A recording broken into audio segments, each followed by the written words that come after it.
The man stared at the warship's hull and data projected in front of him. It comes equipped with its own exploration equipment. It has reinforced bulkheads and turret armor, nearly 200 cargo bay units, and is also equipped with tactical thrusters. This is an old alien destroyer that is 244 years old, 320 meters long, and 160 meters wide.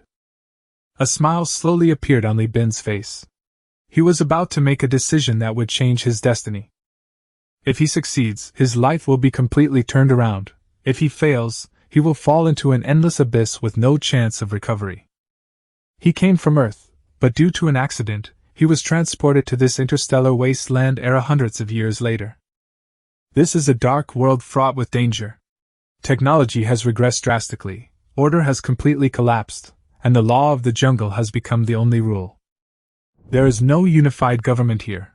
Various forces are in chaos and fragmented, plunging the entire universe into cruelty and chaos. After Li Bin transmigrated to this world, he had lived there for a full 16 years. But when he was 8 years old, his biological parents signed a contract for him to work as a laborer for a transportation company, a job he held for 8 years. Thanks to his amazing photographic memory, he finally climbed up from the bottom and eventually became the ship's captain, seeing hope for changing his fate. To his surprise, the company dismissed him without hesitation after his contract expired. To make matters worse, his troublesome parents had also passed away not long ago.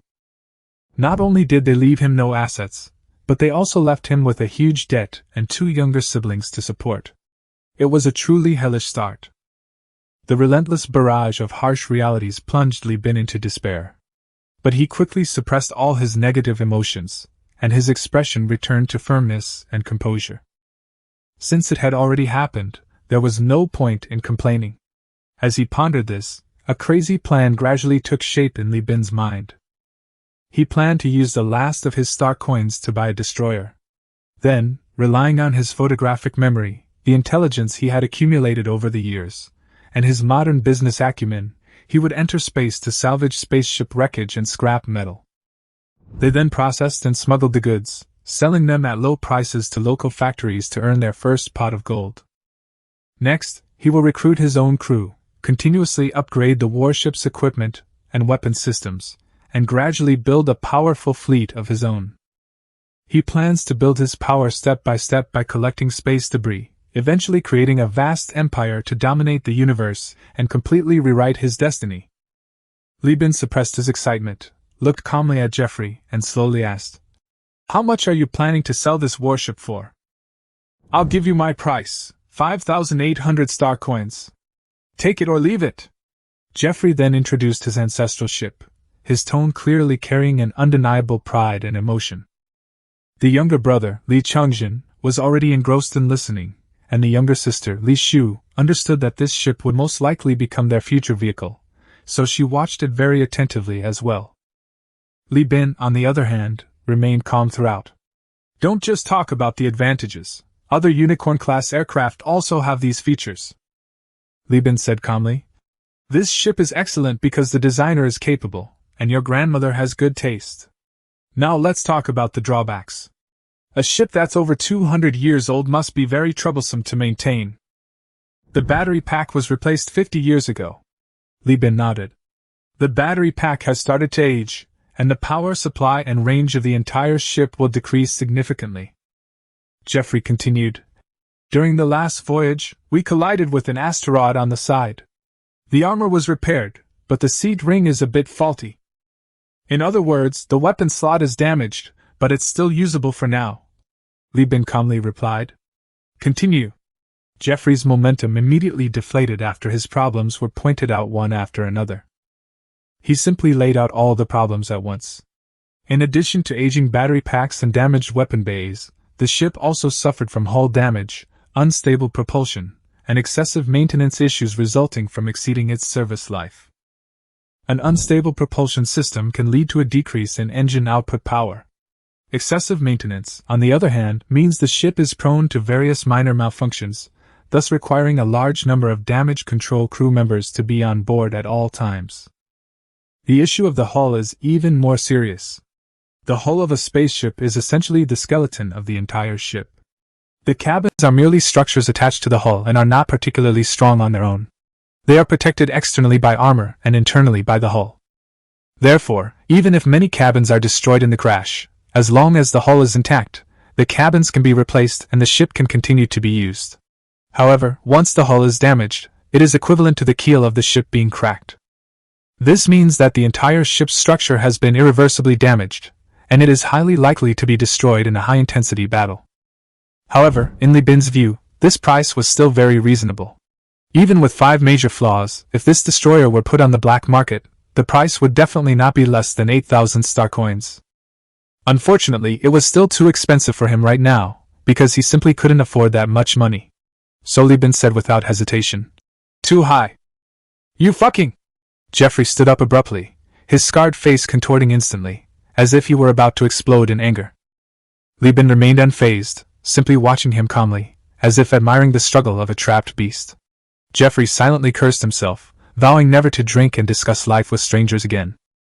In the end, he slumped back down and could only say bitterly, "You've seen all my cards, there's no point in pretending anymore. Name your price." 3,000 star coins, Li Bin said crisply. Jeffrey stared at him blankly. A few seconds later, he suddenly laughed angrily. "Fuck you, so you were just messing with me." Jeffrey wiped his face as he stood up and turned to leave. He was so angry that he didn't even want to dirty his hands by punching Li Bin. Li Bin's voice came slowly as he opened the door. "Are you really planning to sell the boat to pay off your debts and then live out the rest of your life in a daze? Your grandmother, your mother, your father, and then you, 3 generations of hard work, to get you into the academy. And you failed. Later you went out and sailed the ship yourself, but you failed again. It seems that another family like this, which is rare in Perseus, is about to disappear." Jeffrey stopped in his tracks. Li Bin gave a nonchalant "Oh," and said, "Was I wrong? That shouldn't be the case. After you balance the accounts, how much money will you have left? Will you be able to support your child like your parents did? I guess I can still find a job in a factory. But from now on, you and your child will probably be trapped in the factory for the rest of your lives, working under the foreman's whip, and will never touch space again. In a sense, isn't this the demise of the family? You're talking nonsense. The Noken family will never perish." Jeffrey turned around abruptly, rushed back, shoved aside Li Changjin who tried to stop him, grabbed Li Bin by the collar, and looked at him with a fierce expression as if he wanted to devour him. "Boy, you insulted my ship, you insulted me, and I can let it go. But you insulted my family, and you think you can walk out of this room standing up?" Jeffrey's roar sprayed Li Bin's face with spittle. Li Bin finally smiled. "Don't you still have guts and fighting spirit?" Li Bin said softly. "If that's the case, why are you still thinking about selling the ship and running away?" He raised his hand to signal his younger siblings not to be nervous, then looked up and stared directly at Jeffrey. 3,000 star coins, plus a chance to turn things around, to buy the ship you have. Turn the tables? You think you can? Jeffrey sneered, his teeth grinding together. "Kid, you're smart, and you've got a sharp tongue. But space doesn't care about that. How old are you? What's your background? What does your dad do? What can he give you? You can't even afford to buy a boat, what are you bragging about? Let go of my hand," Li Bin said slowly. The next second, he raised his hand and pressed down on Jeff's numbness. With a slight exertion, Jeff's hand slipped out of his control. Then Li Bin kicked the door shut and pulled out his terminal. The holographic projection unfolded instantly. Countless annotations popped up wildly, with a background of numerous planetary market listings. With his back to the projection, Li Bin slid his fingers across the screen while speaking rapidly. 2 months ago, the Lud Left Path cult issued an attack declaration against several star systems under Tachyon technology. Last month, Hyena Mining suddenly redeployed 3 transport fleets to take on a large mineral transport contract from Tachyon Technologies. But until now, mineral prices in the core star sector haven't shown any significant fluctuations. Li Bin stared at Jeffrey. "Then tell me, where did the giant corporation's mineral shortage go?" Jeffrey stared intently at the constantly fluctuating data, his eyes dry and his head spinning. He simply couldn't understand it. In the end, he could only look up at Li Bin. Because these are 2 completely different things. As one of the top 3 supercorporations in the Perseus constellation, how could Tachyon Technology not have the capability to deal with terrorist attacks? Its patrol fleet alone is enough to solve most problems. The real purpose of the mineral orders is to expand the fleet, and has nothing to do with terrorism. Hyena mining itself has huge mining capacity and massive reserves. Even if it is an emergency order, they can absorb most of the demand themselves, and it is impossible for them to clear out the market in a short time. Li Bin spread his hands. You see, the logic is actually very simple. Anyone can understand it. But as long as you mix in news of terrorist attacks, most people will be misled. After saying that, Li Bin began to rapidly recite the mineral and fuel prices of various planets.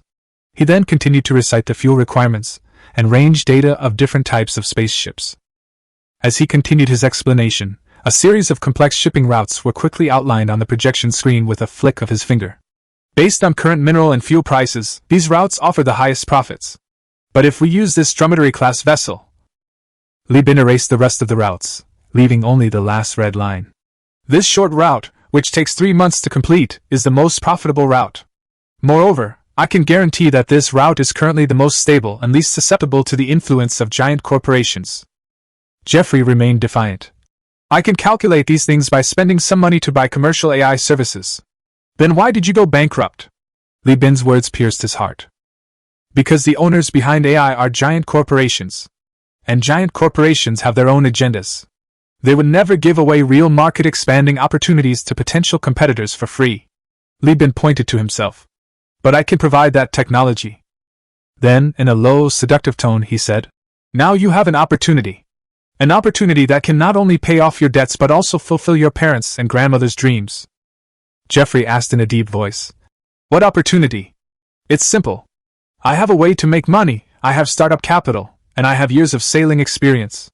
But I lack ships and crew. You have ships and crew. You just don't have money. So we can cooperate. I'll set up a new company and buy your ship for 3,000 star coins in the company's name. Of course, not just 3,000. I'll give you the rest of the money in company shares.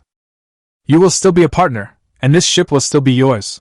Take 3,000 star coins to pay off part of your debts first. After that, I will guarantee your debts in the company's name. As long as the company is profitable, you can pay off your debts while continuing to fulfill your family's dream. Did you understand? Yes. Deal? Deal. Their hands clasped tightly together. Accompanied by Li Bin's hearty laughter, the contract was officially concluded. Li Changjin, standing to the side, was completely dumbfounded. The two had almost come to blows just moments ago, and now they were acting like brothers from different fathers and mothers. What was even more outrageous was that the family was clearly burdened with tens of thousands of star coins in debt, yet the eldest brother was actually planning to start a company and take over other people's debts as well. Li Changjin couldn't tell if he had misheard or if Li Bin had gone mad. As for Li Shu, she was completely shocked by her brother's series of actions. Jeffrey had no idea about the Li family's true financial situation. On the surface, it seemed the Li family had taken on his debt. But conversely, Jeffrey was also saddled with the Li family's tens of thousands of star coins. Although Li Shu had no doubt that Li Bin was capable of repaying the debt, the thought of her brother's manipulative tactics, bordering on the absurd, still stirred a complex mix of shame and excitement within her. Li Shu nudged her younger brother, who was standing there in a daze. You should learn from your older brother. Learn what? Li Changjin asked, completely bewildered. Learn to trick people, like your older brother? Chapter 7 Recruiting Manpower, Local Use. Li Bin was very satisfied with this old ship. Although it had been in service for over 200 years, the Jeffrey family had a deep affection for it, and had maintained it quite well over the years. This ship is 320 meters long and 160 meters wide at its widest point. While this is far smaller than the cruisers Li Bin previously worked on, it's certainly not small. After all, this ship is even larger than a standard 400-meter athletic field. Moreover, the ship's interior doesn't just have one layer of structure. In fact, this dromedary-class destroyer has 5 decks, roughly the size of a playground, which means its carrying capacity is quite impressive. Of course, the dromedary class is essentially an exploration ship, not a dedicated cargo ship. Therefore, its interior space was not entirely converted into cargo holds like that of a cargo ship. Instead, it was occupied by a large number of exploration equipment, weapons and artillery, ammunition depots and other facilities, so its actual cargo capacity was limited. In high spirits, Li Bin immediately instructed Li Shu to borrow a forklift from the refinery and move all the miscellaneous items left behind by the Minxin company in the hotel onto the spaceship. Afterward, he urged Li Shu to resign from the factory as soon as possible. No, brother, is it really necessary for us to be in such a rush? Li Shu was caught off guard by her brother's decisive pace. In her original understanding, buying a boat and actually setting sail should be a long and complicated process. She even thought she could continue working at the factory for a few more days and save up some more money. But in Li Bin's view, his sister's thinking was too narrow-minded. Li Shu's hard work for a year hadn't even earned her as much as the pack of natural tobacco Li Bin had used to bribe the tavern's security. Instead of wasting time working, it would be better to get the spaceship ready as soon as possible and head out to sea to earn money. Li Bin acted with astonishing speed. With a memory comparable to a computer, he swiftly completed company registration and contract signing, then immediately contacted the shipyard to conduct a comprehensive maintenance check on the spaceship. He even disregarded Jeffrey's strong objections, repainting it and changing the ship's name as well. Regardless of what this ship was called before, from now on it's called Three-Legged Cat. We're just as incompetent as a three-legged cat right now. But cats have 9 lives, which means we have 9 chances to escape danger. These are Li Bin's exact words. Li Changzhen, however, felt that 9 chances were far too few. Why not 900? Li Bin's answer was very direct. If you can't turn things around after 9 crises, then even if you survive, you'll only become a dead man of credibility like Jeffrey. In just 2 days, the three-legged cat had completed all the work except for weapon installation and crew recruitment. The crew issue, however, became the biggest problem. Jeffrey, in order to raise money, had already sold off all the crew members' lifetime contracts. Now, there wasn't a single official crew member on board. As usual, the 4 met at the Interstellar Coffin Tavern to discuss recruiting crew members. Clearly, a 240-meter class spaceship couldn't be operated by just 4 people. Damage control, mapping, observation, armed sailors, engine room, and various other positions all required specialized personnel. Jeffrey chewed on a sticky, wet nutritional paste and pointed to the group of people drowning their sorrows in the tavern, saying, "Right here. You just have to shout, and plenty of people will be willing to board the ship and take a gamble. Most of these people have work experience and good credit records." He paused for a moment. "But do you have enough money?" Li Changzhen immediately raised his head defiantly. "Don't underestimate us. I've seen the crew's salaries. An ordinary crew member only gets 8-star coins a year, and even supervisors only get a little more. My brother said we'll only hire the minimum number of people. So if we only hire 20, we can definitely afford it." He looked at Li Bin smugly. "Right, brother?" But Li Bin shook his head. "We don't have that much money." "Huh!" Li Changzhen was instantly dumbfounded. He even suspected that his brother had taken all the money to gamble, while his sister wasn't looking. After all, with his simple mind, it was really difficult for him to understand more complex business logic. The people he had ever met who seemed to have suddenly run out of money were all gambling addicts from the factory district. So even though he didn't want to believe Li Bin was that kind of person, his limited knowledge still made him unable to help but associate him in that direction. Jeffrey burst out laughing. "Kid, that's not how you do it. Let me teach you a lesson." He counted on his fingers and said, "More than 90% of the population of Persis is produced by the breeding factories. And the basic education AI in the factory won't teach you how to sail a ship, let alone maintain a reactor. In other words, all the people who can get on the ship now have paid to learn how." Jeffrey squinted and smiled. "Guess where their money came from?" Li Changzhen stammered. "It can't all be borrowed, can it?" "That's right, and it's borrowed from a giant corporation." Jeffrey laughed even louder. "These idiots, they took out loans to go to school, but they can't pay them back, so they can only sell themselves into indentured labor. Then the giant corporations take these slave labor contracts and sell them to captains everywhere. It's true that an ordinary crew member's salary is 8-star coins a year. But to buy out a slave labor contract, you have to spend at least 80-star coins. Even if you don't buy it outright, just lease it, you still have to pay a 60-star coin deposit first. And if a crew member dies unexpectedly, you'll have to pay the remaining 20-odd star coins." Jeffrey shrugged. "That's just how it is." On the other side, Li Shu had already begun to calculate in a low voice. "Each person, including contract and salary, costs at least 88-star coins. 20 people, that's 17 60-star coins. And that's before loading even starts. In other words, we don't have enough money right now. The Li family currently only has 4,200 star coins in cash.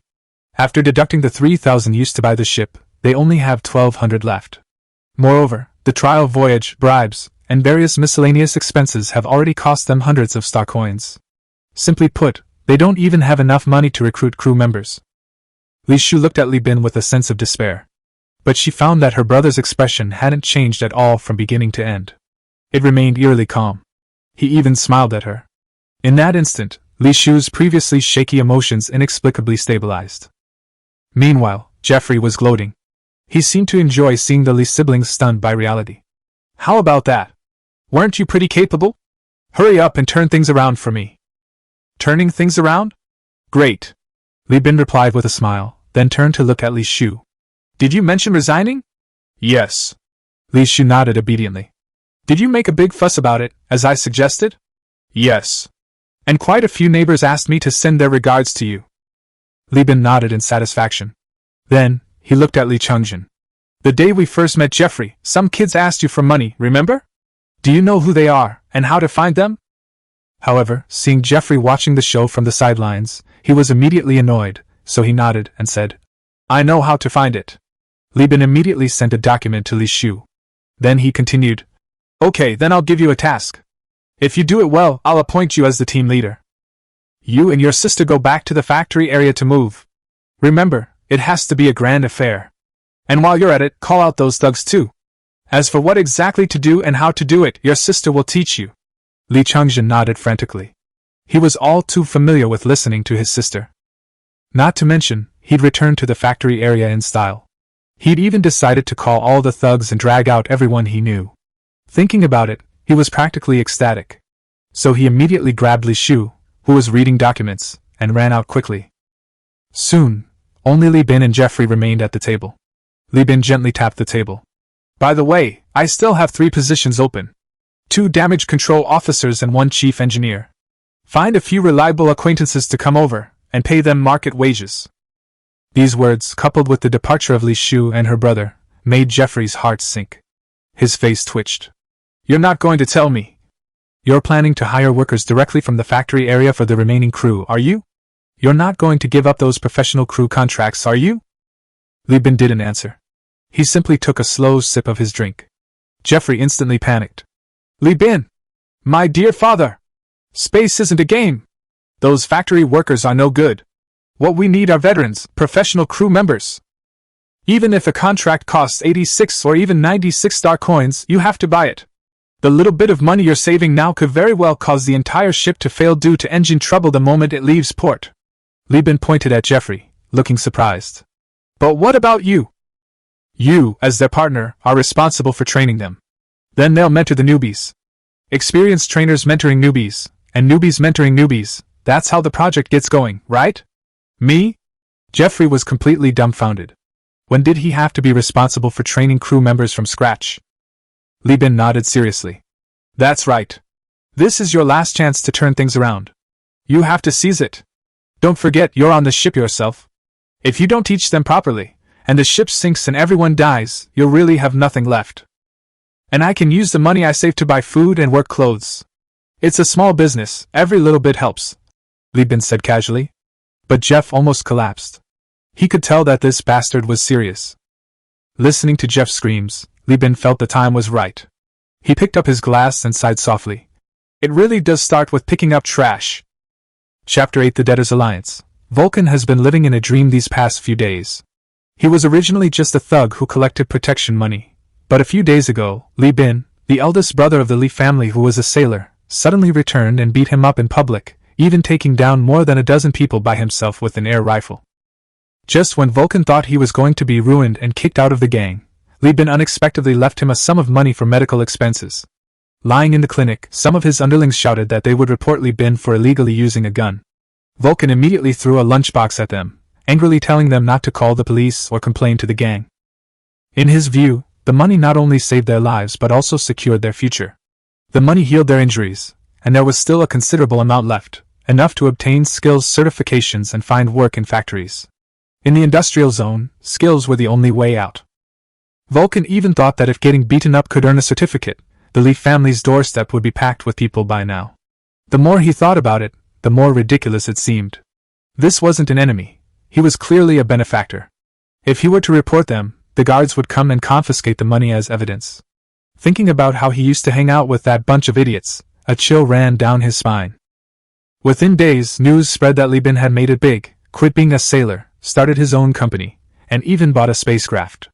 Li Shu also quit her job at the factory. The space station wasn't very big, so the news spread quickly.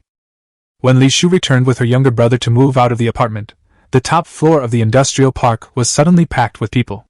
Each one claimed to be able to cook and endure hardship, wanting to join them. Vulcan couldn't help but laugh. People who ate nothing but nutritional paste every day, where did they get their cooking skills? He was different from the others. He had come to apologize and express his gratitude. But seeing Li Shu surrounded by the crowd and unable to protect her even from Li Chungjin, he hesitated and decided to come back another day. Just as he was about to leave, Li Chungjin recognized him and shouted, "Vulcan, come and help maintain order." Then he left. Vulcan hesitated for a moment, but still led his henchmen to step forward. The mere presence of these thugs had an immediate effect. The crowd quickly quieted down. Then Li Shu spoke, announcing Li Bin's recruitment plan. Global Union is recruiting crew members, age 12 to 30, no brain-computer interface modifications required, training and accommodation provided, 4 star coins for the first year of internship, full salary after the second year. The words had barely left his lips when the crowd erupted. Vulcan and his underlings struggled to maintain order, but when they looked at each other, their eyes were filled with longing. Almost everyone in the industrial zone was in debt. An intern earned 4 star coins, and a full-time employee 8 star coins. That kind of income was enough to drive anyone to work themselves to the bone. If it weren't for them keeping things under control, the scene would have been in complete chaos. Just then, Li Chungjin moved a table over and shouted to Vulcan, "Go sign up, I'll take your place, we'll switch later." Vulcan was completely stunned. Li Chungjin spread his arms to block people, shouting, "What? Don't want to be a crew member? You'll get 8 star coins after becoming a full-fledged crew member. You can even pilot a spaceship." These words completely shook Vulcan. He didn't remember much after that, only that he vaguely signed the contract, protected the Li family as they left the industrial area, passed through the space station, and finally boarded the ship in a daze. The whole process was ridiculously fast, filling up in less than 20 minutes. Li Shu and her team quickly led their group away, saying that if they stayed any longer the local bullies would come to collect their money.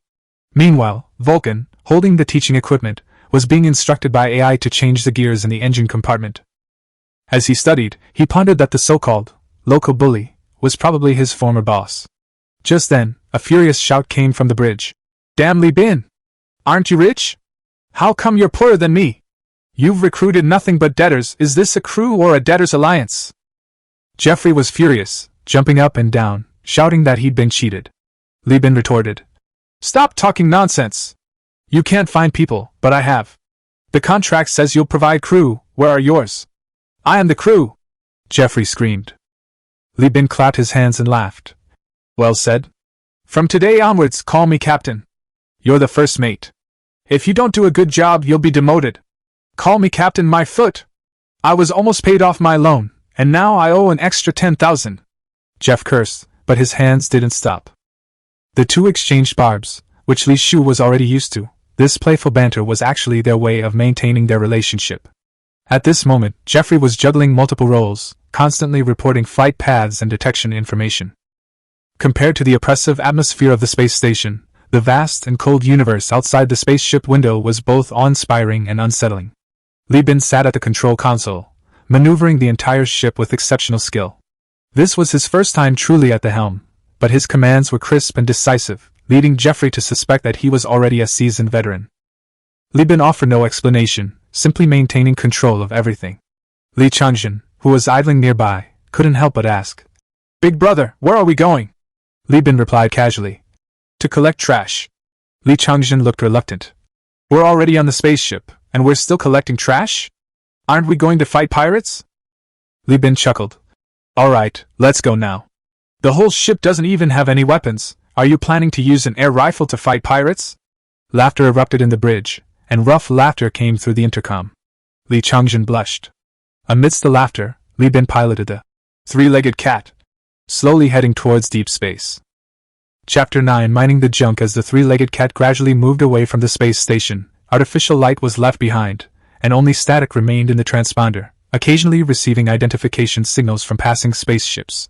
Li Shu and the group who had just left the industrial area were stunned by the vast universe. Starlight filled their vision, and no one dared to blink. At this moment, only Elfie remained of the planets in the solar system, as distant as a grain of rice, a white dwarf hanging coldly, seemingly looking down upon everything. Not long after, Jeffrey simply closed the observation window, shutting out the universe. He ignored the complaints and began quizzing people on basic knowledge. Li Bin explained. Looking directly at a star can damage your eyes, and there's no atmosphere to protect you here. Li Shu nodded in agreement. Li Bin then looked at his younger brother, only to find that Li Chungjin was already asleep, holding the little boy. His face darkened instantly. Another day passed, and the spaceship slowed down, reaching the edge of the galaxy. There was almost no matter there, yet the detectors detected a large amount of metallic signals, the remains of a recently concluded battlefield. Jeffrey stared at the screen and cursed. You really hit the jackpot. Thank goodness we're late, or we'd be dead already. Li Bin immediately ordered. Attention everyone! Prepare to slow down and drop anchor. Engineering team, assemble in the cargo hold in 10 minutes. The spaceship abruptly stopped with reverse thrust, the screech of metal scraping against metal sending everyone's hearts pounding in their chests. Finally, the spaceship came to a halt. Jeffrey roared from the cargo hold. Get to work! Everyone move! The crew donned their spacesuits, checked themselves in, and then the hatch swung open, the blast of air blasting everyone out of the cabin. The newcomers spun around and collided with each other in space, creating utter chaos. Jeffrey yelled, Activate the stabilization system! Wear your masks and conserve your oxygen! Everyone was secured with a safety rope around their waist. It was their lifeline. Only veteran sailors dared to go without ropes. Those people were called sailors. These newcomers, however, struggled for a good 10 minutes before finally regaining their footing and beginning their first task. Carrying makeshift thrusters, they flew towards the metal marked by the probe. After locating the target, they first photographed and uploaded the image, then the foreman numbered it, and finally secured it with ropes, using the thrust to tow it back to the spacecraft. Some of the metal pieces were fragments of wrecked hulls, others were torn armor, and even entire flattened compartments. In space, one person could drag these behemoths. As the metal approached, a robotic arm extended from the top of the cargo hold and pulled it inside. This equipment, originally used for scientific research, was now being used to recycle waste. After half a day, the crew became more skilled, and their efficiency improved significantly. Coming from an industrial background, they quickly adapted to this physically demanding work. Li Shu remained anxiously watching the outside from the observation window on the bridge. She couldn't make out who her brother was, yet she refused to leave. Li Bin, meanwhile, was busy calculating. They had arrived too late. Large pieces of metal had already scattered, making a chase too costly. To fill the cargo hold, they needed to find more junkyards. He constantly checked market prices and public signals. The 3 human settlements in the Tulier system each had their own markets, especially the pirate space station, where prices fluctuated wildly. Li Bin deduced the location of this battlefield through these price fluctuations and fragmented intelligence. Interstellar trade is complex and chaotic, difficult for ordinary people to control. Although Li Bin is not as good as a top-tier AI, he can still find a glimmer of profit in the chaos through memory and calculation. This time, he is betting not only money, but also his life. Chapter 10 Smuggling Route. After a busy day, the crew returned to the 3-legged cat and took turns going into the cleaning room to remove their bulky spacesuits. Sweat immediately floated in the weightlessness, and a pungent odor quickly filled the air. Negative pressure devices operated above and below their heads, sucking away the sweat for centralized processing, first filtering out grease and impurities, then purifying it into water through distillation, and finally adding additives to deodorize, thus achieving the recycling of sweat. Unlike space stations, spacecraft don't have redundant designs. Sweat corrodes metal and could damage wiring and sealing structures. Even if it's harmless in the short term, no one is willing to take the risk. Ignoring the smell, the crew quickly rinsed off, entered the drying room, and headed straight to the mess hall.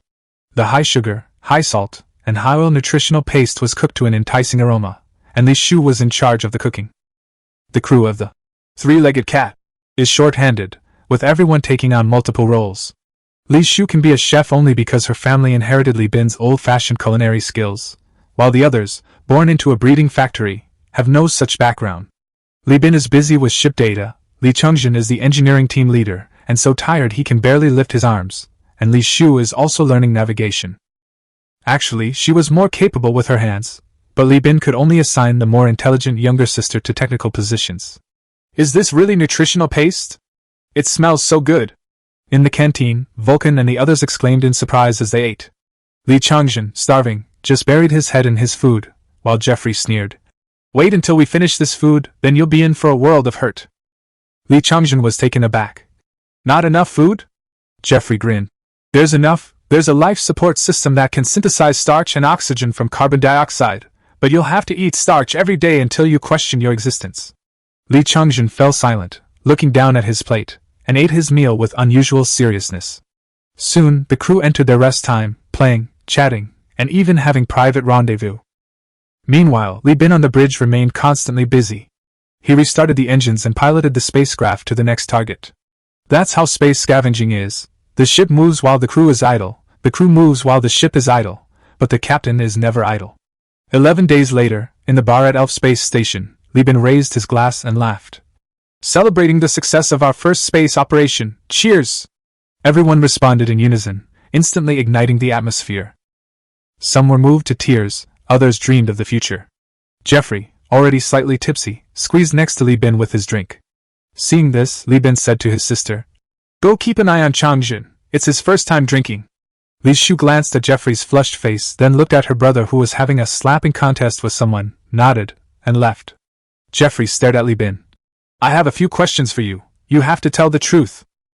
Li Bin nodded and briefly explained how to identify garbage dumps by analyzing price fluctuations and public channels. Jeffrey was stunned after listening. "It's that simple?" Li Bin shrugged. "It's not always successful." Jeffrey continued to press. "What about the patrol team? And who do you sell the goods to? How do you make such high profits?" Li Bin said calmly. "We smuggled them in, so naturally there are no customs duties." "What? Getting caught means jail time!" Jeffrey exclaimed. Li Bin laughed. "Would I be stupid enough to just rush through? I've already found a way." He explained that Elfie is a lava planet without space elevators, and our transportation relies entirely on spaceships. He bribed the captain of the transport fleet, allowing the three-legged cat to infiltrate the fleet, easily pass through patrols, and even stop directly in the industrial zone.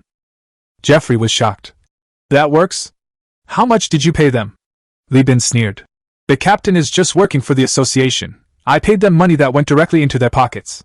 Jeffrey was still puzzled. "Then how can you make so much?" Li Bin pointed to the crew. "You think I hired them just because they were cheap?" He explained that the industrial park mainly focuses on ore refining, and scrap metal is essentially metal, akin to a rich ore deposit. They can't directly connect with factory owners, but they can leverage their relationships with workers to establish connections within the workshops. Low-priced metal is sold to individual workshops, where it's remelted into finished alloy plates. Once the supervisor is convinced, the subsequent processes are naturally streamlined, and he only needs to prepare the rebates. Jeffrey gave a wry smile. "What right do I have to complain?" He swirled his glass, sipping. Sailor's Dream. A cheap liquor made with inferior ingredients, a symbol of poor sailors. Watching Li Bin's actions, he genuinely admired him. This young man was both bold and meticulous. Even the clumsy novice sailors seemed more pleasing to the eye. "Even trash can earn 60-star coins," Jeffrey said, biting his bottle, his head spinning. Maybe following him could really turn things around. If things go well, becoming his captain might not be such a bad idea. Chapter 11: A Turn of Fortune, Spaceship Wreckage. Half a year passed in the blink of an eye, and Li Bin's business plan remained stuck at the most difficult first step. Without weapons or professional crew, they could be crushed by any pirate gang they encountered. But Li Bin persevered through intelligence analysis. He spent money to have his men cultivate relationships in taverns, gather information from all sides, repeatedly sift through data, plan the safest routes, and scavenge for scrap time and again. To put it bluntly, all this trouble just to collect scrap metal isn't very profitable. If they had gone to work for Minchin Company doing smuggling, they would have earned far more. But in the past 6 months, despite working themselves to the bone and making over 20 voyages, they only netted 643 star coins. At this rate, it would take another 10 years to pay off the principal, another 10 years to pay the interest, and 20 years to be truly free. This pace is something his younger siblings wouldn't even dare to dream of. After hearing about the Li family situation, Jeffrey couldn't help but complain. "With children like you who know how to make money, what's the point of all this trouble? These parents are just money-losing machines." Li Bin, however, wasn't satisfied. He wanted an even faster opportunity to turn his life around. So he continued frantically researching and buying intelligence. 6 months later, the opportunity finally arrived. Suddenly, a familiar command rang out over the loudspeaker. "Dense metal signal detected.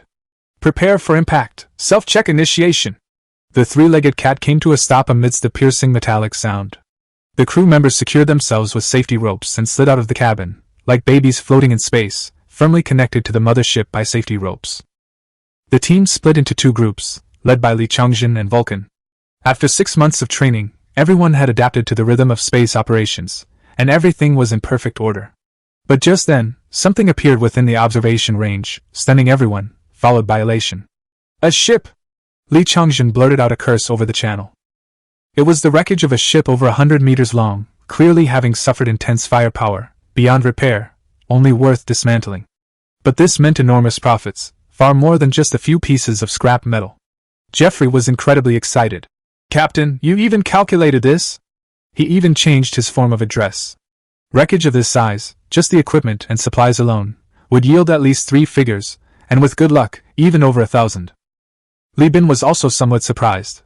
"This place is still some distance from the garbage area I predicted. The explosion must have pushed the debris here, and we just happened to run into it." He felt quite lucky after saying that. "I wish I could be this lucky every day." Jeffrey stretched his shoulders, ready to get back to work. "Everyone, clear the outer garbage first. Wait for me to come down." Just as he was about to set off, Li Bin stopped him. "Wait, I'm going too." Jeffrey frowned. "What are you going there for?" "The captain has to stay in command." Li Bin convinced him with one sentence. "I know the market prices and can judge which ones are worth taking. We can't tow the whole ship back, can we?" Jeffrey had no choice but to nod in agreement, but asked that safety be confirmed first. Li Bin added, "Take the damage control equipment with you. Dismantle all the reparable equipment. If you can't sell it, keep it as spare parts." Jeffrey hummed a tune as he left. Li Shu, who was listening nearby, couldn't help but message Li Bin privately. "The first mate is in a great mood, and so are you." Li Bin smiled as he changed into his spacesuit. "This trip is worth half a year's income. Who wouldn't be happy?" His tone was relaxed, but he couldn't hide the anticipation he had been suppressing for a long time. Burdened by debt for so long, he finally saw a chance to turn things around, and naturally he relaxed. Li Shu couldn't help but ask, "Brother, will we be able to pay off the debt soon?" Li Bin nodded. "If all goes well, 2 or 3 years. This answer stunned her instantly, her eyes filled with anticipation. After arranging the controls, Li Bin patted his sister's head, put on his helmet, and headed to the cargo hold. Li Shu sat there, dreaming of owning her own ship and company in the future, her heart filled with longing. Meanwhile, Li Bin used the thrusters to approach the wreckage. Analysis indicated that the ship's fuel tank was hit by a missile, triggering a secondary explosion, twisting the entire vessel into wreckage, making it virtually impossible for it to pose any further danger. In space, such wreckage is considered a completely destroyed corpse. But even seemingly scrapped ships still have some value. Old ships like the three-legged cat are seen as low-cost consumables by large corporations. Inside the wreckage, there were burn marks and tears everywhere. Li Bin pushed forward while shouting, "Chongjin, put the robotic arm in!" The hydraulic shears quickly and roughly tore open the passage. Vulcan stayed on the outer layer to check the wiring. "Captain, good news, the wiring damage isn't serious," Li Bin replied. "Then take it all away, the shipyard will definitely take it." He continued deeper, passing through the cargo hold, dormitories, and mess hall. People had once lived here, but now there were no bodies left, only the distorted silhouettes of people remaining on the wall near the fuel tank. These were the marks left by people vaporized in the explosion, with crystalline traces still clinging nearby. Li Bin paused for a few seconds, then continued forward, not lingering long. He hadn't found anything of high value along the way, until he entered the captain's cabin, where he finally stopped. Before him, a perfectly intact safe lay silently embedded.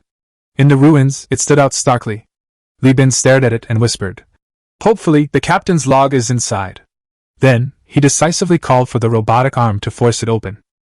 Chapter 12 Hidden Supply Point. In the captain's cabin was a huge safe, almost the size of a refrigerator, unlocked with both fingerprint and iris recognition. Li Bin checked and found no self-destruct mechanism, so he had the robotic arm forcibly open it. With a piercing metallic tearing sound, the safe door was ripped open. He glanced at it and couldn't help but mutter, "Turns out it's a penniless wretch." The cabinet had 5 shelves. The bottom 2 shelves were piled high with food and fresh water, mostly nutritional pastes and compressed rations, which were practically worthless. Only half a bottle of natural wine could fetch 2 star coins. The third shelf was full of cash, 70% in Alfie points, with pitifully small denominations, totaling just over 20 star coins. The remaining 30% was Kazalan currency. This metal planet was an important industrial base for the Perseus Alliance, so the currency was more valuable, totaling about 30 star coins. The total came to a little over 50 star coins, barely enough to break even, but far from the debt. Li Bin casually pocketed the money, attached a signal device, and tossed it aside. Above that was a layer of jewelry, with over a dozen boxes, each accompanied by a master's certificate. Li Bin deduced that this ship was a pirate ship, and these items were likely the captain's retirement savings. But unfortunately, he hadn't lived to retire before being wiped out by the patrol team. On the top shelf were 3 guns and a diary. The weapons were of average value and in ordinary condition. What truly caught Li Bin's attention was the diary. Pirates didn't keep logbooks.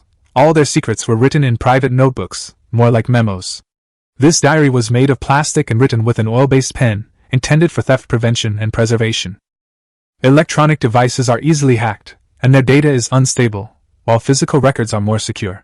Li Bin flipped through the document, and couldn't help but complain. This handwriting looks like slugs crawling on the ground.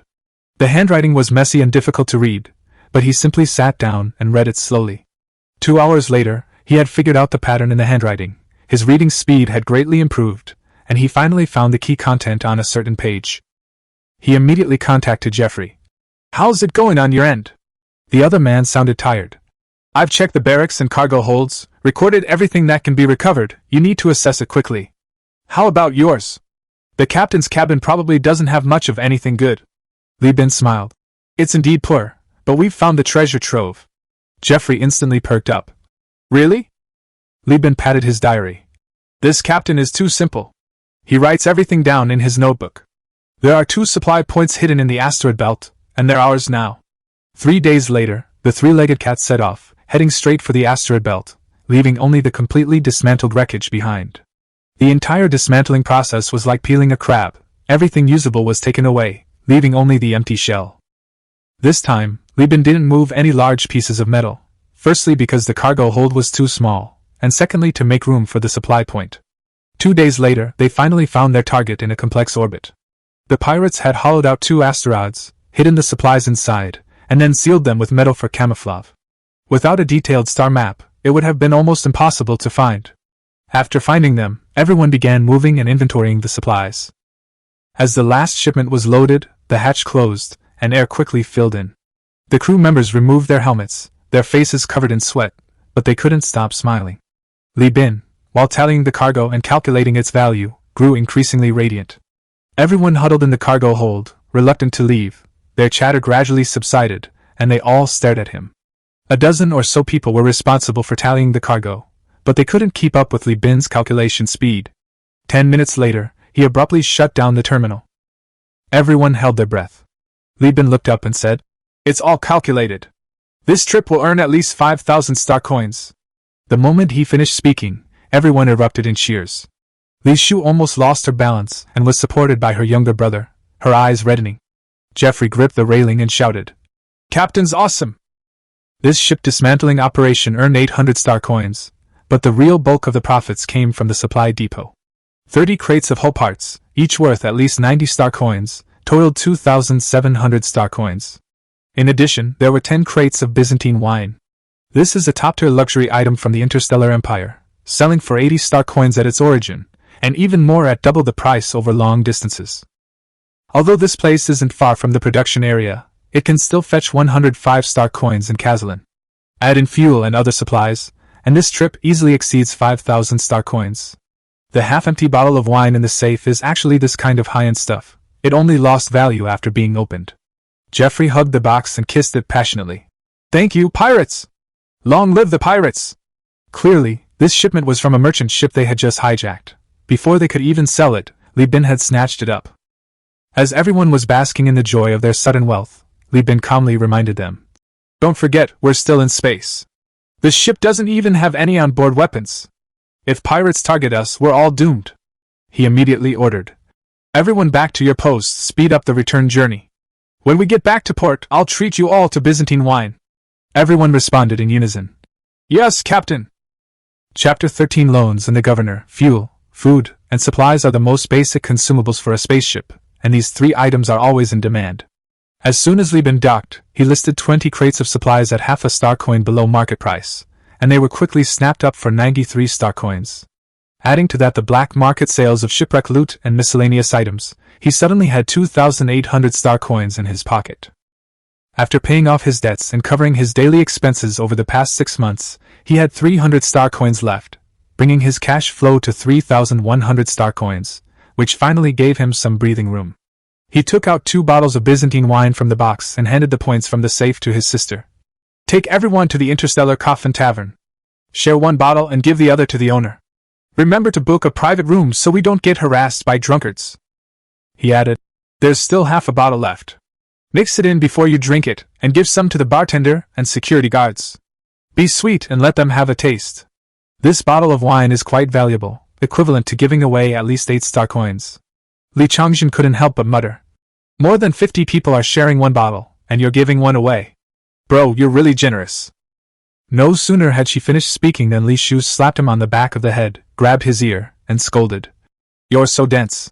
The most important thing in business is information. What doesn't the tavern owner know? 1 bottle of wine to get a familiar face, and you can make even more money in the future." Li Changjin could only nod repeatedly, knowing in his heart that he wasn't good at using his brain, and that in the future he would just honestly do his work and leave the judgment to Li Bin. Li Shu accepted the arrangement and said confidently, "Brother, you go ahead and get busy. Leave this to me." She had been in charge of the kitchen for half a year, and her culinary skills had already won over the entire ship. Her prestige even surpassed that of Li Changjin. Li Bin rubbed his sister's head, then grabbed Jeff, who was eyeing the wine, and dragged him toward the bridge. Jeff wailed all the way. Inside the bridge of the 3-legged cat, a holographic star map unfolded, clearly showing the Perseus constellation. The core area was densely packed, while the peripheral areas were reduced to scattered points of light, places long since decayed after the Great Collapse. Jeffrey complained impatiently. "Captain, what are you doing? I'm waiting to drink, it's Byzantine wine." Li Bin replied calmly. "Selling now would be a loss." He then directly opened the communicator and contacted the bank. Jeffrey was taken aback. "You're not thinking of using wine to pay off your debts, are you? We'll give you the lowest possible price." "It's not paying off debts, it's a loan," Li Bin said calmly. "You owe a ton of debts and you want a loan?" Jeffrey's eyes widened. The call connected, and a customer service representative appeared on the projector. Li Bin went straight to the point, applying for a loan. Just as the other party was about to refuse, he opened the wine case, revealing the label. "Genuine Byzantine wine, use it as collateral." The customer service representative's attitude immediately changed, and they quickly replied, "An expert will come to assess this situation within an hour." Jeffrey was completely dumbfounded, not understanding why a case of wine worth several thousand star coins would make the bank take it so seriously. Li Bin leaned back in his chair, closed his eyes to rest, and only said, "You don't understand the rich." He then explained, "For ordinary people, a case of wine is worth several hundred star coins." Byzantine wines were in high demand and short supply. As long as a certificate of authenticity was available, the Southern Star region never lacked buyers. Sold simply as a commodity, the price was limited, but for special purposes, their value was entirely different. Soon after, 5 experts from the bank arrived, impeccably dressed and clearly financial elites. Jeffrey felt a chill run down his spine upon seeing them. Li Bin, however, was very enthusiastic, opening each wine case for them to inspect. After confirming the authenticity, he immediately opened a bottle and decanted it on the spot. The aroma filled the air as he skillfully and calmly swirled the decanter using a traditional technique. The experts observed and nodded, clearly approving of the quality of the wine. Just then, the takeout arrived, beef paired with fine wine, instantly lightening the atmosphere. Everyone ate and savored the food, their expressions showing satisfaction. Jeffrey tried to imitate them, taking small sips and looking quite content, though his clumsiness drew sidelong glances from those around him. After several rounds of drinks, the experts completely relaxed and chatted amiably with Li Bin. Li Bin inwardly complained about how troublesome they were, but outwardly remained composed. Soon, the authentication results came out, confirming the wine was genuine. Just as Li Bin was about to discuss the loan, an expert spoke up. "Mr. Li Bin, you must have other plans for this wine. But I'd like to ask if you'd be willing to sell a case now?" Li Bin raised an eyebrow and replied, originally, he planned to ship it to the Southern Star region, where the black market price is higher. But since you've brought it up, I can hear your terms. The other party nodded and laid it all out. "I'm actually not an appraisal expert, but a fund manager at a bank, working for the governor's office." This immediately changed the nature of the situation. The other party represented the needs of a higher level. Li Bin leaned back in his captain's seat, glanced at the dumbfounded Jeffrey, and said meaningfully, "See? That's the value of face." Chapter 14: The Fruits of Face. During the conversation, the fund manager, who was ostensibly an expert but actually working for the governor, slowly explained his purpose. It turned out that the Persis Alliance was planning to build several new factories. Although the technology wasn't as advanced as the automated factories of the old era, it would be sufficient to handle basic production capacity, allowing the top-tier factories to focus on shipbuilding. Interstellar factories often extend for kilometers, consuming an astonishing amount of ore and metals.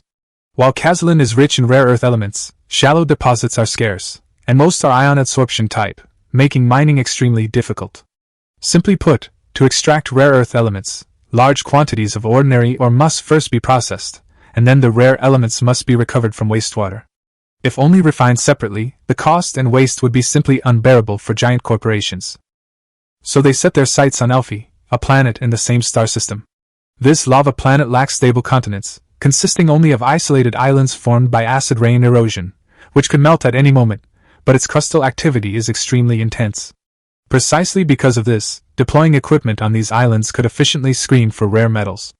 However, there are more lava planets in Persis than just this one, so whether the project will proceed requires further investigation. To welcome the inspection team, the governor prepared a complete presentation, with Byzantine wine being just one of the complimentary drinks. Jeffrey was speechless. The finest wine he had ever tasted was merely one of the accompaniments to their meal. He couldn't help but wonder how much this meal must have cost. The difference in their lives was starkly apparent at that moment. Li Bin, upon hearing that the governor and a major corporation were involved, became even more excited. He knew in his heart that the loan was basically secured. What was a matter of life and death for him was nothing more than a drop in the ocean in the governor's eyes. The so-called sell or not was merely offering a way out to see if Li Bin would accept it. Li Bin was perfectly aware that the moment the wine was brought out, the other party already knew his purpose. The loan was simply a matter of going with the flow. As for why the governor's mansion lacked this wine, he couldn't be bothered to delve into it.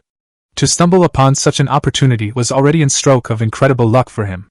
He was overjoyed inside, but on the surface, he pretended to ponder, then suddenly slapped his thigh. Talking about business is too formal. Under Jeffrey's shocked gaze, Li Bin picked up a case of wine and placed it in front of the other party. I come from Elphia, my family is heavily in debt, and I have to support my younger siblings. I'm only able to do business thanks to the governor's effective governance. Selling this wine would just be a transaction, but if it ends up on the governor's table, that would be a favor to me. I won't sell it, I just ask you to help me pass it on, and wish the governor success in securing the contract. The better Elf develops, the better people like me can live. The fund manager was somewhat surprised. The file showed only a 16-year-old boy, and he had thought the deal wouldn't go through, but he hadn't expected Li Bin to be so experienced. A genuine smile appeared on his face. Mr. Li Bin, you have good taste. Since it's a token of our appreciation, discussing money would be vulgar. I'll accept this case of wine on behalf of the governor. He then introduced himself. My name is North. You can come to the bank if you need anything. He then raised his glass, drank it all, and shook hands with Li Bin in farewell. Li Bin quickly saw them off, and the experts left together. Jeffrey was completely taken aback. When Li Bin returned to the bridge, he asked blankly, Where is he? Li Bin casually asked back. Who? The expert. The wine's been delivered, fine, but we still need to discuss the loan, right? Jeffrey was anxious. Li Bin leaned back in his chair and laughed. The contract's already signed, what's there to discuss? So fast? Jeffrey was incredulous. Li Bin scoffed. The contract was prepared long ago. Just fill in the numbers and sign, it won't take a minute. How much? 5,000 star coins, 1% annual interest. Jeffrey was completely dumbfounded. The company still owes over 10,000. Why would we lend you money? And at such a low interest rate? Li Bin laughed. I'm giving the governor face. How could he not give me face? Frankly, it's a matter of face. In a place like Persis, the governor is like a god. Business people all have to give him face. Chapter 15 Kazalin, the Pearl of Industry. A week passed quickly, and the crew's condition had clearly improved after the rest. During this time, Vulcan returned to the industrial area and recruited 20 new people for Li Bin. Upon his return, he discovered that with the scrap metal business stabilizing, Li Bin's reputation had already spread among the workers. Everyone knows that the Li family, which went bankrupt years ago, has produced a capable man named Li Bin. Not only did he turn his life around, but he also took a group of crew members with him. Although no one knows exactly how much he earned, the fact that his siblings are often treated to meals by the workshop's supervisor speaks volumes.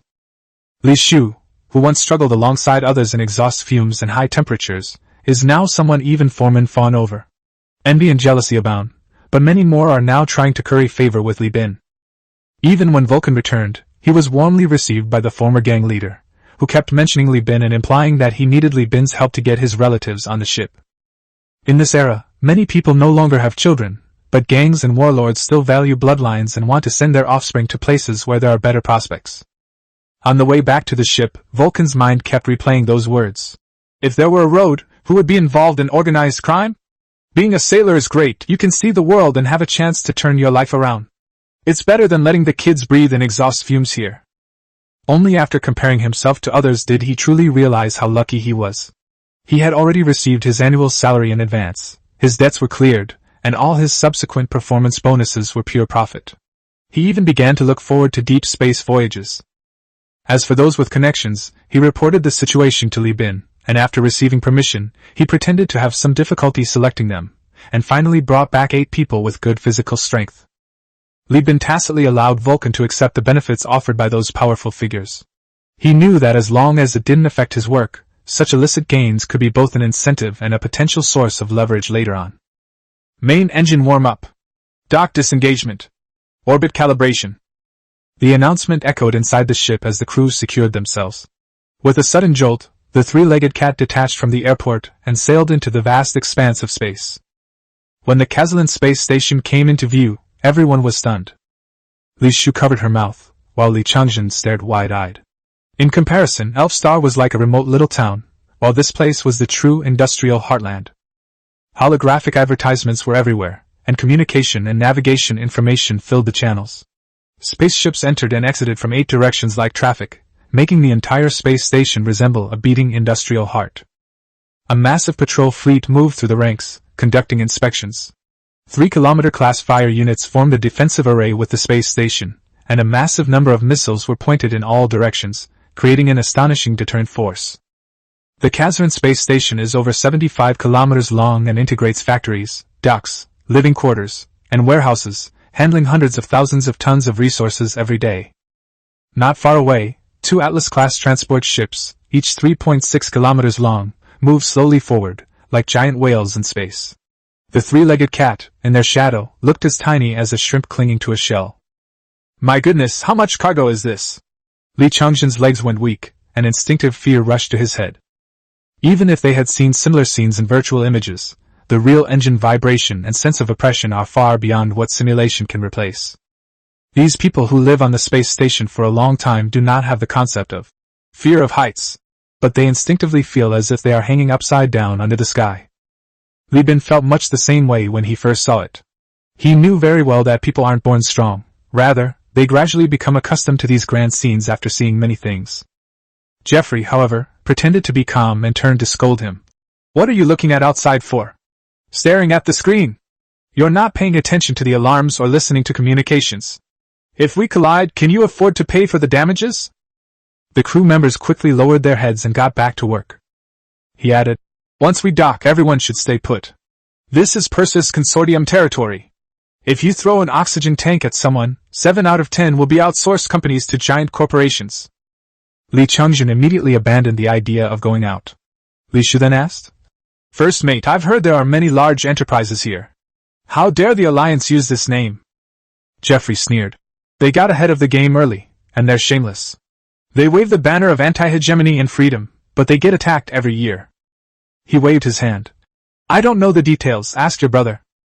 Everyone immediately turned their attention to Li Bin. Li Bin looked up from the documents, and rubbed his temples. Li Shu massaged his shoulders, while Li Changjin attentively massaged his legs. That's more comfortable. Li Bin took a breath and began to explain. These aren't secrets. The Persis Alliance is essentially a military mutual protection system. Each planet actually manages its own affairs. That's precisely why the financial system here is so complex. There are tons of sales pitches and investment projects, and if you don't have experience, you can easily get scammed into buying junk. His tone turned serious. Don't let your hard-earned money capsize here. After giving a brief explanation, he added, if you see something you want to buy, don't make the decision on your own. It's better to buy something more expensive on another planet than to fall into a trap here. After saying that, he looked ahead and said, we've entered the port. Everyone to your positions, engineering team, prepare to pick up the goods. Chapter 16 Weapons and Arms Trade. Chapter 16 Weapons and Arms Business. Kazalin's port area is naturally infinitely more prosperous, with a multi-layered rail transport system as complex as the traffic of a mountain city, dazzling to behold. Li Bin simply posted his intention to buy online, and within 5 minutes, a group of salespeople flooded into Sanjiameo's account. As Jeffrey had warned beforehand, many in the sales group did not place their hopes on Li Bin. Their companies did not have the capability to provide a complete list of shipborne weapons. These salesmen cunningly prepared only a few weapons in exchange for a chance to enter, and then targeted the crew members. They enthusiastically unfolded the holographic projection, and the dazzling array of advertisements and buttons could block a person's entire view in less than a second. Coupled with highly persuasive sales pitches, even veteran sailors had a considerable chance of being aroused and ultimately buying a bunch of worthless stocks. Fortunately, Li Bin has younger siblings who are not only obedient but also have their own methods for dealing with the salespeople. No matter what the other party said, Li Shu smiled and said that although she was very tempted, she already owed the bank a lot of money. The implication was that everyone had come too late, that they had already been ripped off, and that the loans would be taken out 90 years later, and there was no more money to be squeezed out. Li Chongjun was even simpler. His brain couldn't comprehend things like loan rollovers or stock market trends. He just stood there with his arms crossed, and all the rhetoric went in one ear and out the other. When one of the crew members in his group couldn't take it anymore and threatened to chop off his hand to pay, Li Chongjun went up and punched him. The worker's iron fist was powerful and heavy, sending the man straight to the medical room for a drip. Seeing that the sales pitch was unsuccessful, the salespeople went to Vulcan. Vulcan was first educated by Li Bin, who then pulled him out of the quagmire of the industrial area. He had paid off all his debts and boasted that he could never repay the captain's kindness. He was more loyal than anyone else, so he simply took the crew members and locked them in the crew dormitory, gave each of them a sleeping pill, and they went to sleep. There were only about a dozen people who actually came to do business with the captain. When Jeffrey saw this, he was furious.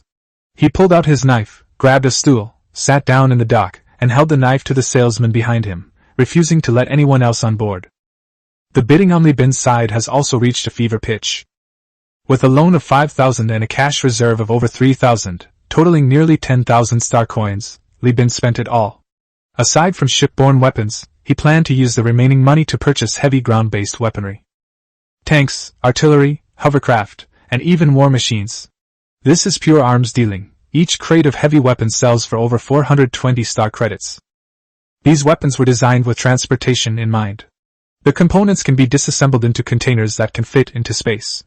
Therefore, once they are photographed, they will be disassembled into loose parts and packed into boxes. No one would be foolish enough to put the tall mech directly into the cargo hold, as this would not only take up space but also be easily damaged during transportation and in battles against pirates. In a single ship transaction, this is a truly large order, enough to buy a fully armed second-hand destroyer. Several weaker sales companies have begun to join forces to develop a new pricing strategy in order to compete with other companies. The sales representative from Kissinger Recycling Company was the first to complete the alliance's resource integration. She tugged at her collar, further revealing her already exaggeratedly full breasts, and said in an intellectual tone, "Captain Li Bin, we have a new solution for your needs. In terms of shipborne weapons, in addition to the torpedoes you specified, we can provide 2 assault chain guns and 1 light machine gun. As for heavy weapons, apart from hovercraft, we can meet any other requirements, and the combination is up to you." A few minutes later, the other representatives who formed the alliance also presented their proposals. Li Bin looked at the proposals presented by each representative, and remained silent. Everyone assumed Li Bin was complaining about the high price. Some complained that their profits had been squeezed to the limit, while others hinted that the transaction price would remain unchanged and they would receive a rebate afterward. Still others offered to give away extra shares. For a time, the bridge was as lively as a vegetable market. Kissinger Recycling Company's sales pitch was particularly ingenious, adding a condition. In addition to what has been mentioned above, by signing a contract with us, we can also provide you with an excellent personnel responsible for training your crew in weapons operation and combat skills. Of course, the cost of a lifetime contract will be borne by us.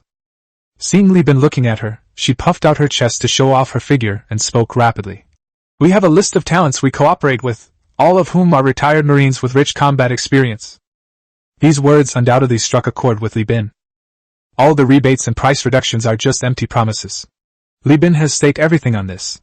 He's not after those pitiful 2-digit star coins. As for stocks, that's utter nonsense. Only this beautiful woman is truly worth it. She's not only attractive, but her ability to read people is also exceptional. A retired Marine can not only provide direct combat capability, but also train armed sailors. Li Chungjin and his team have grown into qualified crew members in the past 6 months, but armed sailors are indispensable if they want to truly navigate the war-torn and pirate-infested Perseus star system. At least when the 3-legged cat was boarded by pirates, the crew was able to use the terrain to their advantage in a structured way, instead of rushing to their deaths in a chaotic mass. Li Bin immediately signed a letter of intent with the beautiful saleswoman, got rid of the other people on the ship who were in the way, and the temporary sales alliance led by Kissinger Recycling Company began a tug-of-war of negotiations with Li Bin while waiting for the samples to arrive. Captain Li Bin, my name is Mira. Mira crossed her legs, her thighs taut and voluptuous in black stockings. She introduced herself with an air of sophistication, her S-shaped figure exuding dynamism. Enough with the small talk, business is the priority. Li Bin ignored the beauty's figure. The pressure of going all in made Big Head nervous, and he had no time to care about Little Head's thoughts. I don't need the assault chain guns, replace them all with light machine guns. As for torpedoes, I want the hammer torpedoes. You've seen my ship, and the aircraft carrier deck too. I need an LPC, limited production of chips for a fighter jet. Any aircraft carrier can produce fighter jets, replacement parts, and ammunition based on chips in its onboard printing factory. It's a cutting-edge technology developed by the human leader. Name your price. Mira nodded.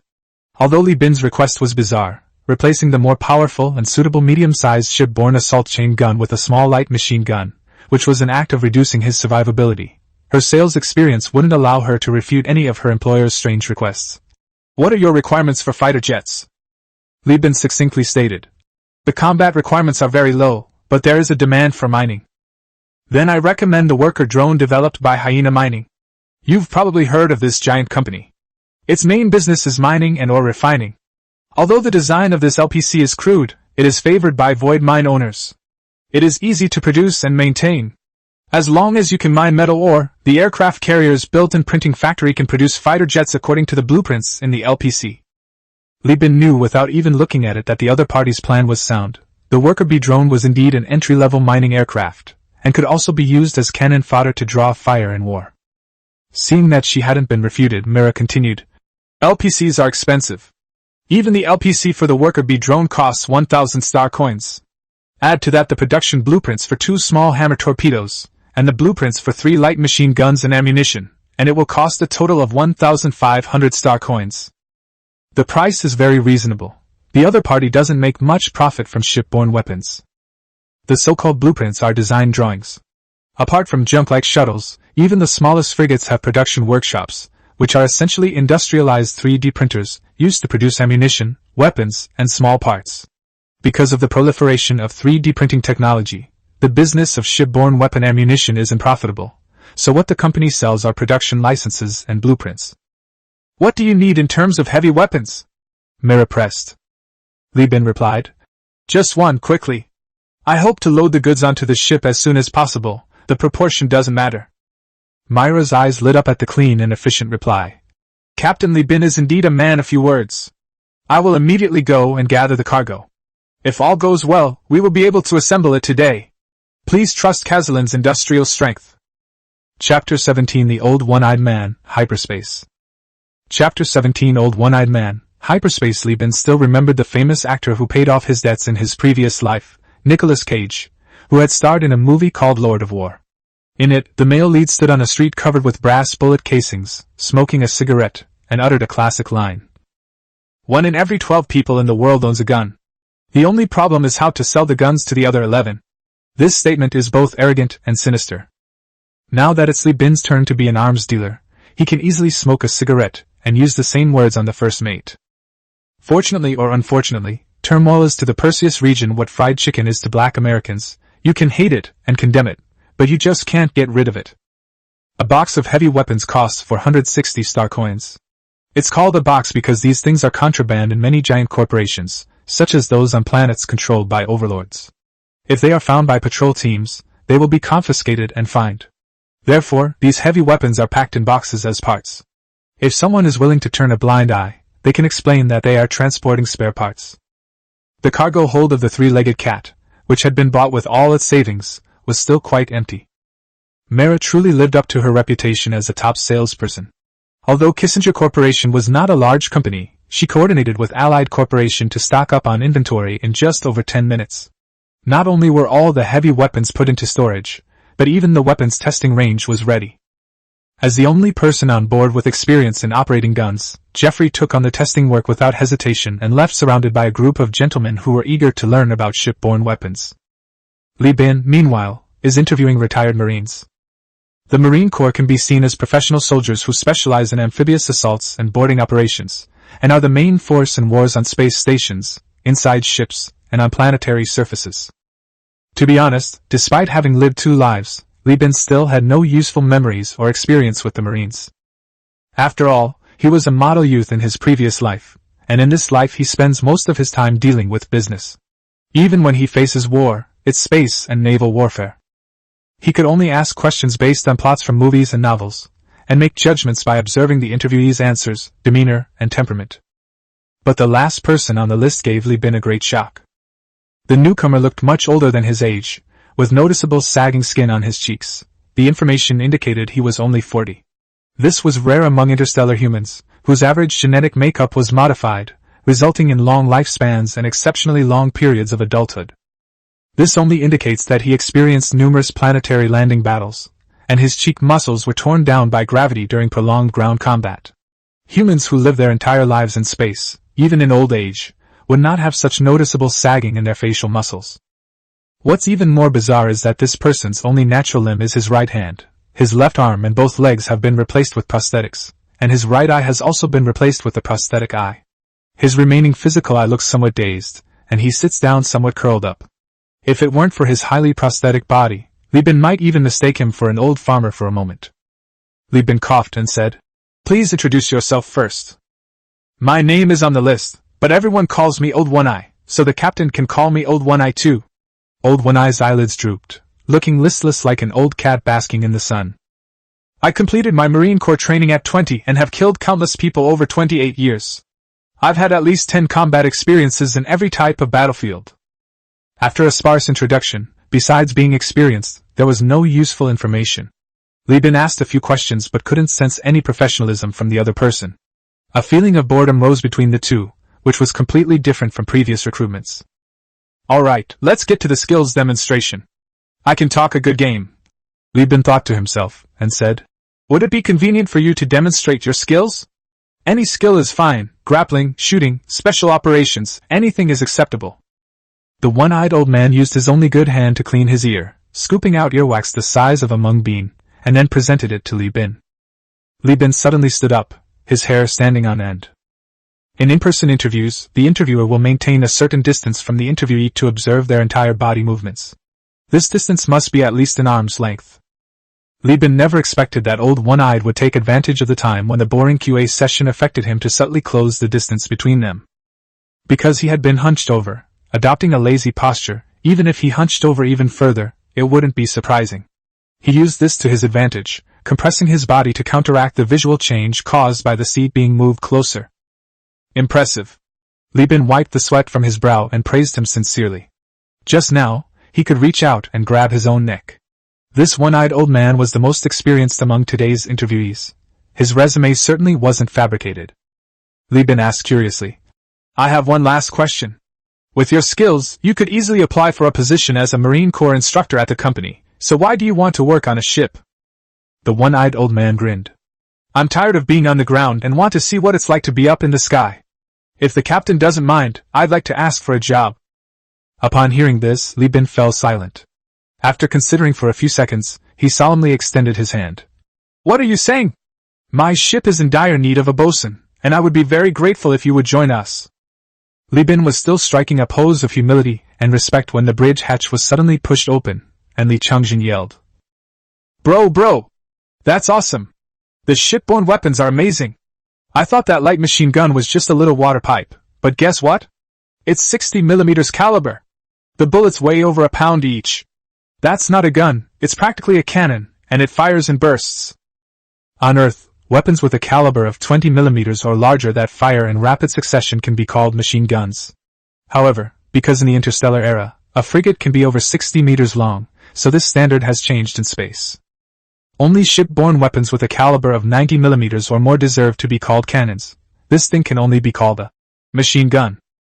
From now on, I'll be a machine gunner, and none of you are allowed to take it from me, he declared with great ambition. Li Bin smiled and agreed, pointing to his younger brother, and saying to the one-eyed old man, "This man volunteered, so let him be your first soldier. This is my younger brother, and I have high expectations for him. I hope you can educate him with the strictest methods." Li Bin emphasized the words, "strictest," and the old one-eyed man glanced at Li Chongjin, who was flexing his biceps to intimidate his colleagues, and nodded. Young, healthy, and seemingly simple-minded, he's a good prospect for a soldier. Li Chongjin was still excited about the exhilarating experience of firing the cannon himself, completely oblivious to the fact that he had been betrayed by his brother.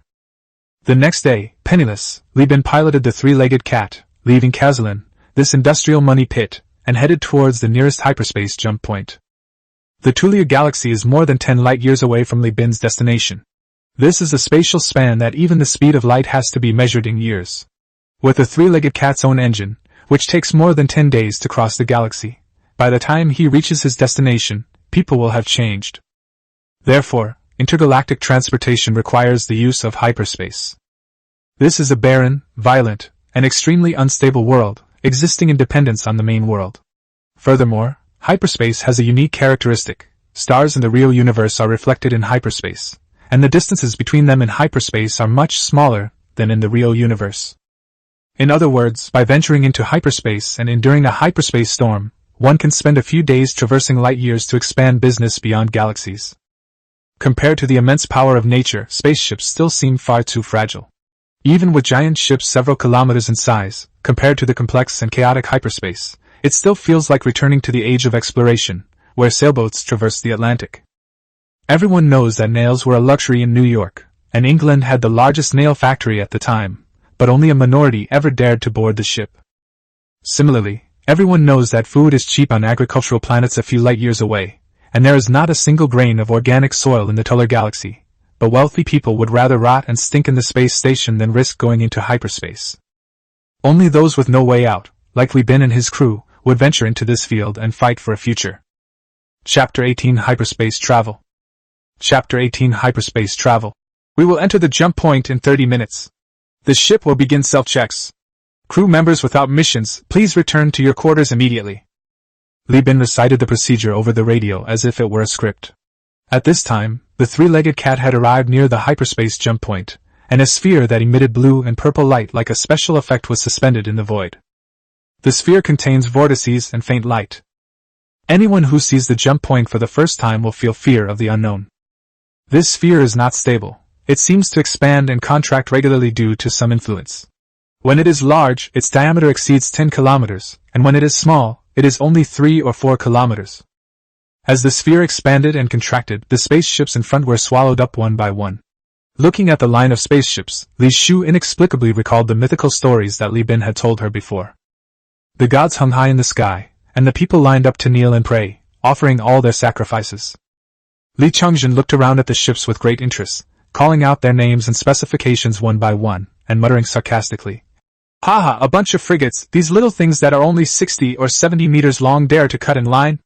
If I were sailing, I'd ram you into the ground."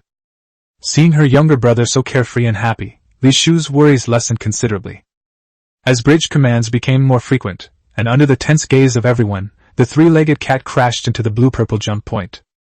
There was a booming sound in my ears, as if thunder and lightning were falling continuously, or as if the sound of a waterfall was echoing right next to me. All words and sounds were blurred by this booming sound, as if something was separating us. Li Shu felt a distinct stiffness in her body, as if her hands and feet were soaking in water, but her breathing remained smooth. She opened her eyes in discomfort, and saw that the others were also in pain, just like her. Only the older brother, the first mate, and the newly recruited bosun in Kazarin, an old man nicknamed Old One-Eyed, showed no signs of discomfort. This is atopic syndrome. Everyone who enters or leaves hyperspace for the first time experiences this symptom. Li Shu heard her brother explain in a loud voice, but even so, she still felt that she couldn't hear him clearly. Li Bin continued, "Unless you're not a particularly sensitive person, you won't experience these symptoms again after the first time." Indeed, the negative effects of the atopic syndrome were not lasting. Some recovered quickly, like Li Chengzhen and Vulcan, within an hour. The slowest were the relatives of the elf gang. The newly recruited crew members were in better condition and more mentally delicate, and it took them about half a day for their symptoms to subside. Just as seasickness is the first gift the sea gives to newlyweds, atopic dysplasia is merely the first hurdle that hyperspace presents to newlyweds. The three-legged cat cautiously flew through the dim hyperspace. Strangely, everywhere in hyperspace, the distant view was always bright, while the nearby view was dark. There was no obvious optical connection between the two, which was extremely counterintuitive.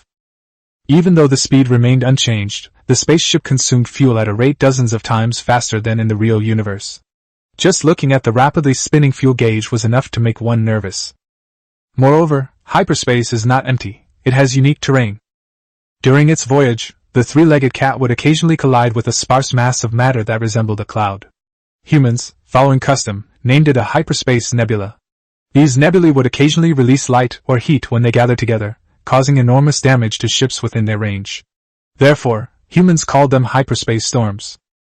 In a hyperspace storm, no one will open the shields. The power of nature is beyond human control. The only result of opening the shields is that, in addition to damage to the armor and hull, there will be an additional cost to replace the battery packs. While introducing the hyperspace nebula that filled every observation window of the three-legged cat, Li Bin reassured everyone over the radio. Even hyperspace nebulae follow certain patterns. Some routes carved out between nebulae can exist for thousands of years. Although we are currently in a nebula, this nebula has not experienced a storm for hundreds of years, so the probability of us overturning is very low. Besides, we are fully armored, so we have nothing to fear. As he spoke, the three-legged cat began to rock violently.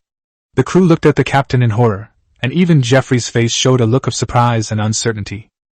When Li Bin turned on the ship's camera, his face turned green. A shuttle wreckage struck the side armor of the three-legged cat, leaving a 3-meter-long scratch on the hull. Even though his own ship had been hit, Li Bin had nowhere to vent his anger. The owner of the shuttle was probably still in the wreckage, but Li Bin didn't have necromancy, and couldn't make the dead pay for it. Secondly, even if salvaging the wreckage to minimize losses were an unprofitable endeavor, the constant turbulence in hyperspace would require fuel twice as much as normal navigation to maintain a ship's attitude.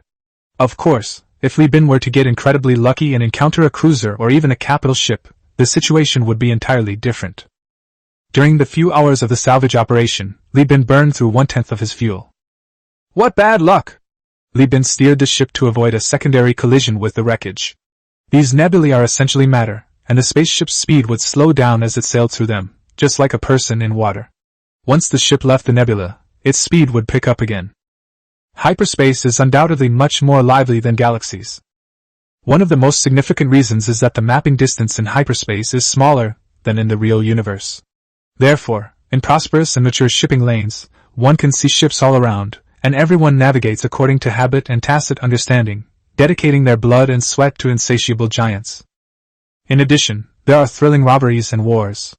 Pirates, Ludopath, Hell Legion, Fong Clan and other war maniacs, extreme religions and brainwashing forces are fighting everywhere in hyperspace. Besides planning large-scale galactic invasions, these forces most often do things like pirates, sending out ships sporadically to rob transport fleets in hyperspace. Unable to confront the defensive forces within the galaxy, they can hide in nebulae, guarding hyperspace jump points like vultures, circling up to their prey. Their core objective is to weaken the galaxy's power by harassing its transportation system. If they find that their harassment has become the trigger for some kind of unrest, they will call upon their main fleet and launch a brazen invasion. This behavior has caused many negative consequences, one of which is the creation of displaced people. In galaxies like the Tuller Galaxy, which lack large-scale food supplies, a food crisis can easily erupt if food supplies are cut off for more than 2 months. After 6 months, you'll see countless civilian ships recklessly attempting to break through the encirclement in search of a lifeline. Objectively speaking, over 4% of the current population of Alphia consists of migrants from other star systems who are looking for work opportunities. Li Bin still remembers the first 2 years after he was mortgaged onto the ship. He was a handyman and often saw rich people who were skin and bones emerging from luxurious spaceships on grain-producing planets. They were dressed in gold and silver and looked at the planet with vast fields of fertile land through the observation window with a wary yet greedy gaze. These are guys who successfully escaped and are starving, so they came directly to the food-producing areas to eat, and even had the idea of buying land to become high-tech farm owners. With its engines running at full power, the three-legged cat revealed its true identity and headed south with a fairly large commercial fleet. Li Bin's mind was racing with thoughts. As a kind-hearted citizen, Li Bin naturally couldn't turn a blind eye to the evil deeds of the Chaos Forces. Due to insufficient transportation capacity, he couldn't buy food to support these starving star systems. However, he is capable of selling weapons and enabling people to arm themselves to defend their homes, and he is very willing to do so. Chapter 19 Pirate Traces. Chapter 19 Pirate Traces. The moment Jeffrey hit the wreckage, he rushed down to the bridge to find damage control. When the first mate returned, his face was somewhat grim. "We need to find the nearest space station to dock. Unfortunately, the wreckage was destroyed by an attack. The hull was twisted by the explosion, and there were many sharp metal pieces stuck deep inside." Jeffrey projected a holographic image, magnifying the damaged area and pointing to several obvious repair marks, saying, "The armor of civilian ships is not strong enough, and there are several punctures in the hull. Damage control has been carried out urgently, and there are no problems inside the hull now. However, the hyperspace environment is very different from the real universe. We do not have repair ships, and the external armor cannot be repaired. If we encounter a hyperspace storm, the armor here may be torn apart, and other ships may see it and just turn into pirates and rob us." Li Bin squinted at the projection and nodded in agreement with the first mate's opinion. If this kind of problem were placed on the Minshin Company's fleet, it would be a non-stop operation. A complete commercial fleet is extremely specialized in its ship types. It not only has escort ships, medical ships, and fuel transport ships that are dedicated to combat, but even the transport ships are specialized. Apart from a light machine gun used to smash space debris, there are no other weapons on board. They are just thin-skinned, thick-fleshed space dumplings. Only a captain who works alone would have such demanding requirements for the overall performance of his ship. Being both poor and picky perfectly describes someone like Li Bin. The first mate stroked his chin. "You've worked at the company for so long, do you know anyone on any space station?" Li Bin shook his head. He did have acquaintances, but they were all accountants, clerks, and customs officials. Who in the smuggling business deals with factories? After glancing at the star map, Li Bin said, "We have just crossed Stylantia. The nearest star system is controlled by only one power, the left path. Shouldn't those lunatics from Switching go back to Stylane?" Li Bin shook his head again. "No, that's a permanently neutral port, open to any faction. Pirates and left-wing madmen might target us. Besides, prices are high. We've spent all our money on heavy weapons, and we only have 109 star coins left. Let's hold on a little longer," the first mate said with great concern. "Still holding on. Further ahead is the Sindar Power, which is also a warlord force. Our heavy weapons are contraband there. If we get caught, we'll lose everything. Further south are Hound Mining and Apex Design Group. Aren't they all on the list of prohibited sales of heavy weapons?" He scratched his head in frustration. "Speaking of which, who exactly are you planning to sell this batch of goods to? The south is full of conservative giants and warlords. Aren't we just asking for trouble if we go south?" Li Binki said. "Who told you I sold to a giant corporation? What do you take giant corporations for? 15 boxes of heavy weapons? The warehouses themselves have more than that. I did it to support those living on free planets that are not protected by giant corporations, so that they can defend themselves when faced with invasions by pirates and madmen." Jeffrey scoffed. "Just do business. Why the hell are you talking about having such lofty ideals? Do you think you're a poet?" Despite saying this, Jeffrey's anxiety lessened considerably. He was truly afraid that the glimmer of hope he had finally seen would be squandered by Li Bin's impulsive actions. Free Planet lacked everything, and Jeffrey didn't know what Li Bin had found in the sea of news and information, but since he wasn't courting death, Jeffrey, based on his success over the past 6 months, decided to take the gamble. As they were discussing where to resupply, the command tower alarm went off. Li Bin answered the communicator, and the old sailor, one-eyed, spoke with a broken, knife-splitting voice. "Captain, we have 2 ships following us. They're probably pirates." Li Bin tensed up. "How did you find out?" "While we were in hyperspace, I had the guys practice hyperspace optical observation. We discovered a nebula with an abnormal trajectory. This is a common tactic used by hyperspace pirates. They bring a fuel transport ship and lie in wait in hyperspace for extended periods, using the nebula as a cover to approach their target. My Marine Corps unit learned this the hard way once before, and it left a deep impression on me. The optical observation post is responsible for observing space with instruments and the naked eye. The data they obtain, along with the detectors, is compiled and sent to the navigator. The navigator analyzes the latest space terrain, assesses risks, and then gives advice to the captain. Jeffrey was shocked.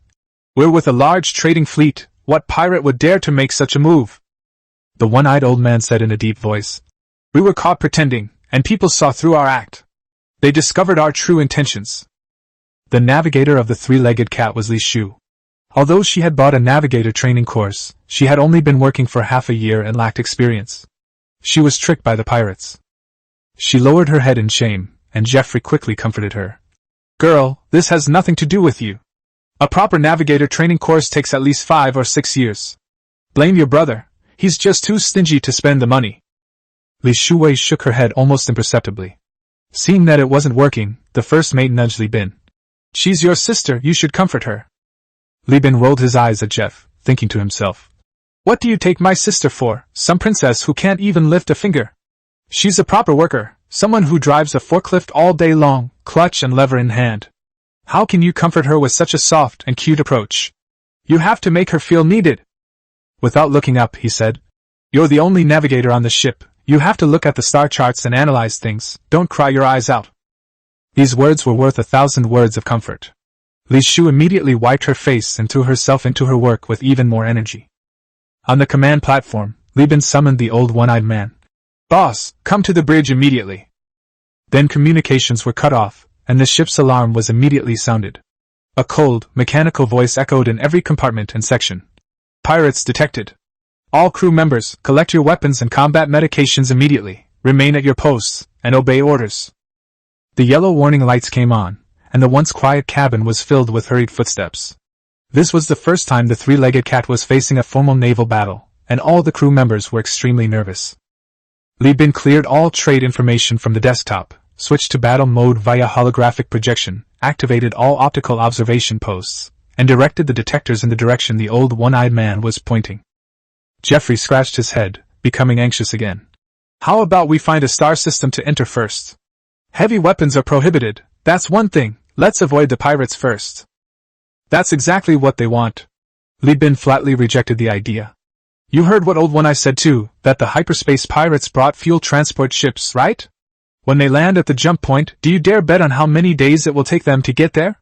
All their weapons will be offline when they cross the hyperspace jump point. As he spoke, Li Bin grabbed the first mate's shoulder. Only you, me, and Old One-Eye have real experience in naval warfare on the ship. The rest are all mediocre. The lookouts didn't find a single trace of pirates. It was Old One-Eye who reported the location himself. The ship's light machine guns are not enough to drive away the pirates. We have to rely on torpedoes. You go and control the torpedo launch. Jeffrey nodded sharply, rushed off the bridge, and brushed past the old one-eyed man. At this moment, the ship's internal communication channels were filled with the furious shouts of Li Chongjin and Vulcan. The engineering team, with the most experience and stamina, was assigned to operate the 3 light machine guns. As for the drones, they were directly controlled from the bridge. They're here! Li Shu took off her headphones and reported in a clear voice. Coordinates 56.78.12, to our left front, number 3. The battle mode projection jumped again, displaying a 3-dimensional spherical map centered on the three-legged cat. The blurry hyperspace terrain shifted as the ship moved forward, and 2 bright spots appeared directly ahead and diagonally ahead. One bright spot represented the trade fleet, which seemed to have also spotted the pirates and was accelerating to distance itself from Li Bin. The other dark spot was the pirates. This is the Sky Dome combat system, originally intended for use by the human leader's army. After the Great Collapse, it was scattered everywhere. It can intuitively summarize reconnaissance information, using AI to aggregate and provide a clear battlefield response. In large-scale fleet battles, this is indispensable. If an AI core, a top-tier technological achievement even in the era of humankind, could be implanted into the ship, Li Bin could even use the AI core's powerful computing and algorithms to blow up a military destroyer while piloting the 9-handed, 3-legged cat. The one-eyed old man glanced at them and said, 3 ships. We'll disregard the fuel ship, and the other two. Li Bin magnified the light spot, revealing the outline of the pirate ship, which was a projection synthesized from photos uploaded by the optical observation post. With his exceptional memory, Li Bin immediately recognized the ship types: a Hellhound-class armed merchant ship and a robber-class frigate. The old one-eyed man looked surprised. He hadn't expected the captain to be so familiar with the ship's design. During the days Li Bin spent buying the ship, he did a lot of research, looking at almost all the destroyer and smaller ship types in the core star sector, and also memorizing the standard parameters of the ships. He said to the bosun, "The Hellhound is alright. It's designed as an armed merchant ship, and it's only slightly faster than us.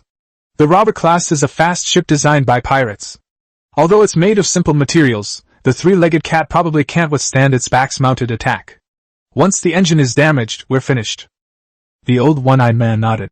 "Then let's focus our fire on the Hellhound and try to cripple it. Pirates are like dogs, bullying the weak and fearing the strong. As long as they find it troublesome, they won't dare to risk losing their ship to trade with us."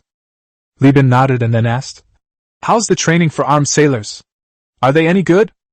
The one-eyed old man smirked. "Captain, what are you asking?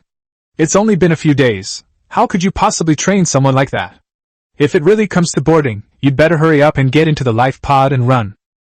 Li Bin didn't respond, thinking to himself that all his hard work was on the ship, and his younger siblings were both obedient and sensible.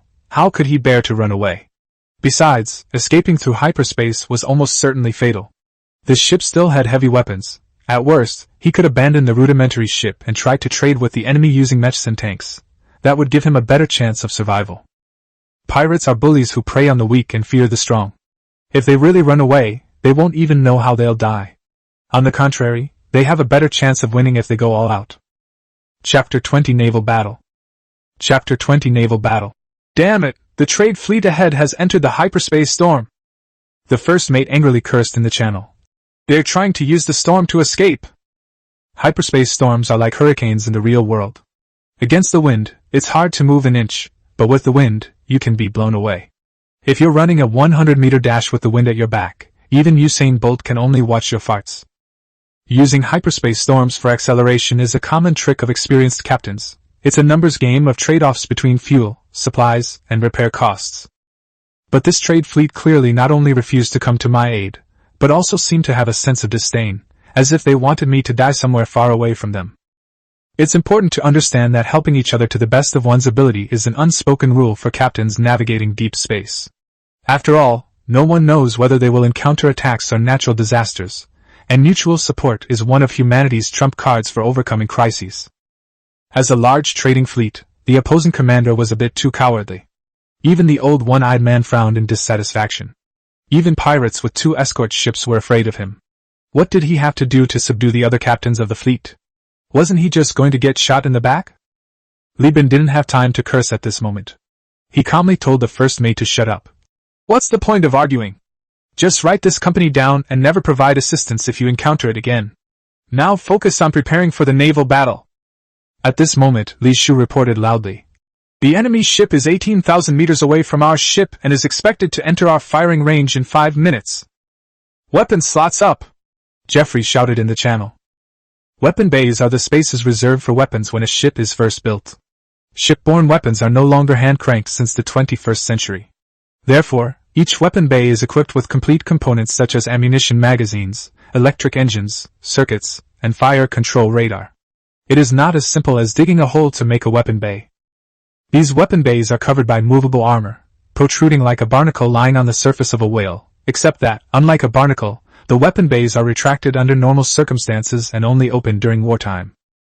4 electrically powered 60mm light machine guns were pushed out from the raised weapon positions. Under the control of Li Changjin, who had temporarily switched to being a gunnery sailor, one of the light machine guns started spinning. The hangar doors below the bridge opened simultaneously, and 6 drones were launched in sequence, circling the 3-legged cat, their weapons already locked onto the approaching pirate ship. These worker bee drones are equipped with simple chips, enabling them to cooperate via local area network after inputting commands. Originally intended for long-distance mineral mining, they can now destroy asteroids and mines, and even work together to break through spaceship armor. Just like the hammer torpedo on the bow of the 3-legged cat, it was originally intended to detonate asteroids, but it was later discovered that its power was also suitable for destroying ships, so it was used as a weapon. 6,000 meters from the enemy! Li Shu's voice rose again. In the Sky Dome combat system, the pirates are already very close to the combat radius of the drones. But Li Bin remained inactive. All the mining drones were crudely manufactured, with adequate firepower but inadequate defense. Without proper coordination, they were easily torn apart. 3,000 meters from the enemy! Enemy ships open fire! Li Shu's voice trembled with tension. Li Bin glanced at the combat system, grabbed the communicator. The pirates have opened fire, it's the fire serpent. The three-legged cat will attempt to maneuver, you must intercept the missiles. Yes, Captain, Li Chongjin replied. The fire serpent tracking missile is a harassment missile specifically designed to disable engines. It has almost no ability to damage the ship itself. The warhead of the fire serpent missile is mostly occupied by the guidance system, and the remaining part is filled with expanding foam. The moment the trigger-activated warhead hits the target, the box containing the foaming agent disintegrates on its own, and the expanding foam expands 800 times in 1 second and quickly hardens to block the engine nozzle. If hit by 2 or 3 fire serpent missiles at the same time, the three-legged cat would have to shut down for at least 20 minutes to allow damage control to remove the bloating foam and restart the engines. This tactic of paralyzing the ship without destroying it is favored by pirates, as it preserves the ship's assets and cargo to the maximum extent possible, and allows the most valuable part of the ship itself to be immediately converted into combat power after being captured. Because they needed to replace their powerful torpedoes and missiles with the fire serpent, a type with a very narrow range of applications, the pirates' firepower objectively did not reach the average level of the number of weapon slots they possessed. Simply put, this gang of pirates is all show and no substance, which presents Li Bin with an opportunity. The light machine guns spat fire, and 4 bullet belts swept through hyperspace. The 60mm bullet struck the fire serpent missile, and the powerful kinetic energy tore the missile apart, causing it to expand like a gray, expansive bubble. In the classification of shipborne weapons, light machine guns belong to live-fire kinetic energy weapons, and are further subdivided into air defense weapons. They rely on a high rate of fire and a fire network woven with multiple weapon positions to conduct air defense with saturation live fire, which is perfect for taking down fire serpent missiles. These bullets are not filled with gunpowder, but with special components that can detonate in an oxygen-free environment. In the atmosphereless space, these bullets theoretically have an unlimited range. I bet the pirates on the other side are jumping up and down cursing right now. Why don't they put cannons on a proper destroyer and instead try to equip it with a bunch of small water pipes like a frigate? Who would have thought? The Sky Dome combat system emitted a loud alarm, the yellow alert turning into a red alert. The piercing alarm bells made the crew members, who were holding air guns and guarding against boarding attacks in the cabin, completely uneasy. Enemy ship is 1,500 meters away. This means that both sides have entered the range of close-quarters combat, and a fierce naval battle has officially begun. Activate your shield! The orange shield slowly rose under the full power of the battery pack. The fastest robber-class frigate had just caught up when most of the first round of firepower was absorbed by the shield. Only a few shells hit the armor. The three-legged cat trembled slightly as its armor deformed. A window popped up at the bottom of the Sky Dome combat system, with the progress bar filled to 20%. This reflects the waste heat accumulation of the shipborne battery pack. In order to maintain the shield during a violent explosion, the battery pack will be overloaded for a short period of time. Even in the interstellar era, the energy conversion efficiency cannot reach 100%, and some of the energy of the battery pack will accumulate as heat in the battery pack. If the battery pack temperature exceeds the warning threshold, the battery pack will shut down due to overload. This problem is even more pronounced in space. To sustain a massive spacecraft hundreds of meters tall, the onboard battery packs would be several standard cabin sizes in size. However, the thin atmosphere in space, unlike Earth which has sufficient air and water, means that the battery packs cannot rely on air or water cooling for heat dissipation. That would heat up the cabin air, and the crew would die from the heat before the war even ended. Therefore, during naval battles, captains must be constantly vigilant about the accumulation of waste heat. Once an overload occurs and the power fails, the entire ship, including its engines and weapons, will have to shut down, and the spaceship will become a target in space. Of course, there are ways to dissipate waste heat. Generally, ships use methods that convert waste heat into radiation and discharge it through radiation vents. Each ship has its rated radiation efficiency, and the principle is similar to that of a microwave oven. In other words, if properly controlled, a ship can slowly dissipate and control waste heat. However, In a situation like Li Bin's, where there is 1 against 2, it is difficult to keep the waste heat of the three-legged cat within safe limits. He needs time to suspend the ship's functions, activate the forced exhaust system, and convert all the waste heat into thermal radiation, releasing it like defecating. In thermal imaging, the three-legged cat will appear as dazzling as the sun. As we all know, people are most vulnerable when they defecate, and the same goes for ships. At this time, they can't do anything. The forced defecation process is irreversible. Although the process only takes a few tens of seconds, once it starts, the ship is at the mercy of others. Full speed ahead, smash through the robber class, target the Hellhound class. Li Bin gave the order. As the Hellhound class that had crashed behind them locked onto it, the worker drones swarmed out, completely ignoring the pirate ship that was right next to them, and rushed towards it as if they were going to their death. But Captain, the impact of the shields puts a lot of stress on the battery packs, a crew member warned. Li Bin waved his hand and said, "We are destroyers, and they are frigates. Our ship has at least twice the battery packs of theirs, giving us an advantage in terms of battery waste heat. Take down the Hellhound, and the hammer torpedoes are ready. Sledgehammer torpedo in position. I need a better firing angle," Jeffrey responded in the channel. "Okay, I'll give you the firing angle." Li Bin slammed his hand on the table, activated a button on the command console, and initiated the Dromedary-class tactical system, backup deployment. The aircraft carrier's printing plant, located directly below the bridge, immediately began assembling all the parts originally intended for repairing drones. The second batch of drones was assembled and launched in less than a minute. This batch of drones disregards safety and stability, prioritizing only the enhancement of firepower in this moment. Even if they survive, they will soon be destroyed due to malfunctions. Their mission was simple: to force the Cerberus-class armed merchant ships to turn their fire on them, creating an opportunity for the three-legged cat to get close. Li Shu looked up and shouted, "Collision warning!" Boom! Chapter 21 Pirate Nature, Bullying the Weak and Fearing the Strong. Chapter 21 Pirate Nature, Bullying the Weak and Fearing the Strong.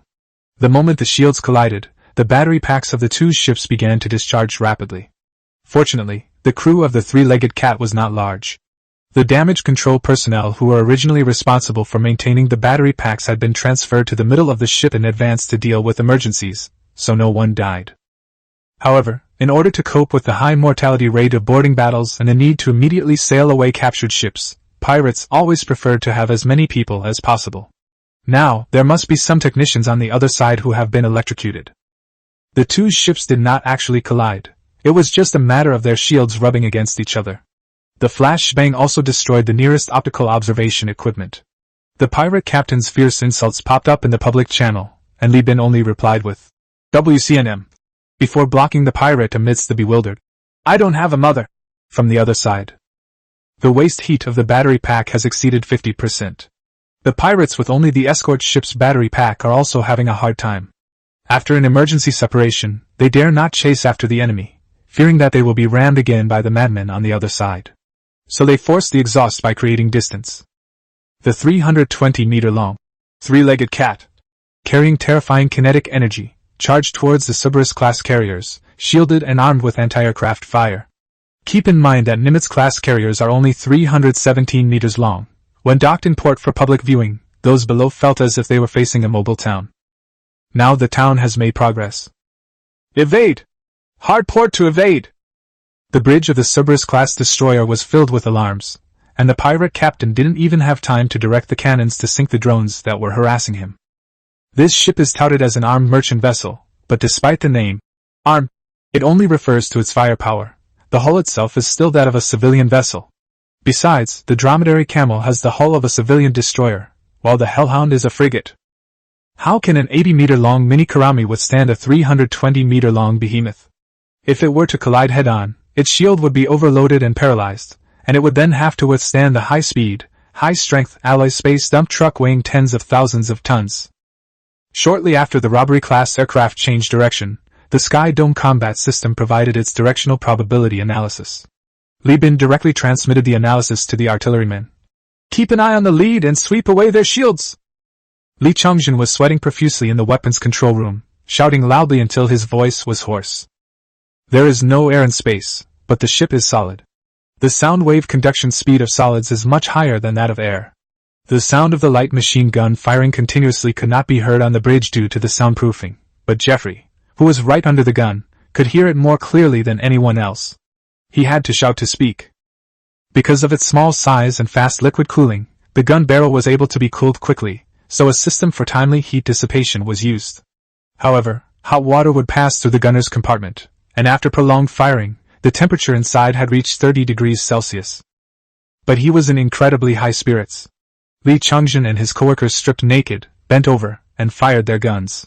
The muffled firing sounds overhead were almost intoxicating. Some of them even yelled and screamed war songs over the channel. Lee Chungjin couldn't understand the situation, didn't know what tactics the pirates used, or what dangers he was in. All he knew was that the three-legged cat was longer and bigger than the two pirate ships combined. The eldest brother is a tough guy. He drives the boat fast and well. With one acceleration, he directly rammed a boat and beat the other side into a pulp, making them afraid to come closer. He's incredibly fierce. This battle is impossible to lose, so the result will definitely be a huge victory. If you're winning, why are you being so arrogant? Are you going to wait until things go wrong? Just have fun. Geoffrey in the torpedo room wasn't so happy. Li Bin had placed the fate of the ship on his shoulders, and he bore the weight of the entire ship's life and death. Geoffrey blinked his tired, bloodshot eyes, which betrayed his exhaustion. But Geoffrey had taken stimulants to force his body to recover. The printing factory is working at full capacity to produce drone parts. It currently has 4 torpedoes in stock and 2 torpedo launch bays, which means the first 2 will be the most effective. Patience, be patient, Geoffrey muttered to himself, his eyes reddening from looking through the scope, where light machine gun fire created dense yellow patterns on the enemy's shield. The pirates' cannonballs blasted intermittent waves against the cat's shield. Li Bin even frequently turned off the shields, adjusted the ship's attitude, and used the armor to absorb damage, all to avoid overloading the battery pack. In order to avoid the collision path of the three-legged cat, the pirate ship could not simultaneously protect the battery pack. Despite Li Bin's best efforts, the pirate ship's waste heat buildup reached the critical point first, forcing it to shut down its shields and retreat at full speed in an attempt to force the exhaust at a safe distance. This is the fighter jet created by Li Bin. If the Hellhound class doesn't withdraw its shield, it will be overloaded by light machine guns and drones. If it does withdraw its shield, at the current distance, it's very difficult for the hammer torpedoes to miss. Launch! Geoffrey slammed the launch button, and the torpedo, propelled by liquid fuel, left the launch bay and flew slowly but steadily toward the Hellhound pirate ship. It's a hammer torpedo! The pirate bridge was in chaos. The captain was still trying to operate the ship when he realized with despair that the robber-class ship, which was behind its prey, had already turned and fled the moment it spotted the hammer torpedo. His allies judged him hopeless and decided to monopolize the fuel transport ship. Damn it, cowardly rats! In his grief, the pirate captain chose to raise the shield again. Given the frigate's small size, if it were hit by 2 missiles, there would be no chance of survival. So what if the battery pack is overloaded? As long as everyone's alive, he pulled out his air rifle, ordered the bridge locked, and shot down any pirates attempting to break in. Simultaneously, he rallied his loyal followers to kill any extra personnel on the bridge.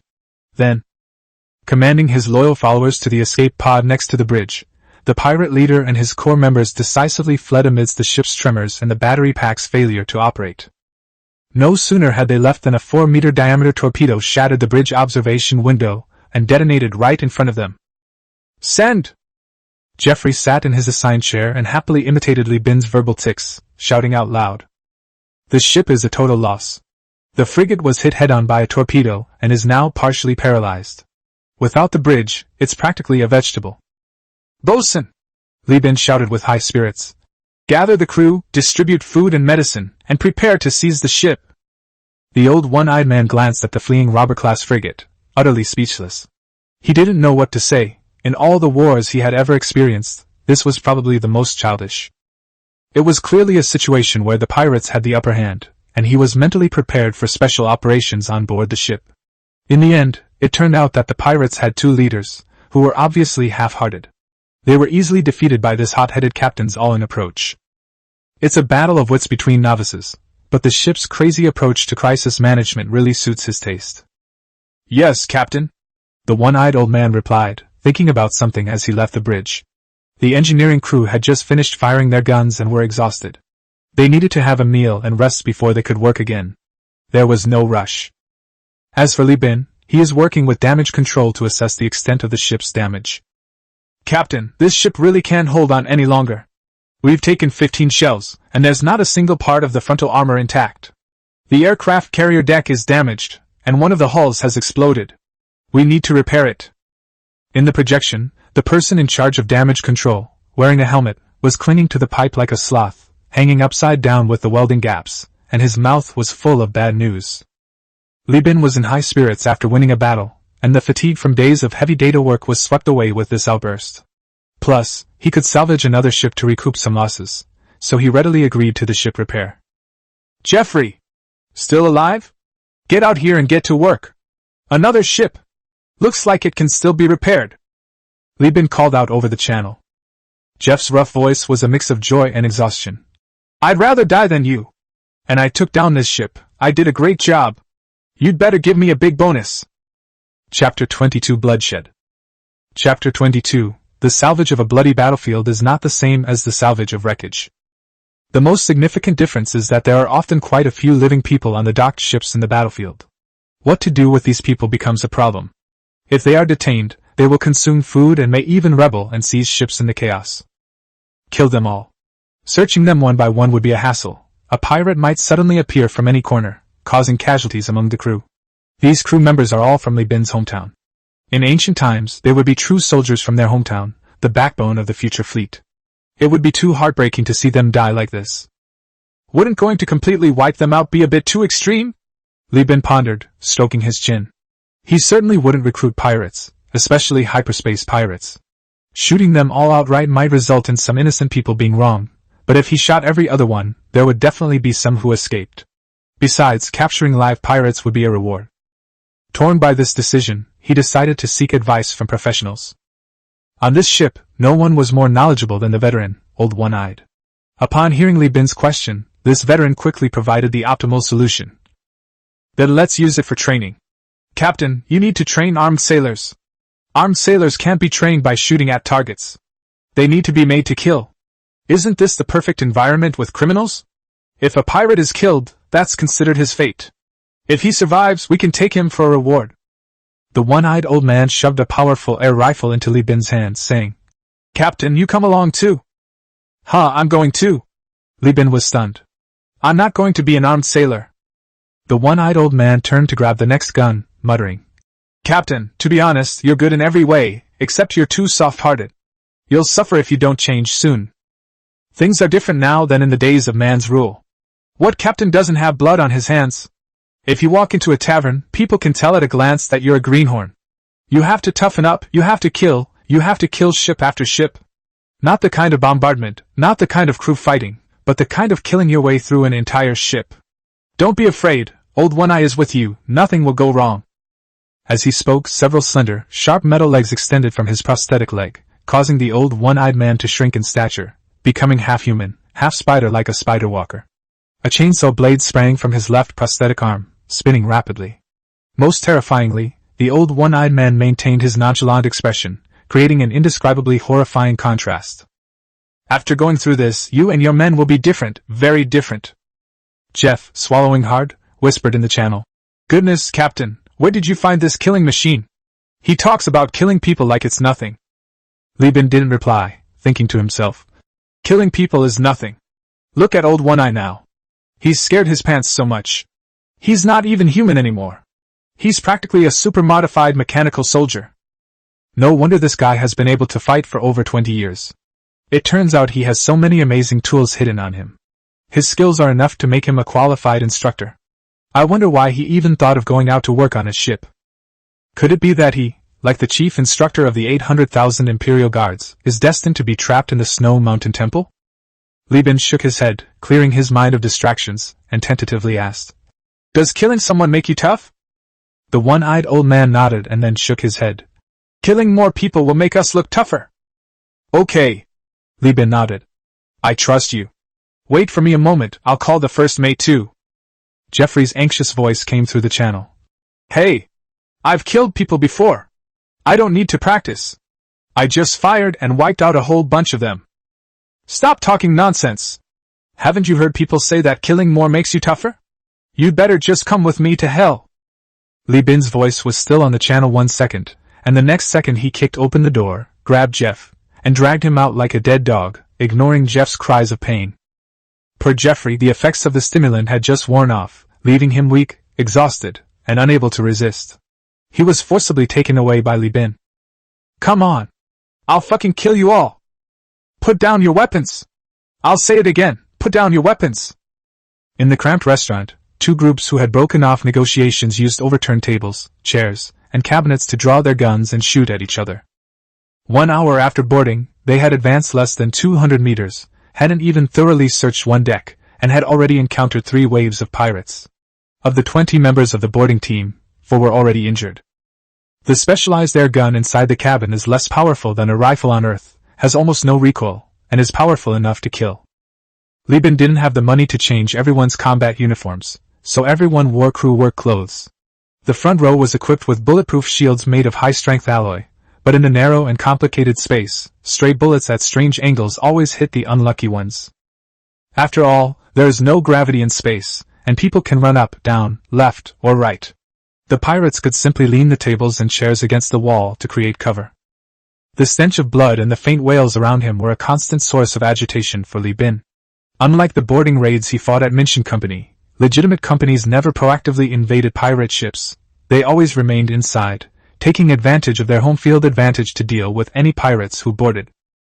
At that time, Li Bin also took up arms to protect the company's property many times, but he had the advantage no matter how he fought, with the cabin surveillance capturing pirate data above his head, the efficient instructions from the complete command team in his headset, and a large number of Marines and armed sailors around him.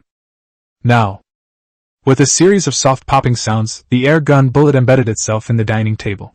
The polyethylene table cracked at the point of impact, leaving a dent the size of a thumb, and a bump protruded from the tip of Li Bin's nose.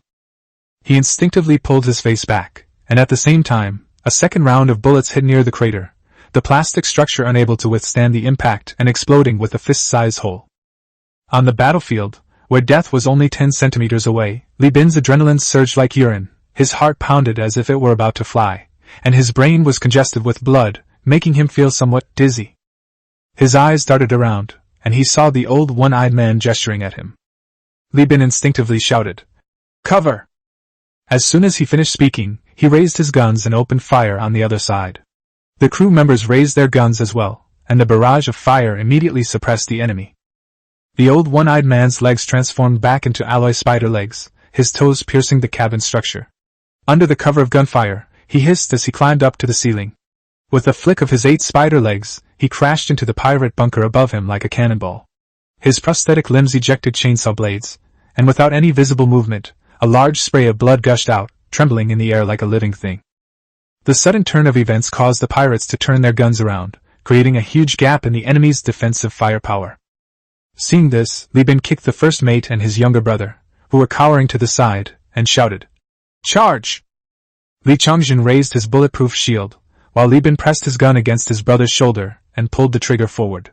Jeffrey also got up and pressed his gun against another crew member's shoulder. The crew quickly organized a suppressive formation and swarmed forward. Li Changjin used his shield to push down 2 pirates, then stepped on his magnetic boots to stick to the ground, and pounced on them to pin them down. Li Bin stepped on his younger brother's back to prevent the pirate from easily pushing Li Changjin away. At the same time, he lowered his gun and, amidst the pirate's frantic trigger-pulling and stray bullets, aimed at the pirate's side and fired. Then he withdrew his gun, changed direction, and repeated the process. 2 pirates with bizarre tattoos on their faces died in extreme pain from having their kidneys ruptured. The ruptured freckles on their kidneys added a strange smell to the blood in the air. Li Bin patted his younger brother on the shoulder and said, "Well done! Now keep going, push forward!" The 2 groups of people had completely collided and were squeezed together. With limited space, air rifles could not be used at all, so everyone threw away their guns and drew their melee weapons to fight. In the chaos of battle, Li Bin shattered a pirate's eardrum with the hilt of his knife. Just as he was about to finish him off, Jeffrey shouted in shock and panic, "Li Bin! Captain? Come quick! You'd better be in trouble!" Li Bin roared back. He pulled his younger brother along, fighting and leaning against each other, until they reached the first mate, where he found Jeffrey standing there like a block of wood. "Who died? Or did we catch a big fish?" Jeffrey pushed open the cold storage door and said blankly, "See for yourself." These nonsensical words startled Li Bin. He stuck his head in and froze instantly. Li Chongjin also curiously peeked out, but Li Bin pressed his head down with his big hand, and he couldn't break free no matter how hard he twisted. "Brother, what is it that you're hiding? Kids shouldn't look at this, it'll make their eyeballs pop out."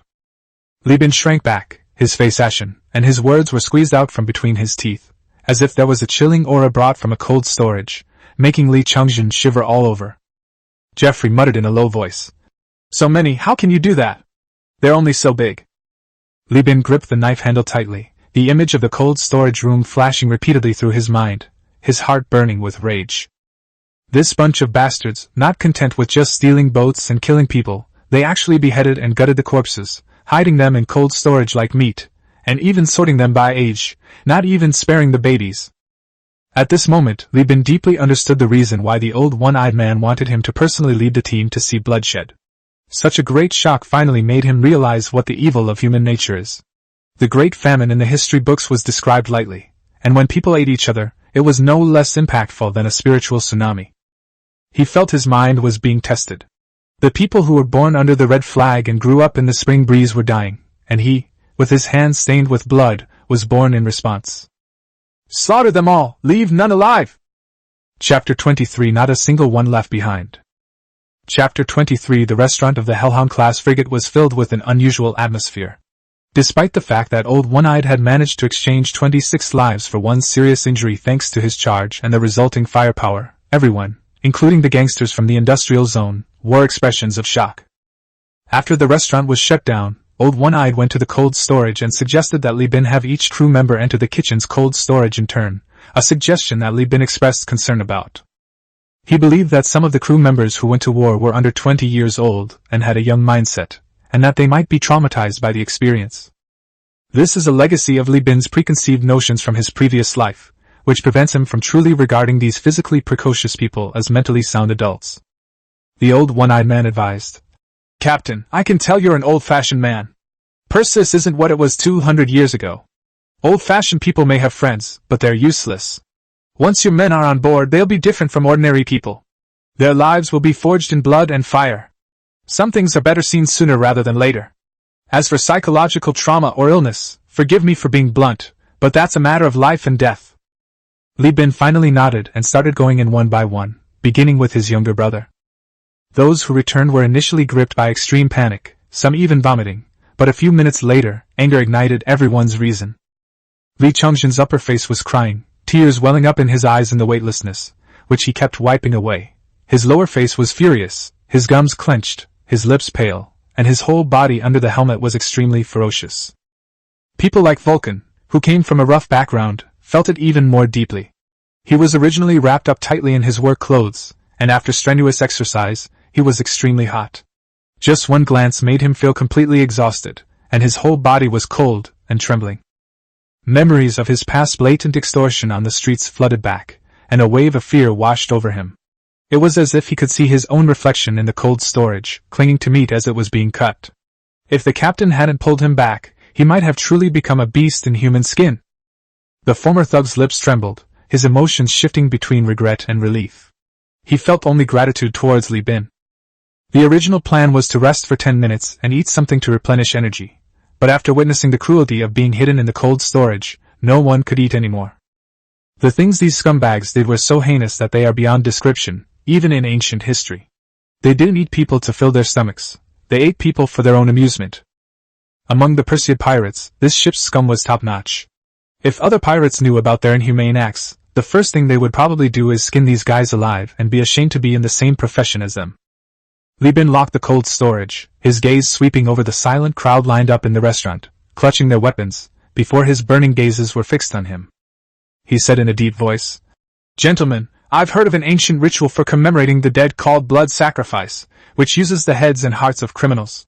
I want to use the pirates from the ship to perform a blood sacrifice on the dead in the cold storage.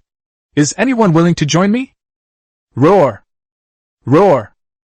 The primal cries, devoid of language, represent the hatred and anger of intelligent life, hailed as humankind, towards the inhuman.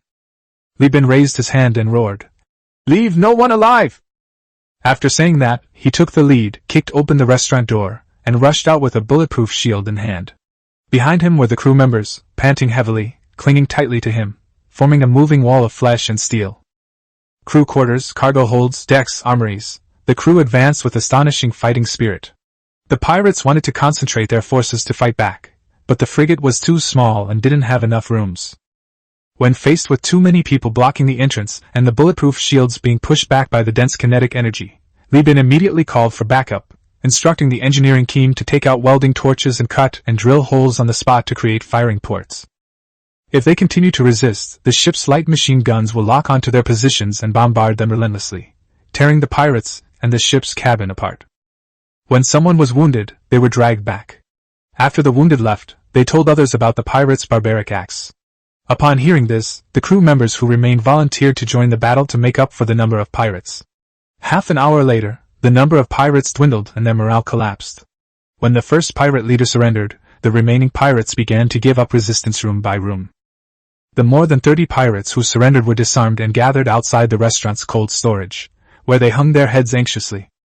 Li Changzhen's eyes were bloodshot, and his limbs were weak from exhaustion. He gasped for breath and said, "Brother, what should we do? You said not to leave a single one, but there are still so many left." Li Bin patted his younger brother's back. "You've worked hard. Go back and rest. I'll take care of things here." Li Changzhen stubbornly shook his head. "I have to watch them die, otherwise I can't sleep." Seeing this, Li Bin stopped trying to persuade him.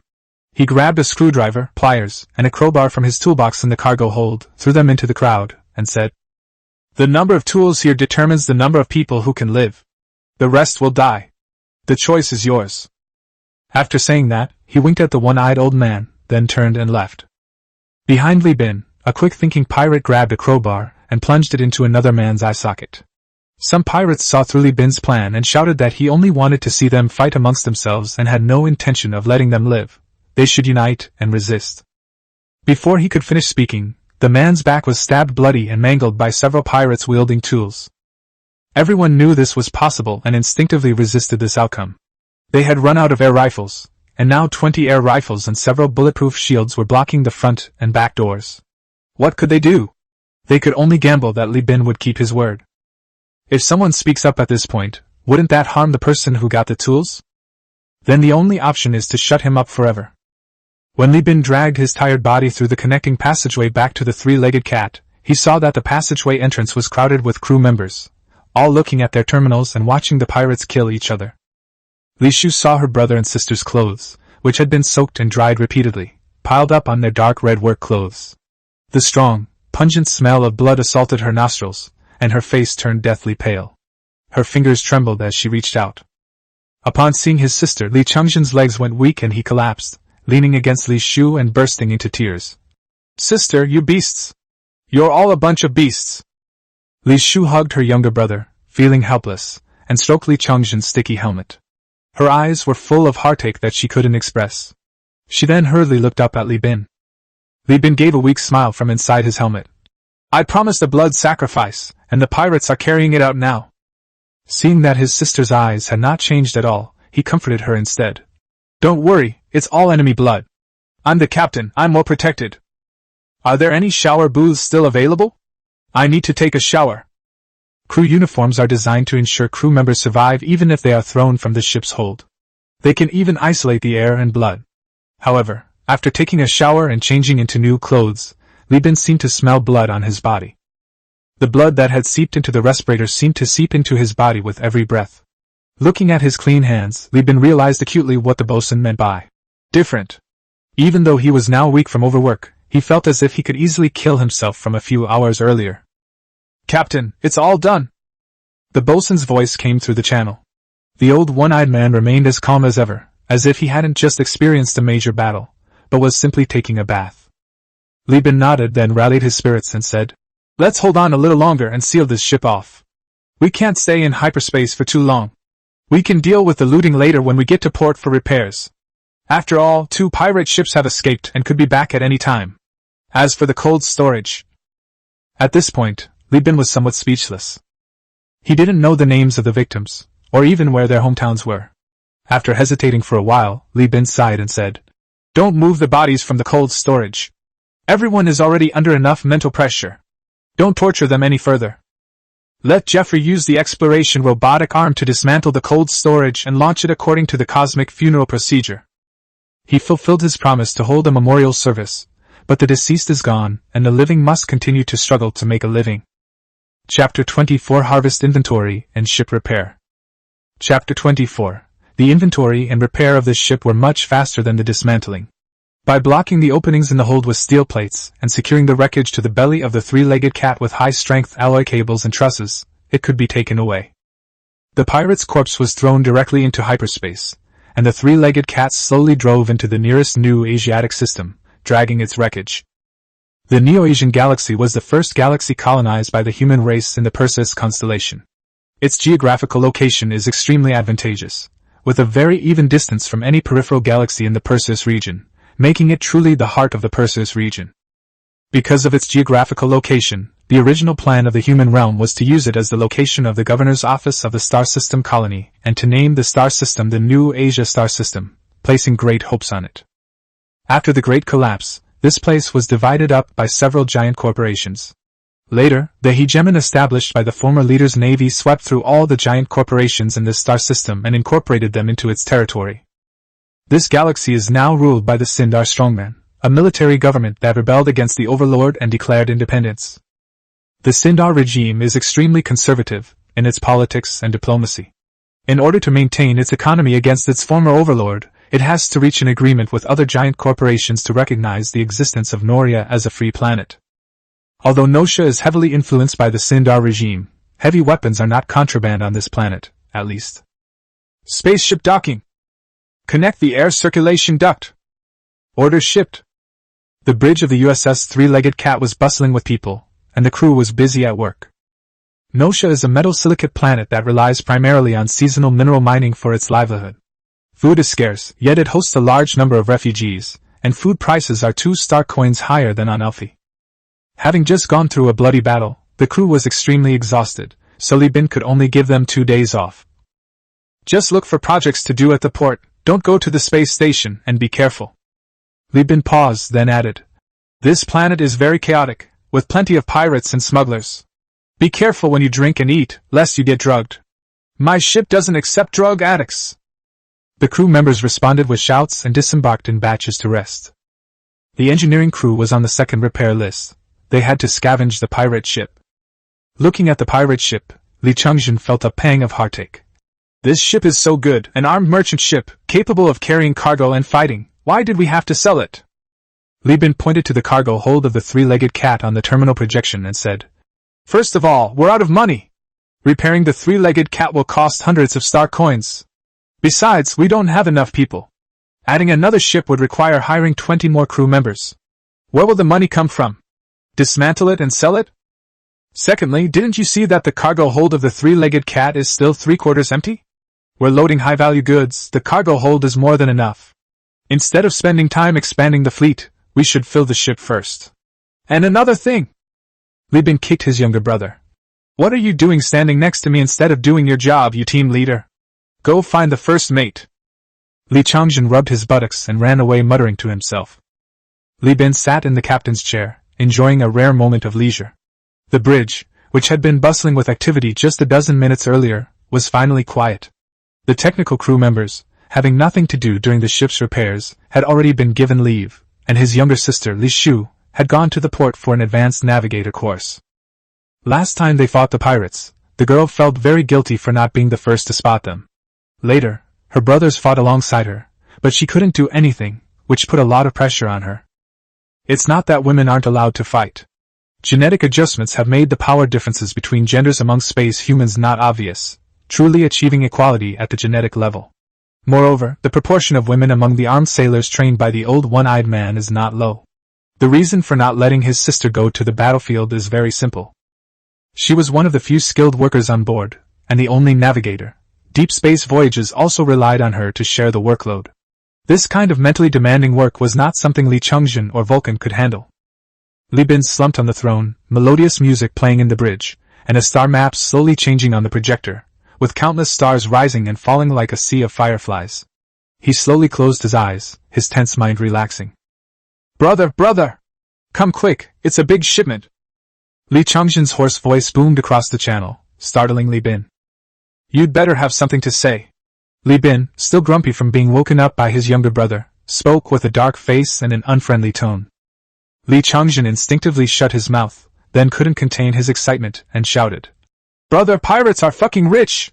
Why bother selling goods? Let's become bounty hunters. We can do good deeds and make money at the same time." The more Li Bin heard his brother calling out, the darker his face became. This brat, a bounty hunter? What kind of bounty hunter drives a survey ship with a light machine gun and a small water pipe?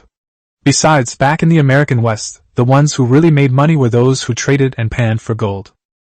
We can't just focus on the thief eating meat, we also have to consider the thief getting beaten. Becoming a bounty hunter? Do you really think that in the chaotic political landscape of the Perseus constellation, pirates occupying a place is just luck? Becoming a bounty hunter? You won't even know how you died. Fortunately, the first mate was a knowledgeable man. He pushed aside Li Changjin above him and said, "Don't listen to this hothead's nonsense, Captain. You should contact the repair shop right away. We've made a profit this time. I've estimated that we can repair this Hellhound-class ship and our ship and still have some left over." "Wait." Li Bin snorted and nimbly walked towards the cargo hold, thinking to himself, "This Jeff, the captain with the wind at his back and Li Bin with the wind at his back, really thinks too highly of me." Once they reached the cargo hold, Li Bin checked the goods against the terminal, then turned around and slapped the terminal on his younger brother's forehead, scolding him. "How much money is this? Is it worth becoming a bounty hunter? Can't you have some ambition?" The Hellhound class is a frigate, less than 100 meters in size, so its cargo hold naturally cannot hold much. Apart from food and standard supplies that need to be intercepted for their own use, this group of pirates must have spent quite a while in hyperspace and robbed many ships, so the cargo in the hold is a very mixed bag. 10 boxes of civilian daily necessities, using the standard of human color, each box containing clothing, accessories, household items, and work tools, including lathes, etc., enough to meet the industrial, agricultural, and daily consumption needs of 100 family units in the colony for a year. Due to the Nosha refugee crisis, each box can be sold for 30 star coins here. The 14 boxes of organic matter consist of a large number of complex carbon-based compounds and their derivatives, primarily petroleum-based.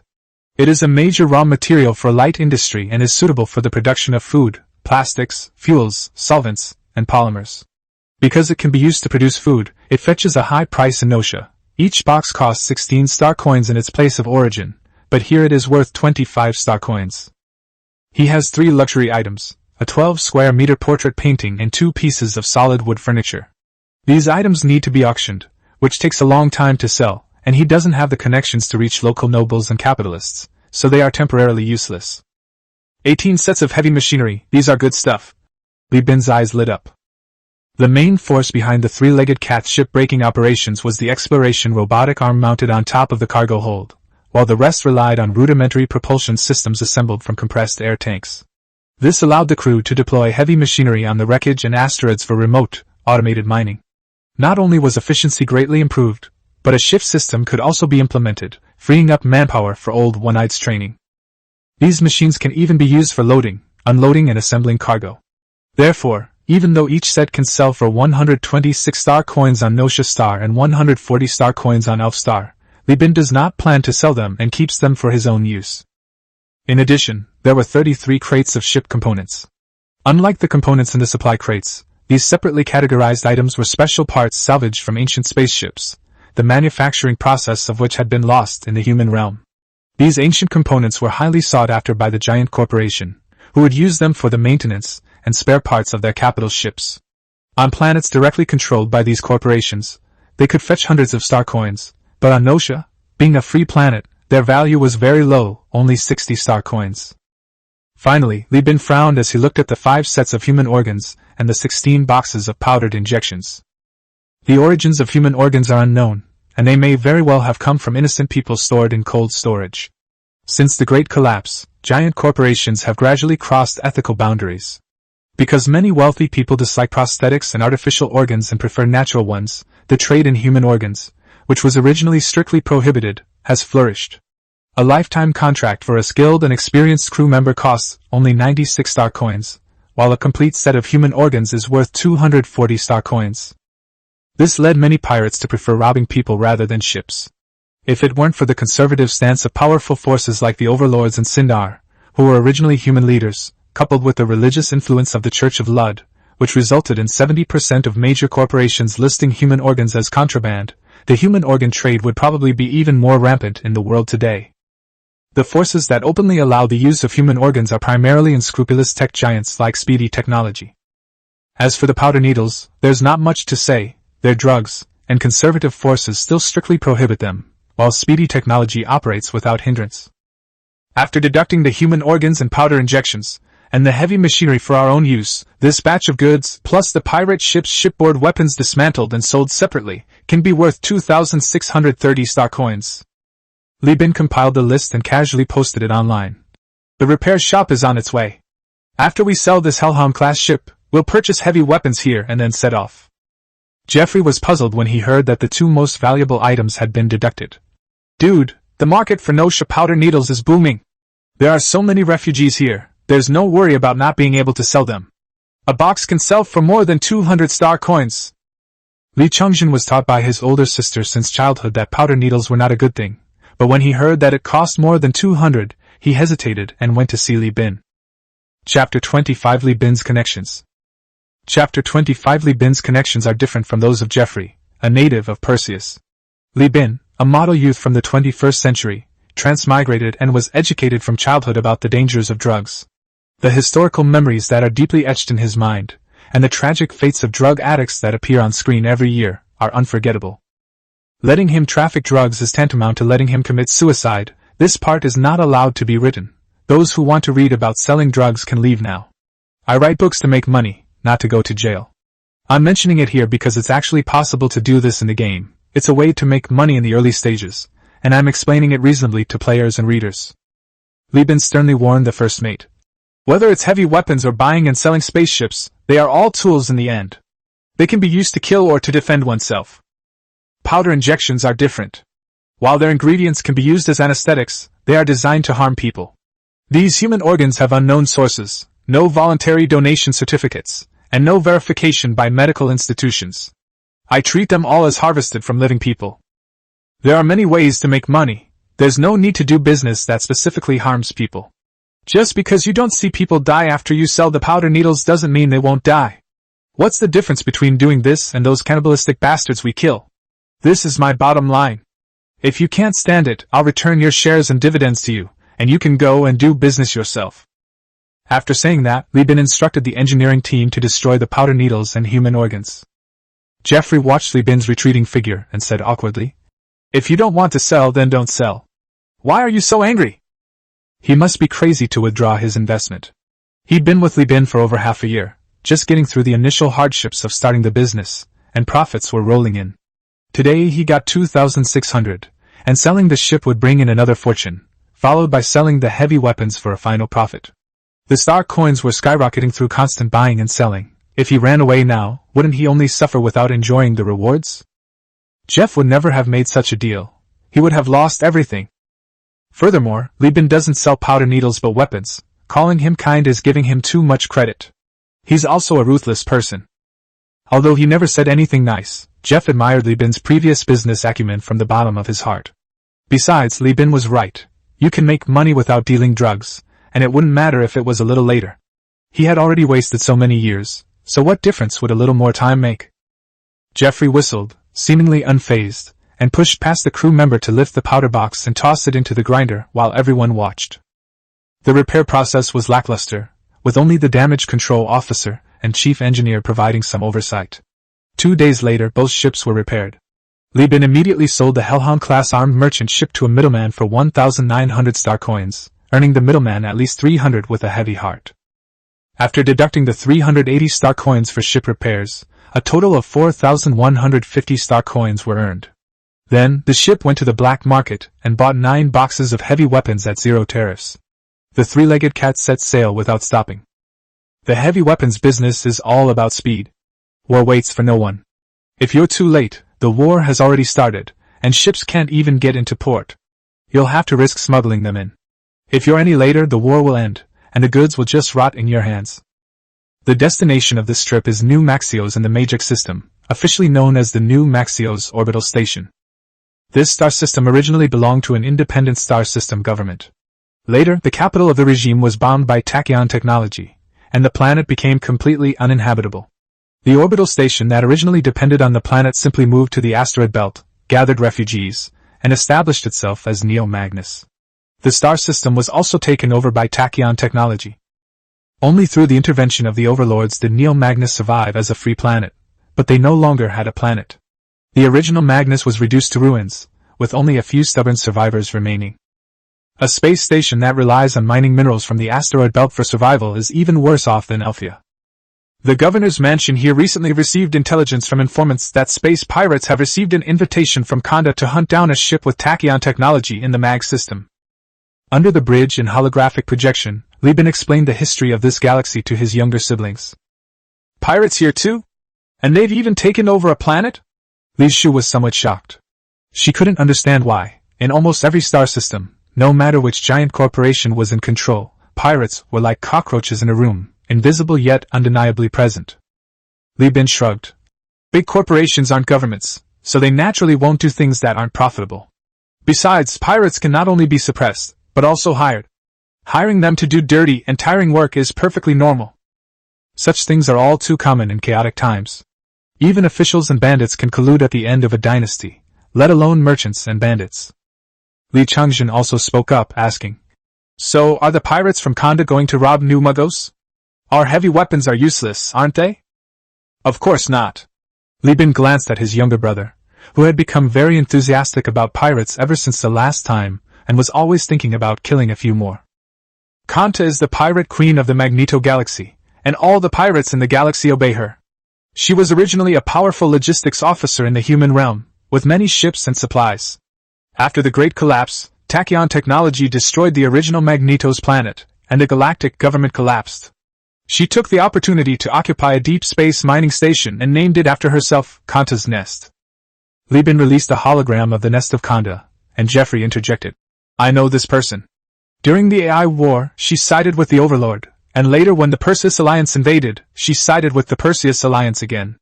She's just like Lu Bu in the story the captain told us. She's a traitor who has served 3 masters and is a fickle villain. First of all, he's a traitor who has served 3 masters. He's supposed to be a pirate king, yet you've made him out to be like this. Li Bin sighed and corrected. Secondly, I've read the files of Minshin Company. This Kongda is not a fickle villain. On the contrary, she is ambitious and idealistic. She claims to be loyal to the destroyed Magius regime and is committed to destroying tachyon technology's rule in the Magius system. Simply put, she will side with whoever attacks tachyon technology. Upon hearing this, Li Changjin recalled the pirates he had encountered before and muttered to himself. These aren't pirates, they're definitely rebels. Li Bin then projected a few more images onto the screen. This time, Khanda is gathering pirates, and the goal is still the planet of tachyon technology. However, pirates are always difficult to control, so Neo Magnus plans to buy a batch of heavy weapons to prevent possible pirate invasions. Upon hearing this, Li Shu had a guess in her mind. Li Changjin didn't understand and asked again. That doesn't make sense either. Why would a naval battle need heavy weapons? Besides, brother, if Suzy Technology is fighting pirates, why don't we sell to Suzy Technology?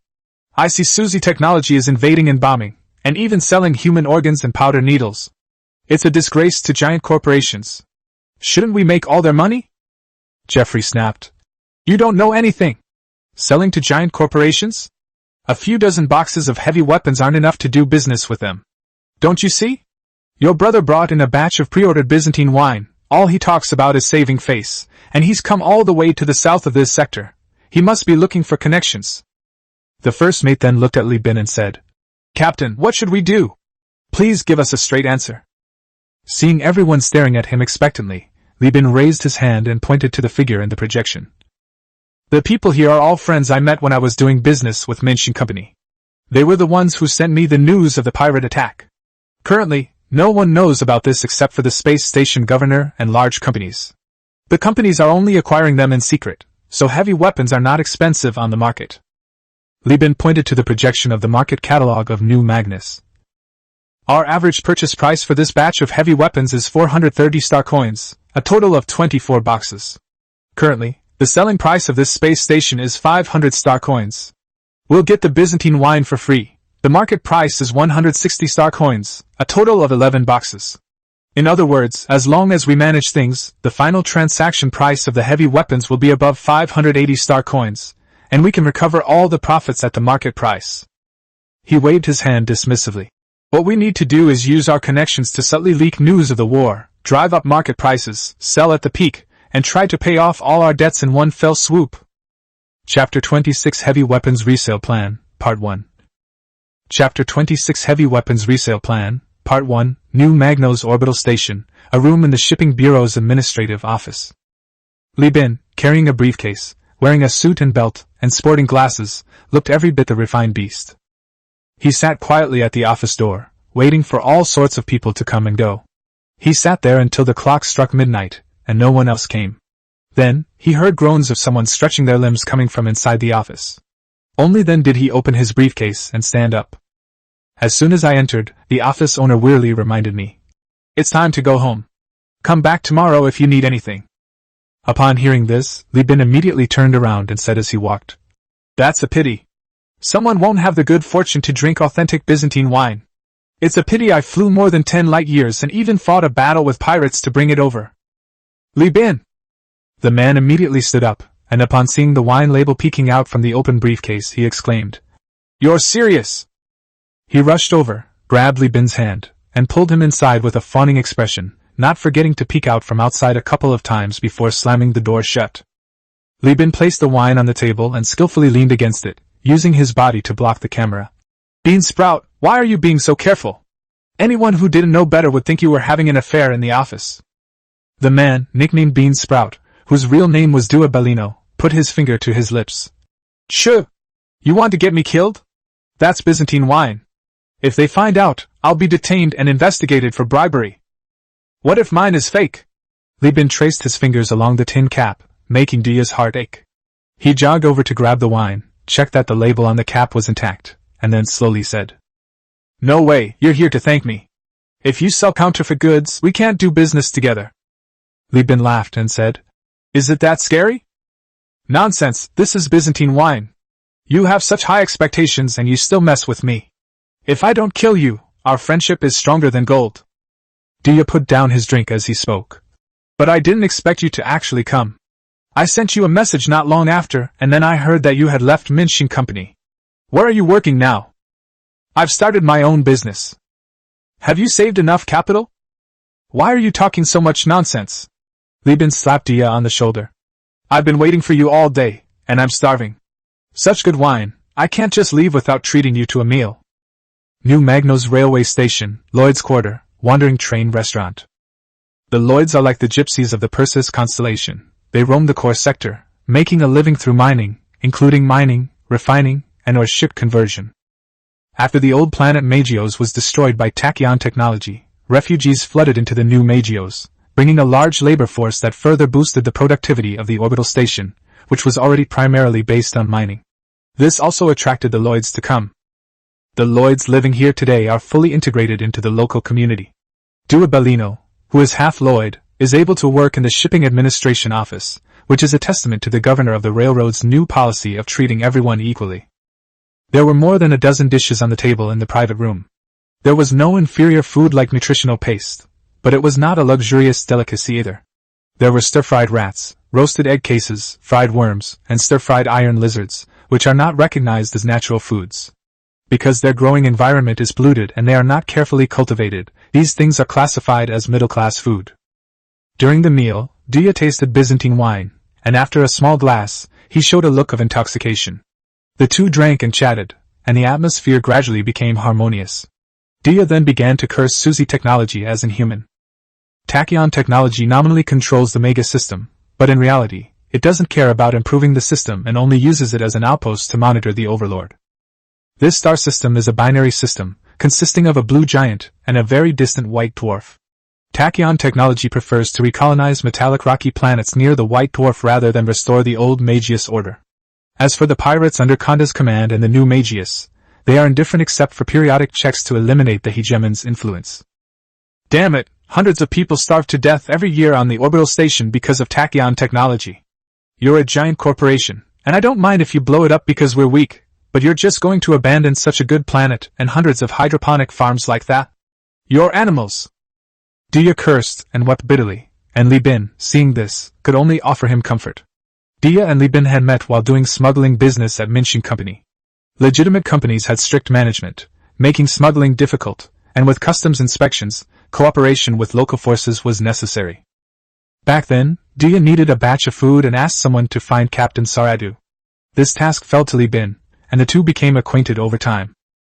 After venting their emotions, having had their fill of food and drink, it was time to discuss business. Dia rubbed his reddened eyes and spoke. I originally wanted to deliver 100 containers of heavy weapons and 800 containers of food to Tosala.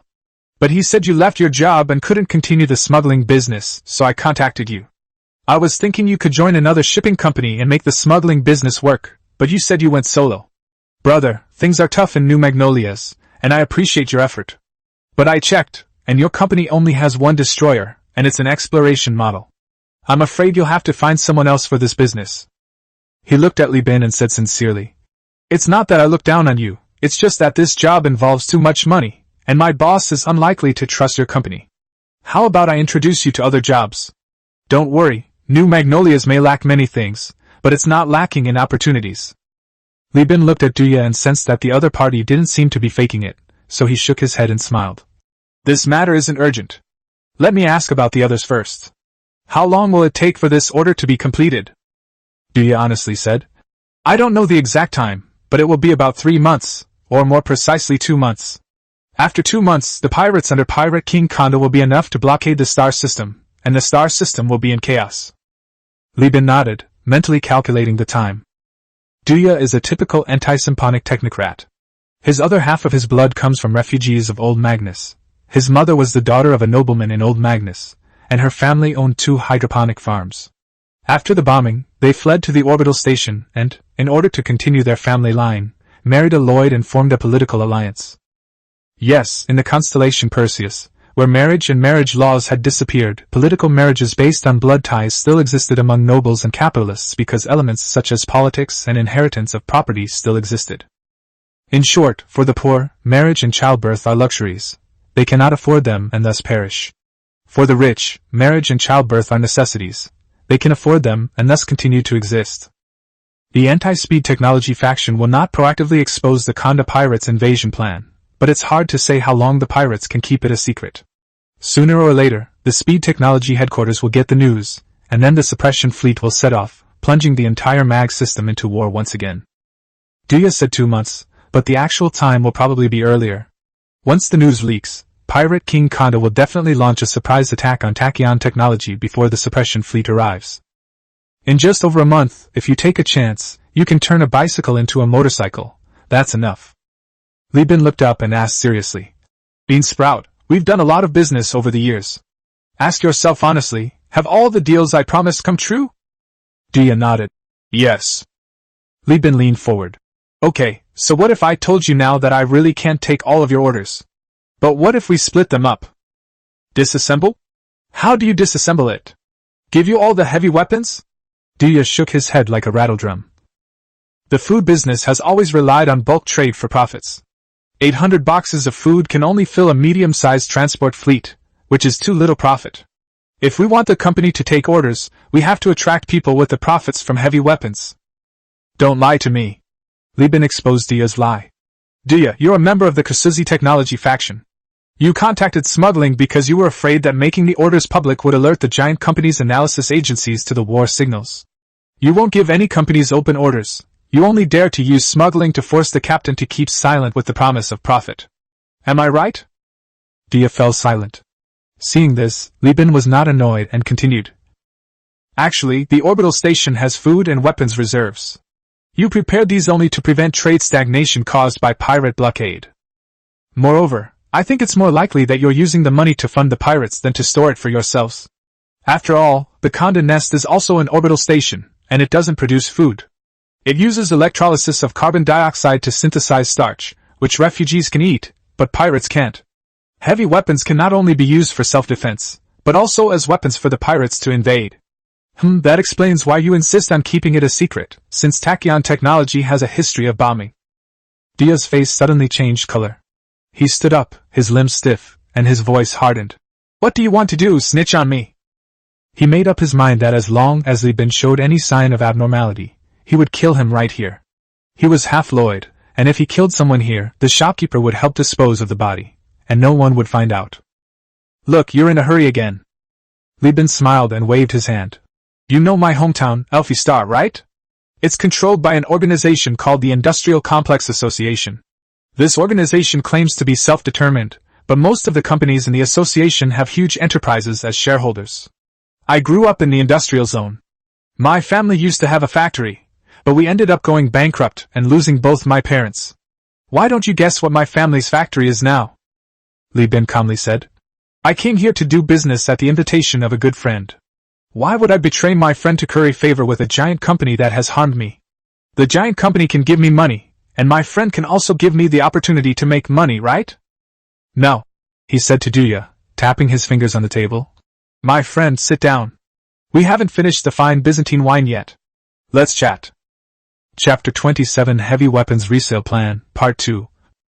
Chapter 27 Heavy Weapons Resale Plan, Part 2. Duya's expression was grim after his thoughts were exposed, something Li Bin could easily understand.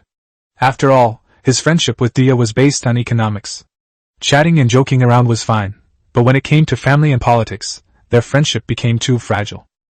After all, those who dare to offend giant corporations are mostly lawless pirates and fanatical religious figures. Duya's suspicion of Li Bin is not without reason. Fortunately for Duya, Li Bin was not a native of Persis but a time traveler. He had no respect for giant corporations, and his desire to be their lackey was far less than his ambition to overthrow them and take their place. The idea of rebellion in times of chaos and the unification of the world is ingrained in the cultural genes of every Chinese person, and Li Bin is no exception. Although he only has a boat and a few dozen people now, didn't Zhu Yuanzhang start with just a broken bowl? Let's just take it one step at a time. Since Persis is already here, wouldn't it be a waste of our trip if we didn't stir up some trouble?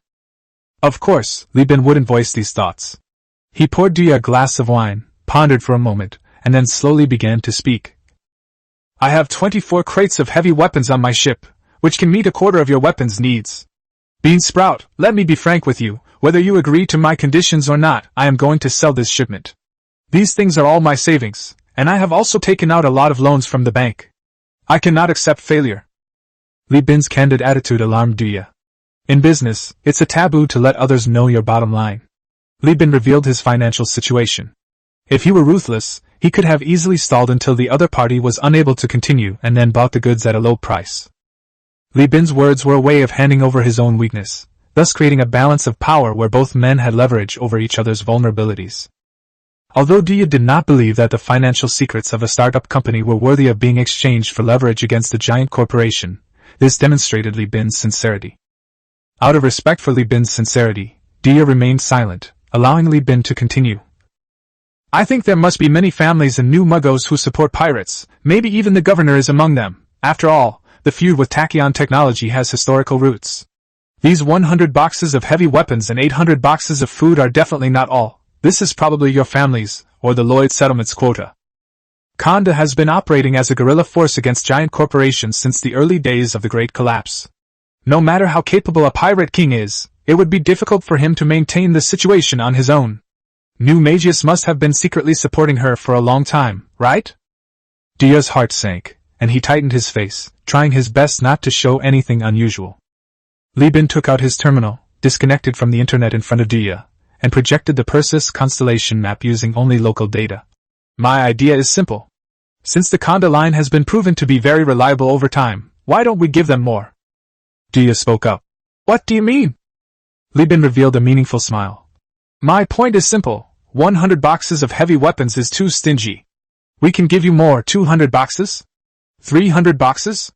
My ship's cargo hold capacity is 125 standard units. If we expand the cargo hold, we can transport 150 to 160 boxes of heavy weapons at a time. Add another ship, and we can carry 300 boxes in one trip. Leaning back, Duya said coldly. You want us to fund a ship for you, plus the capital for 300 crates of weapons? On what grounds? Just because you have 24 crates of heavy weapons? No, of course not. You've misunderstood me. Li Bin laughed. Why would I let my friend bear all the risks? Li Bin manipulated the star chart with his fingers, bringing up planets and orbital stations, along with portraits of various officials, pirates, and corporate leaders. What I mean is, right now I only know you, and the people behind you don't know me. I need to make some contributions to express my feelings and at the same time build up my capital. Li Bin explained. First, I need to cash out the goods at a higher price. Here's what I'm thinking. With the future market price of arms going up, I'll mortgage these weapons to you. If the plan succeeds, I'll buy them back. If it fails, you can wait until the pirates and the giant corporations go to war and prices rise before selling them. That way, you won't lose anything, whether you succeed or fail. Li Bin's first step was essentially to put himself under all the risk. Duya's expression softened slightly, and he asked, "And then?" "Then you'll lead the way so I can curry favor with the powerful. Your family used to be nobles in old Magius, right? I have a batch of Byzantine wine here, yes, the same bottle we're drinking, from the same batch. This stuff is rare in the southern sector, isn't it? Use it to open doors of convenience for us." Li Bin patiently persuaded. "Bean Sprout, your family is the link between New Magnos and the Lloyds, but not the only one. Doesn't your family have any ambitions to go further? We'll achieve something, I'll make money, and you'll help your family become an indispensable part of that link." On the bridge of the three-legged cat, Li Shu placed a freshly prepared hangover soup on the command platform. Li Bin, reeking of alcohol, slumped over, his head bobbing, seemingly about to pass out. The spicy, bitter smell of the soup mixed with hangover remedies jolted him awake, and he shakily grabbed it and drank it.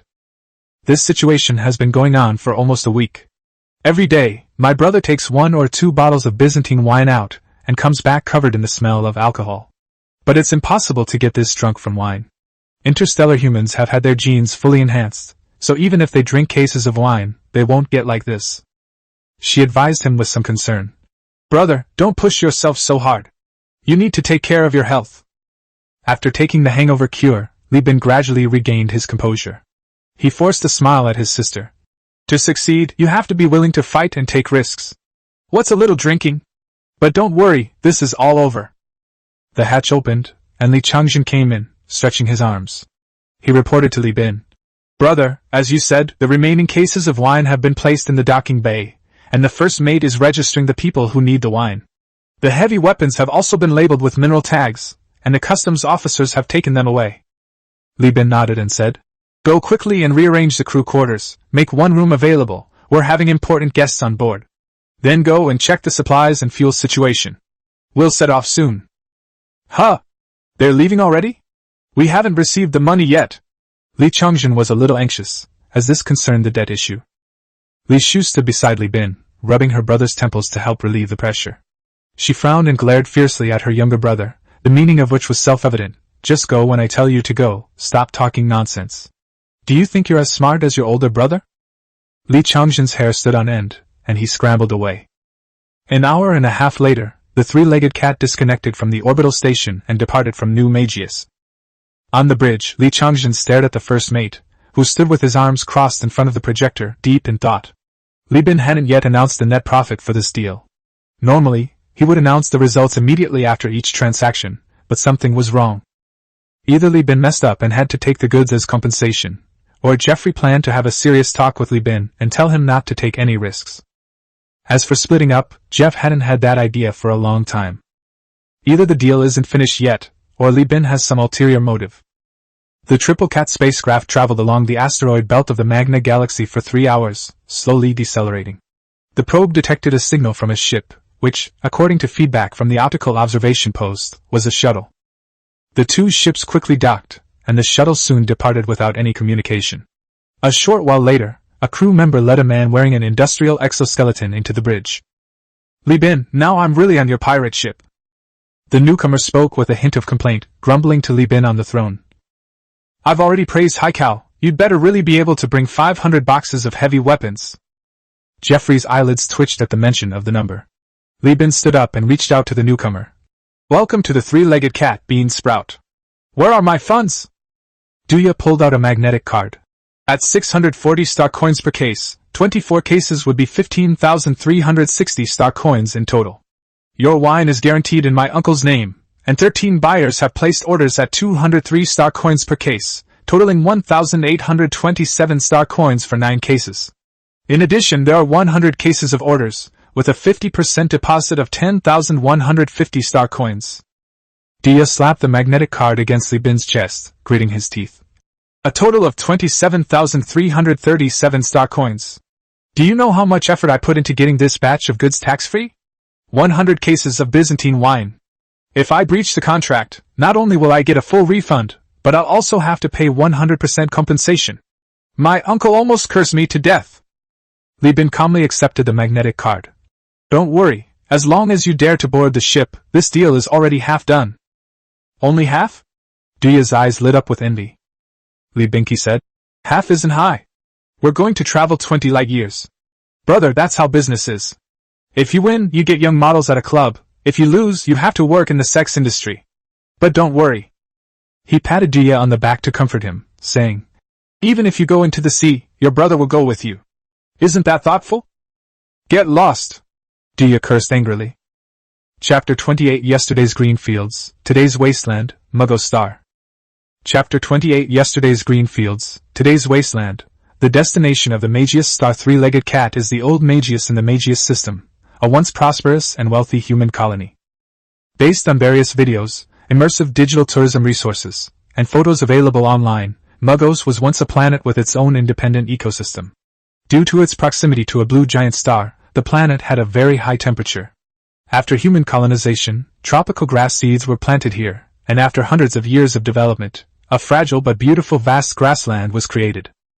After the bombardment by tachyon technology, the fragile artificial grassland ecosystem quickly perished, and the planet is now a desolate wasteland with few signs of life except for survivors and raiders. Captain, we have reached high orbit around Muggos. Going any further would be dangerous. First Mate Jeffrey felt a chill run down his spine as he looked at the densely packed space debris in the near and medium Earth orbits of Magius on the projection screen. These metallic debris consist of the remains of Magius's satellites, escape aircraft, and the defense fleet. Tachyon technology destroyed the planet's orbital defense forces, and the bombing caused panic among the civilians, who fled in atmospheric aircraft. These aircraft lacked the ability to fly in space. They either lost lift and crashed or ran out of fuel and turned into metal coffins, starving their owners to death.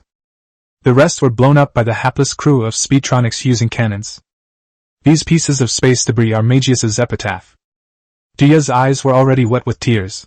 He rubbed his eyes, suppressed his sobs, and sent the program into the projection. As the program loaded, the previously chaotic space debris was quickly marked with colors, and a winding and constantly changing path appeared. He said dejectedly, "These are the routes that the new Muggos have cleared over the years. There are still many residents on the ground who are unwilling to leave, and we provide them with some assistance regularly." The first mate glanced at Li Bin, and seeing the captain nod, he directed the ship to sail into the area. The shields of the three-legged cat opened and closed intermittently, and the metal hitting the shields caused waste heat to accumulate in the battery packs. A deep rumble came from the battery pack compartments to the bridge, as if the behemoth was being disturbed. The crew remained silent, and the bridge was unusually quiet. As the spacecraft approached near-Earth orbit, the space debris decreased. The debris here, having been too close to the planet, had gradually turned into meteors and returned to Earth. The sparse impact craters on the ground were proof of their existence. Engineering team, prepare for operation. Deploy heavy machinery. As Li Bin gave the order, the cargo holds slowly opened, and Vulcan and his crew, secured by safety ropes, with their heads facing the planet and their feet facing the spaceship, used the thrusters to push the machinery into place. Looking at the Earth above and the ever-changing leaden gray and dirty yellow clouds, Vulcan felt his limbs go weak and his body break out in a sweat. At this distance, as a space human born and raised on a space station, he could truly feel the planet's gravity. If it weren't for the safety rope, he would be falling headfirst right now. Heavy machinery is in place. A message came through the channel from the engineering team. Dia entered another piece of code, and under Li Bin's supervision, the spaceship began to accelerate, synchronizing with the planet's rotation speed. Synchronization was complete 18 minutes later. Li Bin stood up and began assigning tasks to the crew. I will lead the landing team, with Engineering Team 1, the bosun and armed sailors accompanying us, and the rest of us staying on the ship. When I am not there, all ship operations will be conducted under the orders of the first mate. Yes, everyone responded. Li Shu watched as her brother took her younger brother away, and her heart clenched once again. In front of the escape pod, Li Bin said to the first mate who was seeing him off, "The ship is counting on you." Jeffrey forced a smile. What could possibly happen to me? The space debris shield will solve everything. The crew respects you the most. If I tried to run away, they'd tear me apart. But you, things on the ground are different from in the sky. I've heard that there are plunderers everywhere in these places where civilizations have been wiped out. You can't persuade these high-tech barbarians with your words. Be careful. If things get too bad, come back. His words were blunt, labeling the people of Magos as barbarians, without any regard for Duya's feelings. According to Jeffrey, Li Bin should stay on the ship. His brain is the most valuable thing on the ship, comparable to a rare AI core. Li Bin didn't reply, only saying, "I'm leaving," before entering the cabin first. As an exploration ship, the three-legged cat naturally possesses the capability to explore planets. Its escape pods, in addition to providing evacuation, can also function as planetary landing and return capsules. The deployment of heavy machinery is solely for dropping supplies and recovering spoils. Escape pod activation countdown, 59, 58, 3, 2, 1, launch. Violent jolts and frantic spinning. Dizziness, bloodshot eyes, churning stomach, suppressed cries, and finally, the parachute opens, the G-forces shift again, and with the alarm blaring, everything goes black. I drift off to sleep, the remaining pain forgotten by my brain. When Li Bin woke up again, the first thing he saw was the old one-eyed man's ugly, chiseled face. As an experienced former Marine, while everyone else was stunned by the parachute landing, he stepped out of the cabin as soon as he landed, staggered a couple of steps, adjusted the power of his prosthetic leg, and immediately became energetic again. He first took out live ammunition and set up surveillance cameras and landmines around the area before opening the escape pods one by one. By the time it was Li Bin's turn, the camp had already been built. When Li Bin set foot on the ground for the first time in his life, he felt heavy all over, his limbs were weak, and he couldn't even straighten his spine. Duya lay on the ground, her face covered by a respirator, and said with a look of utter despair, "This is your first time landing on a planet, right? It's like this all the time. There's no gravity in space, and even if there are many supplements in the nutritional paste, you can't avoid muscle atrophy. Fortunately, we've all undergone genetic adjustments, and we adapted in just one day." As he spoke, he laboriously raised his finger and pointed at the old one-eyed man who was carrying the truss and assembling the signal tower. "Once you have experienced it a few times, the relevant genes will be activated, and you can do what he does in a few hours when you log on again." Li Bin lay paralyzed like a boneless man, surrounded by crew members who were supposedly armed sailors, but were far from being so. Li Chongjun appeared out of nowhere, half lying down and struggling to carry a bag of bright green nutrient solution. "Brother, eat something. The bosun said that after the genes are activated, a lot of muscle will be synthesized, and the nutrients will be consumed quickly." Li Bin inserted the nutrient solution's nozzle into the replenishment port on the side of the helmet, took a sip through the helmet's built-in replenishment channel, instinctively frowned, and forced down the supplement despite the stomach discomfort from the recent G-force ordeal. He then pushed the nutrient solution to Duya. As soon as Duya drank it, he immediately vomited it up, making continuous retching noises. Looking at Duya, whose helmet was covered in grime, he laughed and asked, "How come you can move so quickly?"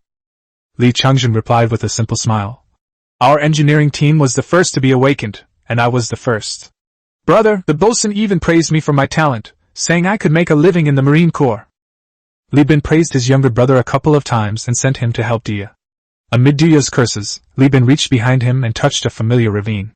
He turned around with difficulty, and saw that he was leaning against a broken wall built of stones and cement. This wall may have once been the facade of a villa, or a temporary dwelling for a herding family. Here, the grass and water were lush, and children laughed innocently, setting off from Earth with hope, traversing hundreds or thousands of light years to continue life.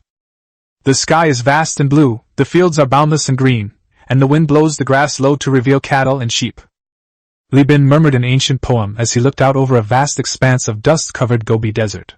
The ruins of buildings, composed of rusted metal poles and concrete piles, showed almost no trace of their former existence. Occasionally, half of a building may be partially destroyed, just like the broken wall behind it, which could collapse at any moment. What a pity! Li Bin closed his eyes regretfully. Chapter 29. What conquered the high-tech barbarians wasn't force, but food. Chapter 29. What conquered the high-tech barbarians was not force, but delicious food. Night fell, and the wind swept through the sand and stones. The nights on Magos are very different from those on Earth. The pollution clouds are so thick they look like indistinguishable ink. At dusk, they look like a sky full of excrement, and at night they turn into rolling black cotton. The oxygen content in the air here is so low that even a fire cannot be started. The camp had to set up separate rooms to fill with oxygen and cook. With plenty of time and ingredients, Li Bin cooked for the first time. The small room was filled with a rich aroma. Dia couldn't forget it after smelling it, and was both surprised and angry at Li Bin. What surprised him was that Li Bin had the skill to turn the ordinary into the extraordinary, transforming nutritional paste and compressed grains into dishes comparable to natural delicacies. What angered him was that he had known Li Bin for several years, and this was the first time he had ever tasted a dish made by Li Bin. Li Bin was thoroughly annoyed by the bean sprout that was interrupting his cooking, so he chased it away. Undeterred, Dia continued banging on the door. "Hey bro, I have a cousin who's really pretty. How about we meet her sometime? If we become relatives, my uncle will definitely give you his full support. My family is pretty powerful. How about 2 destroyers as a dowry? The bride price can be a cookbook you wrote yourself." Amidst the shouts, the roar of jet motorcycles grew louder as they approached, and the camp erupted in chaos. Dia stopped shouting. After Li Bin finished cooking, he put on his mask, leaned on his crutches, and emerged from the air curtain that isolated the inside from the outside air. After a day of adaptation, he was able to walk with the help of support. There were more than a dozen people in the camp, chatting with Dia. Li Bin nodded to the old man with one eye, then switched to a private channel and asked, "What kind of people are coming? I've prepared a table full of dishes, but there are already 2 tables of people. I'm afraid it won't be enough." The one-eyed old man shook his head. "I don't know, but they look like experts. Each of them has killed no less than 10 people. If they ambushed us, we would all die. If they set up a battle formation, we can only run for our lives." Upon hearing this, Li Bin took a closer look and realized that the equipment of those people was clearly inferior to that of his crew.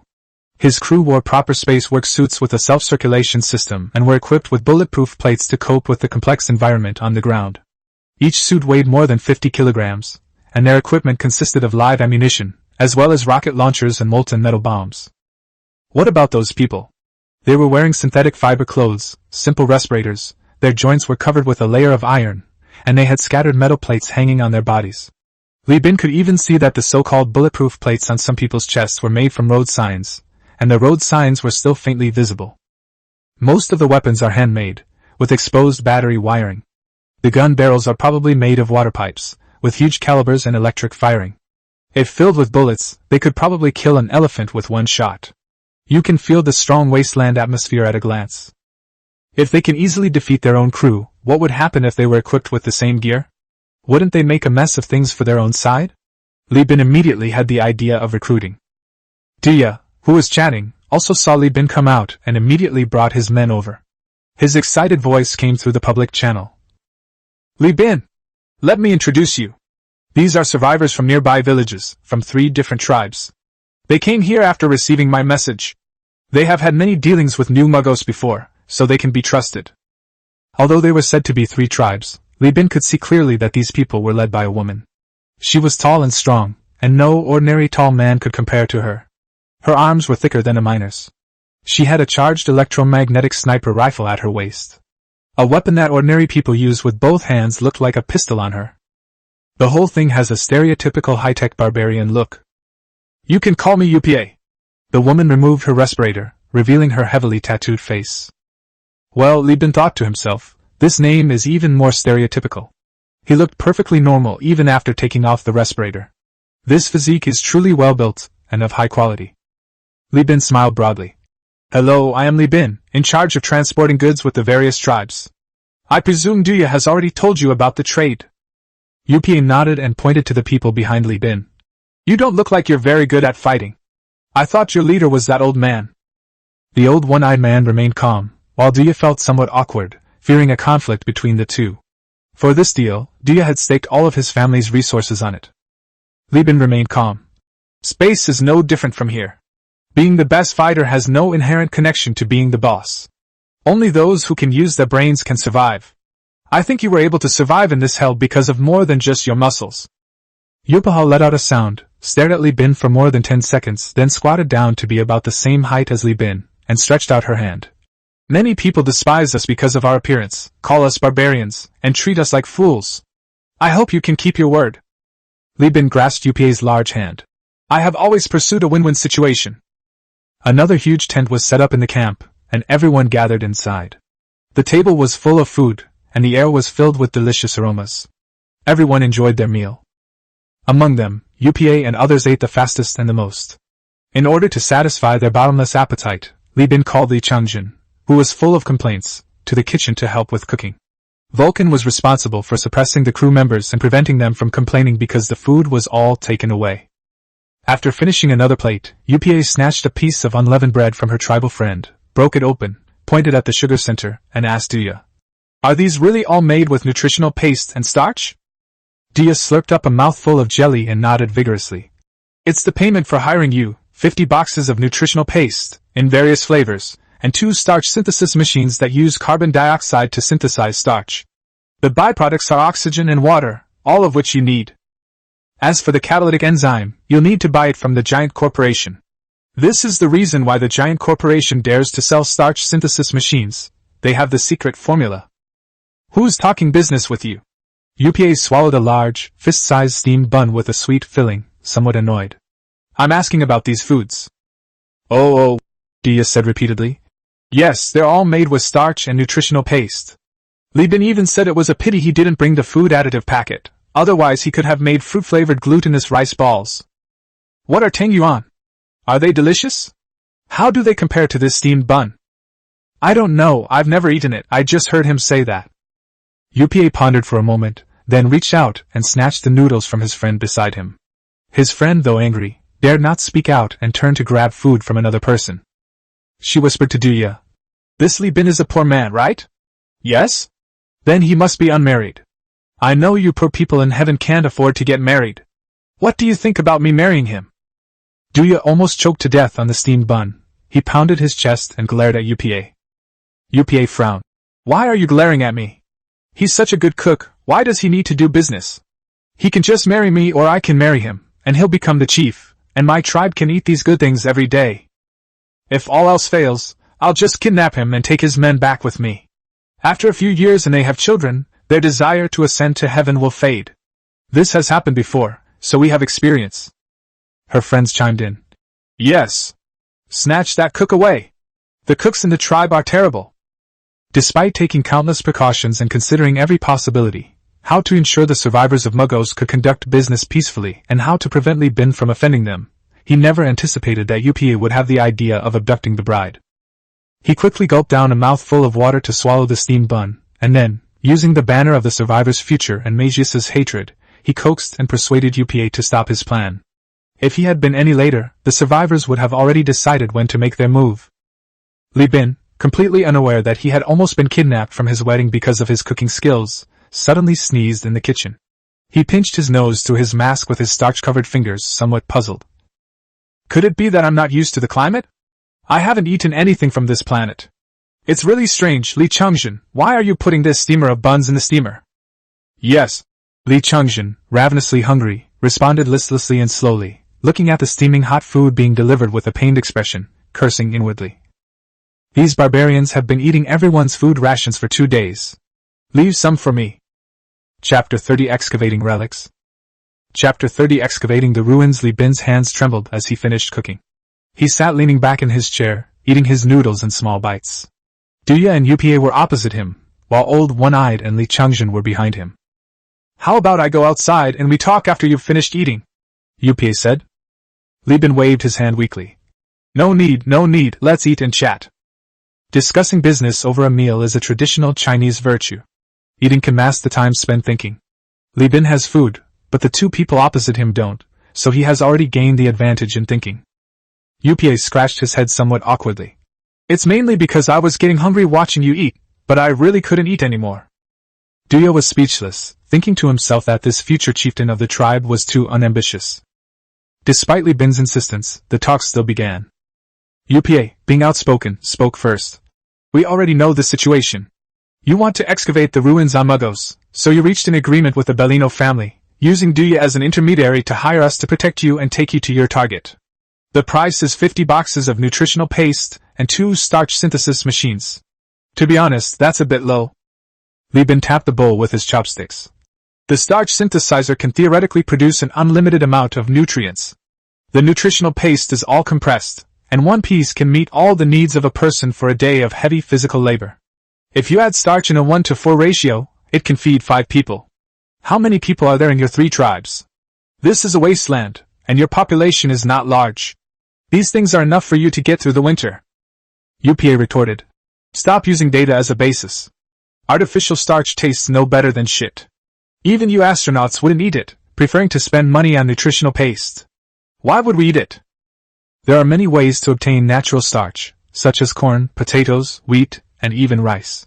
Starch made from these foods can be used to make various delicacies, such as noodles, steamed buns, and dumplings.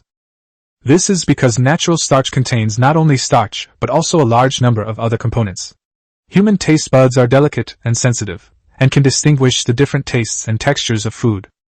In contrast, artificial starch is like a deformity. It is purely mechanically synthesized, contains no plant flavor, and even has a strange machine smell and a weird smell from the air. The taste varies depending on the atmospheric composition.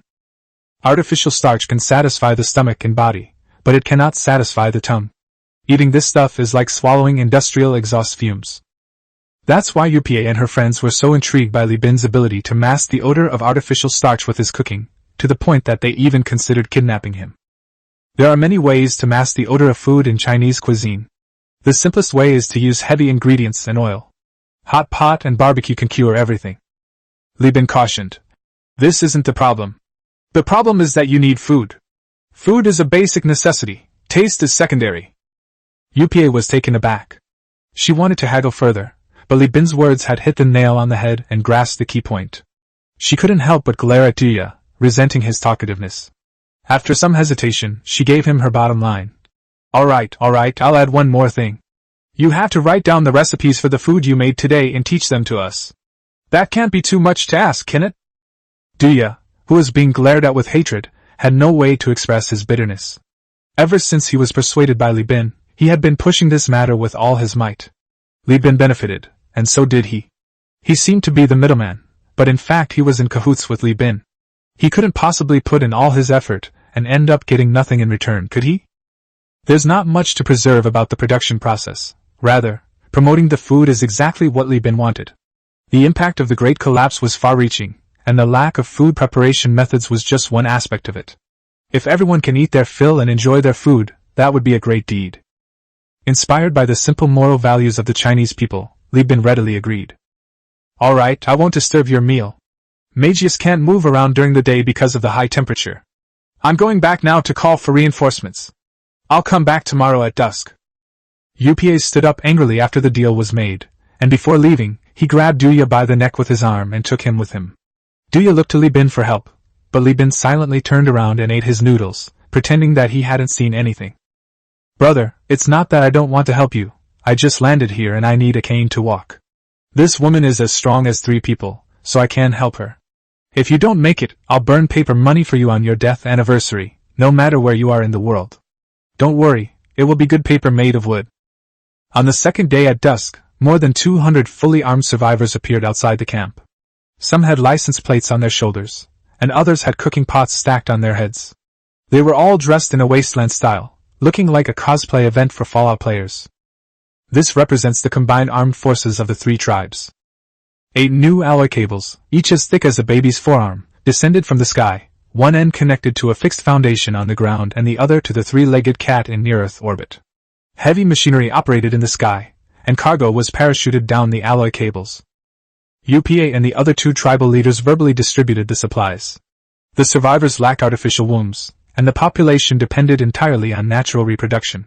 The 3 tribes regularly exchanged suitable offspring, and since they were all relatives and had a deep-rooted alliance tradition, there was no dispute over the 2 starch synthesis machines. The main reason was actually that there were raiders in the wasteland, and it was better to secure the spoils first than to argue now. Half of you will escort the supplies, and the other half will take you to find the ruins. Let's get started now. How about that? We always keep our word. UPA stood in front of Li Bin, eager to claim credit. Li Bin also sensibly offered a few words of praise, and UPA, seeing this, reached out his hand.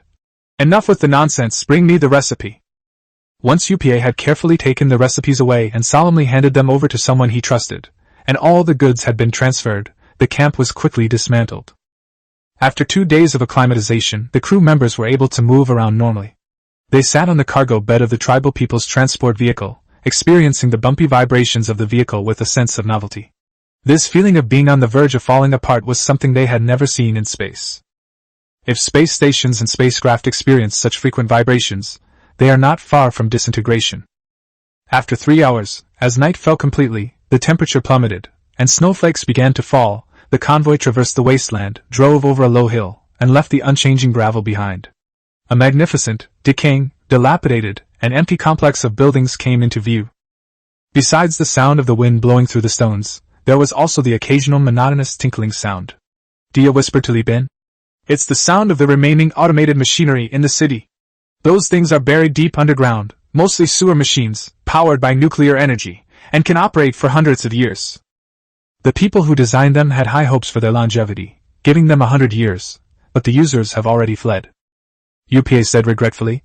The city has long since been ransacked. There might be some left, but we either can't find it or it's locked in military warehouses that we don't have the tools to open. All that's left in these places is metal, but unfortunately, metal is the last thing we have here.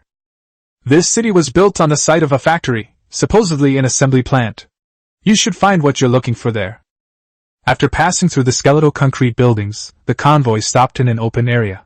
Jet motorcycles that had been scouting in the distance returned and reported the good news that no raiders had been found. Li Bin jumped off the vehicle and, led by a survivor, entered the deep factory area.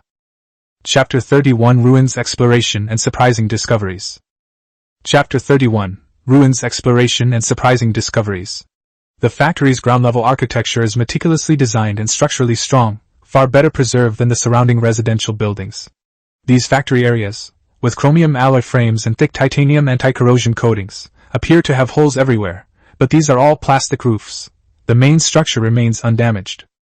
Li Chongjin pressed the testing instrument onto the alloy pillar, and the instrument displayed various numbers, which amazed him. It's really rich. The content of rare metals is so high, even better than the keel of a spaceship. Duya, who was in front, turned around with a proud look. Of course, Magius used to be the industrial center of the galaxy. The factories were all built on the ground. When building factories on the ground, gravity factors must be taken into account, so good materials must be used. This is nothing. When you test it underground, the content will be even higher. These words made Li Chongjin's heart itch. After serving as the engineering team leader for half a year, he had developed a habit of wanting to take away any good iron he saw. When he first arrived on Mugos and saw the sky full of space debris, his first reaction was that the sky was full of money, and he would make a fortune. Upon arriving at the factory area, his eyes were practically sparkling with greed.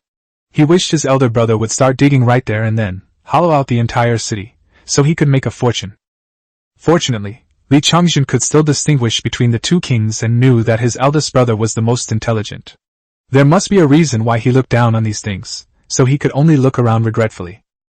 At the head of the group, UPA had already led the team deep into the factory area, where the remaining production equipment could be seen. She said to Li Bin. The equipment on the periphery was taken away by the survivors and repurposed into other equipment. Our tribe's power system was also dismantled from here.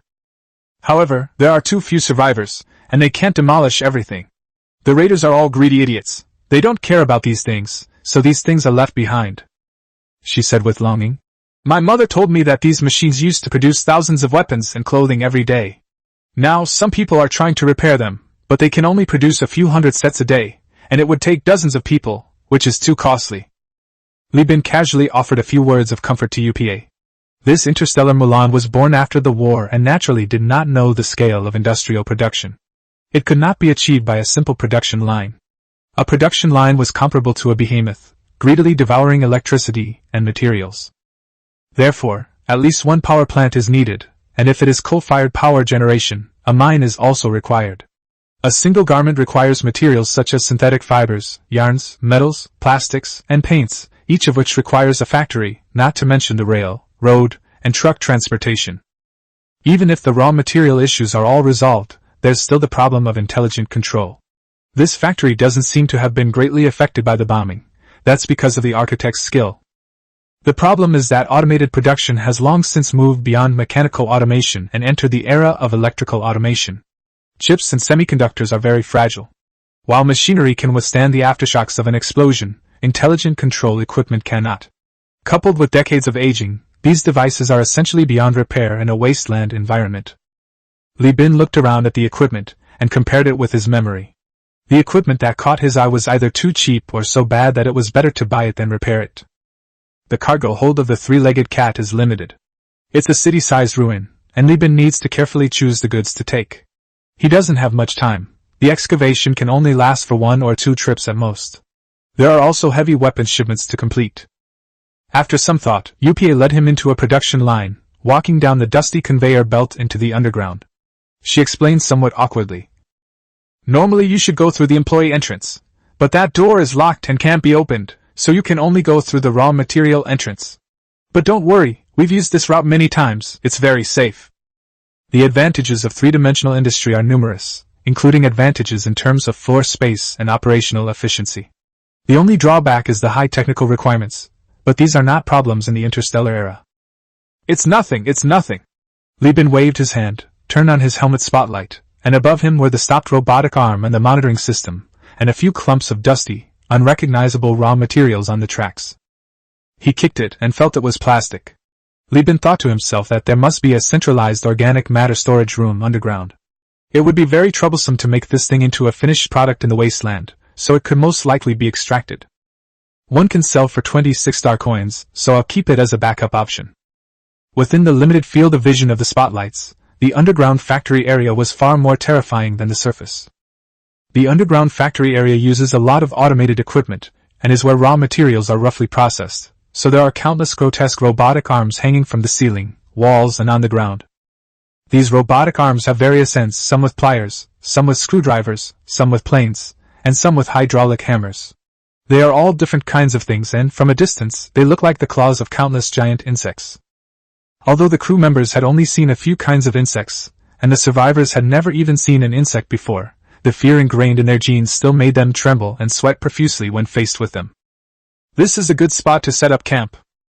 UPA pointed to a rare, spacious open area and said to Li Bin, "This used to be the stacks area. There are 3 paths leading deep into the area from here. We used to come down from here." Li Bin asked curiously, "What are you doing here scouting?" UPA replied matter-of-factly, "Find the raiders. Those scum live in very secluded places. We will regularly scout the surrounding area, and if we find a raider camp, we will contact other tribes and we will all work together to kill them, skin them alive and tear them apart." She spoke with extreme hatred, and Li Bin could sense from her words alone that those plunderers were probably just as bad as the hyperspace pirates he had killed. Setting up the camp and managing the manpower took some effort, mainly because several women among the Opana survivors became interested in Li Bin's crew and began inviting them to discuss the true meaning of life. Li Bin had no choice but to go to UPA to protest, and then severely reprimand the 2 crew members who almost lost control of themselves, deducting their performance bonuses, before he could finally intimidate everyone. One-night stands aren't the problem is timing. If you're having fun now, what if you run into a predator and end up a coward? Apart from that, there were no other matters to attend to. Li Bin idly wandered around the camp, piecing together the area he had come from in his mind like a jigsaw puzzle. The more he pieced together the map, the slower he became, but the clearer his thoughts became.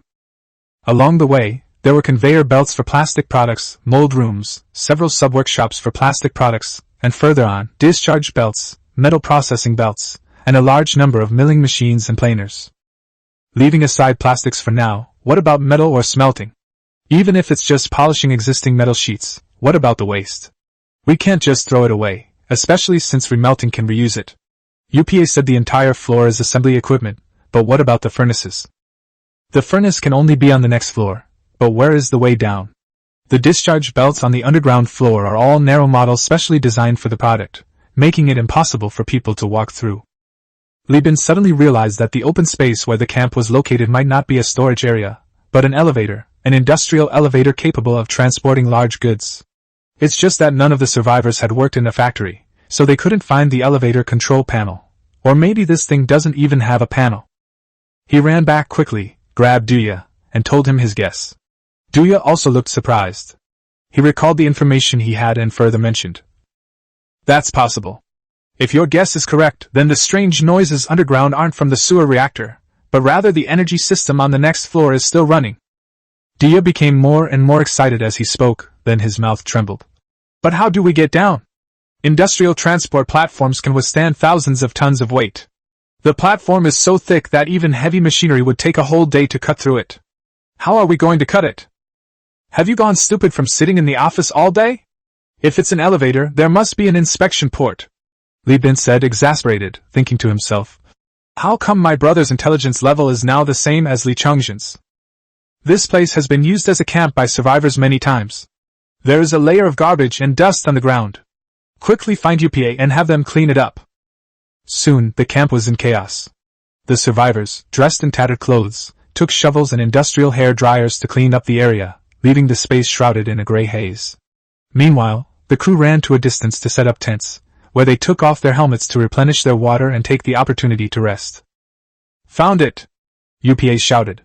Sure enough, she found a rectangular gap in the corner that was visible due to being filled with dust. She directed the survivors to go to other corners immediately, and sure enough, they soon found 3 more access ports. They removed the concealed metal plate, revealing a combination lock door. The crew immediately set up a welding torch to cut it open. An hour later they cut the lock, revealing a metal ladder. At the end of the ladder was another combination lock door, which they also cut open, releasing a blast of suffocating air. Even through their work clothes, the crew could feel the intense heat. Li Chengzhen volunteered to scout ahead, but Li Bin kicked him away. Are you filming a horror movie here? You want to scout ahead with your own body? Even in the 21st century, people don't do this anymore. Step aside, bro. He took out a wired camera and placed it down. The camera extended a magnetic attachment and moved along the bottom of the platform. On the terminal side, Li Bin's eyes lit up. He silently handed the instrument to Duya, whose eyes almost popped out of their sockets. So many components? At the bottom of the platform are densely packed ship components, which are piled up on top of each other because the upper conveyor belt has stopped turning. Most of the furnaces in the distance have stopped working due to malfunctions, with only one running idle due to a lack of raw materials. A row of huge signs hangs from the top of the workshop. Shipborne Heavy Armor Production Workshop. Turret Armor Production Workshop. Reinforced Wall Production Room. Li Bin was stunned. Dia grabbed Li Bin's arm, gritted his teeth, and said in a barely audible voice, Li Bin, I'll take care of the extra ships you want. Our family will handle all the modifications and weapons for the ships. Other conditions are negotiable. My family will take over these 3 production lines. Chapter 32 Equipment worth 50,000 star coins. Chapter 32 Equipment worth 50,000 star coins. Li Chengzhen was eager to go down, but UPA grabbed him and threw him aside. What's your rush? We don't even know if it's safe down there. She pressed the communicator button on her neck and said a few words. Soon someone pushed a box over, and after a few minutes it was opened. Visible white cold air wafted out, and a dog jumped out, its ears twitching and shivering. This dog is a common short-haired breed, with a coat and body like a country dog, but its head looks like a fighting dog. Its teeth have been replaced with alloy, and the silver canine teeth, covered in saliva, are quite terrifying. What's most eye-catching is the protruding instrument on the dog's head, extending from its forehead to its nose, with a trachea connecting to the oxygen tank in its waste equipment pack. Dia explained to Li Bin. These are chemical dogs. They were originally a special breed bred by unscrupulous dog-fighting dealers in the black market. They are extremely ferocious and can withstand repeated injections of combat drugs. After the bombing by the saturation technology, many camps and tribes lacked combat power. When someone was exploring the ruins, they found fertilized eggs of chemical dogs in a black market clinic. After being bred and modified, they became combat dogs to protect their homes. The chemical-treated dog quickly recovered from its hibernation, scanned its surroundings, and focused on observing Li Bin and the other strangers. Once it was safe, it stopped barking and simply circled around UPA affectionately.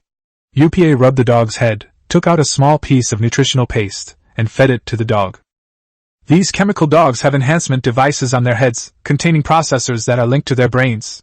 These devices can enhance the dog's intelligence and adjust the oxygen input power according to their needs. Looking at the battle scars and numerous signs of modification on the chemical dog's body, Li Bin was speechless. The dog's inhuman condition was merely a reflection of the miserable plight of the humans barely surviving on this land, and he had no right to comment. The crew members, including Li Chengzhen, had never seen a dog before.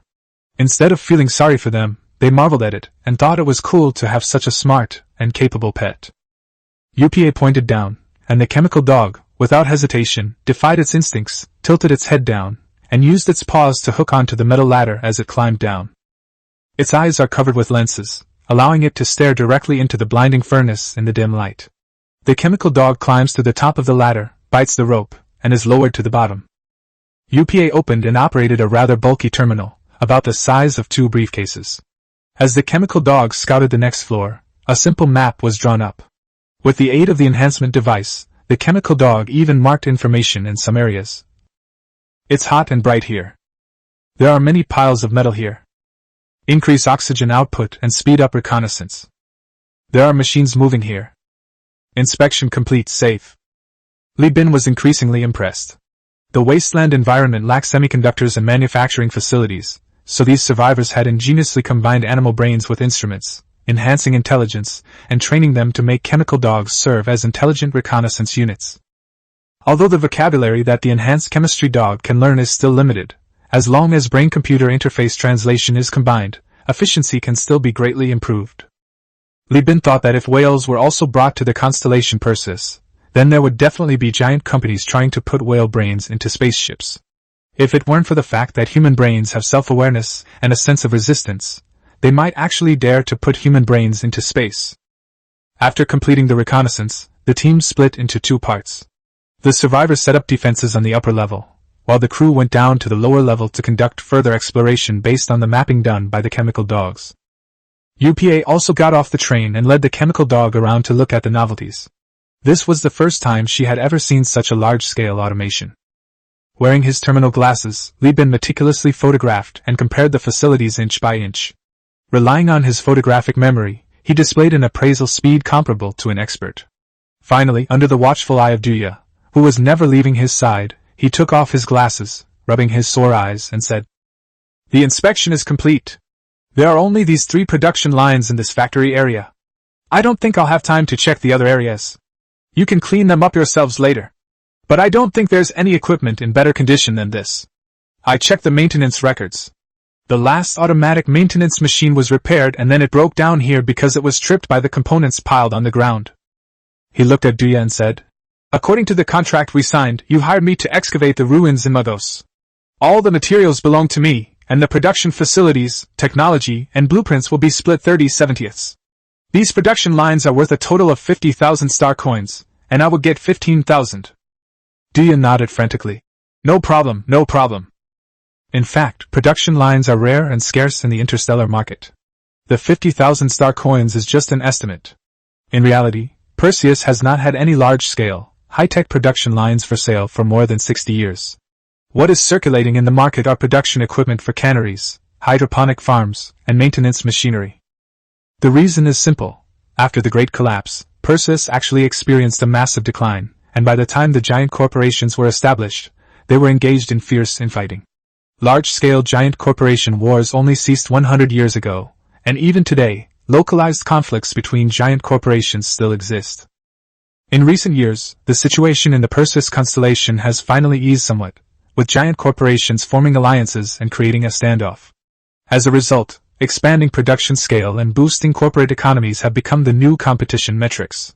Whether it's a factory owned by the giant corporation itself or operated by any free planet, any large-scale equipment, or high-tech production facility is often secretly pre-selected even before it's manufactured. Duya boasted that he could help Li Bin secure cargo ships and assembly, all in order to take over these 3 complete vessels, which could be converted into production capacity with only a little effort and repair, and become a treasure trove for making a continuous stream of money. As long as the production line is brought back, Duya's so-called bet of his entire fortune will at least be recovered with interest from his family. Li Bin understood this very well. For example, a motorcycle factory might be nothing in China, but in the eyes of the black man, it could become the industrial core of a city. However, Li Bin didn't lose out either. If he bought a ship with 15,000 star coins in cash, nearly half would be taken by intermediaries and customs.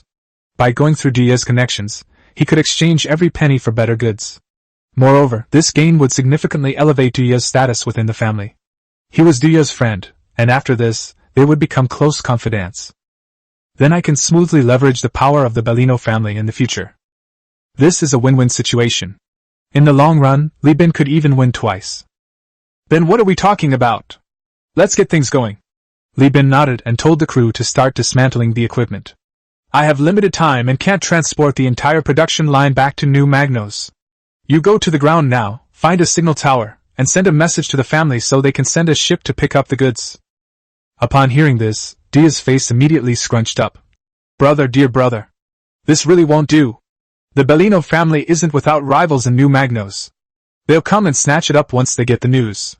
As long as the meat stays in the pot, the governor won't say much, at most he'll give some compensation. Li Bin gave him a disdainful look, as if to say, You've been sitting in the shipping office all these years, have you forgotten about smuggling? Your family should have a mining fleet, right? Just send the fleet to Magos to pretend to mine, separate the production line and mix it into the ore to take it away. Wouldn't that solve the problem?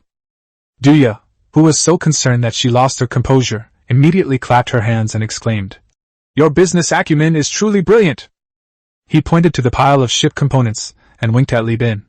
You must have made a lot of money on this trip, right? They even prepared the materials for the modification for you. You've really struck it rich now. Honestly, how much did you make from all of this? Li Bin scoffed. How much can you have? You'll have to throw it all into buying weapons, won't you? Don't forget I also signed several wine orders. I only have 9 cases of Byzantine wine. I tricked them out of their deposits to buy weapons, and in the end, I'll have to pay double back. By the way, speaking of which, I have something else I need your help with. Dude, what's up? Dia was in a great mood after making a profit and readily agreed. But after hearing Li Bin's words, he regretted it and wished he could slap himself. Li Bin said with a smile. I remember some of the people who placed orders with me were from Speed Tech, right? I was thinking, 100 cases of Byzantine wine, double compensation would cost me 40,000 star coins, which is too much. Isn't this just perfect because you guys are going to fund the pirates? Oh no, I mean, you're going to fund the righteous hero Kanda who's fighting against the evil giant? Isn't Kanda just going to cause trouble for Speed Tech? You mean if, during the Kanda righteous men's uprising, the friends they invited from other star systems accidentally kill these clients and blow up the database, then I won't have to pay compensation? Why are you running away? Come back! Li Bin locked Dia in his arms and gripped his shoulders. There's an old saying that goes, even the best of men can make mistakes, right? These people were all big capitalists, ruthless in their exploitation, and they ruined countless people. It's just that God had eyes for them. Locked up, Dia was startled by Li Bin's vicious plan. He hesitated for a long time before finally uttering a single word. Ah? Chapter 33 The Raiders are raided. Chapter 33 The Raiders The dismantling of the production line was a tedious task. Moreover, although the maintenance port of the industrial lifting platform was 3 by 3 and a full 9 square meters, enough to accommodate a car to enter and exit, it was still insufficient for transferring the production line. Li Bin had no choice but to abandon large equipment such as furnaces and presses. Fortunately, most refineries have alternatives for these things, so as long as the core components can be taken away, Dia will not complain. As the crew busied themselves with dismantling the machine, a slight tremor came from the ground. Li Chongjin shakily steadied himself, carefully placed the robotic arm into the trolley, and looked up angrily. Damn it, what's going on? UPA had already grabbed the escalator and led the chemical dogs up, shouting, It's the raiders! At this moment, Li Bin also received a message from Dia, who was acting as a supervisor on the surface. Li Bin, something has happened. The sentry said that a lot of raiders have come from outside the city. It looks like there are hundreds of them. Their equipment is much better than the survivors. I saw that they even have cannons. Li Bin put down the components he was holding and asked as he rode the elevator. Isn't your family influential in this area? Can you negotiate with their boss and we'll hand over some supplies as a toll? We've made quite a haul this time. I don't care if we get scratched or bumped, but I'm worried you'll be upset. I feel so sorry for you. Dia panicked. What are raiders? They're the space pirates of the Wasteland, even worse than pirates. Anyone who tries to cooperate with them is doomed. A bunch of greedy idiots who live only a day and die a night. The channel was filled with rough singing and gunfire. The raiders had begun their attack. He spoke rapidly. UPA said he could definitely hold the camp, but the retrieval can't proceed. The ropes on the heavy machinery could be destroyed at any moment. Li Bin, do you have any ideas? There are definitely solutions, but you should go and negotiate first. Peace brings wealth, and we can talk again if things don't go well. Li Bin crawled out of the platform and told the crew to continue dismantling without stopping. He then walked towards the surface and contacted the three-legged cat, a nickname for a ship. Surface urban ruins. Mad Bone is the temporary leader of this group of raiders. 2 months ago, he killed his own tribe's leader and was feeling triumphant, plotting to annex other raider tribes. 3 days ago, a subordinate reported that there were many survivors active in the city ruins. He initially thought they were just the survivors collecting building materials as usual, and was planning to just loot a couple of times. However, during his reconnaissance, he discovered a railway cable connecting heaven and earth. Quan Gu immediately realized that there was treasure in these ruins. If it can attract celestial beings, the treasure must be of immense value. The celestial beings will surely send heavy troops to guard it. He can't handle it all by himself, so he'll need to find several other partners. So he sent out a message, inviting 3 nearby raider tribes to go hunting together. The raiders typically favored the elderly, the weak, and the disabled. Their ranks consisted only of young and strong men. Although smaller in number than the survivors, they were better equipped. Over 100 people from 4 tribes, fully armed, intended to sneak into the edge of the camp and launch a surprise attack, but the camp's chemical dogs detected the blood on their weapons. There were too many raiders, and even with careful weapon maintenance, the mixed smell was still too strong. The first wave of attacks ended after leaving behind 7 or 8 corpses, as soon as the probing men ventured out. Seeing that the sneak attack had failed, Quan Gu ordered his men to begin a probing assault. His tribe had 2 cannons, and once they found a weak point in the enemy's forces, they could use high explosive shells to blast it open and create a breach, at which point they could swarm in. When the time comes, he will act as the initiator of the plunder and the temporary leader. He can then manipulate the distribution of spoils, sow discord among the 3 tribes, and thus gain an opportunity to grow stronger. The first raiders to charge were slaves and new recruits with electric shock coils. They needed to serve as cannon fodder for several rounds to prove themselves, which was the so-called Pledge of Allegiance. The power of live ammunition was incomparable to that of air guns. The sound of gunfire was muffled, and the sound of bullets hitting metal and concrete rose and fell. The incredibly powerful bullets created amazing bullet holes in the camp, making Dia's scalp tingle when he saw live ammunition for the first time. When the 2 cannons on the other side were brought out, he finally couldn't stand it anymore and turned on the signal tower's broadcast to demand negotiations. Negotiation? Sitting with the other tribal leaders, Quan Gu, with a swagger, took off his breathing apparatus and held it in his hand, grilling meat on a scorching hot iron plate. Amidst laughter and conversation, he would occasionally take a few breaths of oxygen through the apparatus, then grinned at the other leaders. So the people in heaven have never planted anything, not in the past and not now. They always talk and talk, just as cowardly as those rats who only know how to farm and exploit the land. The leaders all nodded in agreement. The heavenly beings had categorized them as survivors and looters, but that was utter nonsense. Those so-called survivors were just sheep raised before the bombing, while they were the legendary wolves that ate the sheep. After the bombing, all order was overturned and rebuilt. The so-called plunderers were nothing more than the victors who adapted and evolved to occupy a higher ecological niche. After Dia finished stating his request for negotiations, he began to threaten, saying that if they went any further, everything would be turned upside down, and that he should not say he was not warned. Upon hearing this, Quan Gu immediately drew his gun, took a deep breath of oxygen, squinted, aimed, and pulled the trigger. The broadcast on the signal tower immediately went off. The whole action was smooth and fluid, earning a round of applause. He swaggered around with his arms outstretched and his hips swaying. What's so special about that? My marksmanship was honed by shooting at 2-legged sheep in the wilderness. Moving targets are my specialty. As soon as Li Bin stepped out of the factory area, a loud bang came from above. The shattered loudspeaker fell down with a rustling sound, rolling around to his feet. Dia lifted the tent flap and saw Li Bin kicking a horn to pieces. He ran over awkwardly and said, Li Bin, things didn't work out. Li Bin patted Dia on the shoulder. You're just too nice. These plunderers only look like humans. You don't need to talk about morality or kinship when dealing with them. He pressed the communication button on his neck. First mate, did you hear that? These bastards have us cornered.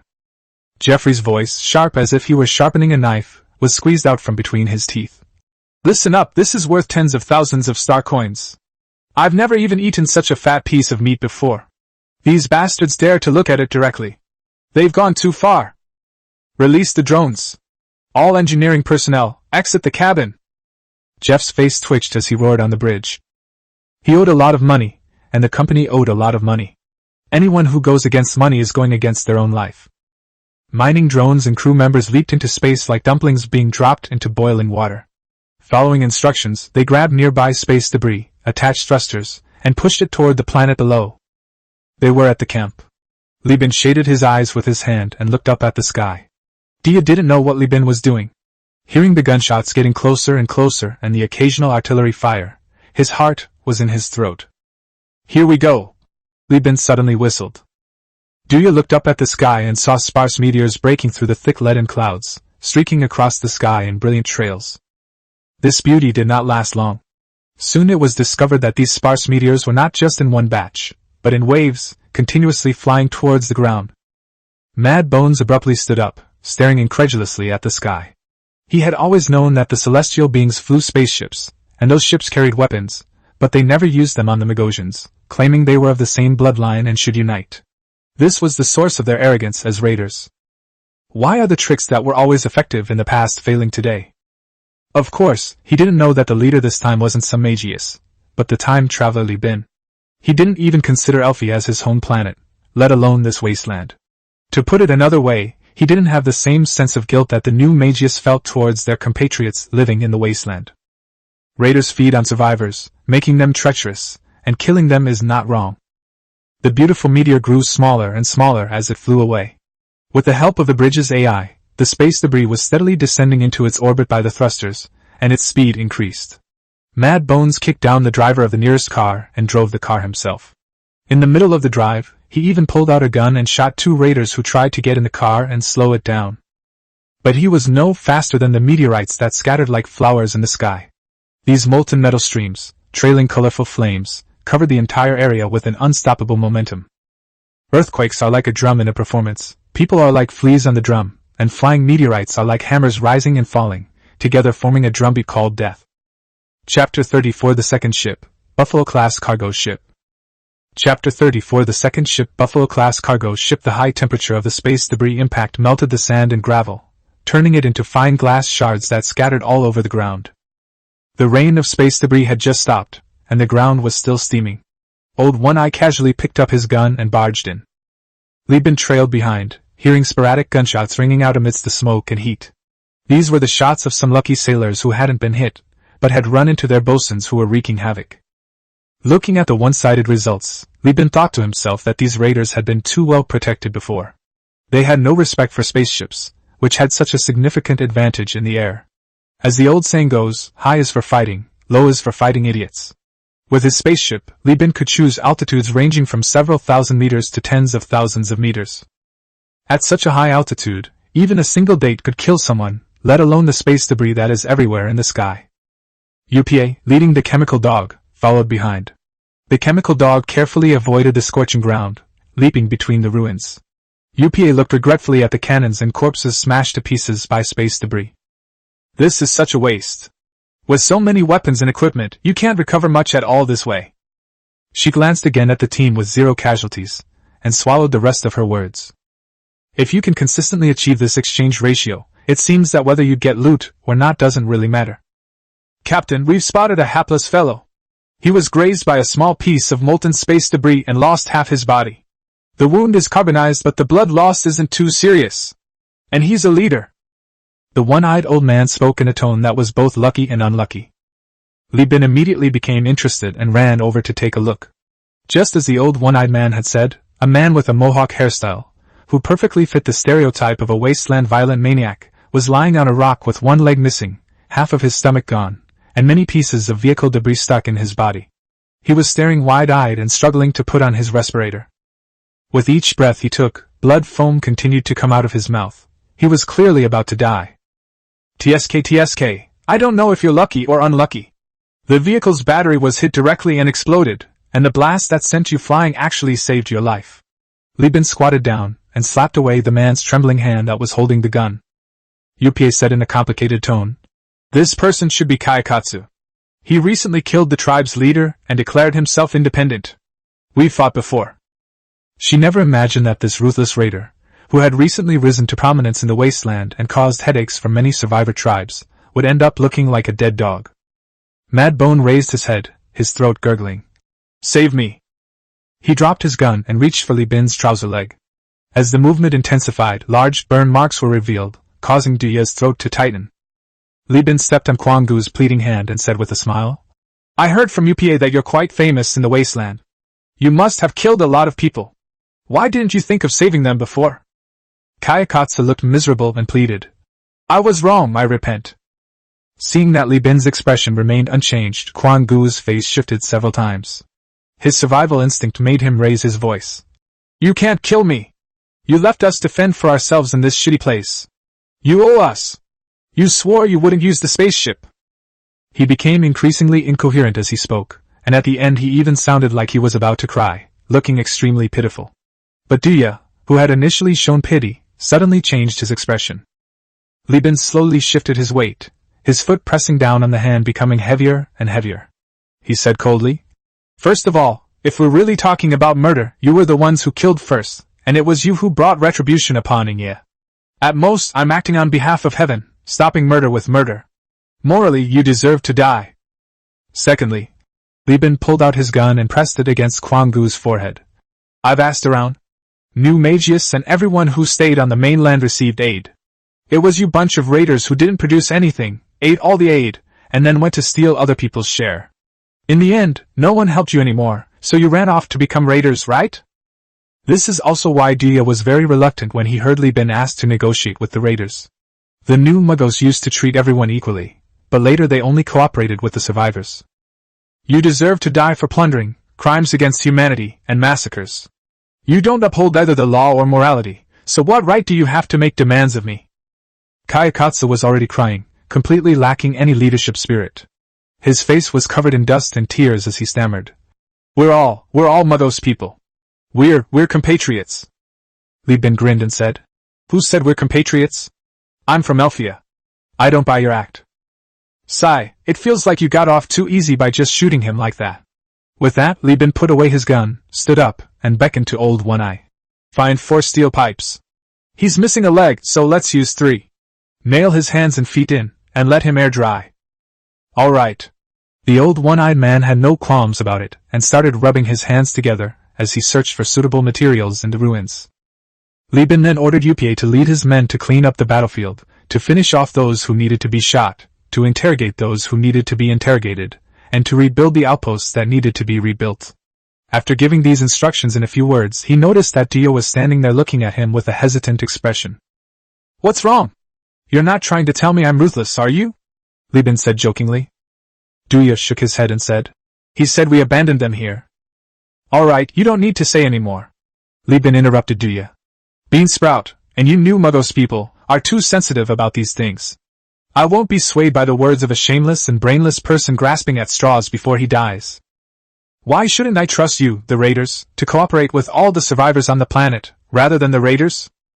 Duya hesitated for a moment, then whispered, Thank you? We're all brothers, no need to thank me. Li Bin gave a thumbs up. If you really want to thank me, hurry up and bring yours over. The 3-legged cat is almost full. Oh, it will take about half a day. The family's mining ship will arrive in half a day. Dia replied immediately. In fact, the mining fleet arrived later than Dia had said. The handover signal was not received until almost dawn the next day, which also brought an unexpected surprise. The promised ship for Li Bin has arrived. Captain, the mining fleet said there's a cargo ship for me.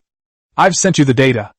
Now we can start work simultaneously and bring the hull components along too, Jeffrey said gleefully from the bridge. At this moment, the crew members who were being transferred on land also stopped what they were doing and gathered around to look at the ship.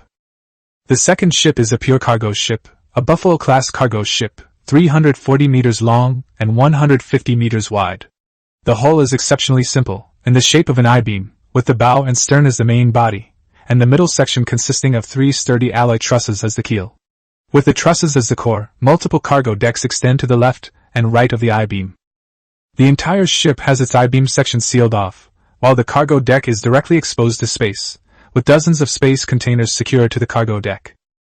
There is only one small weapon slot on the front of the bow.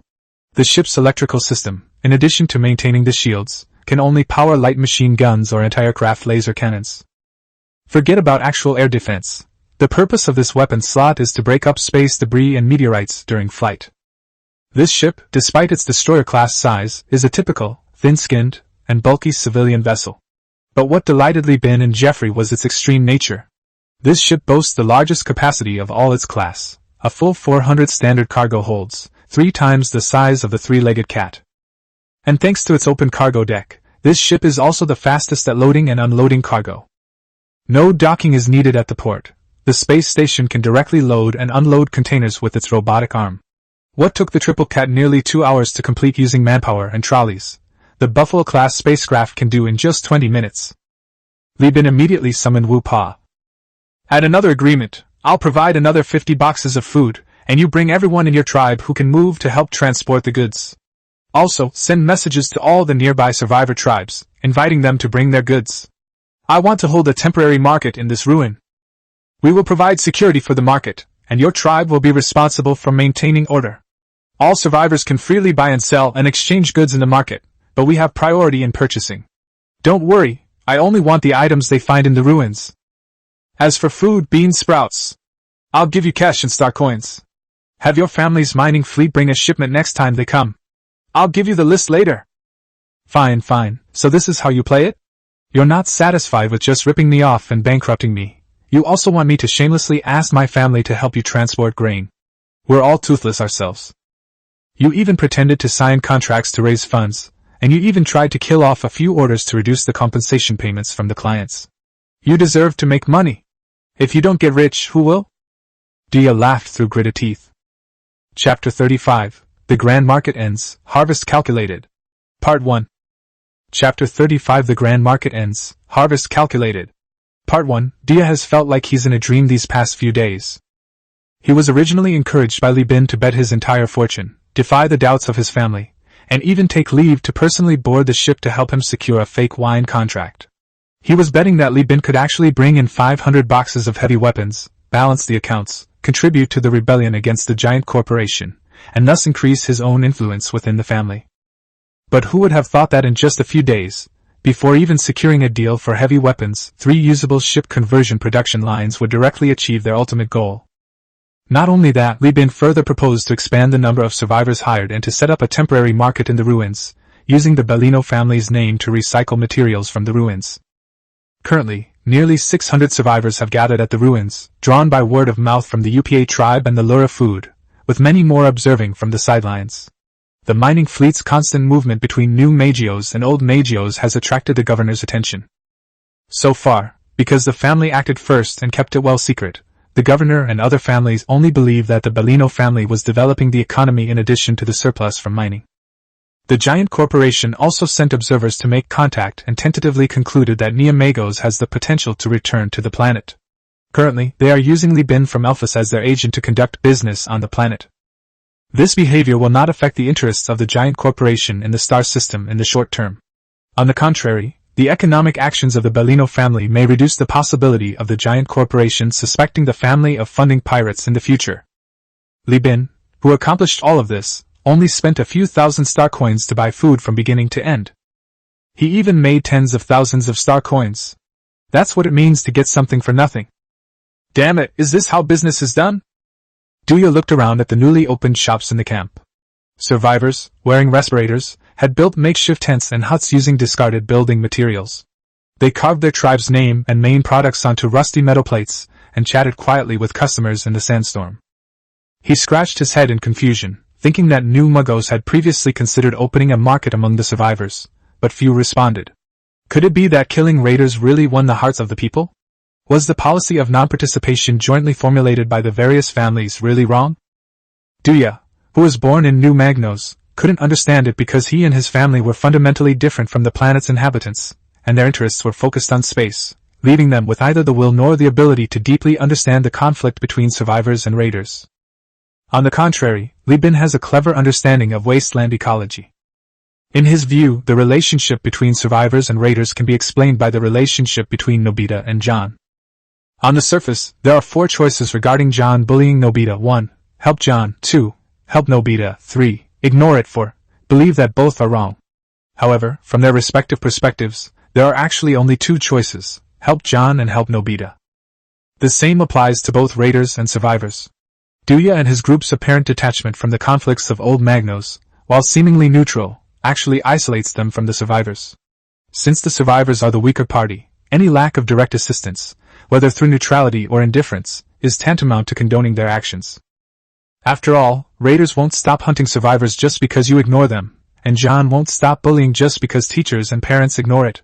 Therefore, when faced with bullying, teachers have only one correct choice: to immediately step in and sternly stop it.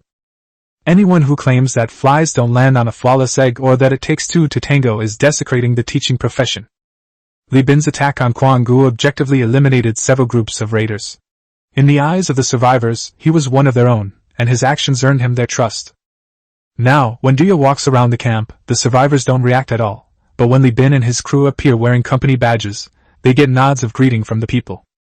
There were even men and women who went to the crew members and expressed their desire to have children. Damn it, thinking about this, Dia's fists clenched. He was the one who hired Li Bin, and it was his family's fleet transporting the food. Li Bin got all the credit. Dia's steps unconsciously shifted, and he began walking downhill. Just as he stormed up to Li Bin waved to him. "Oh, you're here? Perfect timing, I need to buy a boat. I'll have to trouble you to take care of it, brother." "Get lost," Dia said irritably. "You have less than 100 people in total, and you can barely manage 2 ships. Where did you get a third one? Are you on fire?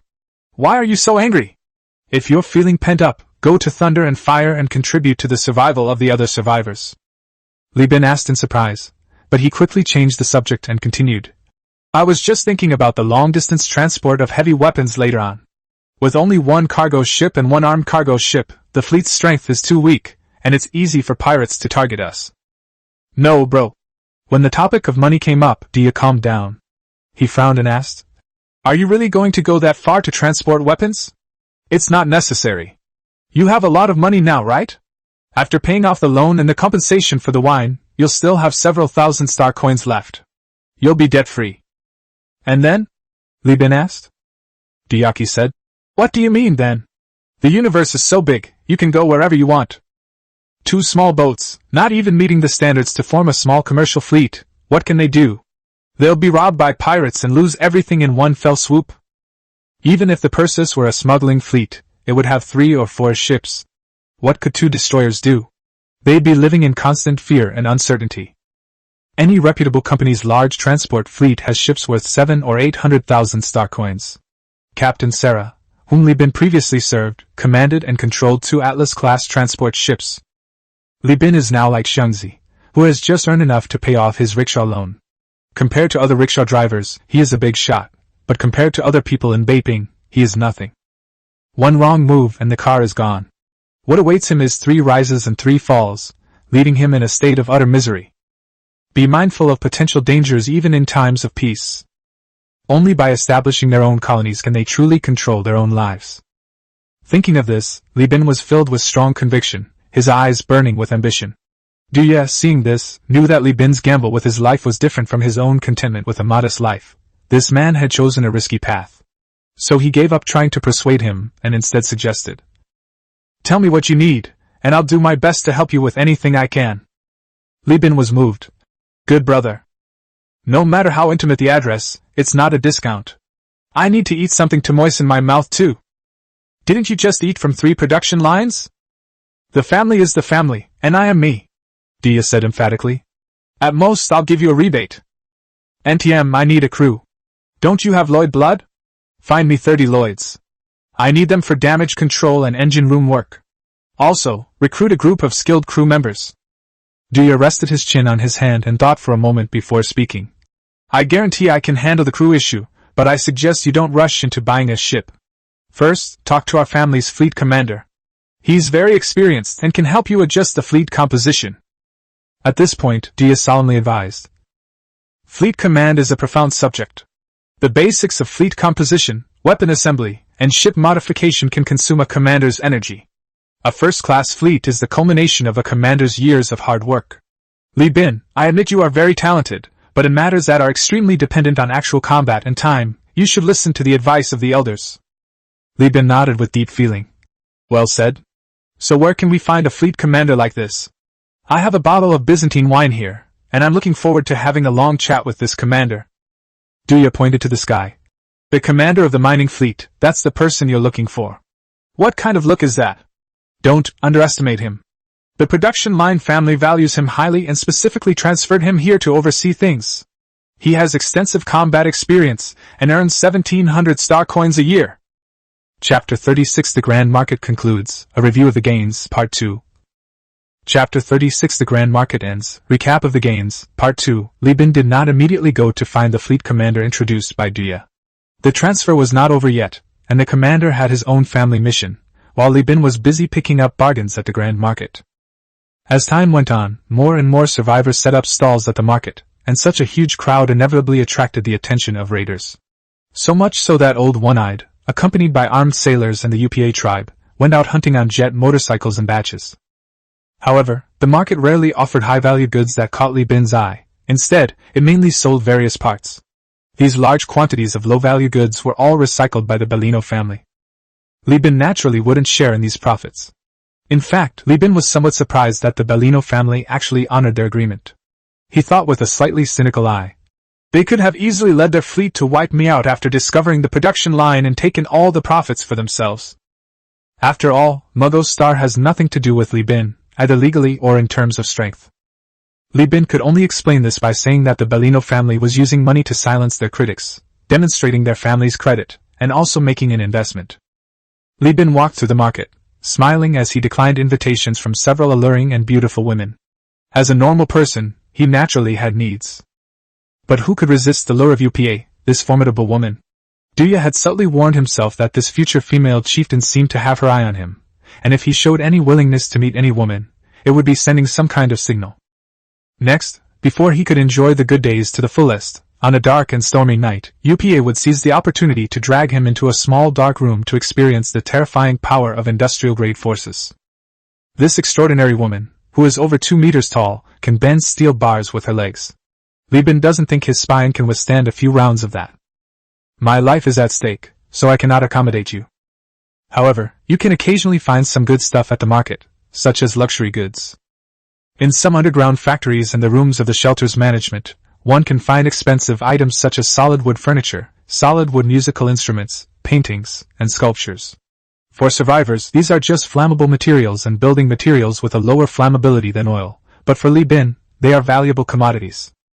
You can even get a painting in exchange for just a box of compressed biscuits. 5 days later, as the market closed and the survivors gradually dispersed, Li Bin had amassed over 60 luxury items, all in the Neo-Magnus style, capable of fetching high prices at auction.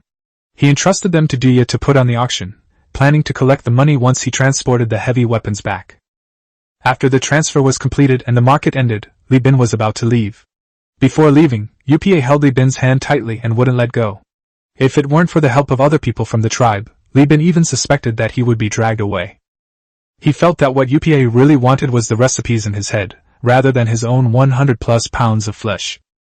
He left this planet, which still had enormous development potential, with lingering fear. The future profits from this land were no longer his concern. But it doesn't matter.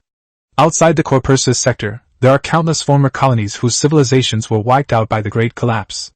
If he is willing to go there, he will have countless opportunities to make a fortune. As the escape pod activated, the churning stomach acid and fainting caused by the G-force struck again, and after breaking through the concentrated area of gravity, the world spun around. The long-awaited weightlessness caused blood to rush to the feet due to gravity, filling the brain once again. Increased intracranial pressure and ample blood oxygen brought about a dizzy yet clear mind. The slight musty smell and the strange smell of recycled water that have remained unchanged in the cabin for millennia are something to be nostalgic for.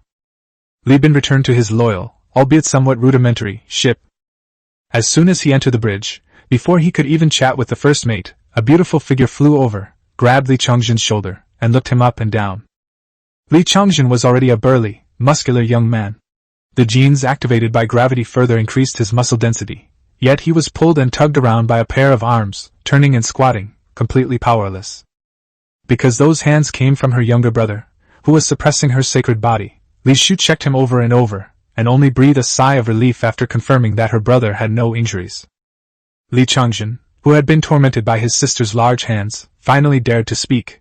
He excitedly shouted, "Sis! You don't know, my brother set up a big market down there, and I went to set up a stall too. I used additives, nutritional paste, and starch. My stall was a huge hit. The survivors lined up like a long queue. I made a fortune. I sold all that junk to the Bellino family and got 9 star coins. These figures moved the crew members deeply. After all, they only earn 8 star coins a year after becoming full-fledged employees. Li Chongjin's culinary skills earned them a year's salary in just a few days. Although there were bonuses from eating something new and being part of the first big market, money can't be faked. However, Li Bin had already mentioned in advance that both the crew members who went on duty and those who stayed behind would receive extra bonuses. So although everyone was envious, they didn't complain. After all, the Li family's culinary skills were widely recognized as unique. Li Shu didn't care how much money her younger brother earned, because no matter how much he earned, it was still Li Bin who would pay off the debts. As long as Li Chongjin was safe and happy, that was enough. So she just patiently listened to her brother boast about how great his cooking skills were, like coaxing a child. Seeing his sister's unusually gentle expression, Li Chongjin became more and more excited as he spoke, unable to stop talking. Some people even tried to steal my recipes. They were all quite good-looking, some with dark skin and some with brown skin, all with great figures. They just thought I, Li Chongjin, was a fool. Sister, didn't you say that some people are just sugar-coated bullets, and we have to shoot them back? Li Bin noticed that Li Shu's gentle face stiffened, and the corners of her upturned mouth turned down. He took a step back without making a sound and waved to the first mate. Oh, so you're firing the shells back? Li Shu's voice was clear and melodious. Did you eat the sugar coating? In his excitement, Li Chongjin was completely unaware that a Death Star was flashing above his head. He had probably bragged about this too many times before, and he blurted it all out. Of course I ate it. I'm not stupid. Hey sister, it hurts. Li Shu had already grabbed her younger brother's ear and started spinning him around like a Thomas, a half-smile on her face. So, you want to eat sugar coating, huh? How old are you, already eating sugar coating? Tell me, what step have we taken? Have you taken it off yet? Have we done it yet? Li Bin had a bad feeling. After cursing Li Chongjin, that stupid pig, Li Shu would come after him for his poor supervision. He had already walked to the edge of the bridge, pressed the switch, and slipped away. Around the corner, I could vaguely hear the pitiful cries of, "Big brother, save me!" and the fierce roar of his younger sister. Li Bin, how can you, as the older brother, take care of your younger brother? Thinking to himself, good brother, fly high. I'll take responsibility if anything happens. He hid in the crew quarters. By the time Jeffrey came looking for him, Li Bin had already hung up his hammock and was enjoying himself. Jeffrey sat on the edge of the bed and sighed. Your brother is so pitiful. He's still kneeling on the bridge. You're so disloyal. Your sister can't find you, so she's taking her anger out on him. If you were there, you'd only get a few scoldings, but without you, your brother has to bear the brunt of 2 people's anger. Oh, and he was raised by Li Shu, right? That's double the amount.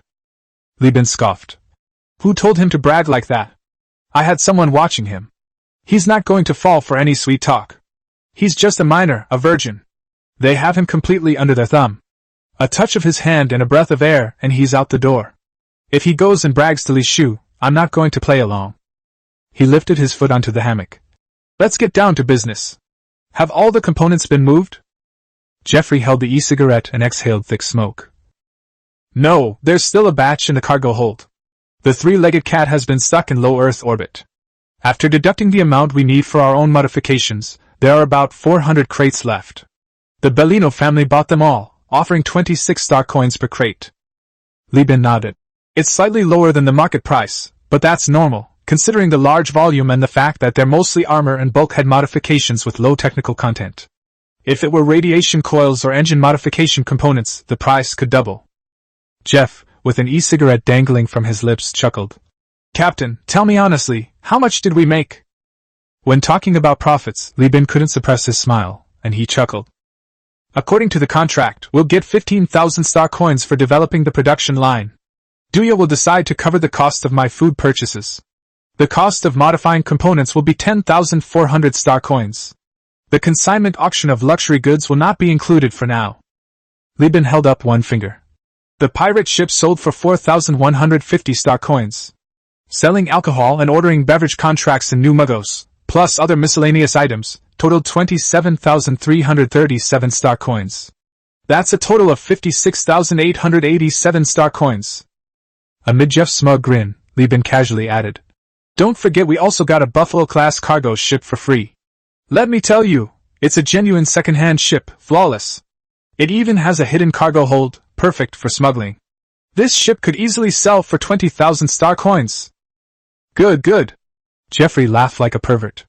They even include ship modifications and equipment installation. The Bellino family is quite nice. Although it's a bit of a shame that they can no longer develop muggos and that the ruins on a planet worth hundreds of thousands of star coins are no longer relevant to them, on second thought, at least they've saved enough for the loan this time, haven't they? Jeffrey was completely satisfied.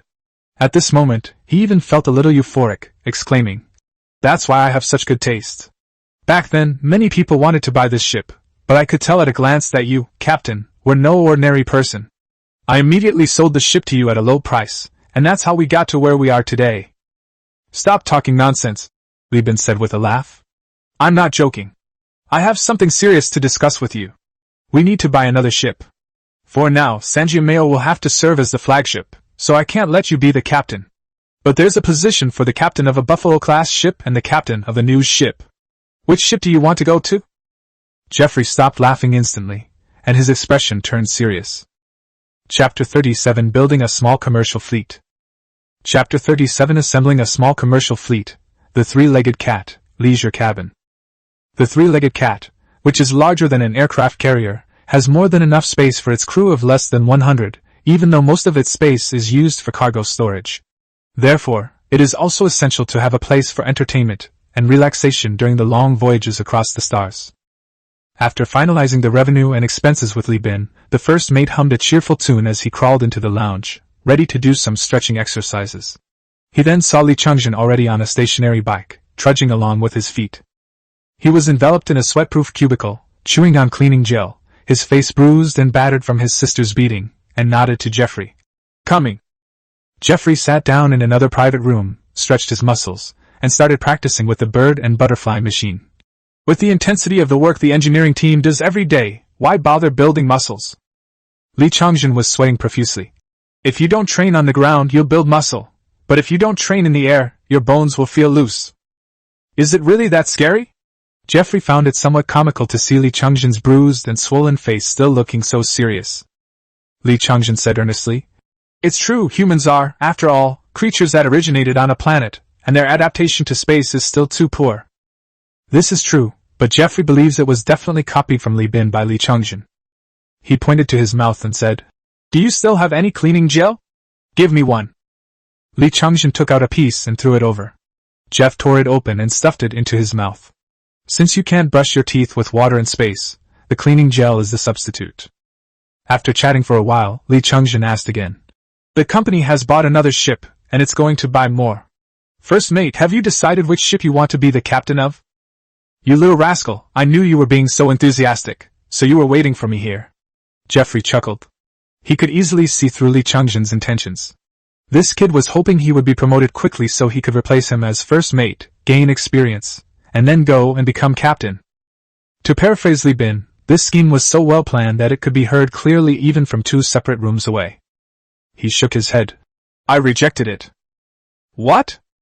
Li Chongjin stopped abruptly, his muscles tensing, and stared at the first mate in shock. "You're not going to quit being the captain? Oh, you want to wait for the three-legged cat to become available? That makes sense, after all, it originally belonged to your family." "No, the captain already promised me that he would give me this ship as a share of the profits when the company expands. It has nothing to do with that. The main thing is that I don't want to be the captain," Jeffrey said, panting as he did chest-expanding exercises. "Why?" Li Chongjin asked, puzzled. "Nonsense, you can't just see the thief eating meat without seeing him get beaten up," Jeffrey sneered. "Didn't you see Li Bin's miserable state? He's living like a hermit named Ludwig. Beautiful women on the ground are begging to get into his bed, but he doesn't have time for them. Why? Because he's busy.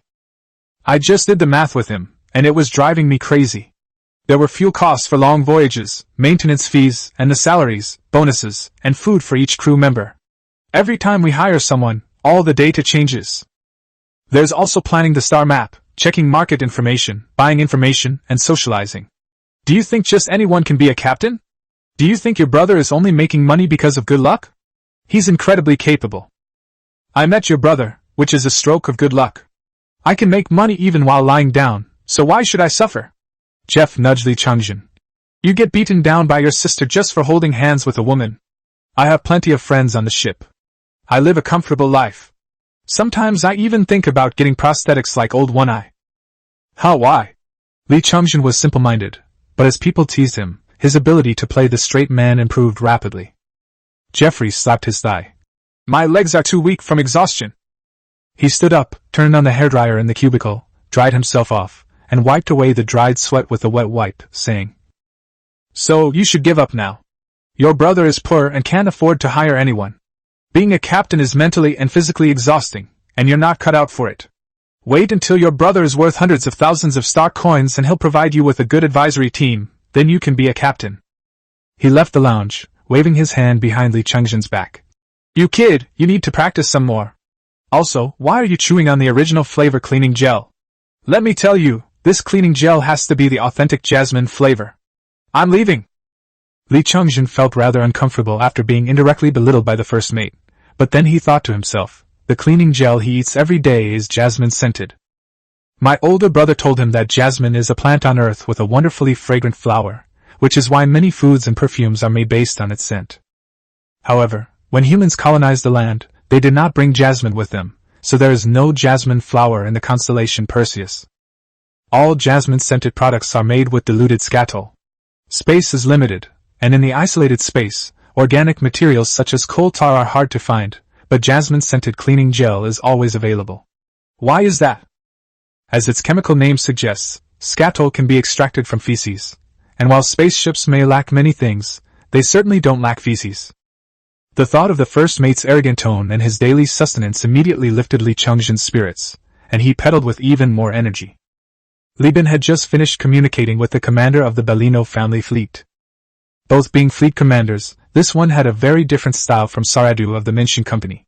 Saradu had a distinctly transport industry mentality, speaking in a rough tone but being meticulous in his thoughts and acting slowly and methodically. This commander, on the other hand, had a strong military mentality, speaking directly and bluntly, without any consideration for personal relationships or saving face. This person bluntly warned Li Bin not to even think about buying another destroyer. There were plenty of second-hand destroyers with numerous problems, but they weren't expensive and offered poor value. Most had been resold by brokers and merchants to pirate hideouts for modification. Ordinary second-hand destroyers cost around 30,000 to 40,000 star coins. Only junk ships made with meteorite hulls can fetch the price Li Bin desires.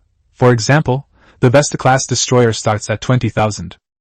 Under the fleet commander's sharp and insightful analysis, Li Bin's heated mind gradually cleared. He listened carefully to the opinions and realized that what he lacked was not large ships, but rather flexible small ships. While frigates have lower shield radiation, weaker armor, and smaller cargo capacity, they are inexpensive and highly maneuverable. In naval battles, they can harass pirates, buying time for your cargo ships to retreat. Unless the pirates have an overwhelming numerical advantage, they can even retreat at their leisure. The practitioner not only had insightful opinions, but also directly played a simulated sand table game with Li Bin to demonstrate his point of view. Even with 3 times the number of ships, Li Bin failed to capture the cargo ship. While his extensive experience as a commander certainly contributed to this, it is undeniable that a phased evacuation was the best option for the transition phase. Taking advantage of the situation, Li Bin eagerly offered the last 2 bottles of Byzantine wine, which he had originally planned to enjoy himself, to the commander in exchange for his help in selecting a suitable escort ship. Now, he was off to collect the ship. At the port, the intermediary stood respectfully holding the terminal, his eyes lighting up the moment he saw Li Bin. Mr. Li Bin, the boat you requested is ready. Please follow me. Even though it was only a few steps away, the agent had to open the hovercar behind him and invite Li Bin to get in. After a few turns, Li Bin arrived at the other side of the port. The guards here have all been replaced with security personnel wearing the Bellino family crest. This berth area has been cleared out. The agent thoughtfully put a mask on Li Bin. When he arrived at the outer berth, hundreds of crew members in work uniforms, lined up neatly, looked over the moment he arrived. These are the crew members that Director Duya has prepared for you. Because you have adjusted your ship purchase requirements, the number of crew members has been reduced, 20 Lloyds and 40 ordinary crew members. The lifetime contracts have been packaged together, and all you need to do is sign them. As the agent spoke, he noticed that Li Bin wasn't interested in the matter, so he smoothly changed the subject. But that's a small matter. Let's look at the boat first. Li Bin nodded, and the agent then led him to the side of the boat. The 2 frigates were restrained by trusses at the berth. Their gun emplacements had been modified by Bellino and covered with armor recovered from the planet Magios. In order to meet the high-speed harassment requirements of the Fleet Command, these two ships were not equipped with heavy armor, but only reinforced bulkheads to enhance the hull structure. The agent whispered, "The Hermes-class gunboat is 61 meters long and 28 meters wide, barely reaching the size of a frigate. It was converted from the Hermes-class shuttle. The exterior remains unchanged, but the cabin has become very narrow to meet combat requirements. The cargo hold has only 10 units, with a maximum crew of 6 and a minimum crew of 3. 2 small live-fire guns and 2 small composite weapon positions were equipped with light machine guns and anti-engine missiles respectively, to delay the enemy ship by damaging its engines. 2 standard cannon fodder ships, with no cargo value, because they have only been in service for 5 years and have not experienced any combat, so each ship is worth 9,700 star coins." Lieben nodded in satisfaction. 99% complete, a rare find.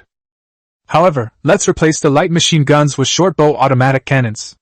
The gunboat needs to undertake dangerous missions to cover the flagship, so it is still very necessary to strengthen its firepower. In this way, the final piece of the puzzle for the small fleet was completed. Chapter 38 Let me demonstrate the magic of economics. Chapter 38 Let me demonstrate the magic of economics. I can't take it anymore. How are we going to fill such a huge gap? Li Bin, you're really going to get us killed. On the bridge of the fleet flagship, the frigate, Three-Legged Cat, Jeffrey clutched his hair, staring despairingly at the data that he could never seem to balance. The dark circles under his eyes were a manifestation of his deep resentment. Jeffrey thought that his income of over 50,000 star coins was already a meteoric rise, and he was even secretly calculating his post-New Year bonus. When Lieben revealed the number of heavy weapons he had promised to New Magius, Jeffrey's face instantly fell. 500 boxes, a full 500 boxes. Even at the production cost, 500 boxes would cost over 100,000 star coins. Jeffrey paced back and forth on the bridge, his mouth spitting out a barrage of words like a light machine gun. After deducting the cost of buying 2 frigates, we only have 37,487 star coins left. Now I finally understand why the Bellino family is so enthusiastic, giving away crew members, weapons, fuel, and supplies. It seems you're not doing business, you're doing charity. Brother, we only have a little over 2 months left. How do you plan to make up the remaining shortfall of over 70,000 star coins? The first mate, his eyes bloodshot, braced himself on the command platform, glaring angrily at the captain. The bridge crew was deathly silent, with only the flashing warning lights and the soothing beeping of the signal devices, which only served to accentuate the somber atmosphere. Lieben was looking at the ship's data at this moment. With the strong support of the Bellino family, the combat capability of the Three-Legged Cat had been greatly improved. After the reinforcement of the bulkheads, heavy armor, and turret armor modifications, the ship's physical resistance was comparable to that of unmodified warships of the same class. The medium-sized weapon slots were also replaced with heavy automatic cannons, raising the ship's combat capability to the level expected of a destroyer-armed merchant ship. Even more impressively, Dia used his connections to personally gift a Claymore heavy fighter LPC. This military fighter was equipped with 2 light machine guns, and the Three-Legged Cat could send out a squadron of 4 at a time, delivering a total of 8 light machine guns for firepower. It's no exaggeration to say that if Li Bin were to face the same hyperspace pirates again, he would be confident that he could crush them with conventional naval warfare tactics. Seeing that the first mate was still staring at him, Li Bin asked in confusion, "Jeffrey, I don't understand why you always only consider the worst-case scenario when you encounter difficulties. We are no longer a startup. We have a fleet, we have hundreds of employees, and we also have a cooperative relationship with New Magius. The situation is not just slightly good or moderately good for us, but extremely good. You should be confident." Jeffrey retorted without hesitation. "Confidence my ass! 6 months ago, we owed less than 20,000 combined. Now, even if we sold everything together, we'd still owe at least 50,000. How can you expect me to be confident? So you have no business sense." Li Bin sat up, straightened his clothes, looked up at the first mate, and then glanced around. Vulcan, Li Shu, Li Chungjin, and the old one-eyed man were all looking at him. Although the other crew members dared not look and were busy with their hands, they all turned to the side and strained to listen. This scene is similar to the previous one where the first mate doubted himself, but it is also different. Since the age of exploration, a ship has been a closed kingdom. The captain has absolute authority, but at the same time, he is the most enlightened. The captain leads the sailors to brave the wind and waves to make money, while the sailors work closely around the captain to fight against natural disasters and pirates. Successful captains receive unconditional support from their subordinates, but once they fail, the vast ocean is rife with cases of crew mutinies and killing their captains. There's no doubt that many pirates in space were once honest crew members who, after killing their captains and seizing ships, became lawless thugs. Although everyone is waiting for him to speak, given his repeated successes over the past 6 months, all people are wondering if Captain Li Bin's position remains as secure as a mountain. If this attempt succeeds again, Jeffrey and all the crew members recruited outside the industrial zone will have their last doubts dispelled and become loyal backbones of himself and the company. Only then will he dare to lead everyone to undertake more adventurous ventures. To establish one's own colony. Okay, let me briefly explain my thinking. Li Bin crossed his legs and looked at the first mate. Do you know what's most important for a trading company like ours? Jeffrey replied matter-of-factly. Star coins, of course. Wrong. Li Bin denied it outright. He stood up and looked the first mate straight in the eye. Seeing that her older brother was about to talk about planning again, Li Shu reached out and grabbed her younger brother's ear, who had already started to drift off, and pulled him to her side. Listen carefully, you'll learn enough to benefit from what you learn. Next, let me demonstrate a magic called economics, Li Bin shouted. It's the circulation of funds. The capital cycle, as the name suggests, is the process by which a company starts with monetary funds, goes through several stages, and then returns to monetary funds. We only have money, no orders, no business. How can we expand production? Jeffrey retorted. But we have orders, yet we have no money. 500 boxes of heavy weapons, where are we going to get the money?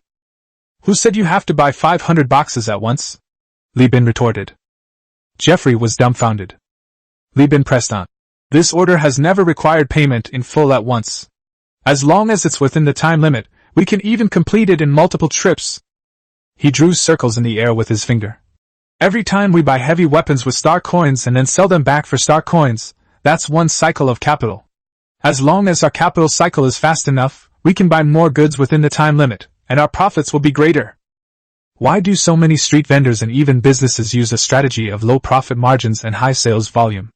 Don't they know that if they set high prices for their goods, the total price of their inventory will be even higher? Of course they know that, but real business is never a one-off transaction. As long as the capital can maintain a healthy circulation, it can achieve fast sales through low prices, spreading the profit of one product across multiple products. Only luxury goods are sold at high prices and slowly. Heavy weapons are military equipment, which are essentially consumables. As long as there is war, they can be sold as quickly as toothpaste and toothbrushes. Li Bin made a chopping gesture. We don't have enough capital, but we can still buy a lot with more than 30,000 star coins. As long as we transport the acquired heavy weapons back to New Mugos, we can exchange them for star coins again and buy the next batch. Jeffrey started scratching his head again, crying out in anguish. I know what you mean, but we don't have time. We only have a little over 2 months. Space isn't land. We don't have that much time to get the star coins circulating. Of course. Li Bin smiled, and under Jeffrey's gaze an image popped up on Li Bin's terminal. He confidently stated, My network spans the core star system. If the speed of capital circulation isn't fast enough, I'll seek investment. This Father Pucci is the investor I'm looking for. 4 trips, just 4 trips, and I can use 30,000 star coins to leverage 500 boxes of heavy weapons and a trade order worth over 100,000 star coins. In the navigator's seat, Li Shu covered her mouth, looking at the image on the projector, trying not to shout. Jeffrey was shocked again, saying incredulously, You want to do business with that man and Lud? Are you out of your mind? Li Bin corrected. Please refer to them as religious figures. The Lud Church is merely a conservative religious group with immense military power, unlike those radical lunatics on the Lud left. Chapter 39 Small-Scale Farming in Space. Chapter 39 Small-Scale Farming in Space. Leaving the MAG system, the fleet headed west, its target the EOS system. This galaxy is entirely controlled by the Luddite Church, and the only free planet is used by the Luddite Church to house refugees ravaged by the Great Enterprise War. The distance of 2.8 light-years takes only 3 days in hyperspace. After passing through a jump point called the Paladin's Bridge and entering the EOS system, the bridge transponder immediately broadcasts high and low hymns that occupy all channels. Praise be to the Lord, who is most high and great, who leads us in our collapse to praise Saint Rudd, who preaches righteousness at the throne of Perseus. Li Shu immediately took off her headphones, covered her ringing ears, and closed her eyes in pain. Passionate, fervent, and holy. With the help of the galactic sensor array, the teachings of Luddites spread throughout every inch of space in the entire galaxy. All ships, regardless of their origin, can hear the 24-hour uninterrupted hymns emanating from the choir of St. Luddite Cathedral on Tartessus. The religious atmosphere can be felt even across tens of millions of kilometers. This is the Lud Guard of the Holy Knights Bridge. The Order of Sincere Knights, visiting fleet, present your identification code and navigation record. Stern, skeptical words drowned out the hymn as a small patrol led by destroyers intercepted Li Bin's fleet. How fierce! Where is the knight?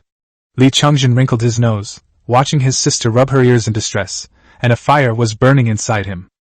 This Luddite church seems even more arrogant than giant corporations. The first mate immediately advised. This is actually quite good. Don't cause trouble, this is their territory. Li Bin submitted all the data as required, and soon received a reply confirming that the verification had been completed. Ha! Universal United Transportation Company, a company with a total of 4 ships, what a boastful tone. Don't try anything funny, the Knights of Ludwig are watching you, tech geek. The patrol team cleared the way and roared past, inspecting the next batch of ships entering the jump point. Li Bin silently directed the fleet into the star system, flying towards Tartessus, one of the sacred sites of Lud. Li Bin was busy contacting Father Pucci, while Jeffrey, holding the captain's microphone, addressed the entire ship and fleet with important instructions. Everyone has heard of the Church of Lud. We're going to someone else's holy land this time, so whatever your opinions are about religion or the Church of Lud, just behave yourselves on someone else's turf and stop whispering.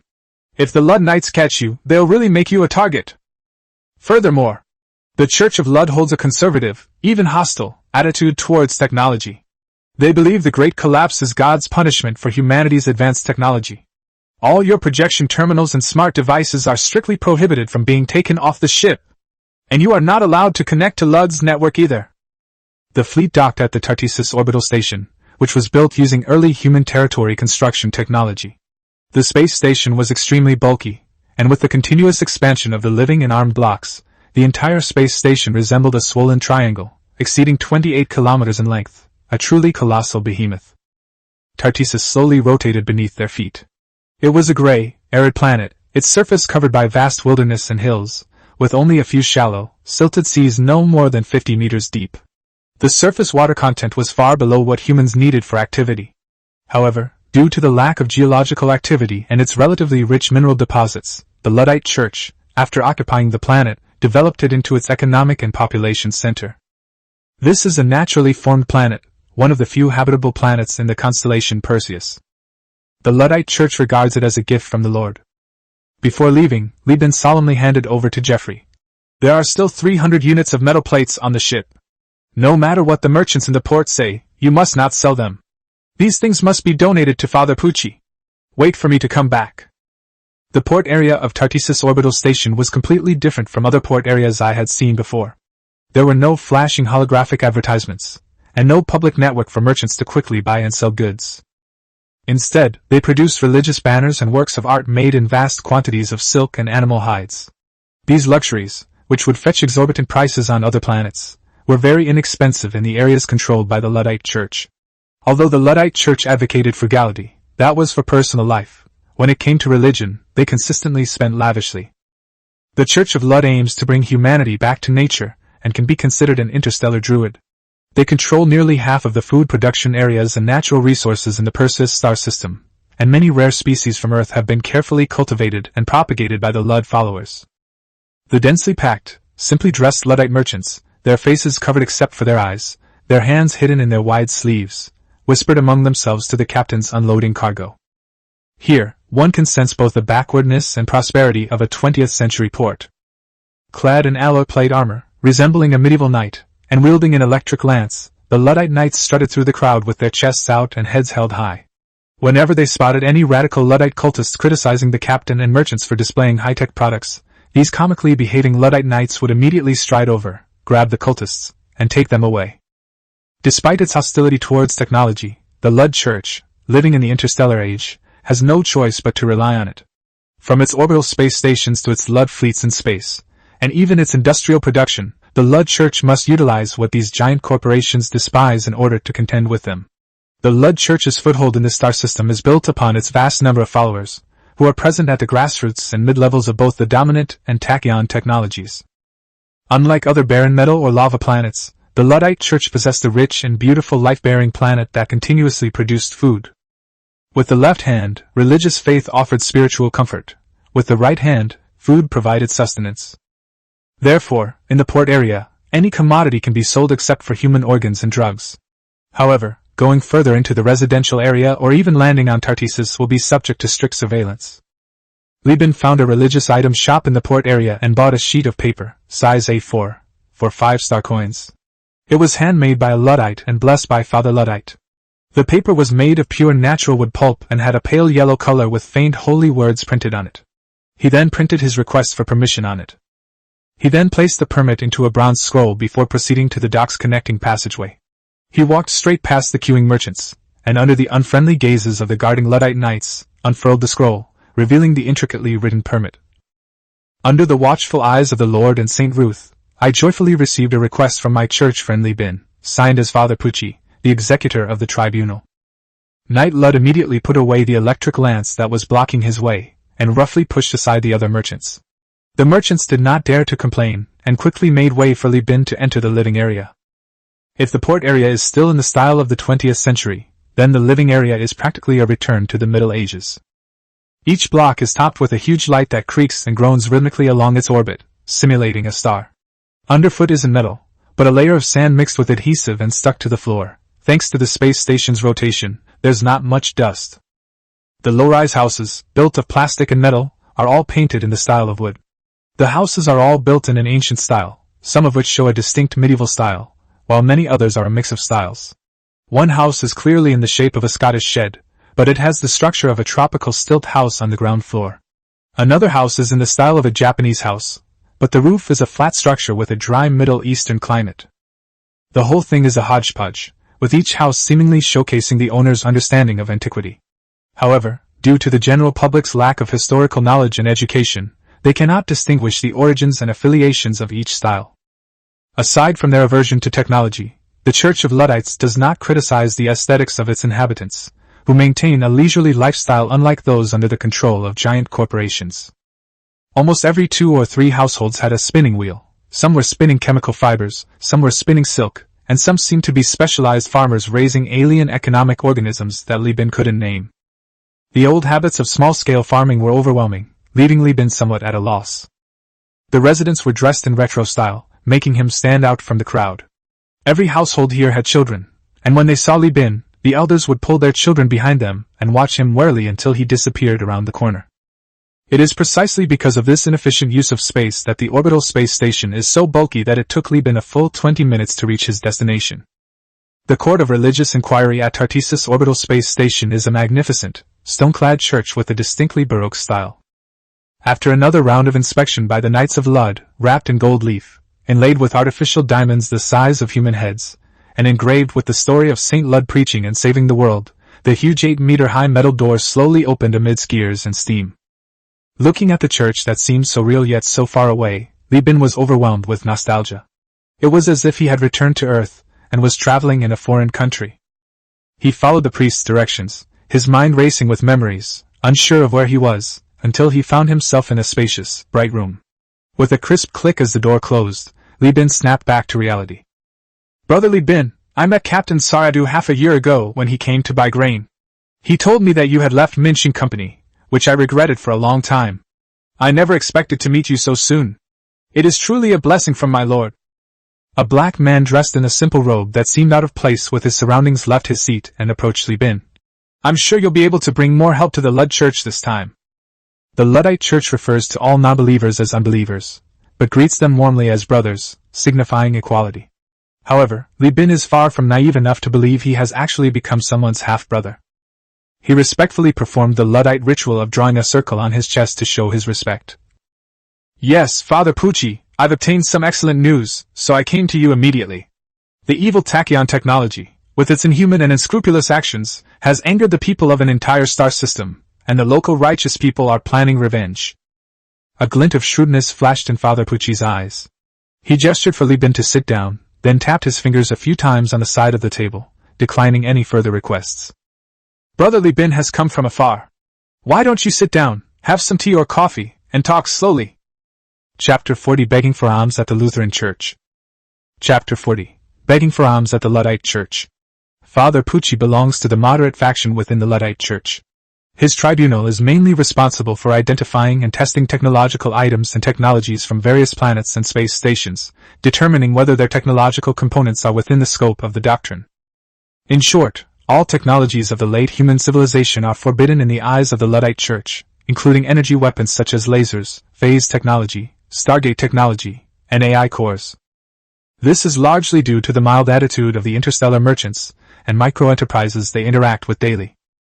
Conversely, the Luddite followers of the Inquisition, due to their extensive exposure to disasters caused by high technology, such as the out-of-control AI UV spread by tachyon technology in the Perseus constellation, and the horrific events of civilization extinction and ecological destruction caused by the tactical bombing of various giant corporations, have largely been labeled as radicals. As for Ludlow's left path, they were a group of madmen who were considered too radical even by the Inquisition's followers.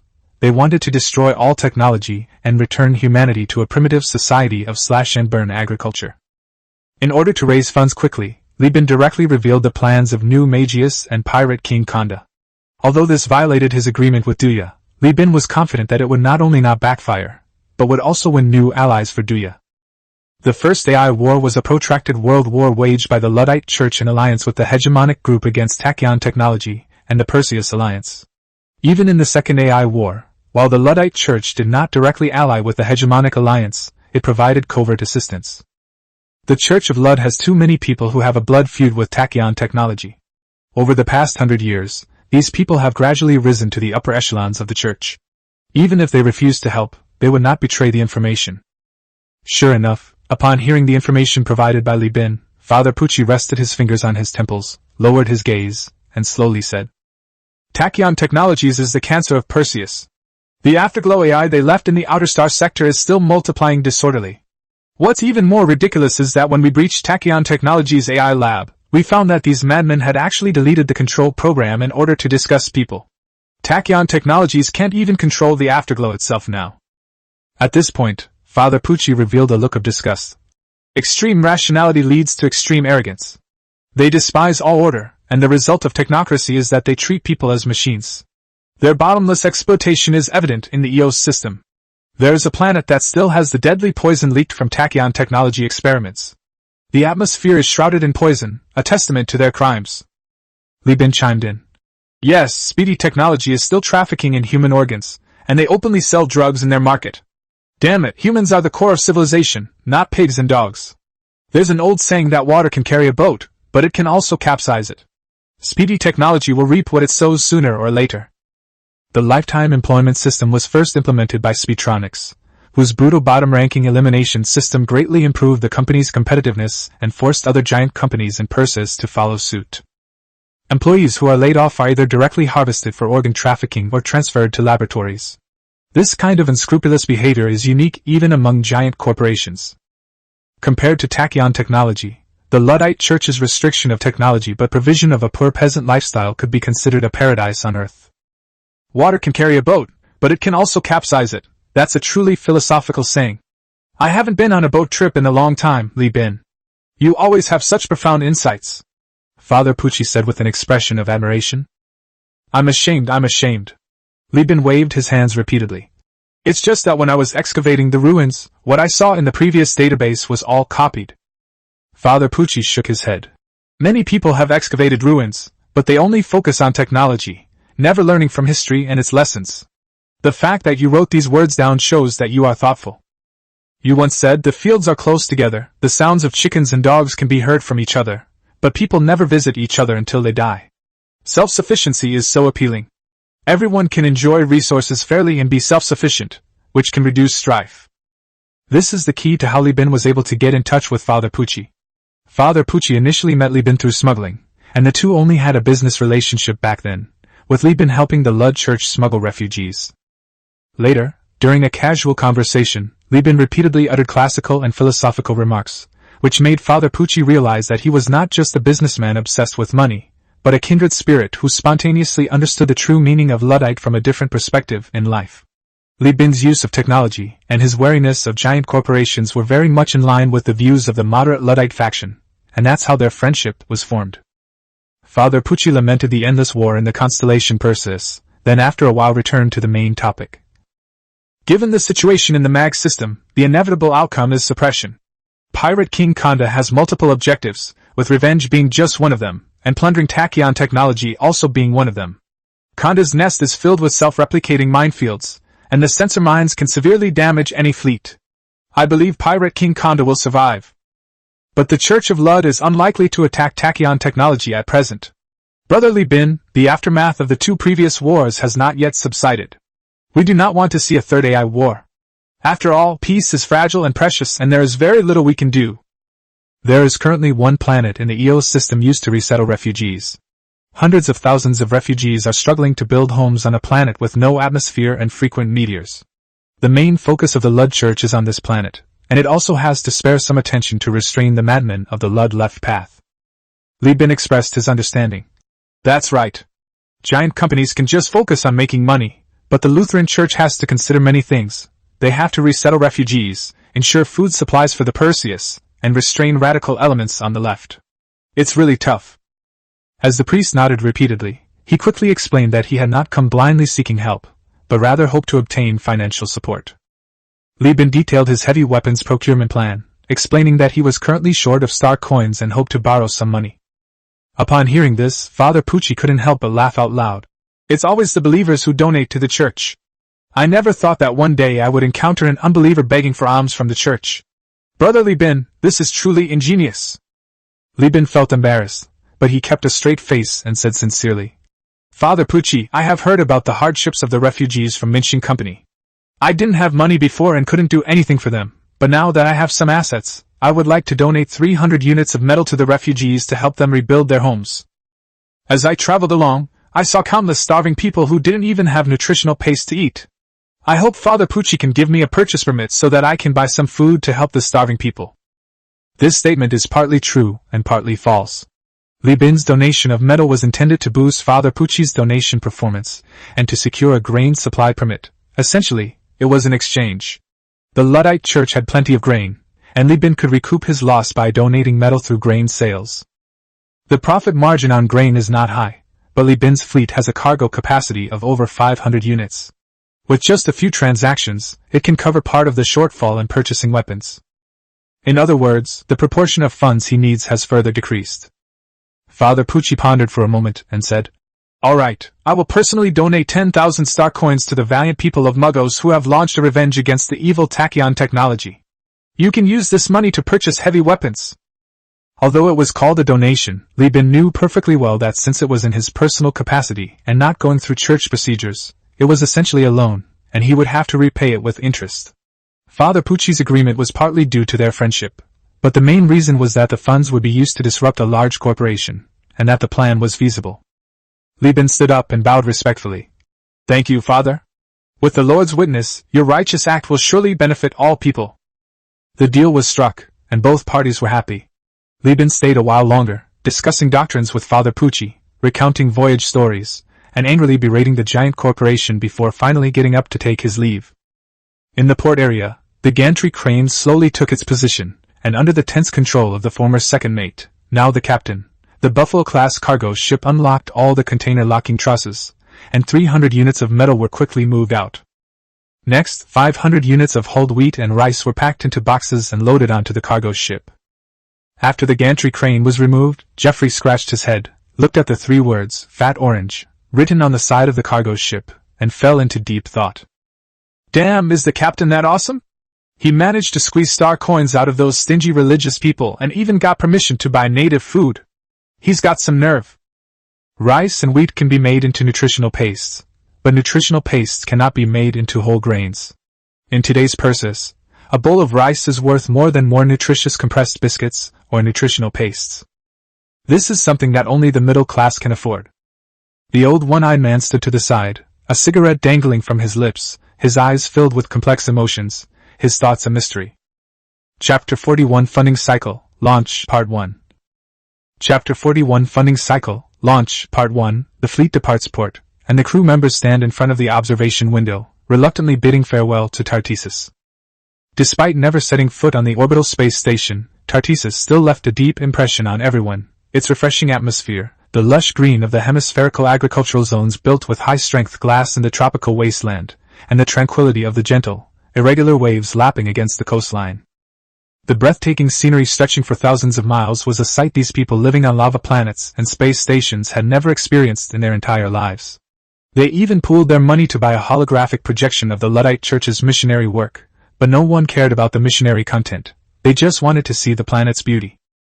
Despite Li Bin's repeated orders from the very first day of founding the company that no one on board should use drugs or join any religion, he chose to ignore these projections once he received the information. After all, compared to lava, toxic fumes, and metal walls, the allure of a life-bearing planet is ingrained in our genes. However, the crew did not come away empty-handed. The company's food reserves also included hulled rice and wheat, i.e., finished grains, and fresh pasta dishes were introduced into the canteen. The crew enjoyed them immensely. It was then that everyone realized the difference between natural pasta and artificial starch, which was like heaven and earth. The fleet passed through the Paladin's Bridge jump point, and under the suspicious gaze of the Lud Patrol, the three-legged cat was the first to enter hyperspace. Li Bin's fleet was composed under the guidance of experienced fleet commanders. The 4 ships, with the flagship, the three-legged cat, having armor comparable to a basic military ship, were the first to scout ahead.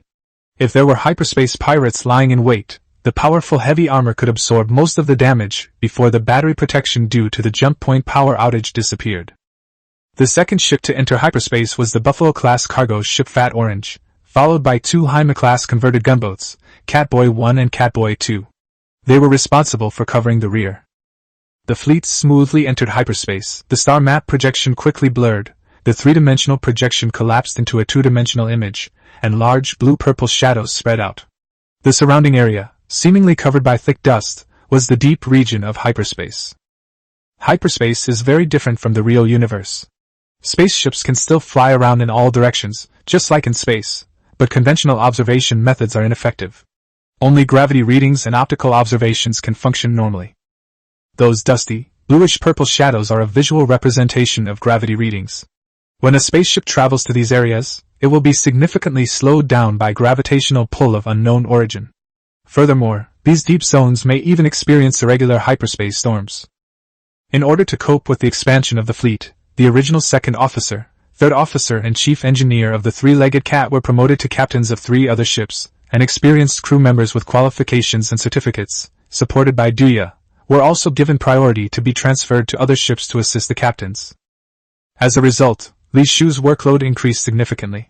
She constantly verified gravity readings and optical data, marked signals from other spacecraft on the hyperspace projection, assessed suspicious behavior, and corrected errors in computer data. Wearing headphones, she communicated quietly and quickly with other navigators in the fleet, assisting the captain in determining the course. Kitty 1 and Kitty 2 quickly swapped positions with three-legged cat in hyperspace. The swapping escort frigate led the way, the flagship brought up the rear, and the Fat Orange cargo ship, with only a small water pipe, was protected in the middle. The fleet sailed south, approaching a third-rate behemoth on the edge of the core sector. The target was the Navigation Bureau, also known as the Ram's Head Navigation Bureau because its logo featured a ram's head. Looking at the information about the Navigation Bureau on the terminal, Li Chungjin almost sighed. I thought I had suffered enough in the past. I was even envious of the planet of the Lud Church for a long time. I never expected that Persis is a place where no food is produced. Vulcan nodded in empathy. Yes, the next stop is the Space Agency, which is supposed to be a giant corporation, but it has only colonized 1 lava planet, and has only 2 large orbital space stations built in the early days of humankind. If it weren't for the orbital heavy factories on the space station, the Space Agency would probably have been downgraded to a free planet. Jeffrey, on the contrary, was invigorated. The Navigation Bureau was the official aviation organization during the age of mankind. It was severely damaged after the Great Collapse and can only hide here, barely surviving, as the captain would say. But this giant corporation is perfect. It has the capacity to manufacture heavy weapons and is short of food. We can each get what we need and make money. As Jeffrey had predicted, when the fleet crossed 4 light years and arrived at the star system where the navigation agency was located, Li Bin simply showed the patrol team his cargo list, and the indifferent voices on the channel immediately became enthusiastic. The patrol teams even abandoned their missions and began escorting and protecting the aircraft. Finally finishing her hyperspace mapping, Li Shu rubbed her eyes and asked, "For light years isn't that far, so why is the Space Administration so focused on food?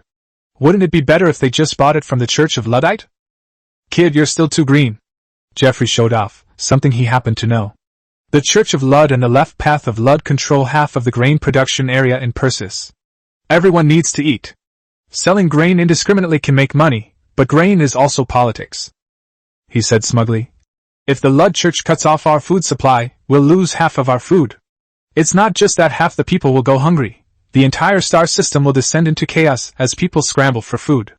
The Lud Church sells its food selectively. It sells as much as it can to the powerful entities and FSF military companies with which it has a good relationship, sells a portion to the space agency with which it has a moderate relationship, and imposes sanctions or even embargoes on tachyon technology with which it has a bad relationship. The Church of Lud is not particularly advanced in terms of technology and fleet strength, and it also has the left path man threatening the star field. Yet it has always stood firm because of its food diplomacy. The planetary terraforming of the human territory was not completed before the Great Collapse occurred. The imbalance between food and population gave the Church of Lud an infinite advantage." As he spoke, Jeffrey glanced at the other crew members on the bridge, his gaze suggestive. "The beauty of a life-bearing planet comes from nature and has nothing to do with religion, so don't think too highly of the Lud Church. They're shrewd. The Lud Church has saved many people, but the embargo has also indirectly caused many to starve to death.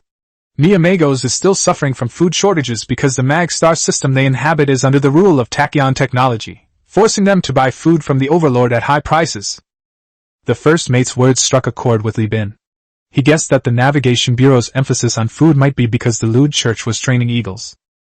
As the fleet entered the Tianjia port of the Navigation Bureau's economic and political center, before Li Bin could even post the order, port officials had already rushed over to make the purchase.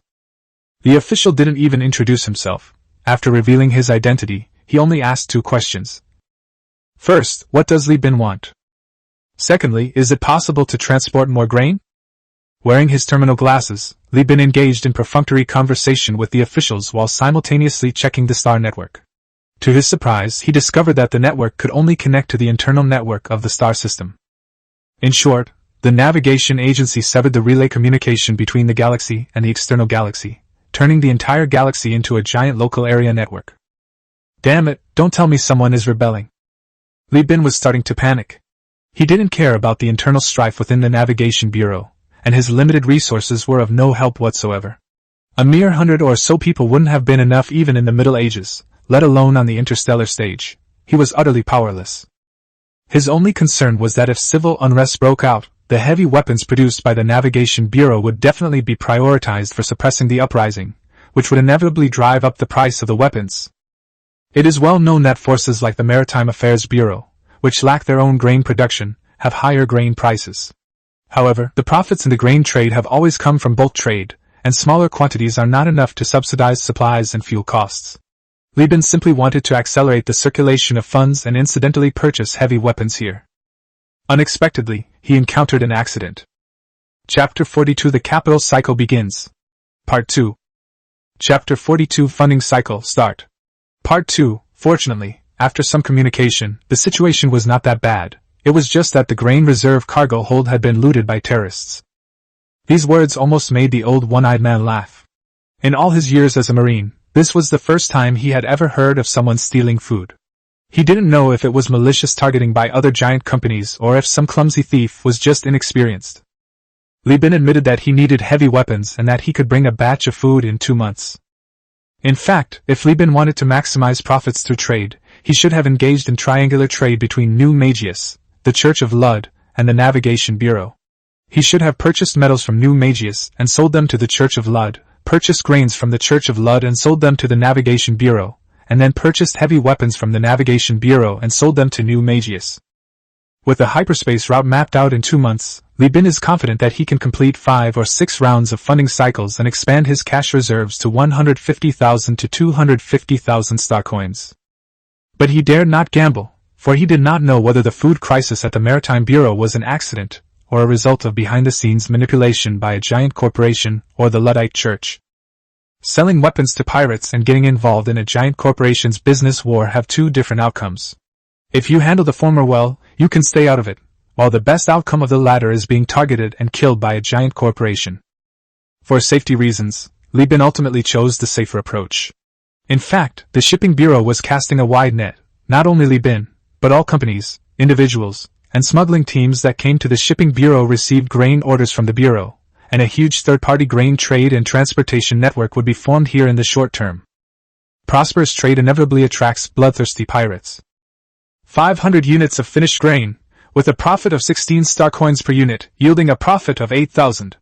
Adding Father Pucci's investment, the total is 55,487 star coins. The Maritime Bureau's automated factory, a remnant of the man-made era, is a good example of how the situation is dire. Despite this, the officials are pleased with our grain sales and are willing to sell heavy weapons at 300 star coins per box. Jeffrey bit his lip and grumbled. What's there to be happy about? The average production cost of heavy weapons in a star system is 260 star coins, so they can still make a profit. In less than an hour, 170 crates of heavy weapons were packed, and the fleet immediately set sail, quickly leaving this dangerous place. 2 days later, after sailing at full speed, the fleet returned to Citates. After purchasing heavy weapons, Li Bin still had more than 4,400 star coins left. He used all the remaining funds to buy finished food on Citates at 26 star coins per unit, for a total of 168 standard cargo hold units. Then Li Bin hurriedly returned to New Magos. New Magnos Rail Station, Maritime Administration Office. Dia continued his daily work of processing reports and receiving guests in his office. Just as he was routinely dealing with a captain's complaint about the aging equipment in the port area, Li Bin burst in. The captain was the first to stand up, roaring angrily. Hey, get out and line up! I'm still handling business here! Old one-eyed! Li Bin shouted without even looking at the man, and walked straight towards Dia.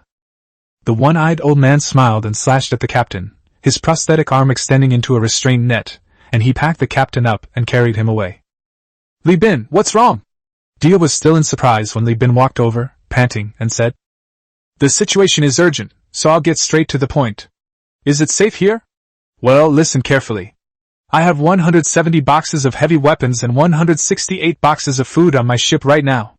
They're all finished food, not those cheap things like nutritional pastes. They're produced by the Church of Luddite, without any growth promoters, and are guaranteed to be all natural except for chemical fertilizers. Contact your family immediately to send someone to collect it.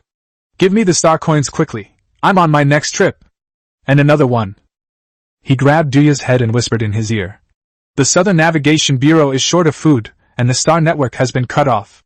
There's likely to be trouble ahead. Food prices in the star sector are likely to fluctuate wildly in the near future. You should tell your family to stockpile food, as much as you have. A giant corporation facing a food crisis could easily escalate into war. And coupled with the Pirate King's plans here, chaos is brewing in the south. The barrage of messages came like a sudden storm, catching Dia completely off guard. He reached out to grab Li Bin, wanting him to explain in more detail, but Li Bin only tossed him a terminal. The data and recordings are all in there. Listen to them in slow motion yourself. Hurry up, I only have 1 hour. He walked somewhat dazedly to the door. Li Bin's figure had already disappeared around the corner. The complaining captain was restrained by a net and placed in the corner, still shouting hoarsely. I'm going to file a complaint against you. I'm going to complain to the governor about your violation of professional ethics. Dia's face twitched. The chaos in his head and the noise in his ears made it impossible for him to think. He simply kicked him. Disobeying the head of the NM. Guards, drag this idiot out. When Li Bin returned to the flagship three-legged cat, a large number of guards wearing the Bellino clan insignia arrived quickly in hovercars. They sealed off the entire port, drove away irrelevant people, and forced the other captains to sail to other port areas. Shortly after, a batch of fuel and supplies was quickly lowered into position by a gantry crane, and the 2 stacking areas on the left and right of the berth began to transfer the cargo. Heavy weapons and finished food were towed away and placed on the green belts of 2 mobile inspection machines. Then a guard captain with extensive burns and disfigurement on his face approached Li Bin, saluted, and said in a calm voice.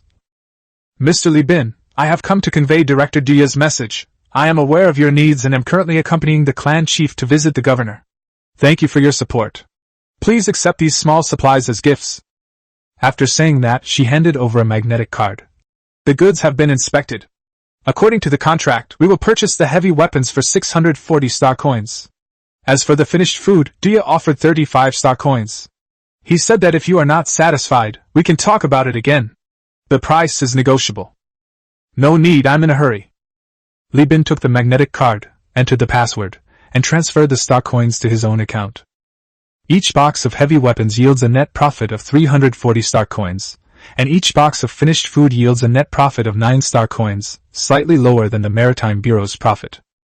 After going through this cycle involving the Church of Lud, the Navigation Bureau, the Church of Lud, and New Magnos, Li Bin's current profit is 59,360 star coins, and his account balance is 114,680 star coins. Jeffrey felt dizzy and his scalp tingled. Huge profits, absolutely huge profits. The company spent half a year earning only a few thousand star coins, but now, in just over a month, its cash flow has ballooned to over 110,000. And this is just the scraps left by the giant corporation. Who knows how much profit the giant corporation that sells spaceships makes every day? Jeffrey was both shocked and horrified, but Li Bin was not surprised.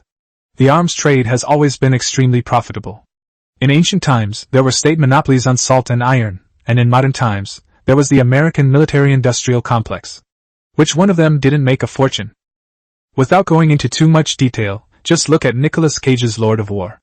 This movie tells the story of a man who goes from being the son of a small restaurant owner to a global multinational arms tycoon in just a few years, and the real-life story of the film's protagonist, Victor Boot, is even more legendary. What is the profit of 340 star coins for a box? Li Bin had checked the historical transaction prices of the star sector market. The most expensive time for heavy weapons was during the AI war. The Overlord and Tachyon technology were so exhausted that they bought weapons from planets near the battlefield at high prices. At that time, a box of heavy weapons could sell for 1,600 star coins. Factory price of 260 star coins, transaction price of 1,600 star coins, 500% profit. Moreover, because the captain always maintained good relations with the relevant forces, the 10 to 30% tariff was never given. What Li Bin said next made Jeffrey's heart skip a beat. 170 boxes, plus the previous 24 boxes, we're now 306 boxes short of the 500 boxes stipulated in the contract. I'd like to ask, will you accept the excess boxes? If so, what price will you offer? The guard captain raised an eyebrow in surprise, lowered his head to operate the terminal for a while, and then said, Take it as is, still 640 star coins. I understand, Li Bin said calmly. Unlimited acquisition. Jeffrey wanted to jump for joy and spin around on the spot to express his excitement. He had never done business where someone provided food and fuel. As the fleet departed again, news of the total profit of 110,000 star coins spread throughout the fleet, accompanied by the captain's new orders. After this deep space voyage, in addition to their basic salary, the crew members will receive an extra 24 to 48 months' salary as performance bonus, depending on their performance. Everyone gets a share of the company's profits. In other words, after completing this voyage, the crew can earn the equivalent of 3 to 5 years' salary, including wages and performance bonuses. That is, 24 to 40 star coins. As soon as the message was sent out, the atmosphere inside the spaceship instantly became heated, and everyone's eyes gleamed with desire and star coins. Chapter 43 Hyperspace Ghost. Chapter 43 The Hyperspace Ghost. Checking food reserves. Dispersed assembly of heavy machinery. Replaced the oxygen storage tank. Engine room under maintenance. Shouts, seemingly ripped from the deepest recesses of their lungs, echoed throughout the ship's cabins. Crew members, carrying bags of all sizes and pushing carts, quickly replenished equipment and checked for potential hazards. Unlike previous voyages, the fleet's next target, according to the captain's instructions, is the colossal Enterprise, located 20 light-years away. Even using hyperspace travel, such a distance would take more than 20 days. However, the captain insisted that the fleet be prepared not to surface into the real universe and instead travel directly through hyperspace. Time is money! We must race against time. For the expansion of Universal Union and for the performance targets of the next 24 to 48 months, please give it your all. The captain's impassioned speech echoed through every cabin via the loudspeaker, and the crew began to clear out the supplies in the cargo hold, breaking down food, water, and other items into smaller, more manageable portions. This was to free up cargo space and, more importantly, to prevent damage to the cargo hold and loss of supplies in the event of a hyperspace storm or pirate attack, ultimately leading to the entire ship starving to death. Moreover, by storing food and water in various cabins, if a cabin were to be sealed off during the war, the crew could use the supplies there to survive until rescue arrived. "Captain, engine maintenance is complete, and the pipelines have been reinforced." The resolute voice of the new chief engineer, Chu Xiongfei, rang out. This man, born in Lloyd and with 12 years of experience in dismantling and modifying old engines, became the new chief engineer after the former chief engineer took over as captain of the Cat II. "Captain, medical supplies have been replenished." A deep female voice came through the channel. Amanda, the ship's doctor, is a young woman with tan skin and a well-proportioned figure that conceals strong muscles. She comes from the Elfie gang and joined the company 6 months ago during the second round of crew recruitment. She has 4 years of experience practicing medicine without a license, and once planned to become the family's underworld doctor. After signing a contract with the Bellino family, Lieben sent her and other unlicensed ship doctors to receive emergency training. Now, they have at least passed the primary medical qualification exam and are able to skillfully use the automated treatment pod in the medical room to perform preset treatments. Of course, if the treatment pod is shut down, she can also use her years of underworld treatment methods to perform a thorough amputation surgery, chainsaw anesthesia plus sutures, 1 surgery every 10 minutes, quick and efficient.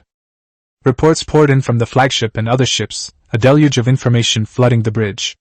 Lieben reviewed it methodically and distributed tasks. Li Chongjin's voice switched to the next channel. "Boss, the cargo hold is ready. 30 units have been freed up." Before Lieben could speak, Jeffrey, who was assisting the captain, angrily reprimanded him. "What are you doing, third officer? Use your job title during work hours. This is a work channel, not your lovey-dovey family discussion group." As the company expanded, the second and third officers were promoted to captains, and Li Chongjin was promoted to third officer. He was quite flustered on his first mission and hurriedly replied, "Yes, first officer." Standing next to Li Chongjin was Vulcan, who had been promoted to head of the flagship engineering team. He held a terminal in his hand and stared sternly at his busy subordinates. Whenever an accident occurred, he would use his authority to deduct the corresponding crew members' performance bonuses. The consequences of receiving 110,000 star coins and the huge performance incentives are comprehensive. Reward and punishment measures have also been put on the agenda. As the company expands, the previous family-style management will gradually become outdated, and everyone is actively exploring new solutions. "The entire ship is ready. Everyone return to standby positions. Notify customs and port operations." Lieben shouted, and the first mate immediately dialed the departure signal. People near the berth quickly moved toward the nearest mooring point and attached their safety ropes there. Because it is a fleet, the company's ships will no longer need to find one-to-one docking sections for berthing this time and in the future. Instead, they will directly occupy an open berth area. When the fleet leaves port, it can no longer withdraw at will. Instead, it needs to notify customs and operations in advance so that they can arrange the departure route in advance. The trusses locking the spaceships were released, and the fleet slowly departed following the departure route shown in the projection, turning around as the jets swept across the berths. The high-temperature coating on the alloy armor surface slowly evaporated, and the port repair team had already arrived. The fleet entered the jump point in the preset formation. After the familiar feeling of nausea, everyone entered the psychedelic hyperspace once again. In addition to the optical observation posts, the ship's portholes closed rapidly. Untrained crew members, in the hyperspace with its rapidly changing, almost drug-like visual landscape, are easily susceptible to photosensitive epilepsy or even visual hallucinations. Hyperspace has no light source, or rather, it's filled with light sources everywhere. A dim, bluish-purple light permeates every inch of space. Even inside the ship, there's a faint, strange glow. The cabin lights have to be on 24 hours a day. Because despite being in the interstellar age, humanity still harbors a deep fear of the supernatural. As long as death has not been completely conquered, humanity will not be able to eradicate the belief in ghosts and spirits. Under Li Bin's command, the fleet cautiously bypassed the fog-shrouded depths and avoided the shimmering hyperspace storms, sailing on a safe but ever-changing course. The deep zone is like the ocean tide, while the safe shipping route is like the intertidal channel. As the tide expands and contracts, the shipping route becomes wider or narrower. Just as the fleet was making its way forward in a zigzag pattern, Navigator Li Shu reported loudly. "Unidentified signal detected in the deep hyperspace zone, 300 degrees to the left front, Altitude minus 160. The bridge tensed instantly. Li Shu continued her report. The transponder is showing an abnormal radio wave source, and gravity readings confirm an unidentified target at that location. The target's trajectory is parallel to the fleet, but the optical observation post has not detected anything. Li Bin glanced at the target's trajectory and immediately understood. It's not a pirate, don't worry, it's just a hyperspace ghost. What do you mean it's just a hyperspace ghost? The newly appointed third deputy, Li Changjin, blurted out in a panic. There really are ghosts? I thought it was just a lie my sister told me to put me to sleep. The first mate turned off the bridge alarm and calmly explained. It's an unusual signal from an unknown source, but when we actually went there, we couldn't find anything. It only existed in the gravity readings and the noise from the transponder. It's a natural phenomenon. This signal existed when humans first discovered hyperspace. At first, the human leaders were very excited, thinking that they had discovered energy life in hyperspace, a place where no material life could theoretically exist. Many ships went to chase the signal, but eventually, the entire crews starved to death because they ran out of fuel or food. At this point, Jeffrey grinned menacingly, revealing 2 rows of yellow teeth. This kind of mirror ghost is relatively good, it just stays parallel to us. There is another kind of ghost that will randomly circle the spaceship and release blocking pulses, overloading the spaceship's engines.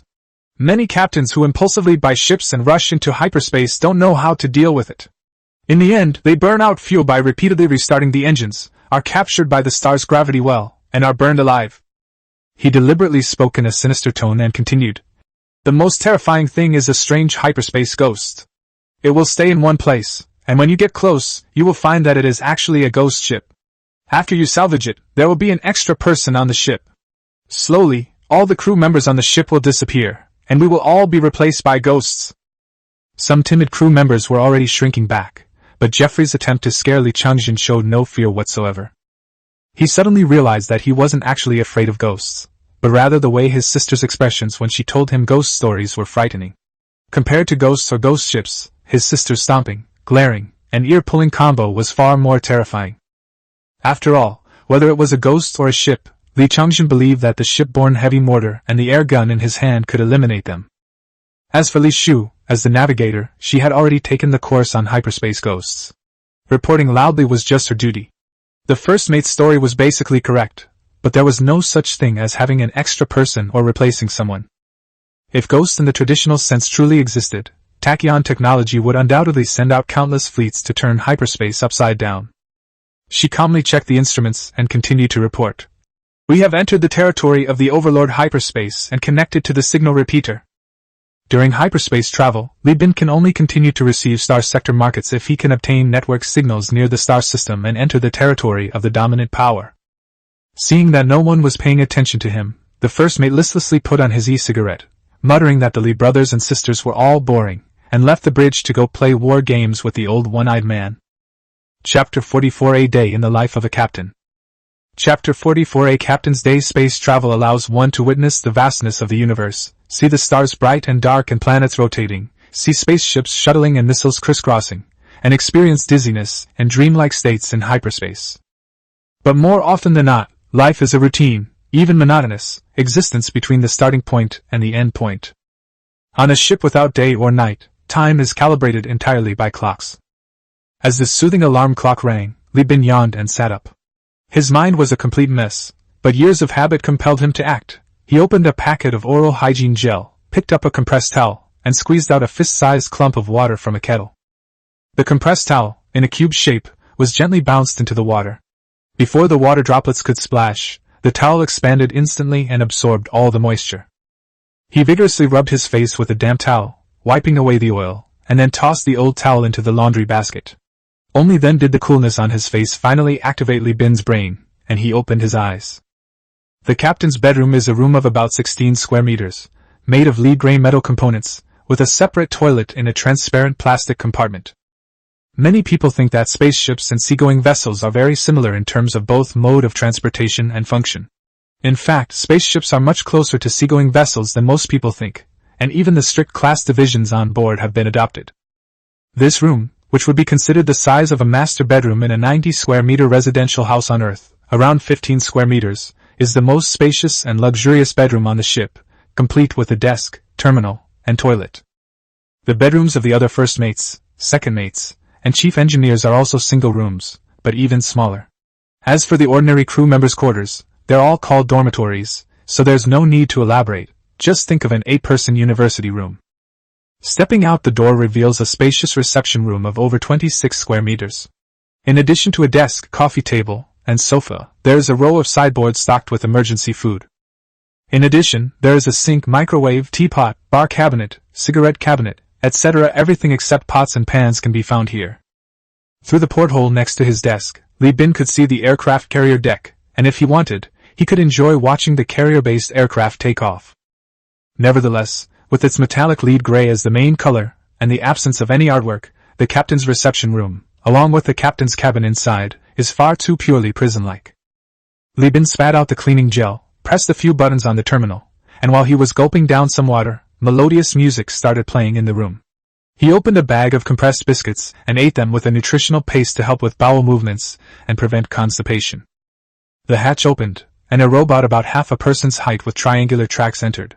This was the captain's personal nanny robot, as the other crew members had to take care of their own food, clothing, and shelter. In fact, if Li Bin wanted, he could have the nanny robot fetch fresh meals for him from the canteen. However, it's still just compressed biscuits with nutritional paste, there's no difference. It emptied the trash can, replaced the laundry basket in the bedroom with a clean one from its belly, circled the various maintenance points, and then left the room. About 10 minutes later, Li Bin swallowed the pathetic human space meal, changed into his captain's uniform, and left the captain's cabin. The captain's cabin is located directly below the bridge and above the aircraft carrier deck. A spiral staircase leads to the access passageway to the bridge. Surrounding the captain's cabin are the chief mate's cabin, the second mate's cabin, the chief engineer's cabin, the first engineer's cabin, and the cabins of a number of senior crew members. However, since some senior crew members, such as the bosun, usually work near the cargo hold, some cabins are rarely occupied, as Old One-Eye thinks it's too far. There was no one in the passageway. The lights shone white, suppressing the strange light source that comes with hyperspace. Apart from the ship's tremors, no other sound could be heard. The hatch opened with a hiss, and reassuringly calming indicators and voices filled the air. The first mate sat on the captain's throne, tapping away on the control panel. Li Bin strolled over without making a sound and, sure enough, found his loyal first mate playing a game on the control panel. He also cunningly enabled split-screen mode, displaying the star map only in the projection while hiding the game interface. It's a pity that those familiar, frequently used key bindings were exposed. Damn it, third mate! I could steer the boat better than you with my feet. You've killed me again! Jeffrey slammed his fist on the control panel and started cursing. As he cursed, he realized something was wrong. Li Chongjin wasn't defending himself. He turned around and found Li Bin standing behind him. Despite the embarrassment, Jeffrey still shamelessly said, "We're simulating ship conditions here. The third mate has never sailed a ship before, so I'm training him. Captain, I've covered your seat." Looking at Jeffrey's ugly face, Li Bin was truly impressed. If shamelessness could make someone invincible, this guy would probably have cultivated to the point where he could physically traverse the universe. "Get ready, I'm going on patrol. After I'm done, we'll switch shifts." Li Bin said this, glared at his younger brother, and left the bridge amidst the first mate's loud "Farewell, Captain! Have a safe journey!" The newly added crew brought manpower to the fleet for shifts. Despite being genetically modified, humans aren't made of iron. After all, even machines need to be charged, and humans need rest even more. During daily voyages, the captain and first mate take turns working shifts. On board, the first mate is generally considered the first mate. The three-legged cat has 2 spiral staircases located at the bow and stern, and 3 metal gangways on each side in the middle section, each equipped with a winch at the top for hoisting equipment and transferring supplies. The largest space on the ship is the cargo hold, located at the bottom of the midsection of the spacecraft. Walking through the cool passageway and down 2 levels of the gangway, you arrive at the senior crew mess hall, where Li Shu is instructing the cooks on how to prepare meals. She and Li Bin are in the same shift and have just woken up. The navigator's seat is occupied by her apprentice. The class divisions on the ship were evident in every aspect, from accommodations to food and even toilets. The daily ration for senior crew members is 300 grams of ready-made rations, 400 grams of nutritional paste or compressed biscuits, 120 milliliters of supplements, and 700 grams of other food items, dried rats, dried insects, etc. While the ready-made rations improve the taste, the compressed food accounts for the majority of the nutrition. These ingredients can be transformed into delicious dishes such as noodles, dumplings, and buns by the Lee family. The daily ration for ordinary crew members is 100 grams of finished rations, 550 grams of nutritional paste or compressed biscuits, 120 milliliters of supplements, self-service artificial starch, and 300 grams of other ingredients. Those who perform heavy physical labor on that day will receive additional compensation. While ordinary crew members can also enjoy Lee's cuisine, it usually consists of only 2 dumplings or a bowl of flavored sweet porridge with added food additives. Although it looks bleak, this indicator is actually higher than that of the vast majority of Persis crew members. Just the fact that they can eat finished rations every day to improve their taste is enough to satisfy everyone. "Brother, you're awake. Dinner's ready, want some?"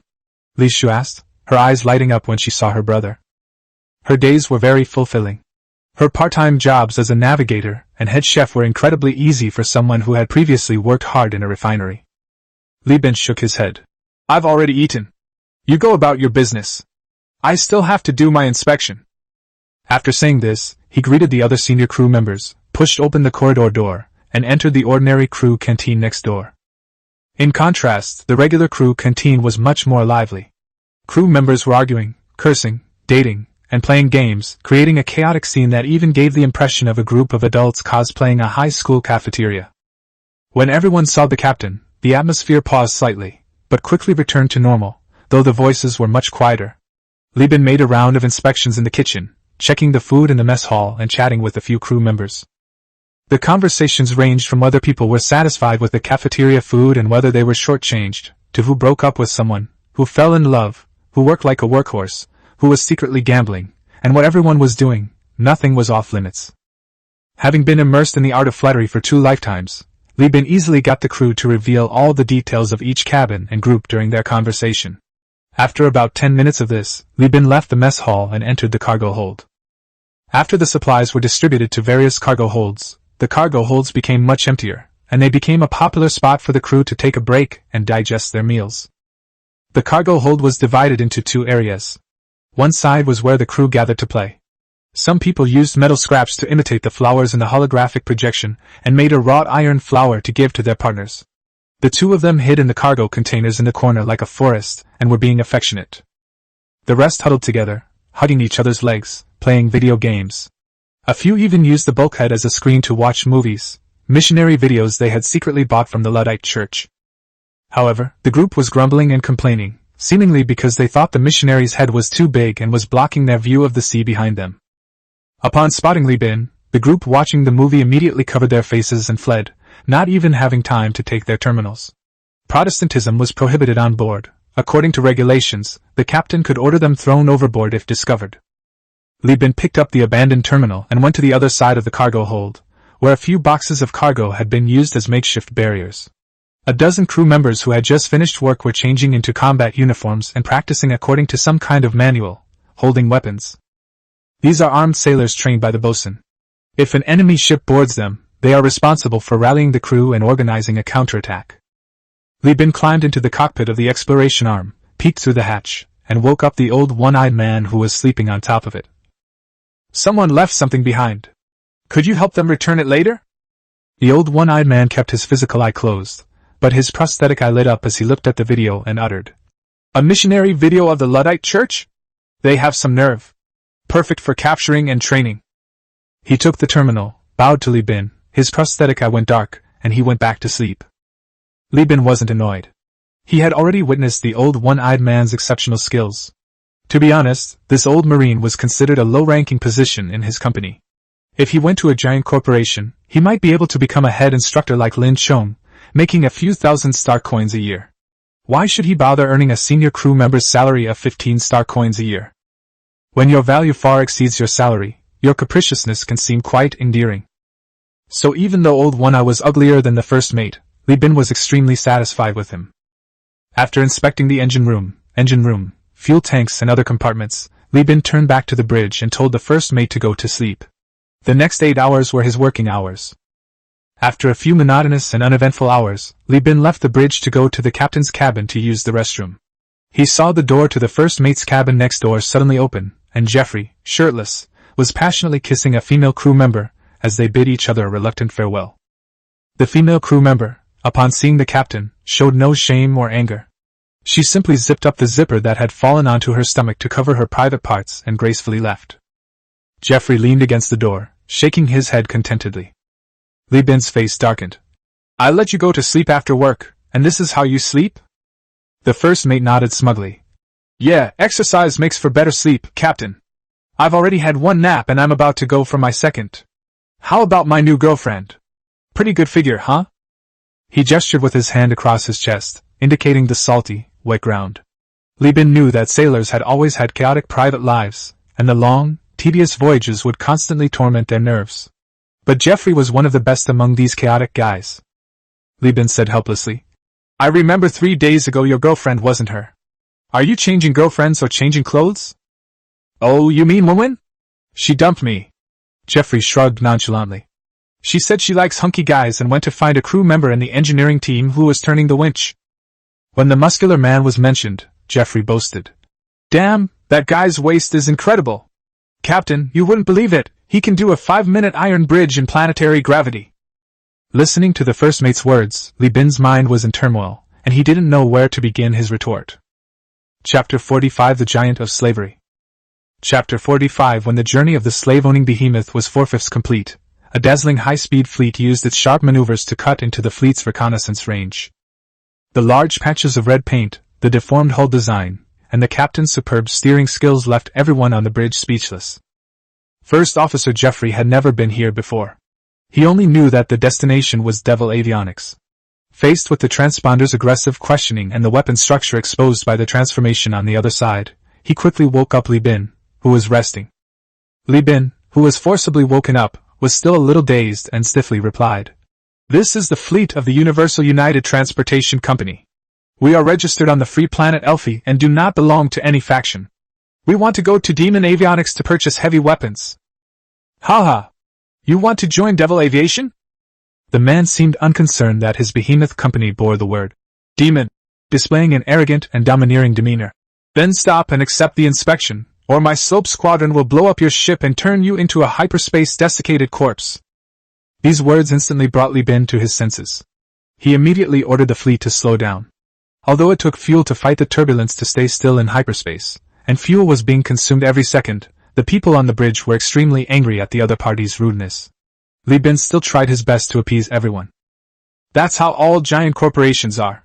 Devil Avionics is relatively better. They look down on everyone equally, so we still have a chance to make money. Some giant corporations seem very polite, but they won't even let us do business with them." Soon, the patrol personnel of this high-speed fleet boarded the ship. They were all dressed neatly and stood tall. The company sent the shameless Jeff to negotiate, but the other party refused Jeff's bribe and demanded that the accompanying personnel be changed. The reason given was that Jeffrey was too ugly and needed to be replaced with handsome men and beautiful women. "Notify Old One-Eye and tell him to be prepared to come out and stop anything that might happen. Remember, don't kill anyone, we need his help right now." Li Bin sent his sister to find Old One-Eye, while he himself would play the role of the handsome man, and the beautiful woman would be incentivized to voluntarily choose one to follow him with an extra bonus. When the ship's doctor, Amanda, heard that people from a giant corporation were coming to make things difficult and that they claimed to be pure human, she was so curious that she volunteered to show off. She even had the blood collection device in her hand, but the captain refused her because technical personnel were not allowed to participate. However, Li Bin's worst-case scenario did not come to pass. The people from Demon Aviation seemed to hold some kind of racial bloodline theory, and that having handsome men and beautiful women accompany them was just for eye candy. Their tone was full of disdain for people and disdain for ships. "These few are alright looking, especially this guy. His genes must be excellent.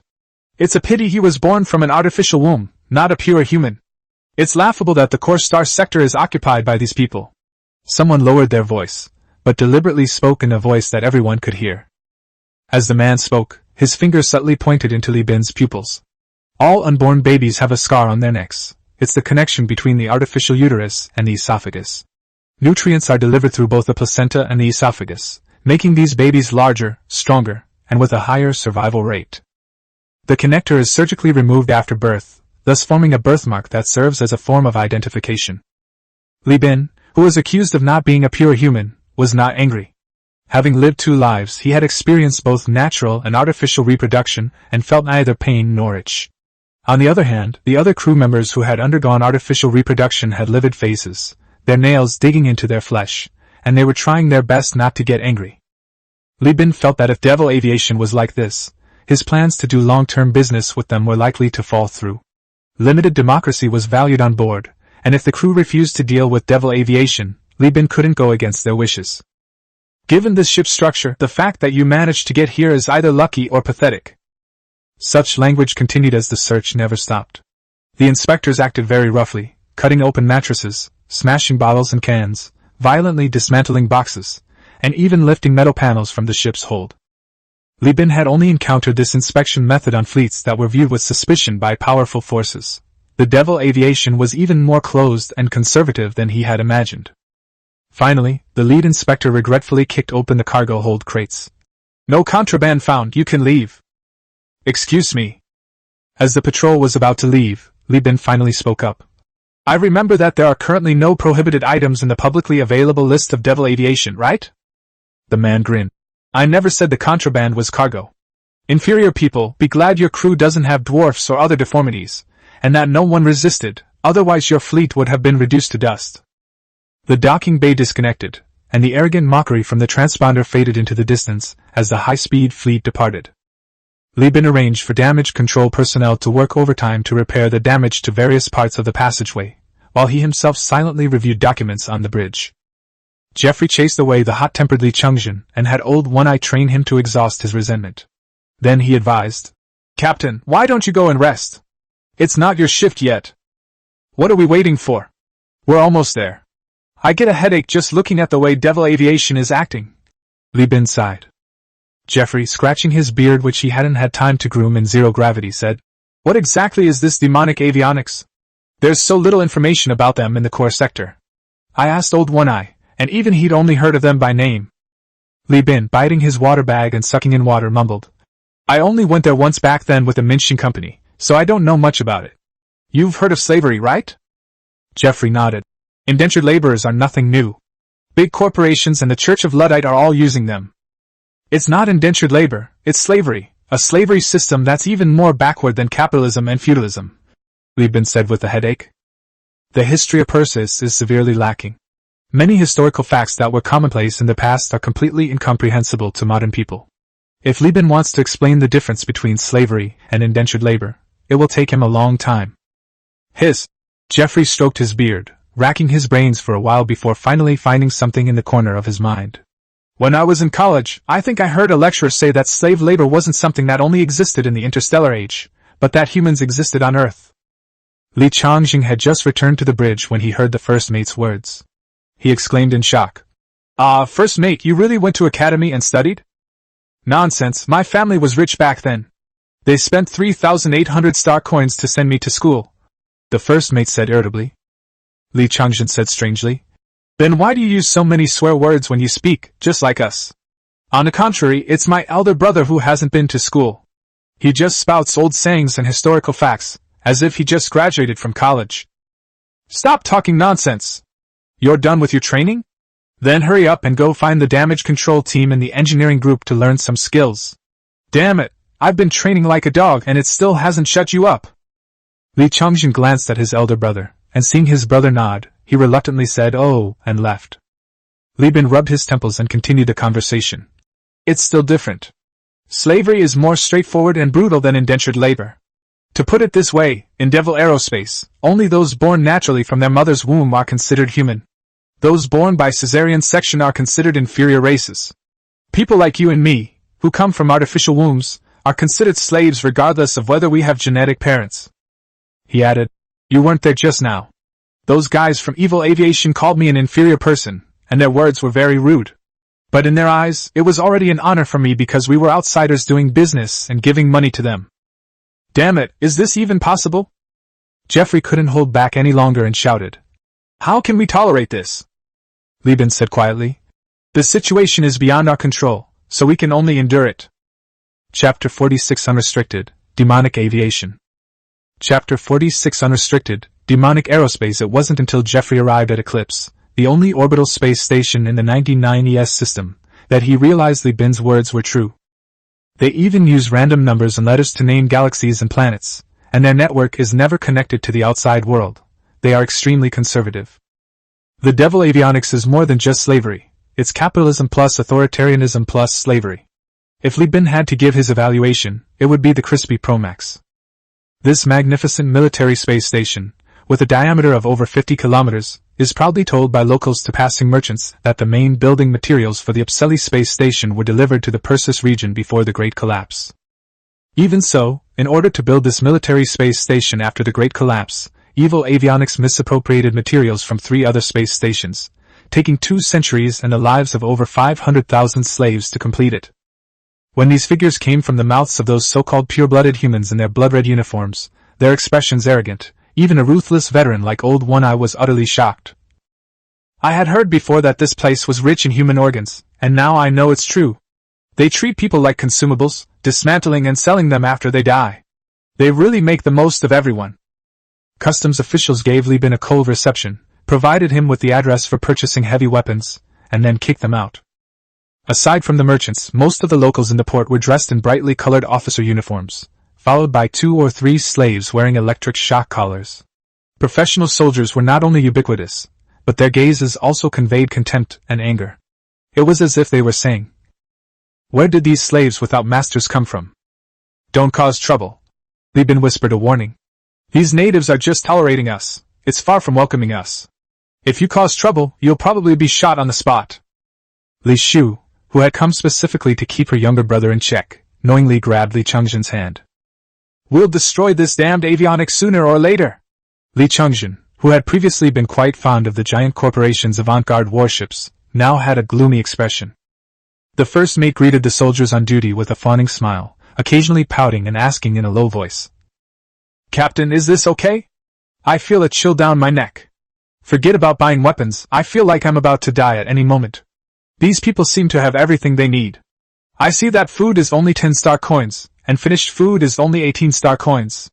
Heavy machinery and metals aren't expensive either. This giant company is amazing. They sell everything, and everything is cheap. It was built on the lives of slaves. Besides, this place is 20 light years away from the core star sector. If we don't make some profit, who will do business? We can't even afford the fuel." Li Bin quietly comforted them. "Don't panic, these people don't know how to keep their guard up, all the intelligence has been leaked.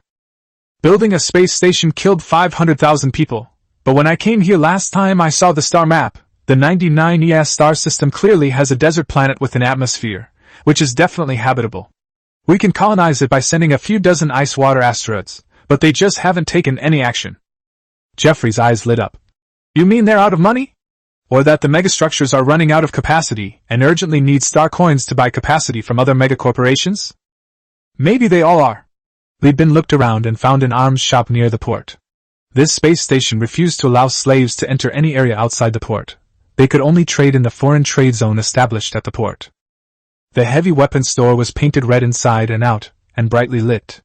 Even through the glass, you could see all sorts of large weapons on display inside, and the signboard blared with the words, "Thunderstorm Specialist." It must be said that the politics of the Devil Aviation system are utterly rotten, but its aesthetic sense is certainly on point. Presumably, among the so-called pure human race, there are mostly artists who do not engage in production and plebeians and princesses who compete for beauty. Their technological level may not be comparable to that of tachyon technology, but their design art is at the forefront of the starfield. Everyone was both cursing and envious of this giant corporation, thinking that these things, just by their designs, could fetch an extra price in the core star sector. They thought of the ships docked in the port, the Slope class, the Frost class, the Laminar Flow class, the Fern class, with their appealing names and good looks, and some even capable of transforming into warships and aircraft. Compared to them, our own Bactrian camels, water buffalo, and horses, judging by their names, they're hardly boats, they're more like a second-hand zoo. "Welcome." The sales clerk at the Thunderstorm store spoke routinely, his tone and expression devoid of any warmth befitting a service industry worker, only displaying a cold indifference that kept people at a distance. If it weren't for the slave collar around his neck, Li Chengzhen would have thought this hangman was some kind of purebred dog shit. "Damn it, it's not like we're selling luxury goods, why are we being so snobbish? Even those stinking, hyperspace pirates who never leave their ships still need to buy weapons. Don't touch what's not for sale, and don't wander around if you're not buying. Seemingly disgusted by the strange smell of the old spaceship clinging to everyone, the waiter turned his head away from Li Bin without making a sound.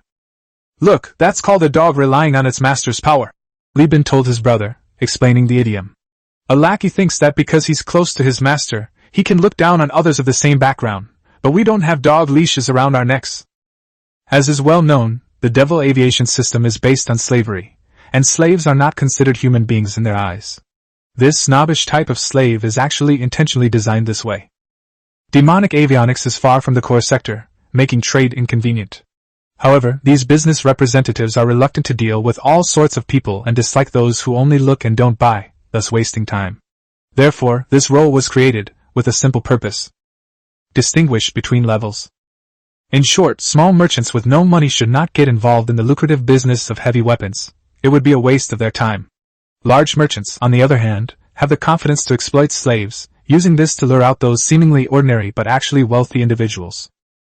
All I can say is that aggressive sales tactics are part of the trade process. If you're unhappy with them, don't play along.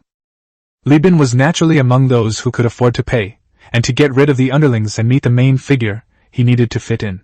So Li Bin said to his younger brother, "Brother, put on a show." Li Changjin, who was already furious, squeezed to the front and shoved aside the waiter who was in his way. "Call your master out. This servant is not worthy to chat with a free man." As he spoke, the group drove into the store in a grand procession, examining the mecha tanks and completely ignoring the sales staff who were calling out to them. When someone tried to touch them, he sternly stopped them, saying, "Are you blind? Didn't you see the sign? Don't touch them if you're not buying." Before he could finish speaking, Li Changjin kicked him to the ground. The man got up, lost his temper, and started hitting Li Changjin. The waiter was slender and shapely, which was no match for Li Changjin, a strong man who had done heavy labor. No matter how he pushed and shoved Li Changjin, he didn't budge. With just one throw, the man fell to the ground again, his eyes rolled back, and he passed out. The physical altercation quickly escalated, and waiters wearing collars rushed over, surrounded the group, and pulled out stun guns to confront them. The silent alarm was activated, but before the brawl could even begin, the shop owner and security guards approached with guns drawn and expressions of disgust. Their complaints could be heard from afar. "These uneducated slaves have come to my doorstep. I'll tear their organs apart." A stunning woman in a red dress, red stockings, and red high heels walked in, surrounded by women in red uniforms. "This is a boutique, a place for business, not a slave arena for brute force. If you want to die, I'll personally send you to your doom with a tank." Too lazy to play any pretentious tricks or face-slapping games with her, Li Bin raised his terminal and projected his six-figure star coin account balance before the woman could say another word. It's like being punched while you're taking a dump. The tight anus snaps the feces, leaving the tail of the excrement nowhere but to go back into the large intestine. The woman swallows the rest of her harsh words cleanly. Her beautiful, icy face froze for a moment, then she blinked to make sure she wasn't mistaken, before radiating charm and passion that perfectly complemented her layered red outfit. "He's definitely a rich man," she thought to herself, her face beaming with a smile as she considered how to punish the slaves to quell their anger, and then empty Li Bin's pockets of all his money. Seeing this, the old one-eyed man couldn't help but curl his lip, thinking to himself, what kind of bullshit racial bloodline theory is this? One head, two shoulders, trash that can be killed with one cut. In the end they all kneel down to money. The main theme of Perseus is still capital. The Devil aviation is first and foremost a behemoth, and only secondly a slave-owning regime. I originally wanted to discuss the order for 300 boxes of heavy weapons here, but I don't think it's necessary. This is just your one-stop shop, but Demon Avionics has more than one space station. I've long heard that your home planet has a developed agriculture and industry, so you can probably buy the products you want there. Let's go." After saying that, Li Bin left directly. The woman gestured to the security guards to stop Li Bin, but the security guards did not make any move. They are a force belonging to the space station, which belongs to a giant corporation. As long as Li Bin spends his large sum of star coins within the corporation, it doesn't matter where he spends them. They will not and cannot do anything that would damage the spending expectations of their VIP guests. They were as cold-blooded as they were before revealing their accounts. They were as numb as they were now. Slaves weren't considered human, and the women responsible for welcoming and seeing off guests weren't purebloods. They weren't worth their fawning over. Although it has already had a negative impact, this was purely accidental. There are 1 or 2 such incidents every month. Afterwards, the security detail provided generous compensation, even offering sweet services to attractive men and women. However, if these security personnel engage in further violations, the surveillance cameras on them will surely record this, and they will face punishment from the giant corporation. The woman grew anxious. Although she was the shop owner, she was essentially selling goods on behalf of a giant corporation. At the very least, she was just a reseller. The exclusive label was merely a tactic used by the company to restrict the activities of its merchants. She had no real ability to monopolize the profits of any product. After all, pure-blooded humans wouldn't engage in business, something that demeans their hands. According to the race theory of the demon aviation system, first-class pure-blooded individuals engage in military service, medicine, scientific research, and the arts. Second-class individuals engage in commerce, agriculture, and industry. Slaves are not human. They do whatever they are told. The sales in the store were related to her income and her life, so she couldn't just watch a big order slip away. So, amidst the crisp sound of her high heels, she spotted Li Bin, the leader, and jogged over. "Please wait a moment." The sound was so beautiful, like a nightingale's song, it touched one's heart deeply. Li Shu glanced at the woman and saw that her face was more than just enthusiastic. It was almost fawning and flushed with the lustful energy stimulated by the star coins, revealing her true nature completely. Li Shu frowned and muttered under her breath, "Bitch." Li Chongjin was stunned by his older brother's display of his savings. The image kept replaying in his mind, and he found it incredibly domineering. He hid to the side and kept mimicking his brother's gesture, making incessant noises. Chapter 47 Cleverly Countering the Beauty Trap. Chapter 47 Cleverly Countering the Beauty Trap. In the end, Li Bin chose to stay, as both sides needed to reach a deal. Li Bin was racing against time, while the landlady was vying for star coins. The difference is that Li Bin's weakness has not been exposed, but the fact that the huge company behind the boss's wife is so short of money that it is suffering from hypoglycemia has already become common knowledge through the propaganda of self-proclaimed superior pure-blooded humans. Now that Li Bin has the upper hand over the "no boss lady" issue, he has established a dominant position. All that's left is to aggressively lower prices and pursue profits. Tear these bastards apart alive and send them to the sweltering heat-deprived specialty store next door. This is a common form of punishment. The more tyrannical the slaves are and the wealthier the customers are, the more ruthless the punishments become, all in the hope that the customers will forgive and forget. Of course, the slaves wouldn't know about these things. The slaves who came out to greet them were all young people who had recently been released from the breeding factory. They were simple and honest in their thinking. When the AI was taught that the demon aviation was the best in the world, they really believed it. Those unpleasant attitudes and actions were all from the bottom of their hearts. The shop next door specializes in selling human organs, while the shops here, though they're all doing inhuman things, have rather interesting names. The slave servants knew that their lives were not in the master's hands. Whether he lived or died depended on Li Bin's word.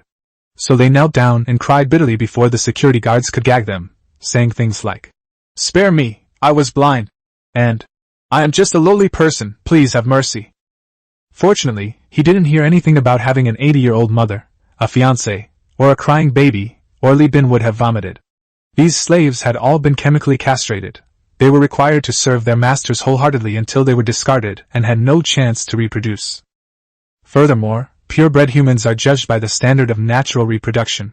If slaves can reproduce, wouldn't it be easy to achieve upward social mobility simply by having children?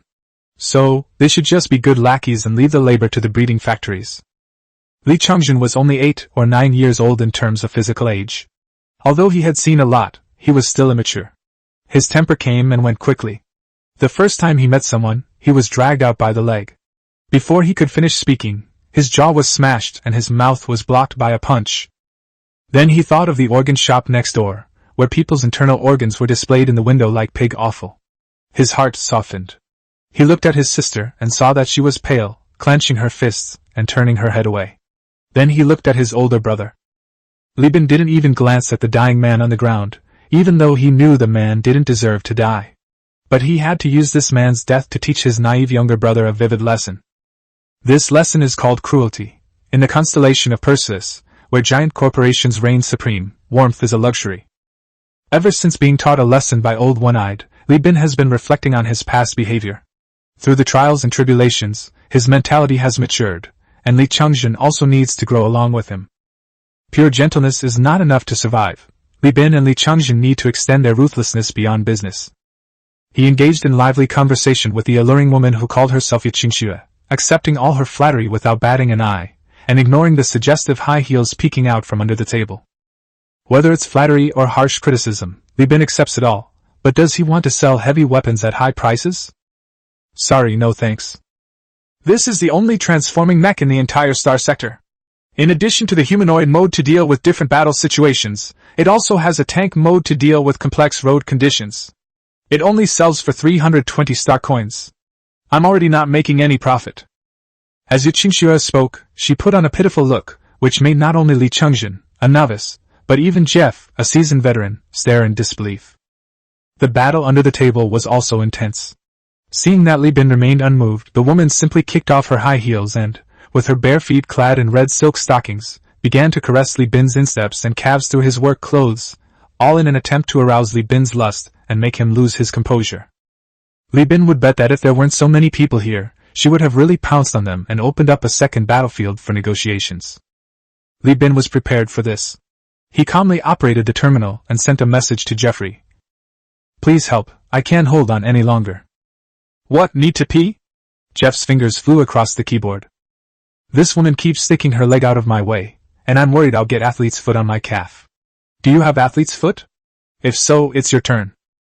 I could have, Jeffrey replied immediately, accompanied by a resolute expression. After the joke, he continued typing. Such a beautiful girl is a reward for you, aren't you going to accept? Li Bin replied. A beautiful woman and a destroyer, you touch your breasts and tell me, who's more attractive? The destroyer's first mate replied instantly. If he had hesitated even slightly, he should have been thrown into the engine exhaust and burned to death. So I'm currently working to earn money for the company to buy destroyers. If you keep arguing with me, you'll lose your ship and be replaced. Stick your hair out and get ready for some perks. As soon as he finished typing, Li Bin pretended to be angry and slammed his fist on the table, startling Qingxue so much that she shrank back.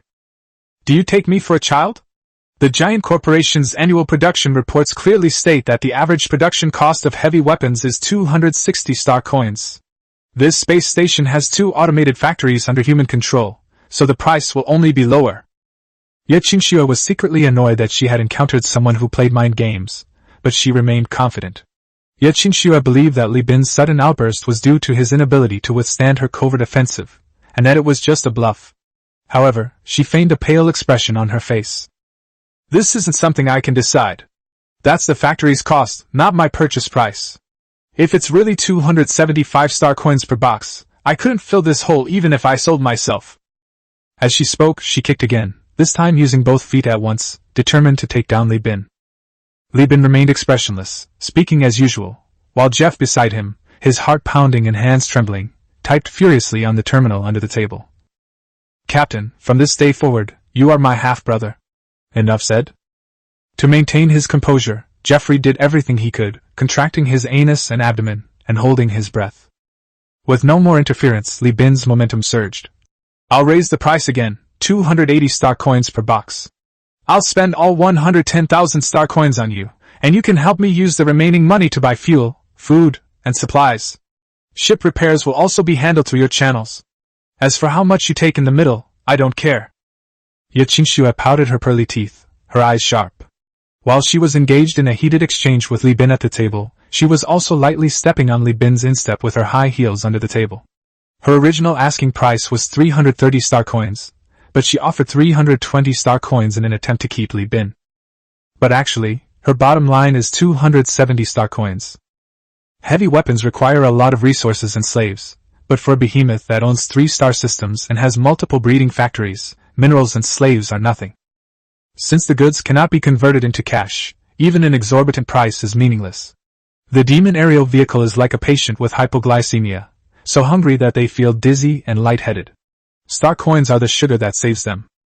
However, due to racial and bloodline theories, as well as its isolated geographical location on the edge of the star sector, many merchants are unwilling to do business here. If they cannot obtain star coins and mega-building materials for a long time, Demon Aerospace will have to transform into a militaristic state and embark on a path of complete madness. Therefore, it doesn't matter whether Qingxue sells a few dozen more or fewer heavy weapons, as long as the star coins are in her pocket. She is doing everything she can so that she can go further in life. In the demonic world of racial supremacy, she was considered a second-class citizen because she was born via cesarean section. Second-class citizens who did not experience the pressure of the birth canal were considered to be born with physical defects, unable to become brave warriors, and only able to engage in lowly commercial and agricultural activities. She wants to climb higher, to the highest point she can reach, and then have new purebred offspring with purebreds, so that she can also become an honorary purebred human. This is a game of winning, or winning big. But she was destined to leave disappointed.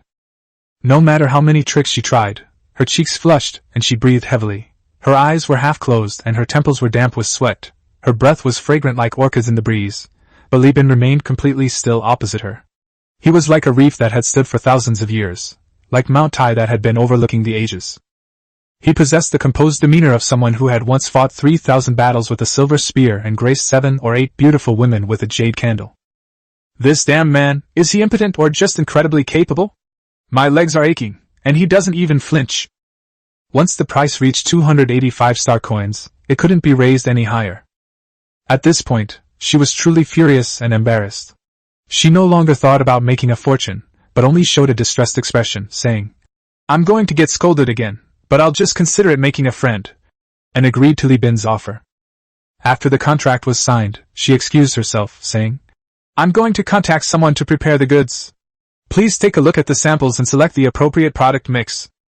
Having said that, she used the sharp heel of her high heel to kick out a sharp arc under the narrow table, and with a sense of vengeful satisfaction, she left gracefully. After Yi Qingxue left, Li Bin breathed a sigh of relief and smiled at his younger siblings. "Let's go see the demon avionics transforming mechs and broaden our horizons." Li Changjun, who had been drowsy from listening, immediately perked up. No matter how beautiful a woman is, she can't compare to the hypnotic power of negotiation. He couldn't sit still any longer. Everyone got up and left their seats, only to find Jeff standing motionless with a blank expression. Li Bin frowned. "What's going on?" Jeffrey replied silently. "I got kicked. Get me to contact Amanda, the ship's doctor." Li Bin was shocked. "Playing this big? I didn't realize. First mate, you're quite tolerant." Jeffrey turned his head and said woodenly, "Although I took this kick for you, Captain, I don't blame you. I've already experienced it. Everything has a price, and I'm willing to bear it. So please call the ship's doctor for me quickly." "Is it that serious?" After a moment of hesitation, the first mate uttered 3 words. "Torn." Chapter 48 Warmth from 6370 light-years away. Chapter 48 Warmth from 6370 light-years away. Given that the Pirate King of Konda's attack targets not only the space station but also a planet, let's prioritize orders for transforming mechs, with hovercraft as a secondary option. Tanks and artillery can be replaced by the mech's tank mode and orbital bombardment. Li Bin fully respected the veteran's unique experience in the Marine Corps and asked him to provide guidance on the composition of heavy weapons. Mechs and tanks go without saying. Hovercrafts are actually a niche weapon type on Earth in the 21st century. However, in the interstellar era, due to the complex conditions of the target planet, the entire planet may be covered by oceans, or it may be full of lava and acid swamps.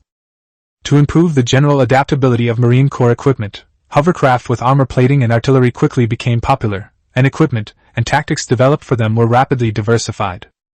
For example, the Devil Avionics hovercraft, besides its anti-aircraft machine gun, only has a single, towering railway cannon, used to quickly destroy enemy fortifications during tactical advances. The proportion of transforming mechs can be lower. The old one-eyed man examined the cool mech design and specifications of the Demon Avionics with his prosthetic eye. While transformation can adapt to various environments, planets are not like outer space. There are too many interferences. There's a chance the transforming structure could get stuck in acid or sand, ruining everything. Don't be fooled by the seller's hype. If transforming mechs were truly invincible, other giants would have already entered the arms race. This was based on experience, and Li Bin naturally accepted it readily. The final plan was finalized, and the account balance dwindled rapidly, shrinking from 6 figures to 3 figures in the painful gaze of everyone. 114,680 star coins were spent on purchasing 360 crates of heavy weapons, equivalent to 102,600 star coins. An additional 10,260 star coins were paid in customs duties. Demon aviators urgently need star coins. To encourage trade, a minimum customs duty of 10% is levied on bulk trade. In addition, 980 star coins were spent on ship repairs, purchasing supplies, fuel, and other expenses. Li Bin did not find the black market at the port, or rather, because he was restricted to moving within the port area and had no opportunity to access the black market. In addition, to motivate everyone, Li Bin booked a decent hotel for the crew to rest for 2 days. Since Demon Aviation had a lot of farmland and agricultural factories, each person could have a dinner every day with vegetables, fruits and a small amount of poultry, plus a cigarette and a glass of wine. The total cost for more than 100 people, including the food which was considered a luxury, was 75 star coins. As for the cost of finding day rental partners for the crew, the company will not reimburse them. They must pay for it themselves.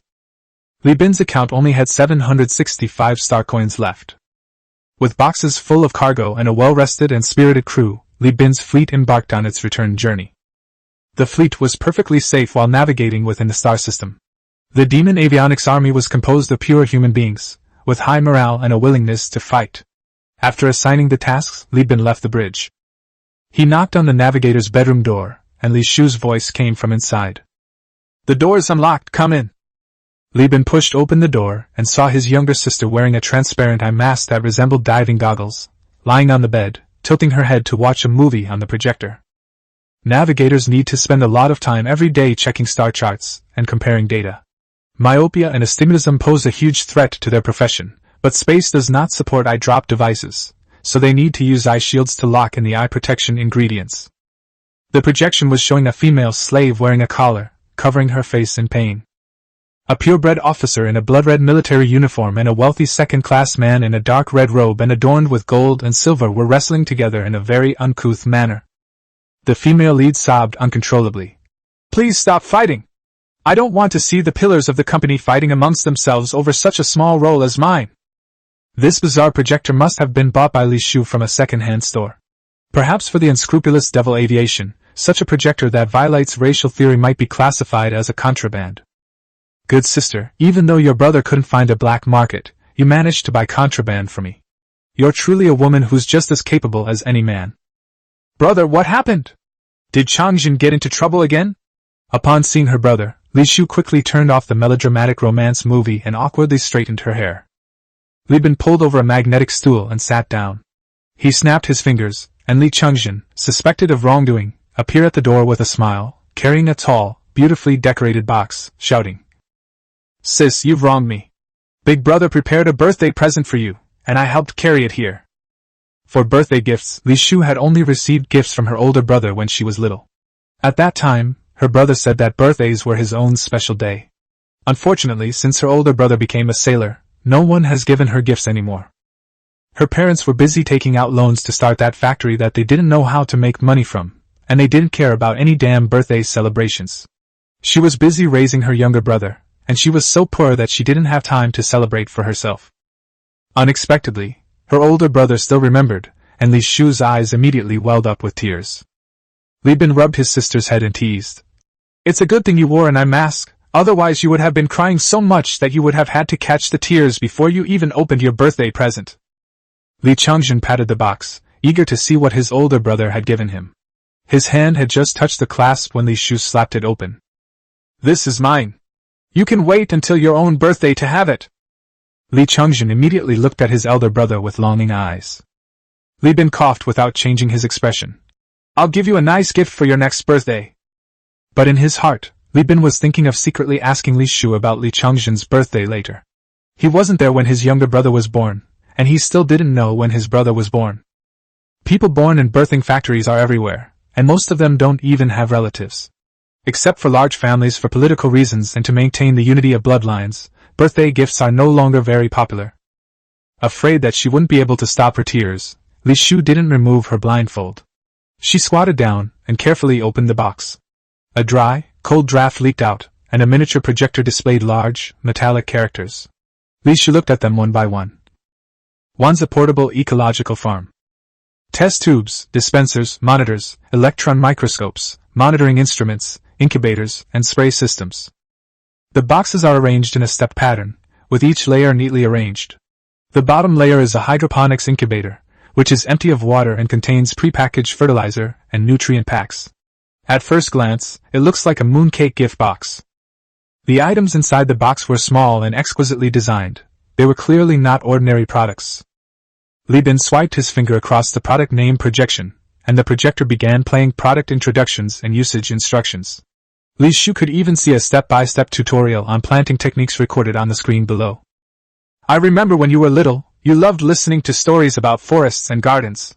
You always asked what this flower or that flower looked like and whether it was edible. Big brother doesn't have enough money to buy a real farm right now, so don't be stingy. I'll give you a small one to plant for fun first. Li Shu was already sobbing uncontrollably, her breath coming in snotty gasps. She shook her head, moved, and said, How could I complain? This is such a beautiful gift, and it can even produce food. I'm so happy. It must be expensive, right? Only 6-star coins? That's not expensive at all. I spend more than that to treat someone to a meal these days, Li Bin said nonchalantly. Li Changzhen's mouth watered when he saw the portable farm, especially the various equipment on it. He can cook too, so he knows how much fresh ingredients can enhance a dish, he said excitedly. Brother, since you think it's not expensive, then buy one for me too. You've never given me a gift before, so consider this a belated gift. If you want to buy it yourself, you're not without a salary. Li Bin pushed away Li Changzhen, who was shamelessly leaning in. If you're talking about making up for the lost gifts, well, I'm 16 now, and you still owe me 16 gifts. Let's make up for it first. Li Changzhen immediately lost interest. He pouted, feeling extremely envious, but then whispered, Forget it. A few packets of nutrient solution and a bunch of small devices are so expensive. I'll just go to the garbage dump and collect them. I'll haul half a truckload for 1-star coin. What do you know? Li Shu glanced at her younger brother, then pulled out a box about the size of a pencil case, made of faux animal hide, from the trunk. The most expensive thing isn't these things, it's the seeds. Once opened, there are 12 compartments, each containing a crystal box with seeds of 12 different plants, ranging from vegetables such as radishes, tomatoes, and potatoes to fruits such as strawberries and kumquats, and finally 4 kinds of ornamental plants. Although these seeds have been soaked in special chemicals and irradiated, and can flower and bear fruit, they cannot be planted again. Even the potato tubers, when cut off and replanted, have a pitifully low germination rate. But they are still plants through and through, from another distant cantilever that takes 6,370 years to fly alone, with the same origin as humans, appearing in Li Shu's hands as rare and precious. Li Shu stroked the crystal box as if it were a precious treasure. Each box contained 36 seeds, meaning she could only witness each seed sprout, bloom, and bear fruit 36 times. Li Changzhen advised from the side. Sister, let's plant potatoes first. Potatoes have a high yield, and I want to taste the difference between authentic mashed potatoes and those made with artificial starch. Li Bin held the opposite opinion. It's not necessary to grow only vegetables. There are also ornamental flowers. Planting chrysanthemums or butterfly flowers is pleasing to the eye. As for potatoes, we've eaten them before at Devil Aviation. How can that be the same? That's potato chips. Li Changzhen tried to argue, but the child immediately took it seriously, and concluded that he was just a glutton. Li Shu looked down at the seeds in her hand and made up her mind. I must ensure that every single plant survives, and I will not miss a single flowering season. Li Bin chatted with his younger brother and sister for a while, then pointed to the first mate's bedroom and whispered to his brother. I can't stay here any longer, I have to go see Jeffrey. Amanda said his corpus cavernosum tear is quite serious, he just had his blood drained, and this week he won't be able to date any girls, he'll even need help going to the toilet. I'm afraid he'll burst if I go too late. Li Changzhen nodded in understanding, then suddenly remembered the first mate's arrogant boasting earlier, and added. By the way, help me make fun of the first mate. Tell him he's finally getting his comeuppance. Chapter 49 Pirates Attack Again. Chapter 49 Pirates Attack Again. Li Bin went to the first mate's bedroom and faithfully relayed his brother's words. Then, seeing the first mate's world-weary eyes, he offered words of comfort. It's okay, just consider it a holiday for your brother. After chatting for a while, as he helped the first mate, who couldn't open his legs, stagger towards the toilet, the alarm suddenly went off. Both Li Bin and Jeffrey paused, listening intently. A few seconds later, the second mate turned on the intercom to sound an alarm. Ludovic left bank fleet detected. Repeat, Ludovic left bank fleet detected. Captain, please proceed to the bridge immediately. Without a word, Li Bin let go. Jeffrey's legs were stiff, and he was suspended in the air. Li Bin pushed him into the toilet, and said, You can stay in the toilet for now. I'll drag you out after the battle. Your mom. On the bridge, the red alarm kept spinning, and the projection background also changed to a striking red. No one moved around in the huge space. Everyone had returned to their posts early, stood guard, fastened their seat belts, and put on their masks, entering a state of combat readiness. The navigator position has been taken over by the younger sister, Li Shu. She is the most experienced among all the navigators, and as the captain's sister, she understands many instructions without needing to say a word. Li Chengzhen, the younger brother, had already entered the cargo hold to guard the goods. As for Old One-Eyed, he led 15 armed sailors to the Fat Orange, which contained 220 crates of heavy weapons, while the flagship carried another 140 crates. These heavy weapons, once transported to New Magnolias, will immediately double in value. The goods, worth 200,000, are more valuable than Li Bin's entire fleet. The repackaging is also to avoid putting all your eggs in one basket and to prevent a situation where one ship is destroyed and the whole game is lost. Li Bin sat down in the captain's seat with a gloomy face. The second mate nervously occupied the first mate's position. This was a mature-looking man named Lloyd, who had been promoted from the crew that Duya had prepared for him. He had previously worked as a first mate and damage control officer in a small company. His ship handling skills were decent, but he had no experience in fleet command. "Are you sure it's those lunatics from Lu Dezwujing?" Li Bin asked bluntly. The second mate, named Wahab, nodded nervously. "The enemy's ship's armor is painted with a port caliber marking. I checked. It's not peeling paint, nor is it a variant from another sect. The scriptures in the transponder also conform to Doomsday Doctrine. They say—" Wahab swallowed hard and said, "They said that in the name of Saint Lud, they demanded that we provide them with half of our heavy weapons for the Holy War, which is 180 boxes of cargo that we were transporting. Their information has been exposed." Judging from the second mate's tense appearance, he probably suspects that there are Ludwig's agents on board. Li Bin calmly said, "It might not be a crew mutiny. Let's deal with the current situation first. Tell Cat 1 and Cat 2 to prepare to disengage from the battle formation." "Captain? Signal detected from the Demon Avionics Hyperspace Patrol." Just as Li Shu was setting up the fleet formation, she suddenly interrupted with an urgent message. "Catch! This is the Demon Aerial Slope Squadron. Hello, Mr. Universal Union with your big mouth. Looks like you're in trouble." The familiar, domineering voice rang out, and that annoying tone sounded so pleasant to the ears of everyone on the bridge at that moment. The second mate whispered, "Should we consider calling for backup?" Li Bin raised his hand to signal the second mate to be quiet. He strained his voice and said angrily, "What exactly are you evil aviation doing? Why was my business dealings with you leaked?" After a moment of silence, the squadron commander said in a sinister tone, "Watch your words, you slave race. You have no right to point fingers at the Demon Avionics." "Damn it!" Li Bin cursed angrily. "The news that I bought heavy weapons from your space station's Thunderstorm specialty store has been found out by those lunatics, Lu Dezwojing. They even know how many boxes I bought, and they know exactly what kind of weapons they bought and how many there are. I was betrayed by one of your moles and ambushed. It's not some trivial trouble. What pure human, what lofty honor. Is this what pure human rule looks like? It's riddled with holes, like a piece of cheese. Or is this how Devil Avionics treats its customers, selling goods at low prices and then snatching them back for free?" As soon as Li Bin finished speaking, Li Shu tacitly transmitted a threatening message from the left-wing elements, and the channel fell silent again, with only the crackling of radio waves in the ears. Less than a minute later, Li Shu loudly reported the news situation. "The Demon Aerospace Patrol team is changing its trajectory. They've headed towards the left pass of Lud." The Slope Squadron consisted of 11 Soul-class frigates, all military ships and all transforming spaceships, approaching the Lud left-axis molecules at sharp angles and astonishing speeds. The left-wing militants explained on the public channel that their target was not a giant corporation, but the Slope Squadron refused to respond. The two sides quickly exchanged fire, and the explanations on the channel immediately turned into insults and curses with religious apocalyptic implications. Just when Li Bin thought he had succeeded in provoking these arrogant purebreds, a new signal appeared in the star chart. The signal was completely undisguised. The bright pirate symbol was painted on the bow of the ship, and Li Bin's brows furrowed again. The voice of the squadron commander on the slope rang out again, accompanied by the tremors and crackling electricity of the near-miss torpedo explosion. "This information must have been leaked by the slaves. Some of them have joined a cult." A loud, strange noise came through the channel, followed by a startled but calm shout.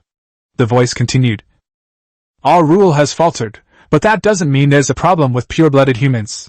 Soon, the space station and even the demon avionics will be inspecting slaves one by one, killing those left-wing scum, and ensuring that not a single cell of theirs will have a chance to be transplanted. And I will defeat these lunatics and prove that pure humans are not to be desecrated. Take back your arrogant words.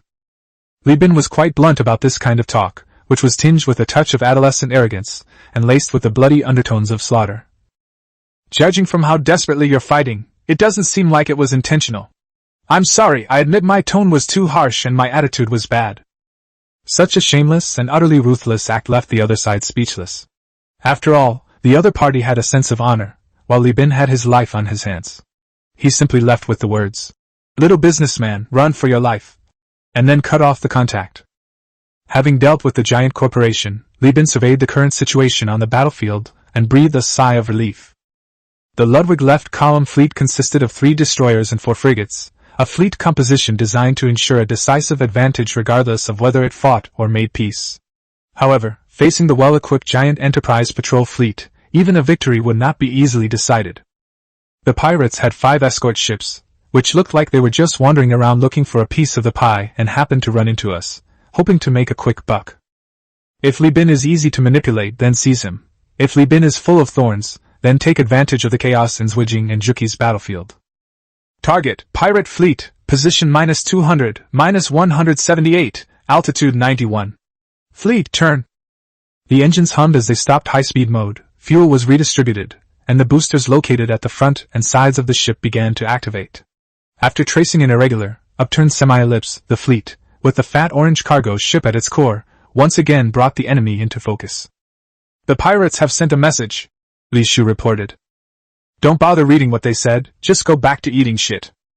After Li Bin finished speaking, he switched to the Sky Dome tactical system, the ship switched to battle mode, the power supply to secondary compartments such as crew quarters, kitchen, and cargo hold was cut off, the battery packs were activated, and the shields began to charge. The second mate, glancing at his data panel, nervously reported, "Enemy ships are 5,000 meters from the fleet. Pilots, prepare." On the flight deck of the 3-legged cat, pilots drawn from the experienced crew recruited by New Magius sat in the cockpits of the Claymore heavy fighters. These crew members had undergone full pre-job training and had extensive experience flying mining aircraft, making them better suited to operate the fighters than the half-baked recruits from ELF. Both the results of the battle and the survival rate. "Enemy ships are 4,200 meters from the fleet," the second mate shouted. "Carrier-based aircraft, sortie," Li Bin ordered. With a range radius of 4,000 meters, the Claymore fighter jet could launch at the moment the enemy ship was sailing in the opposite direction, allowing it to enter engagement range while simultaneously placing the enemy ship within torpedo range. The pilots closed their eyes and took deep breaths. The electromagnetic catapults launched 4 fighter jets in succession with unparalleled thrust. The engines ignited, and the 4 fighter jets rapidly advanced along the route planned by the head-up display system. The pirates cursed the moment they saw the fighter jets. Damn it! Why are military planes, and heavy fighter jets at that, taking off from the exploration ship? 4 fighter jets and 8 light machine guns are enough to match the firepower of 2 regular frigates. The pirate fleet has changed its formation, and all ship types have been confirmed, Li Shu quickly reported through the optical observation post. 2 Hound-class armed merchant ships, 2 Pest-class light frigates, and 1 Hellhound-class armed merchant ship. Upon hearing this data, Li Bin almost burst out laughing. That's it. The Hellhound class is a standard frigate-class armed ship, while the Hound class can be said to be the son of the Hellhound. Not only does it have only 1 small live ammunition and 1 medium live ammunition in its weapon slots, but it is also particularly slow, and its shields are only on the front. As for the Pest class, it was a special type of frigate designed by pirates. Its purpose, as the name suggests, was to prioritize high speed, but it had weak armor and a loose hull. The pirates' designers weren't particularly skilled. This was a ship that relied on numbers to achieve victory. The most disheartening thing is that this ship's battery pack is not good, yet it has the audacious idea of equipping it with a small energy weapons slot, which means that one of its only 2 weapons slots must be equipped with an energy weapon. Before the fight even started, its battery pack was already smoking in midair. That makes sense. Giant corporations are like sovereign states, and the hyperspace within their territory is like the near sea. Even the most arrogant pirates of the age of exploration wouldn't roam around the near seas of maritime powers like Spain and England. Only the smallest, most insignificant, and most desperately poor pirates would engage in such a pointless and unprofitable activity in a place like this. Fill the cargo hold with foam protective agent to prevent enemy ships from boarding the cargo hold. Li Bin calmly gave instructions. Pirates boarding wasn't the scary part. The scary part was that they might destroy or steal his belongings. These are all things I've painstakingly accumulated, he said. If they dare touch them, I'll fight them to the death. Chapter 50. Differences also exist between commanders. Chapter 50. There are also differences in command. As we all know, industrialized countries on Earth in the late 20th century had already begun to add automation capabilities to their air defense firepower. The most famous of these is the Phalanx close-in weapon system, equipped with radar, electrically driven turrets, and other equipment. This means that even when gunpowder fires bullets, the firepower of a ship can be assessed based on the weapon slots reserved on the hull, even when it is still a design drawing. Today, the same situation is happening in various corners of the Perseus constellation. The missile launch slots cannot accommodate electromagnetic guns, the torpedo slots cannot house energy weapons, and the energy weapon slots, due to their complex design, cannot support large-scale live-fire weapons. Unless the designers have designed sophisticated and expensive universal weapon slots early on, or a modding expert has disassembled weapon slots from other ships and installed them. So when Li Bin discovered that the pirate fleet included 2 Pest-class light frigates equipped with energy weapons, he couldn't help but laugh out loud. Has the optical observation post identified the type of energy weapon? Li Shu shook her head. The enemy pirate ship is covered by too much trash, so we can't see it clearly. So Li Bin steadily advanced the battle line while directing the broadsword squadron to conduct probing fire on the fastest and most forward-positioned pirate-class light armored vehicles. 8 60mm caliber woven barrages struck the lead insect-class light armored aircraft, while the Corsair fired a laser beam that grazed the wing of a claymore before disappearing into the vastness of space. The person in charge of the aircraft carrier deck immediately asked the pilots to report the extent of the damage and upload the data to the bridge. Looking at the energy weapon rotation speed, accuracy, and damage status provided by the Sky Battle System, Li Bin compared it with the data in his mind and immediately exclaimed with excitement. It's a PD laser cannon! A high-precision, low-range air defense weapon designed to target missiles and fighter jets. The PD laser cannon's main objective is to destroy missiles, and it also has a good suppressive effect on light fighter jets. Unfortunately, the one that took off was a heavy fighter jet. Claymore Squadron, focus fire on the leading Pest-class tanks. Don't worry about destroying the target, just bring the waste heat from their battery packs to dangerous temperatures. Force them to either deradiate or overload. The frail pirates produce battery packs, an energy weapon, and require defensive shields. Li Bin could almost hear the sizzling sound of the damage control skin inside the battery compartment under the high temperature. At the same time, the captains of the Cat 1 and Cat 2 activated the propulsion systems almost simultaneously. Upon receiving the order, the chief engineer immediately increased the liquid oxygen injection rate and simultaneously propelled in a special combustion supporting agent, causing intermittent rumbling noises to break the steady, rhythmic hum of the frigate engines. The Cat ships are all Hyma-class armed gunboats.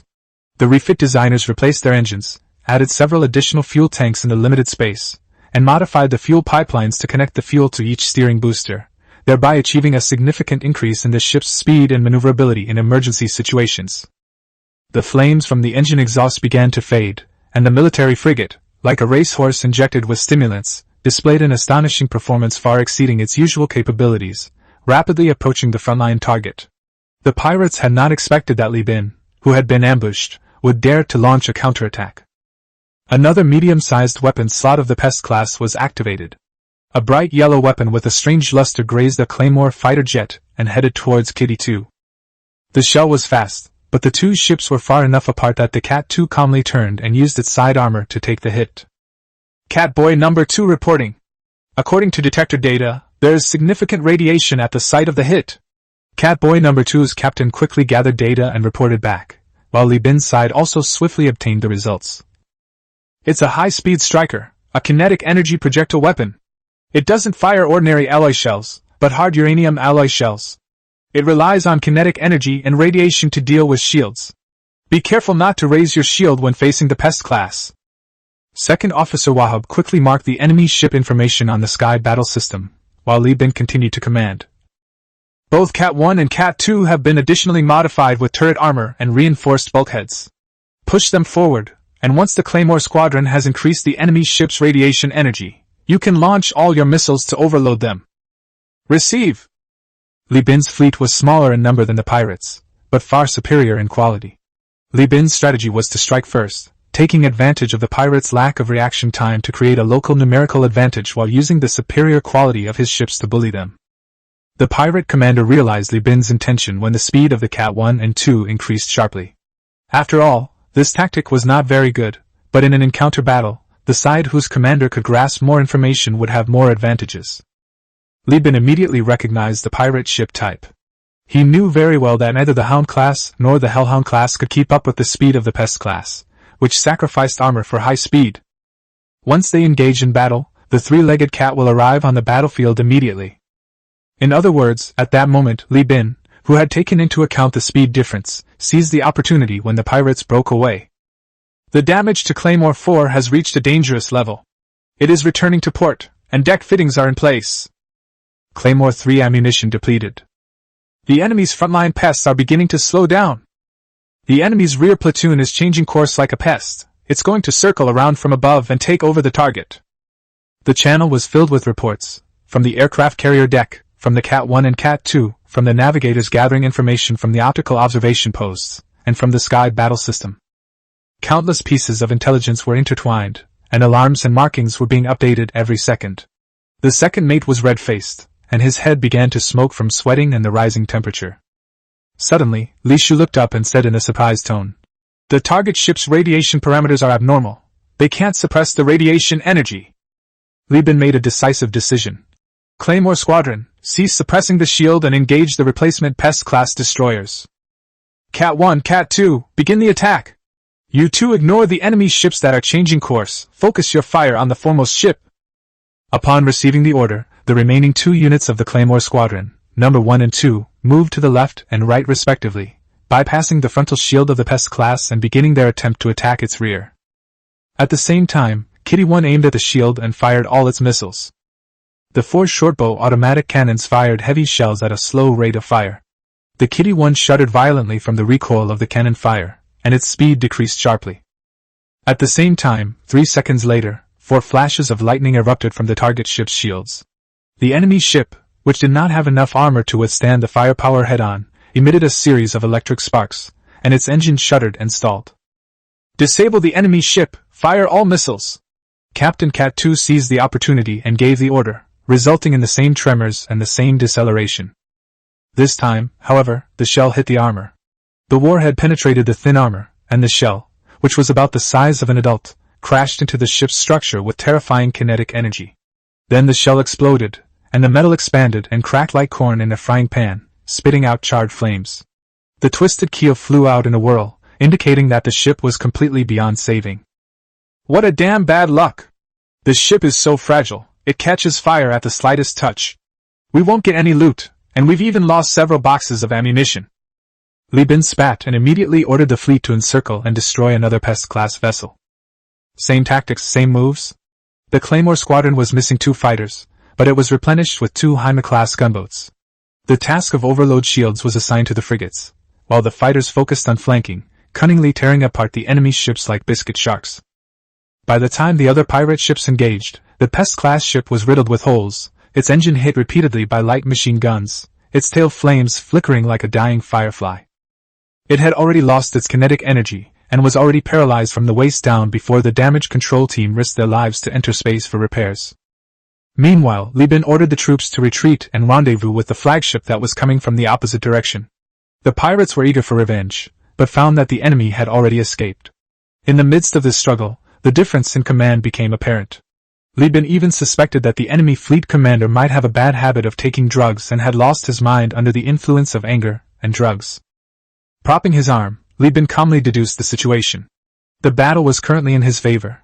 Whether the pirates fought or retreated, he would not lose out. The pirates are going to fight. This is a 3-on-3 battle with equal numbers, but our side has a quality advantage.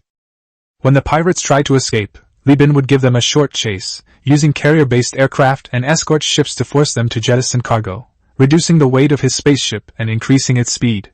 Then he would eat what the pirates had left behind and calmly finish off the other spaceship whose engine had stalled. Chapter 51: A Desperate Board Jump. Chapter 51: The Desperate Boarding Ship Battle shares many similarities with the battles on sea ships. First of all, the ships beneath our feet are invaluable footholds for humanity on the battlefield. Secondly, there was very little time for artillery bombardment and fighter dogfights. Most of the time was spent searching for the enemy, occupying advantageous positions, and chasing each other.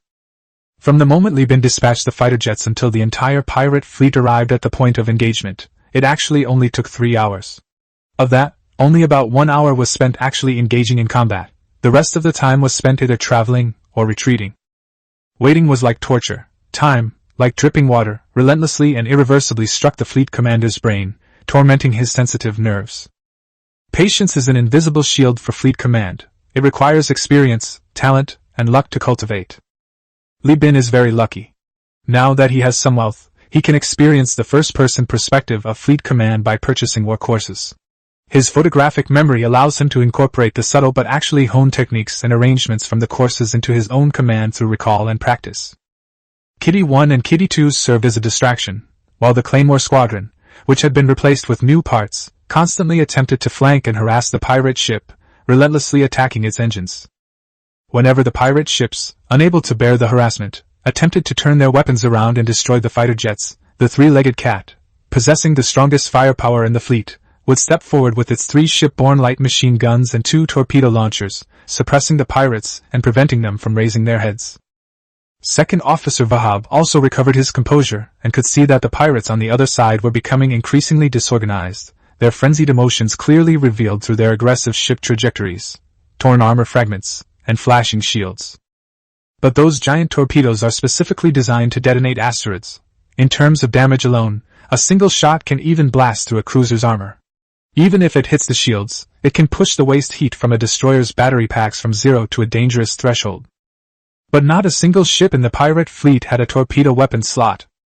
They were pirates who wanted to rob and make a fortune. Their operation was small and they were not qualified to develop their own power in any pirate base or rail station. They were the lowest of the low among pirates. Their initial thinking was that if the prey could be taken out directly, using torpedoes would risk destroying the entire ship and its cargo, resulting in nothing. If the prey required torpedoes, why not use another weapon? The pirate captain never expected that what could have been a close battle would turn into an opportunity because his fleet was a hodgepodge with significant differences in speed. He was at a disadvantage and could not accept his defeat. If he left now, having lost 2 boats, he would likely be betrayed by his subordinates. Only renowned pirates have the chance to make a comeback. Their success stories are enough to convince their men to fight them again, but he himself, faced with the choice of being killed by retreating subordinates, praying that his men are all loyal lackeys, or taking a desperate gamble, the pirate captain actually only has one option. Enemy ship's trajectory changed. Kitty 1 is under fire suppression. In the sky battle system, the pirate ships focused their fire on the Cat 1, raising its radiation level. The shield emitted dangerous flashes, forcing it back before aggressively charging towards the three-legged cat. The flagship is sinking, damn it, this madman is coming for me. Li Bin slammed the rudder forward, and the three-legged cat's bow booster rapidly fired, causing the bow to slowly tilt downwards. After all, it was a behemoth over 300 meters long. The three-legged cat was not as fast as the frigate. Li Bin steered the ship while continuing to direct the fleet to bombard the frenzied pirates. The broadsword squadron was also anxious. The three-legged cat had the fleet's only deck. If the flagship was destroyed, these pilots would have no choice but to try to jump off the frigate in their spacesuits. The fighter jets unleashed a barrage of fire, sweeping towards the pirate ship's engine. Li Bin repeatedly changed course, but with 3 enemy ships blocking all avenues for maneuver, a collision was inevitable. The pirate captain's strategy was very simple. He knew that his ships were not good enough, so he simply stopped competing and went all in to attack and exchange ships. He committed his entire fleet, using 2 Hound-class frigates to draw fire while his flagship attempted to board the ship. Li Bin ordered the three-legged cat to continue sinking. One of the pirate's Hound-class engines was hit by the shells, causing the engine to shut down. Then, the shells exploded, igniting the liquid oxygen in the pipes. The liquid oxygen rapidly expanded under the high temperature, rupturing the pipes. The high concentration of oxygen was also ignited by the explosion flames, which then ignited the fuel pipes, causing a secondary explosion. Seeing that the boarding attempt had failed and a ship had already been lost, the captain of another Hound-class ship, quick-witted as ever, immediately opened fire on the engine of his flagship, then pulled up to escape the battlefield, wobbling and changing course to flee for his life. Li Bin's fleet was in a hurry to destroy the last Hellhound-class ship rushing towards the flagship. Seeing that the fleeing pirate ship had even assisted in the attack, the pirate flagship, without its thrusters, could not gain speed, so they ignored it and focused on attacking the Hellhound class. The Cerberus class, dragging its tail which had been torn off by concentrated fire and exposed its vulnerable hull structure, charged forward relentlessly. At this moment, Li Bin looked at the battle system and grinned maliciously. "I was prepared for you to resort to desperate measures. Third mate, activate foam protection." Li Chungjin, who was guarding the cargo hold, ruthlessly pulled the valve, and several compression tanks in the center of the cargo hold spewed out gray foam. The foam expanded and hardened rapidly upon contact with air, filling the entire cargo hold in just over 10 seconds. This is something originally used by damage control for emergency sealing of leaks in ship compartments. The expanding foam is mixed with metal powder, and after hardening, the foam's fluffy structure provides excellent impact protection. Although this foam doesn't last long, it's enough to deal with the current situation. "Raise the shields!" With Li Bin's command, the shipborne shield generator was activated, and the pirate flagship, trailing a smoking tail, crashed headfirst into the shield. From a distance, the two ships did not appear to be in contact, but the Triangle Cat flew parallel to the pirate ship. This was because the shield force field could not fully absorb the impact of the hundreds of meters-long destroyer. The excess kinetic energy was transferred to the flagship through the force field, and the Triangle Cat was forced to move under the powerful kinetic energy. Li Bin stared intently at the shield. Outside the shield was metal flattened by passive energy. In the gaps of the metal at the bridge of the enemy ship, there were glass shards and dark red fragments, which were the debris of pirates who had not been able to escape the bridge. Explosions erupted one after another, flames swayed along the cracked hull structure and the path of the leaking air, and the shields were crowded with flashing lights. The damage control officer yelled into the channel. "The battery packs are too old and can't operate at full capacity. There's too much waste heat." In another explosion on the pirate ship, the entire Hellhound-class armed merchant ship broke in two, and its shields were completely overloaded and stopped rotating. The fuel tank ruptured, leaving a long, amber-colored trail in space. Liquid oxygen mixed in with the trail, and flames followed the oxygen to ignite the fuel, creating a magnificent sea of fire above the bridge. Thanks to the heavy armor modifications made to the new Magius, the three-legged cat, an old ship that had been in service for over 200 years, survived the explosion with only its external armor damaged. The second mate gripped the seatbelt tightly, looking around in a daze. "Did we make it?" A feeling of relief, as if surviving a catastrophe, lingered in everyone's heart. But Li Shu suddenly spoke up. "Someone has spoken on the public channel. Ha ha ha, I'm still alive! I'm still alive! I, the eight-armed thief, am immortal! I'm going to be the pirate king! I will never die!" The hysterical screams, the joy of survival, the stimulation of drugs, his tone was tinged with madness. 3 escape pods with molten metal surfaces burst out of the inferno, leaving 3 trails of flame, and crashed into the three-legged cat under the watchful eyes of everyone with unwavering resolve. "Pirates boarding!" Li Bin slammed the button, triggering the alarm. Chapter 52 Loyalty. Chapter 52 Loyalty. The alarm for the pirates boarding the ship blared throughout the entire vessel. The hurried footsteps clanged against the metal of the metal deck, and the sound of air guns grew ever closer. The atmosphere on the bridge suddenly became heavy.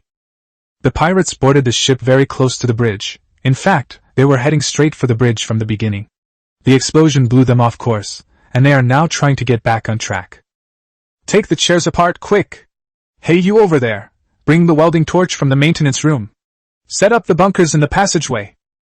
Li Bin, with a stern face, directed the crew to organize a defense. These crazy lunatics who had lost their minds were lucky enough to be saved by the escape pod, but were still not satisfied and actually tried to seize the ship with a dozen or so people. Li Shu and other crew members who had not received weapons training were arranged to hide in the projection.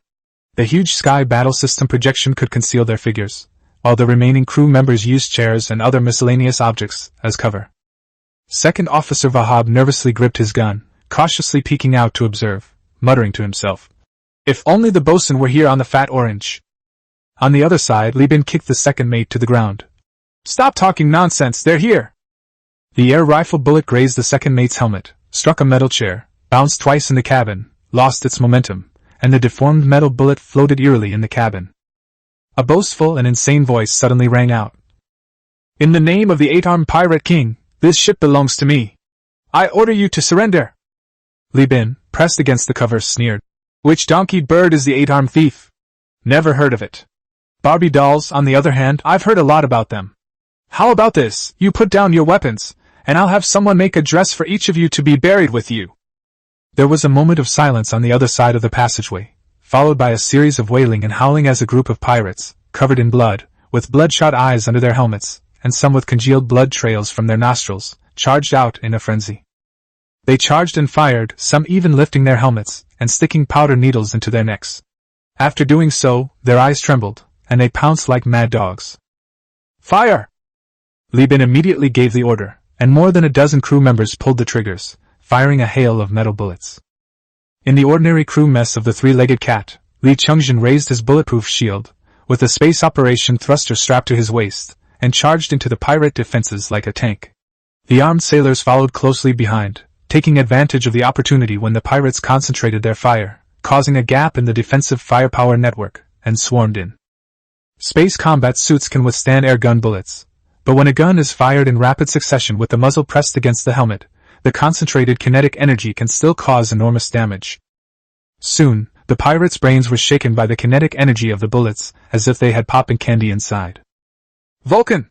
Li Chungjin roared. Vulcan, the engineering team leader, rushed over with his men, used hydraulic shears to tear open the pirates' combat uniforms, then smashed the pirates' fingers, roughly waking these bastards before interrogating them about the whereabouts of the other pirates. A moment later, Vulcan said anxiously, "Third mate. There are 5 people in each lifeboat, a total of 15 people. They want to take over the ship." "Oh no, big brother!" When Li Chungjin heard about seizing the ship, his first thought wasn't about the ship's safety, but about his older brothers and sisters on the bridge.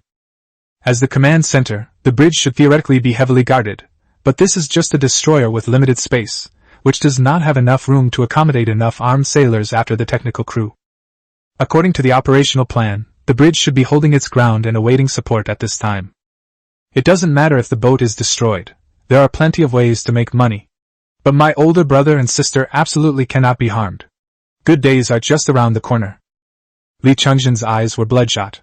He drew his gun and fired repeatedly, killing the pirates. Blood splattered everywhere. At this moment, Li Chungjin's temperament was terrifyingly evil. He looked at Vulcan with a ferocious expression. "I will go to the nearest bridge entrance to provide support immediately. You take your men to the other side. If you let any of them escape, I will kill you." Vulcan replied matter-of-factly, "You don't need to lift a finger. If I let the pirates escape, I'll kill myself first." Without a word, Li Chungjin picked up his shield and beckoned the armed sailors to follow. Vulcan also dropped the hydraulic shears and led his men to the other side. As he passed the crew quarters, Li Chungjin suddenly stopped. After looking around for a while, he kicked open a door and went inside. A dozen seconds later, he came out with a live-fire weapon used for land combat. "This is something I found in Old Magius. It was the bosun's collection and was forbidden to be used on the ship." "Screw the rules." Li Chungjin spat and continued charging while still holding his gun. The situation on the bridge was not good at this time. The crew members were wearing ordinary spacesuits with only self-circulation and sealing functions, which were used to ensure that the crew members had half an hour to survive after falling into space. Combat uniforms are bulky and inconvenient for operating precision instruments. Only Marines and armed sailors wear them during wartime. As the pirates took drugs, the drugs fueled their reckless charges, forcing the defenses to shift backward. The ship's passageways could no longer be held, and now the front line had shrunk to the bridge hatch. If they retreated any further, there would be nothing left to defend. "Turn off the power to the hatch, and manually close it halfway to use as cover." After receiving the order, the second officer crawled back to the command platform and cut off the power. As the hatch was half closed, the number of stray bullets hitting the bridge immediately decreased significantly. Li Bin was covered in sweat, but he couldn't wipe it off because of his helmet. He could only keep frowning and blinking to keep the sweat from getting into his eyes. Some crew members had been injured. Besides the unlucky one whose helmet was shattered and whose face was covered in shards from a bouncing stray bullet, the other 2 were injured in the hands when their spacesuits were bitten by a pirate who was attacking them in a frenzy. That man actually had all his teeth pulled out and replaced with titanium alloy ones. Those alloy teeth are even more ferocious than a dog's mouth. After the second mate cut off the power to the hatch, he shrank back to Li Bin and said, panting, "Captain, I just checked the surveillance footage. There's no one in the other passageway. You should take the technical crew and evacuate through that route. Be careful and you won't be discovered." "No way," Li Bin rejected. "There's no reason for the captain to run away first. You take Li Shu and the others to that hatch. I'll try to distract them, and you can take them away while I do so." Wahab was taken aback by this, then shook his head. "No, I won't leave if the captain doesn't leave. You should find someone else for this. I'm the second mate. Since the first mate isn't here, I have to assist the captain." Seeing the second mate's panicked expression mixed with a hint of determination, Li Bin turned around and found that although the other crew members were tense and flustered, their eyes were all firm. Even the wounded had their wounds bandaged and were holding their guns behind cover. Not one of them had any intention of leaving. This nearly year-long success, coupled with Li Bin's generous compensation and sincere, heartfelt management, has ultimately earned him everyone's recognition. Everyone knows what kind of mess the various companies in the Persis star system are in. Li Bin's efforts are evident to all. The new recruits he recruits in ELF are not only taught technical skills but also paid. Crew members recruited from other planets receive all the due pay they are entitled to, and their food is plentiful, with daily rations. Apart from prohibiting drug use and religious beliefs, the captain has no strange rules.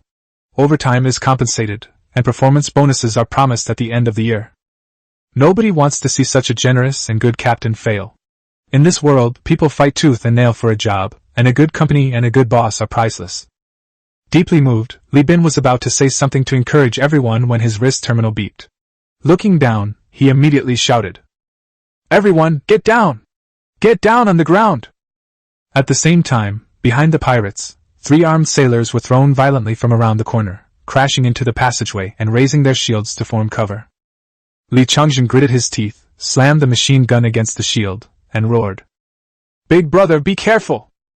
After saying that, a metal storm composed of all-powerful bullets poured out. The pirates above were completely unaware of what was behind them. Caught off guard, they were shot in the back. Their combat suits could withstand air gun fire but not full-power bullets. Blood blossomed behind the pirates. Some of them had their oxygen tanks broken. The expanding gas tore through the damaged metal canisters, causing an air explosion that shattered the pirates' internal organs.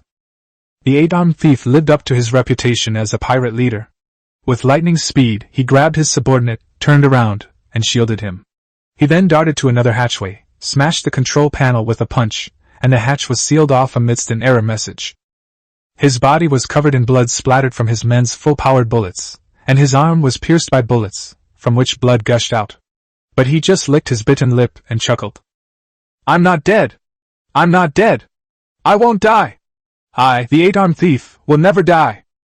The drugs made him feel hot all over and wanted to unleash violence, but his remaining rationality told him that he had failed to seize the ship. But it doesn't matter, he can hide.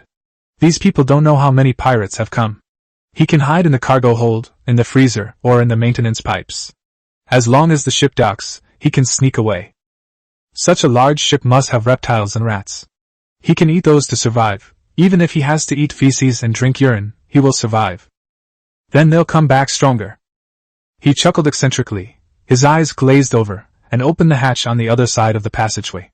He shuffled around looking for a suitable hiding place, but after only a few steps, he bumped into an engineering team led by Vulcan, carrying shields and hydraulic shears and impact drills. A fully armed drug addict and a group of strong, well-protected, heavy-duty men unexpectedly meet in a narrow passageway. Vulcan activated the thruster, and the gas canister hissed as it flew out of his hand, smashing directly into the stomach of the blood-soaked pirate in front of him.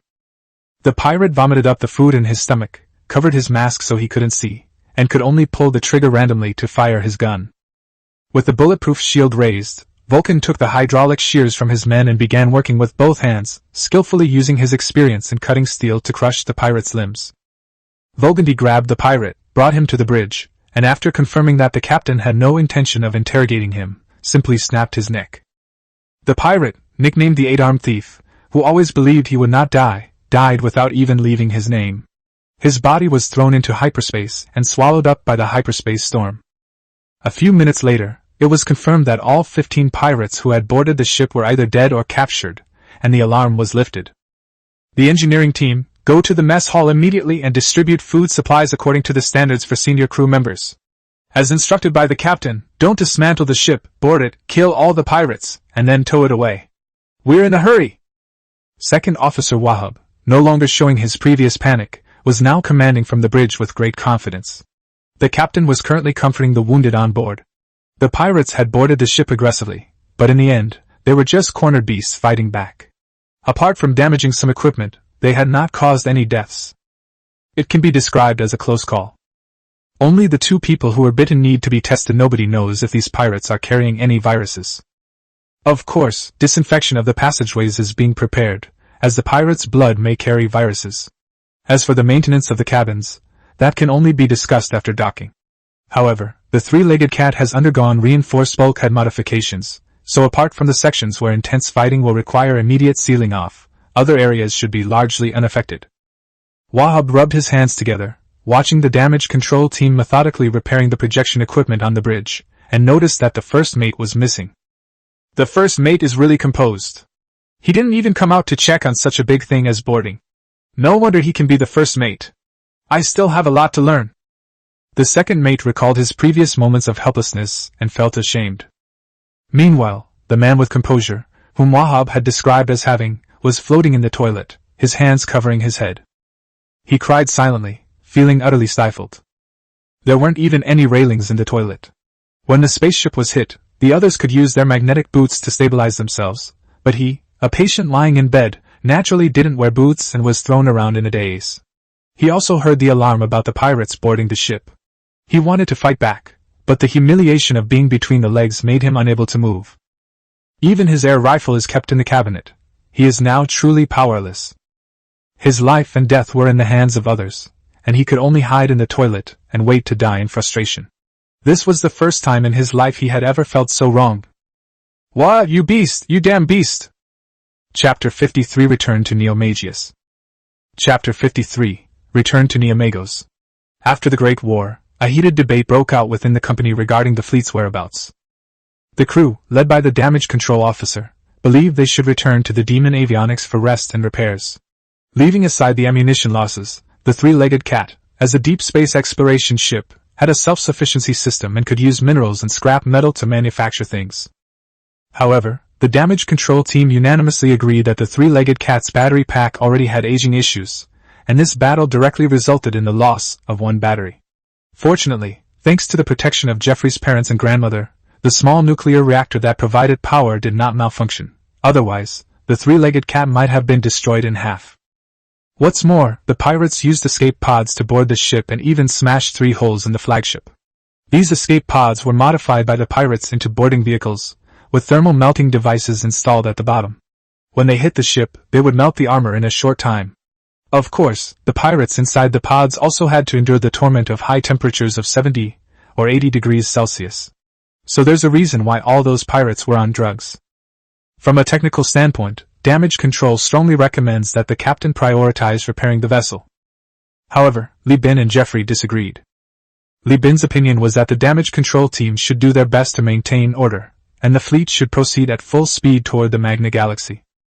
Time waits for no one, and Pirate King Konda won't wait for him because of a few hundred boxes of heavy weapons. She has been a staunch opponent of tachyon technology for over 200 years.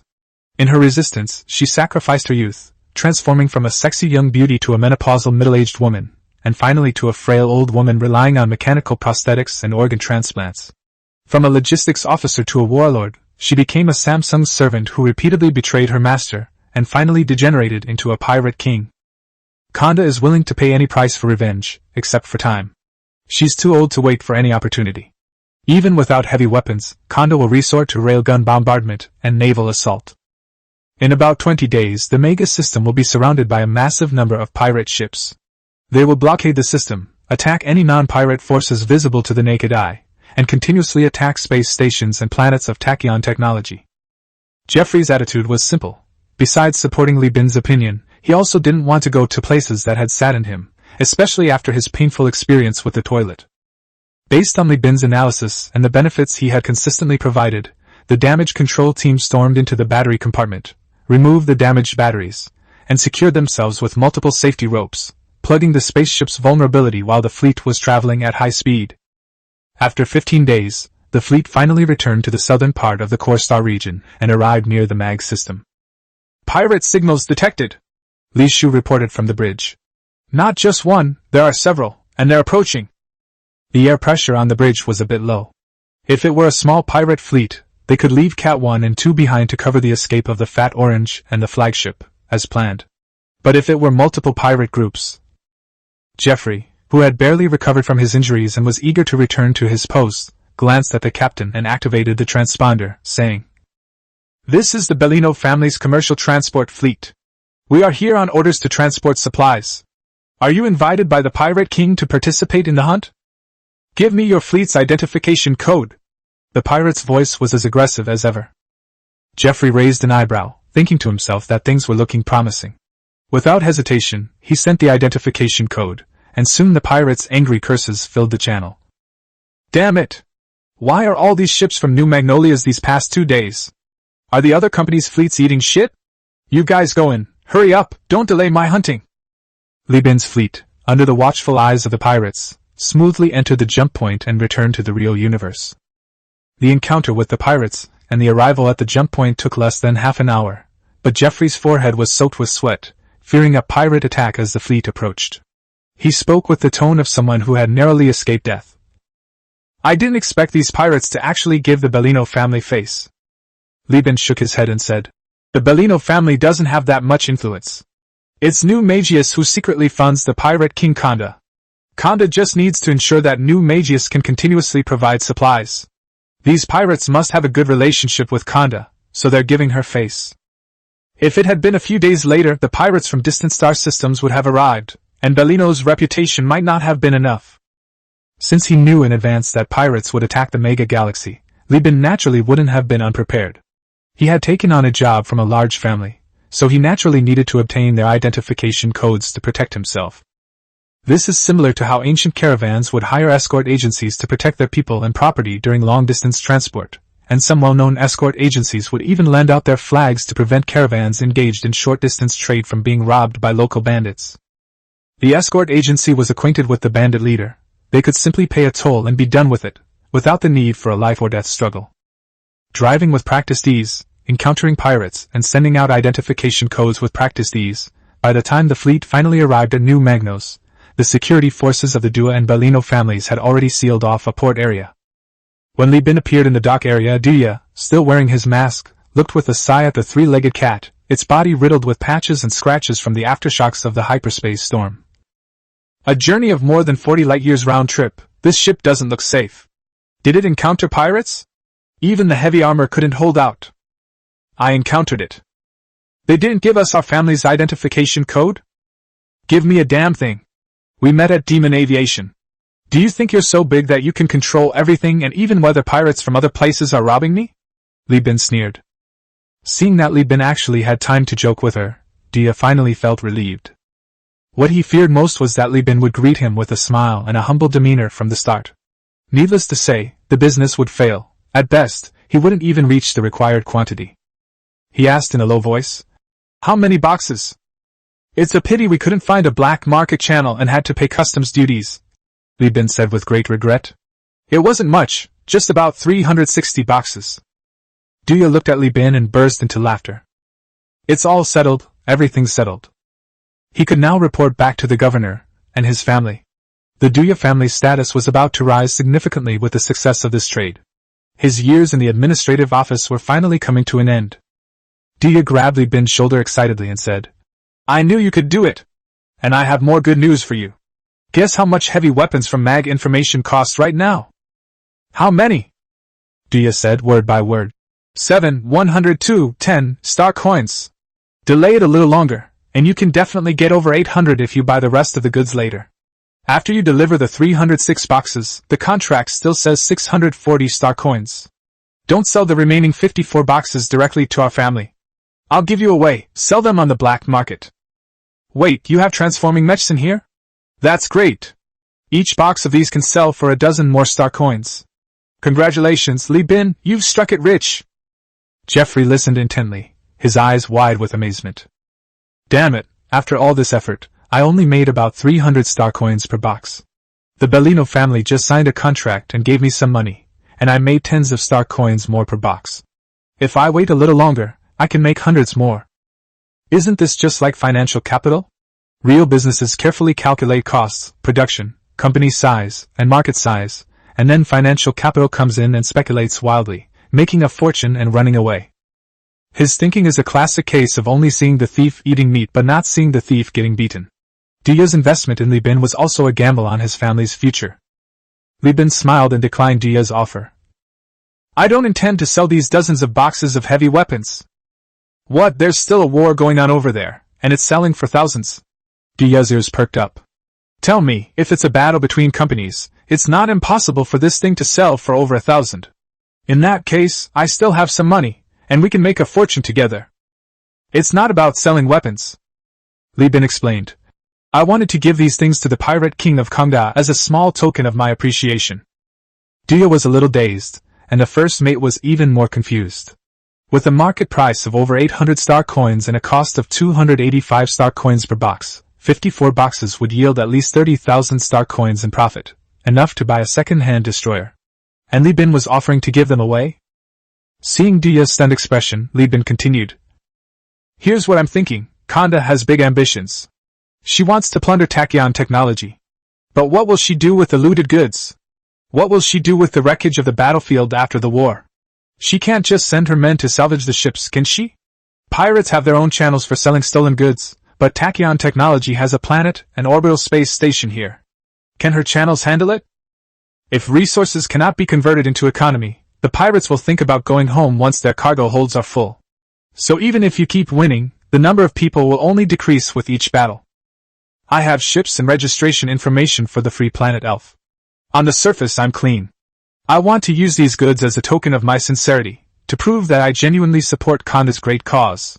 What I'm going to do is operate in the MAG system under the guise of a salvage fleet and a trade fleet. Hasn't there always been neutral salvage fleets in the Perseus star system? Even if I don't join, other salvage fleets will come in. Although we can also salvage, we don't have the recognition of the pirates, and we could be robbed at any time. My idea is simple. Ask Pirate Queen Kanda, or someone influential under her, to give me a certificate or permission to find people and ships to form a temporary salvage company under the guise of neutrality, and squeeze out the fleets of other planets and companies. Under Jeffrey's dazed gaze, Li Bin spoke eloquently. The pirates are responsible for the attacks. They hit and run, not giving Speedtech a chance to catch them. We come to salvage and rescue, register the ownership of the goods, sell them, and then directly transfer the money to Kanda, who will then pay the pirates they recruit. If conditions permit, we might even be able to establish contact with Tachyon Technology's fleet and gather intelligence. I can't say much, but reporting enemy positions shouldn't be a problem.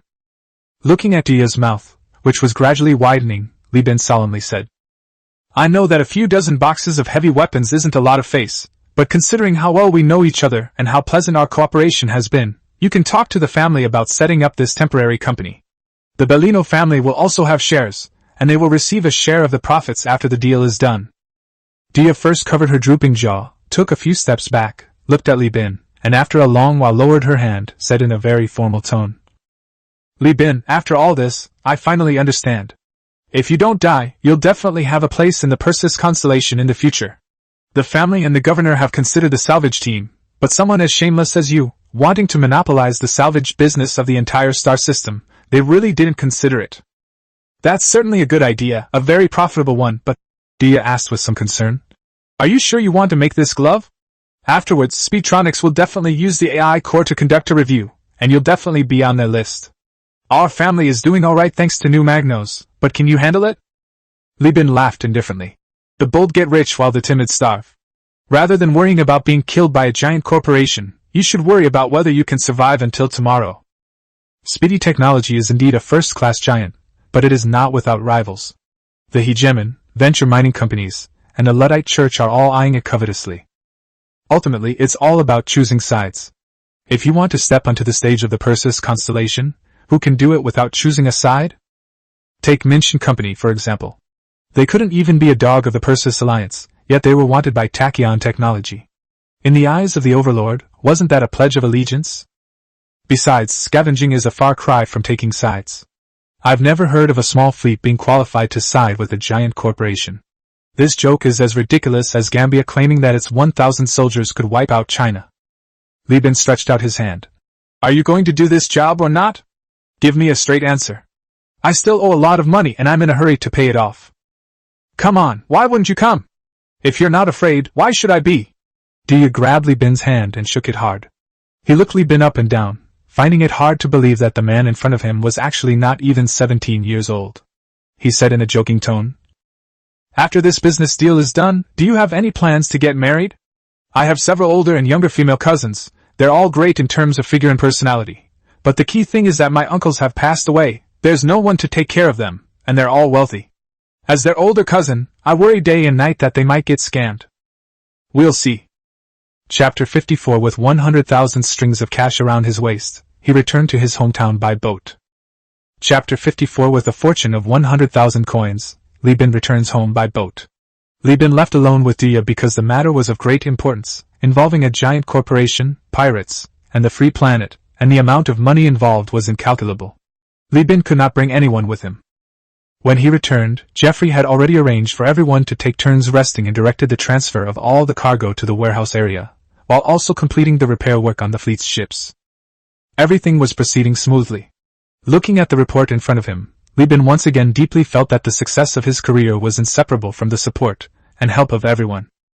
In fact, Jeffrey did a lot, but that doesn't mean Li Bin had an easy time. He still has a lot to do, the first thing being to calculate income and expenses. 306 boxes of heavy weapons, with a profit of 355 boxes per box, totaling 108,630 star coins. Father Pucci of the Church of Lud invested 10,000 star coins. According to the verbal agreement, he needs to repay 11,000 star coins, leaving 97,630 star coins remaining. Then there's Elfie's low-interest loan, 5,000, with an annual interest rate of 1%.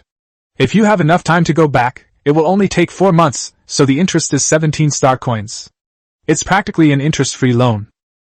Li Bin clicked his tongue, thinking to himself that banks are indeed wealthy and powerful. Lending 5,000 star coins to his past self was definitely high risk and low return, and the loan was only made because of the governor's influence. Even the core AI can't do anything about this kind of shady business. We should do more of it in the future. Adding Jeffrey's loan of 2,500 and the Li family's loan of 14,864, what kind of shitty contract did those damned parents sign back then? How come the interest has increased so much in just a few months? I bet they signed some kind of master-servant contract, and their brains have been ruined by playing with sex. That leaves only 80,266 star coins. Li Bin has no respect for his parents in this life. He wishes they would die sooner so that he could start his life as an orphan. Even if he had to take care of his younger brother and sister, who are also burdens, things might not be so difficult for him. With each deduction, Li Changjin felt a pang of pain in his heart. His posture changed from standing tall and straight to hunching over, and then to squatting on the deck with his body tucked in. He felt as if the debt was a death knell in a bedtime story, still unwilling to let him go after all these years. Before Li Bin could finish speaking, he continued reading from the list he was scrolling through. And then there are the crew bonuses. Our fleet has a total of 184 people, including 36 senior officers, 3 captains, 3 first mates, 4 second mates, and 4 third mates. He rattled off a long list of titles. He was the captain of the 3-legged cat, Jeffrey was the first mate, and he had helped Jeffrey pay off his loan, so he wouldn't be giving him a year-end bonus this year, since the loan had been paid off. As for that scoundrel, he's probably at the tavern right now, trying to find his sister to help his brother, who's just recovered from a serious illness, with rehabilitation. He left me here to settle scores. What a disloyal bastard. He has to be squeezed dry. Crew positions change frequently. Some crew members are ordinary crew members when they board the ship, but are promoted to senior crew members when they return.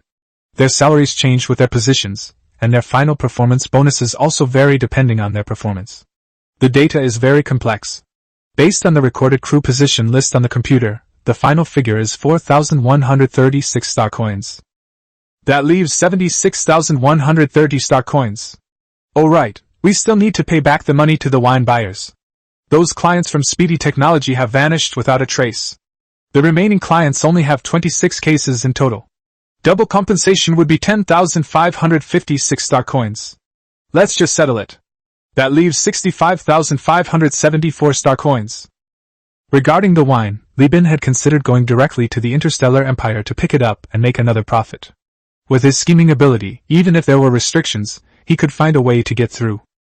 But the problem lies in time. With war looming in the Magneto system, the time wasted on round-trip transportation could cause him to miss out on a major haul of riches. Every night and day would mean a loss of tens of thousands of star coins. As the glove, Li Bin had no choice but to act as soon as possible. Even though he lost money on drinks, he still made quite a bit. Li Bin let out a long sigh of relief, leaned back in his captain's chair, and looked at the 5-figure number with a satisfied smile. The Bellino family covered the cost of the ship repairs and wouldn't have to pay for them again. The price was that the temporary salvage company they set up would have all its repair work handled solely by the Lloyds of New Magius. It's a great deal. Besides the 60,000 profit, plus the initial investment, the company has accumulated 160,000 star coins. The boastful claim of leveraging 30,000 to generate 100,000 has been fulfilled. As for the money spent on weapons, it's the ticket to the next, even larger, financial cycle. Li Bin doesn't plan to risk his initial investment of 100,000 yuan. Now he's a wealthy man, whereas he was once a penniless fugitive. Now that he has money, he naturally wants to save up for a comeback. This 100,000 yuan was the money that Li Bin and Huan Yu United used to buy his life. Li Bin stood up, stretched, and said to his younger brother, "All right, go have fun. The money has been transferred to your account. Be careful with your spending and don't get scammed." Li Changjin said aggrievedly, "My sister told me to follow you." "Follow me, my foot. Dia and I are so full we're about to take a nap. Have you eaten? If not, go eat.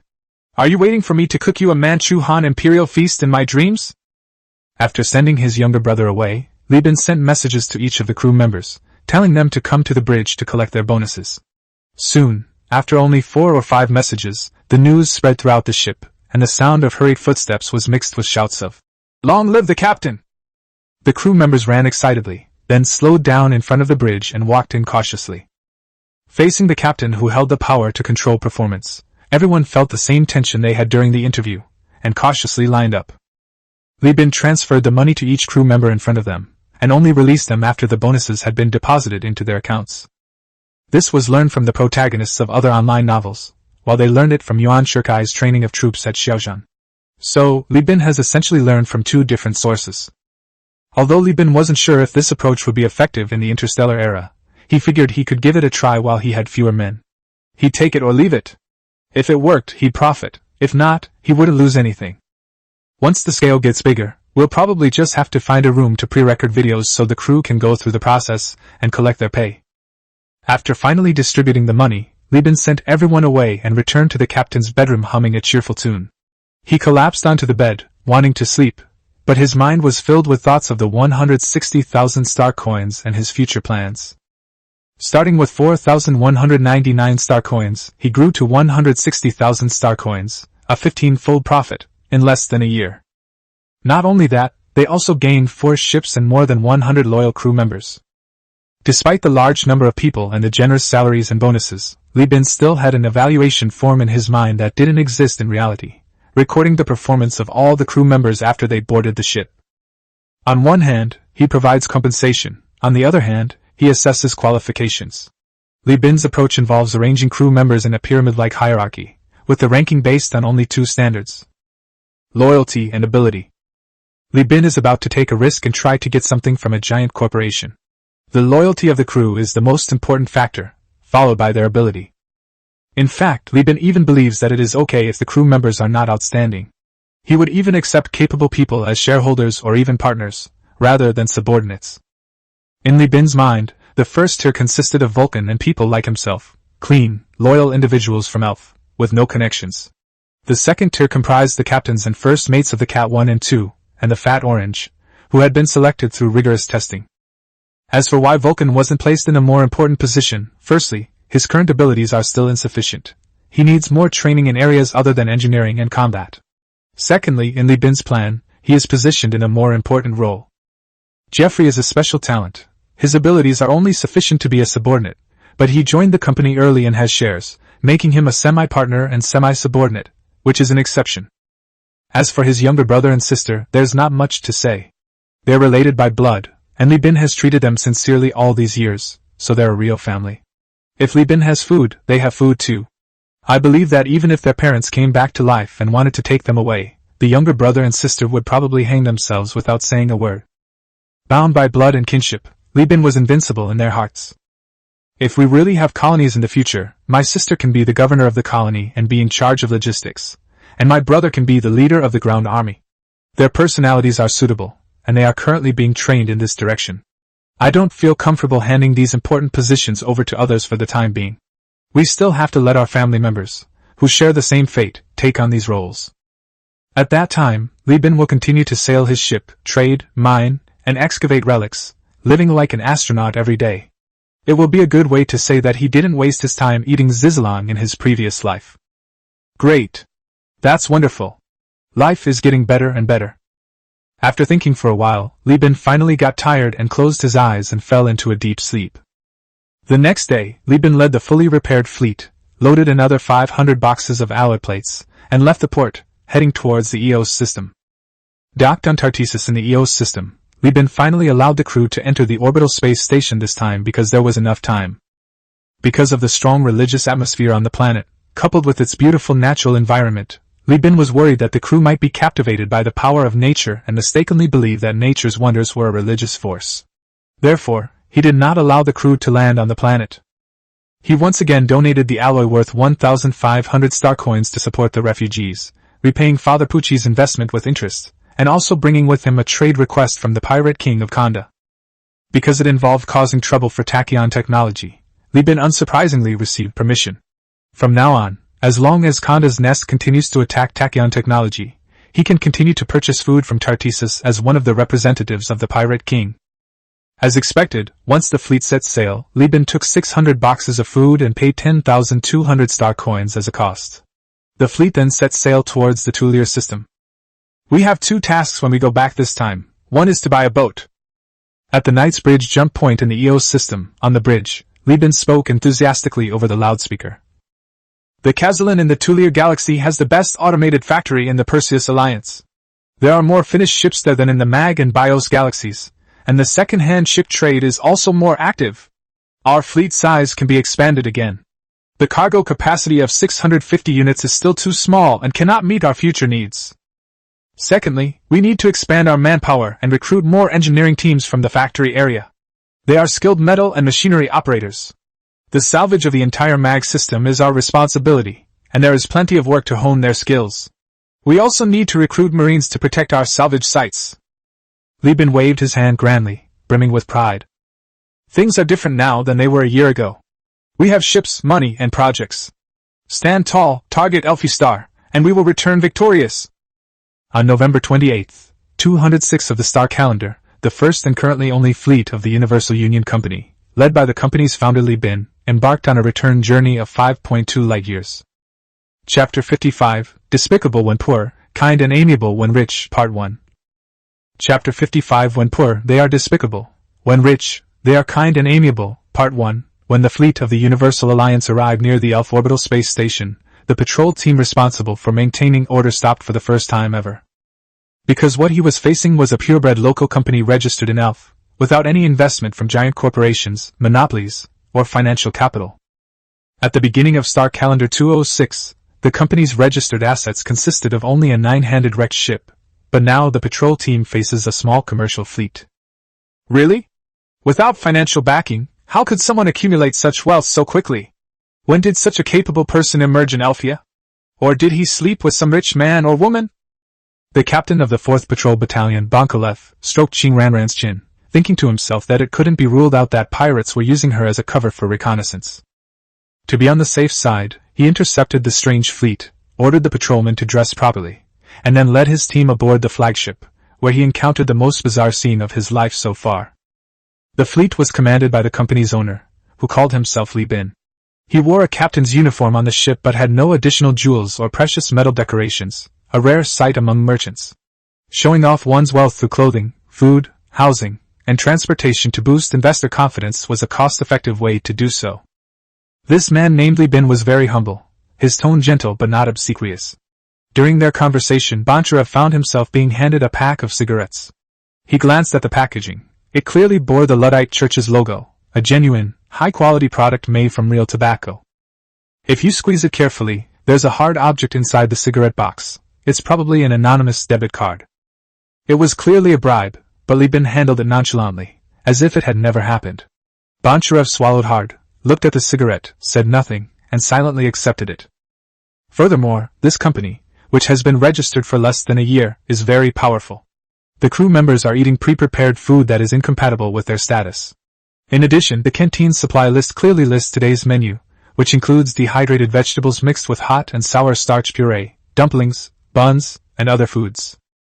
Damn it, even the dehydrated vegetable patrol team's mess hall only serves vegetables once a week. I wonder if these crew members can eat them every day. And the aroma! Using the same ingredients, how come theirs smells so much better? The patrol team members who came to inspect the area followed the smell to the canteen, and then they were so hungry that they didn't know what to do. In the end, it was only after Li Bin's warm invitation that Boncharev reluctantly sat down. After just one bite of dehydrated vegetable puree, Boncharev clearly realized that life is uneven. Although these crew members are not public employees and the captain does not provide them with insurance, and they risk their lives in deep space to earn money, their food is of a very high standard, no less than that of basic employees in large corporations. Although I work for the patrol team and have full insurance and a pension, and don't have to fight to the death every day, compared to this place, they eat pig swill every day. Elfie does not produce grain, and can only rely on imports for finished grain. Perhaps the gentleman can buy soil at high prices, but that soil is not for farming. He even had a fleeting thought of kidnapping the cafeteria cook, but the founder of Universal Union dissuaded him with his sincerity. After the inspection was completed, Boncharev and Li Bin had their arms around each other's shoulders and addressed each other as brothers, as if they were half-brothers. Even after Boncharev returned to the spacecraft, the two were still reluctant to part. Looking at the separating docking bay, Li Bin felt a surge of emotions. This fourth patrol captain is a real honest guy. He must have been newly appointed recently. He subtly offered cigarettes and star coins, had dinner with me, and showered me with compliments, and that was it. The whole affair cost less than 10 star coins. He's truly incorruptible. Make friends with honest people like this, and build good personal relationships with them before they become corrupt. As Li Bin thought to himself, the fleet sent an identification code to the space station, then passed through the sparsely populated void channel and entered the port area. Elfie, I'm back! Li Chungjin, wearing a mask, was the first to step out of the ship, opening his arms and shouting loudly to the space station. But the expected scene of a huge crowd did not appear. Even the operators driving by in forklifts looked at Li Chungjin as if he were an idiot. Li Shu followed behind him and asked curiously, "What are you doing?" Li Chungjin said with a slightly dejected tone, "We made tens of thousands of star coins and flew more than 50 light-years in a year. It was definitely a great adventure. Such an awesome thing. I think in holographic movies, when the protagonist says I'm back, a lot of people come to see it." Hearing her brother say this, Li Shu was both annoyed and amused. "Are you crazy? We don't have any relatives in Elfie, so how would we know we're back? Besides, your bank account balance is written all over your face, so everyone knows how much money you've made." As she spoke, Li Shu looked her younger brother up and down, and said with a look of disappointment, "I think you still need more training. The bosun should give you more extra training so that you won't have any strange thoughts in your head." Facing her younger brother, Li Shu became fierce. The two siblings were playing around in the berth area when several hovercrafts drove up from outside the port, followed by two tall, mobile gantry cranes. Several men in suits and belts, wearing gold-rimmed glasses, walked steadily, carrying briefcases containing terminals, their company standard platinum cufflinks revealed as they turned their wrists. The elites of Richelieu Bank reappeared, exuding elegance. Upon seeing these well-dressed, seemingly civilized beasts, Li Chungjin instinctively became wary, straightened his body, and blocked the way to board the ship. However, they came at Li Bin's invitation, with business in mind, and their attitude was much more amiable than those of the liquidators during the bankruptcy liquidation years ago. These people are money's lackeys. When you have plenty of funds, they are happy to be bossed around by you. But when you are in financial difficulty, they will show their true colors and wish they could squeeze you dry bone and soul. "We are business representatives from Richelieu's bank, and we have arranged to discuss business with Mr. Li Bin on his ship," the man said with a smile. The beeping boy on his arm beeped, and after looking at him, he reluctantly stepped aside. "The captain is in the captain's cabin." The bank's account manager smiled warmly and nodded in thanks. The three-legged cat captain's bedroom. Facing the commissioners from Richelieu's bank, Li Bin still didn't adorn his captain's uniform with jewelry. Besides him, there were only 3 commissioners in the room. At this moment, Li Bin leaned lazily against the synthetic fiber sofa, waiting for the commissioners to settle his accounts. The debts of the Li family, his own loans, and Jeffrey's debts were all cleared away under the operation of the specialists. Li Bin's company rating was transformed from a garbage company teetering on the edge of bankruptcy into a unicorn with huge potential in the elf market. In less than a year, he repaid nearly 20,000 yuan in debt, and even set up a small trading company. This is an impressive achievement for a newcomer who started from scratch and had no resources from large corporations or other companies. Although Li Bin did not disclose the company's profitability, given the company's current miraculous recovery, if Li Bin were to ask, the commissioners at Richelieu Bank would certainly be willing to continue lending. If possible, they would even like to take a stake. The number of ships is not important. The key is the core team led by Li Bin. Capital favors people with successful experience because they are more likely to succeed. However, Li Bin is not short of money now. If he wants to borrow money, he would rather go to Father Pucci and the Bellino family. Not only is the interest rate low, but the debt can also deepen the relationship between the two parties, which is much better than cold financial capital. Interpersonal relationships were the key to Li Bin's success. Chapter 56 Despicable when poor, kind and amiable when rich, Part 2. Chapter 56 Despicable in poverty, kind in wealth, Part 2, The Three-Legged Cat, Captain's Cabin.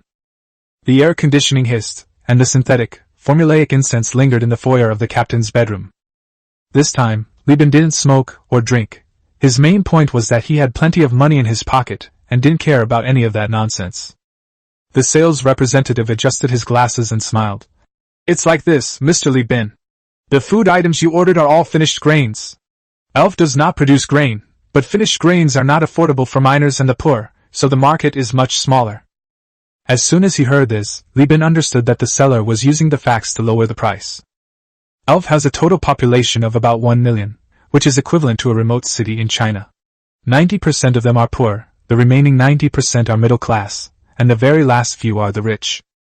The poor ate nutritional pastes or compressed dry rations made from artificial starch, additives, salt, sugar, and oil. For the poor, ready-made food was expensive and not affordable. Not only did they have to cook it themselves, but they also had to add extra oil, salt, and sugar. It was not as durable as nutritional paste diluted with water. The only redeeming quality of this stuff was that it tasted good and could be made into other dishes. This kind of fancy decoration is most popular among the middle class and the wealthy, who believe that these extra steps are proof that they don't have to work and are rich and have plenty of free time. Just as women in the landlord class like to grow long nails and painstakingly maintain them every day, this trend can be traced back to Empress Dowager Cixi, who served as regent. Even so, as a consumable and strategic resource, neither the governor nor the Industrial Complex Association would pass up a reasonably priced grain trade contract. This is definitely a case of price suppression. Li Bin patiently listened to the other party's rambling, and only asked one question: how much could he possibly receive? "These are 300 boxes, each box costs 18 star coins." "Wow, that's terrifying." Li Bin was amused. When he left half a year ago, the price of finished grain was 26 star coins or more. Now they're telling him it's 18 star coins. They're really trying to fool him like he's a lucky idiot. I've never heard of Elfie lava turning into mulberry fields. He opened the door with a smile and gestured for them to leave. "You can go now. I'll sell this batch of grain to Kazalin. There are many wealthy people there." "Mr. Li Bin, this price is actually quite fair." The sales representative was a little flustered, thinking to himself, "Why isn't this guy following the usual routine? He's asking for an exorbitant price and then negotiating it down, but instead he's playing the trump card right from the start. What kind of strategy is this?" The key is that, based on the action and facial expression captured by the terminal glasses, this person seems to genuinely want to sell to Kazalin, and is not playing dirty psychological tactics. Kazalin is a metal planet without a food base sufficient to feed everyone. It has a population of tens of millions, a vast manufacturing industry, and is the direct territory of giant corporations, supporting countless middle-level managers and countless lower-level managers. Li Bin's small amount of finished grain had no impact whatsoever. It only meant that the price of grain would be slightly lower that day. But then the buyers wouldn't just be Richelieu Bank, since the Persis Alliance is best known for its financial capital. And by then, even if the order is secured, it will be the performance of Kazalin's specialists, and what will it have to do with their Elfie specialists? so while maintaining professional smiles and saying things like, "Let's talk, we can talk," the three of them racked their brains trying to figure out how to sway Li Bin's resolve. At this moment, Li Chongjin let out a loud shout in the passageway. "Brother! Our men have been beaten up! Vulcan has been detained, and they've specifically asked you to come and get the ransom." Li Bin took a breath and asked at the door, "Who is that person?" Li Chongjin replied, "The first mate said it was a port gang, and many of them are still working as dock workers." Already in a bad mood due to the clerk's behavior, Li Bin suddenly flared up. He thought, "Damn it, I can let the bank rip me off. They have money, after all. I can just say a few words and let it go. But when have shipping companies ever been bullied by dock workers? I even brought them job opportunities today, and this is how these bastards treat their breadwinners. There are no dock workers in the car and ship shops. Besides, sailors live and work together all year round, braving wind and rain in space. In terms of cooperation and fighting, they are only on par with the army and mercenaries, and miners. What gangsters and scoundrels would try to extort money from them?" Li Bin, his face dark, didn't even look at the commissioner. "Send a message, call for reinforcements. Bring them all back, get them weapons and equipment. I want to see if these port gangs have any backbone compared to the factory gangs. How many bullets can they withstand? That's really going against the grain." One of the sales representatives seemed to know the job very well. While the other two were still thinking, he had already cleverly stepped forward, placed his briefcase in front of his lap, and bowed respectfully. "Mr. Li Bin, forgive my bluntness, but you are a successful businessman. These peasants are not worth your personal attention. If you don't mind, please give me a chance. In 15 minutes, I guarantee your crew will be sent back, along with the gang leader who will personally come to apologize to you." He spoke very quickly, as if afraid Li Bin would leave before he finished speaking, and then, worried that Li Bin might be dissatisfied, he added, "No matter what injuries your crew members suffer, I guarantee I'll make these leaders look like this. I'll also have the police raid their hideout. These people must have some unspeakable crimes hidden there. Tomorrow, these leaders will disappear from the world." These words implied that he could arrange for the port police to forcibly convict the leader, bring him onto the ship under the pretext of detaining him for execution, and let the Universal Union Company torture him at will, not caring whether he lived or died, and it wouldn't matter if not a single piece of flesh was left. "Anyway, once you die, just burn your ashes, put them in an urn, and launch them into space, then scatter some crushed slag over them." "What? You said that slag and cremated remains are different, and that they can be recognized? Who can admit it? Who dares to admit it?" This man looked refined and gentle, but his words were surprisingly ruthless, a contrast that surprised Li Bin. He looked at the bowing, respectful comrade for a while, then turned his head and said, "Okay, you said 15 minutes. The specialist looked up with a smile and said in an enthusiastic tone, "Okay, we need to contact the port police and submit an application to the company. Please wait a moment." As he spoke, he tilted his head at the other two, and the three of them quickly retreated from the captain's lounge. As soon as the hatch closed, the three men's warm faces turned cold, and they began a brief meeting in a detached tone. "Based on observation, he has a high reputation within the team and his abilities are definitely on point. It shouldn't be a matter of luck. The company should upgrade his rating and treat him with a better attitude when trading with him. I need a more detailed record of his transactions over the past year. Perhaps we could offer him an investment instead of a loan, depending on the circumstances. In fact, the 5,000 star coins loan last time was strange. He owed so much money, yet he was still able to get a low-interest loan. He might have some kind of connection with the higher-ups at the orbital station. If my suspicions are true, then we can try to develop our own network through him. Let the support department check the information. Let's focus on meeting the customer's needs first. I'll contact the port police to raid the gang's hideout. I'll go and submit an application to the company for both personal favors and company funds." The third person did not reply. The two commissioners looked at the young man in the middle, the one who had just quelled Li Bin's anger, and seeing that he seemed lost in thought, they asked, "Mu Yao, what's wrong?" The specialist named Mu Yao snapped out of his daze, shook his head, looked at the meeting minutes on the terminal, and quickly took on tasks for himself. "I'll contact the medical and cleaning team. This captain has a terrible temper and might not give the gang a good time." The three split up, and only after they could no longer see the other two did Mu Yao reopen his terminal, looking at the information in his hand. He fell into deep thought again. This background and experience are just too perfect. 4 minutes later, the first mate led all the crew back to the berth, pulled out an air gun, moved a magnetic chair, and sat down in the berth with an air of authority. 10 minutes later, a transport railcar entered the berth platform, but instead of cargo, it disembarked a group of port gangsters who looked flustered, glancing around nervously, and covered in tattoos, clearly thugs at first glance. 3 bruised and battered crew members, their faces covered in medicine, were surrounded by a crowd of admirers. The most robust of them all was Vulcan, who, despite his injuries, appeared perfectly normal. Behind the port gang were a dozen or so armed, uniformed police officers. The gang leader was still glancing around out of the corner of his eye when a soda can was kicked next to him, making a clinking sound. The docking area is located in the region of weakest gravity on the orbital space station. The can hit the floor and bounced up like a ball. The leader's gaze slowly rose as the can floated, and his pupils suddenly contracted. A long, slender air rifle was held by an old man with an ugly face and prosthetic legs and left hand. The ugly old man closed his left eye and used his right prosthetic eye to aim at the sights, with the muzzle pointing directly at him. The leader trembled uncontrollably. His eyes were glazed over, his whole body was shaking, and he dared not move. Because of his past involvement with gangsters, he was able to tell from the old man's actions and indifferent expression that it wasn't a threat, but a real intention to shoot. More importantly, that big gun didn't have a scope, it used the front sight. "Don't move!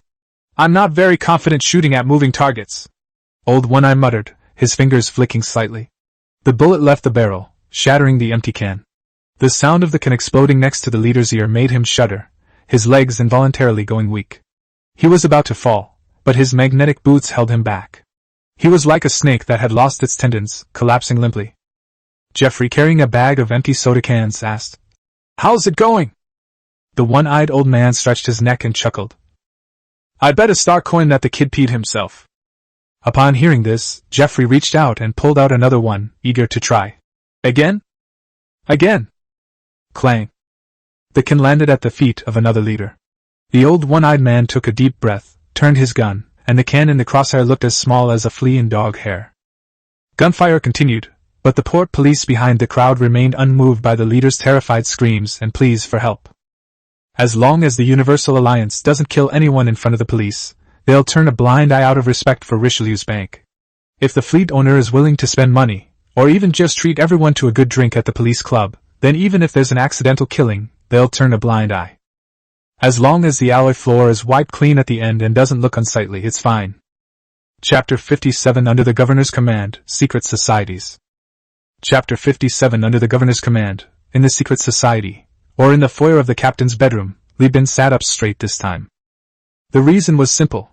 The person opposite him wasn't just Richelieu's commissioner, but a fund manager. He was the same person who had come with him when they sold the wine. His status didn't warrant any extra respect from Li Bin, but the person he served was someone to whom Li Bin needed to bow his head. Member of the Industrial Complex Association, Governor of Elf Planet. "We meet again, Mr. Li Bin." North smiled and extended his hand as always, with Mu Yao, the respectful business specialist, behind him. Li Bin stood up and grasped the other man's not-so-large hands with both of them, shaking them vigorously. "Oh my, this is really fate, Mr. North. You are my lucky star. After meeting you last time, I've had smooth sailing and good fortune for the next 6 months. Look, I went out with a broken boat and came back with a fleet. Seeing you today, I'm certain I'll make a fortune in the year 207 of the star calendar." Although he didn't quite understand which planet the slang for smooth sailing and good fortune came from, North joked along. "If you put it that way, then I'll have to come here more often from now on." "Come often, definitely come often. I'll have someone prepare a nice room for you on the ship in a bit. You're welcome to stay any time. With someone as powerful as you here, I'll be able to conquer the waves and make money like the sea." The two exchanged jokes and chatted for a while. North mentioned some of the Persis Consortium's recently launched hybrid funds, his words laced with sarcasm. Li Bin recounted his observations in the southern sector, his remarks also subtly alluding to tachyon technologies. The two hit it off more and more, and North's eyes lit up as he pondered.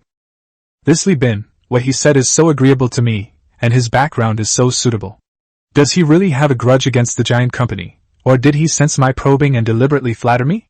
If it's the latter, this kid is only 16 years old and already has such thoughts, coupled with his trade talent, it's just too terrifying. As Li Bin recounted his experiences at Devil Aviation, his mind raced with thoughts. Isn't this North the governor's dog? The governor is also a member of the association, and he also works at Richelieu's bank. He has so many ties to giant corporations that he can't wash them off no matter what. So why does he act like he's on some kind of aphrodisiac when I say a few bad things about speedy technology? Could it be that this guy has some unspeakable past and harbors deep resentment towards tachyon technology? The two were deliberately testing each other, and their words gradually became more explicit. North said, "Oh dear, I'm having a tough time lately. The majority of the funds I manage on behalf of the governor are invested in the space station project.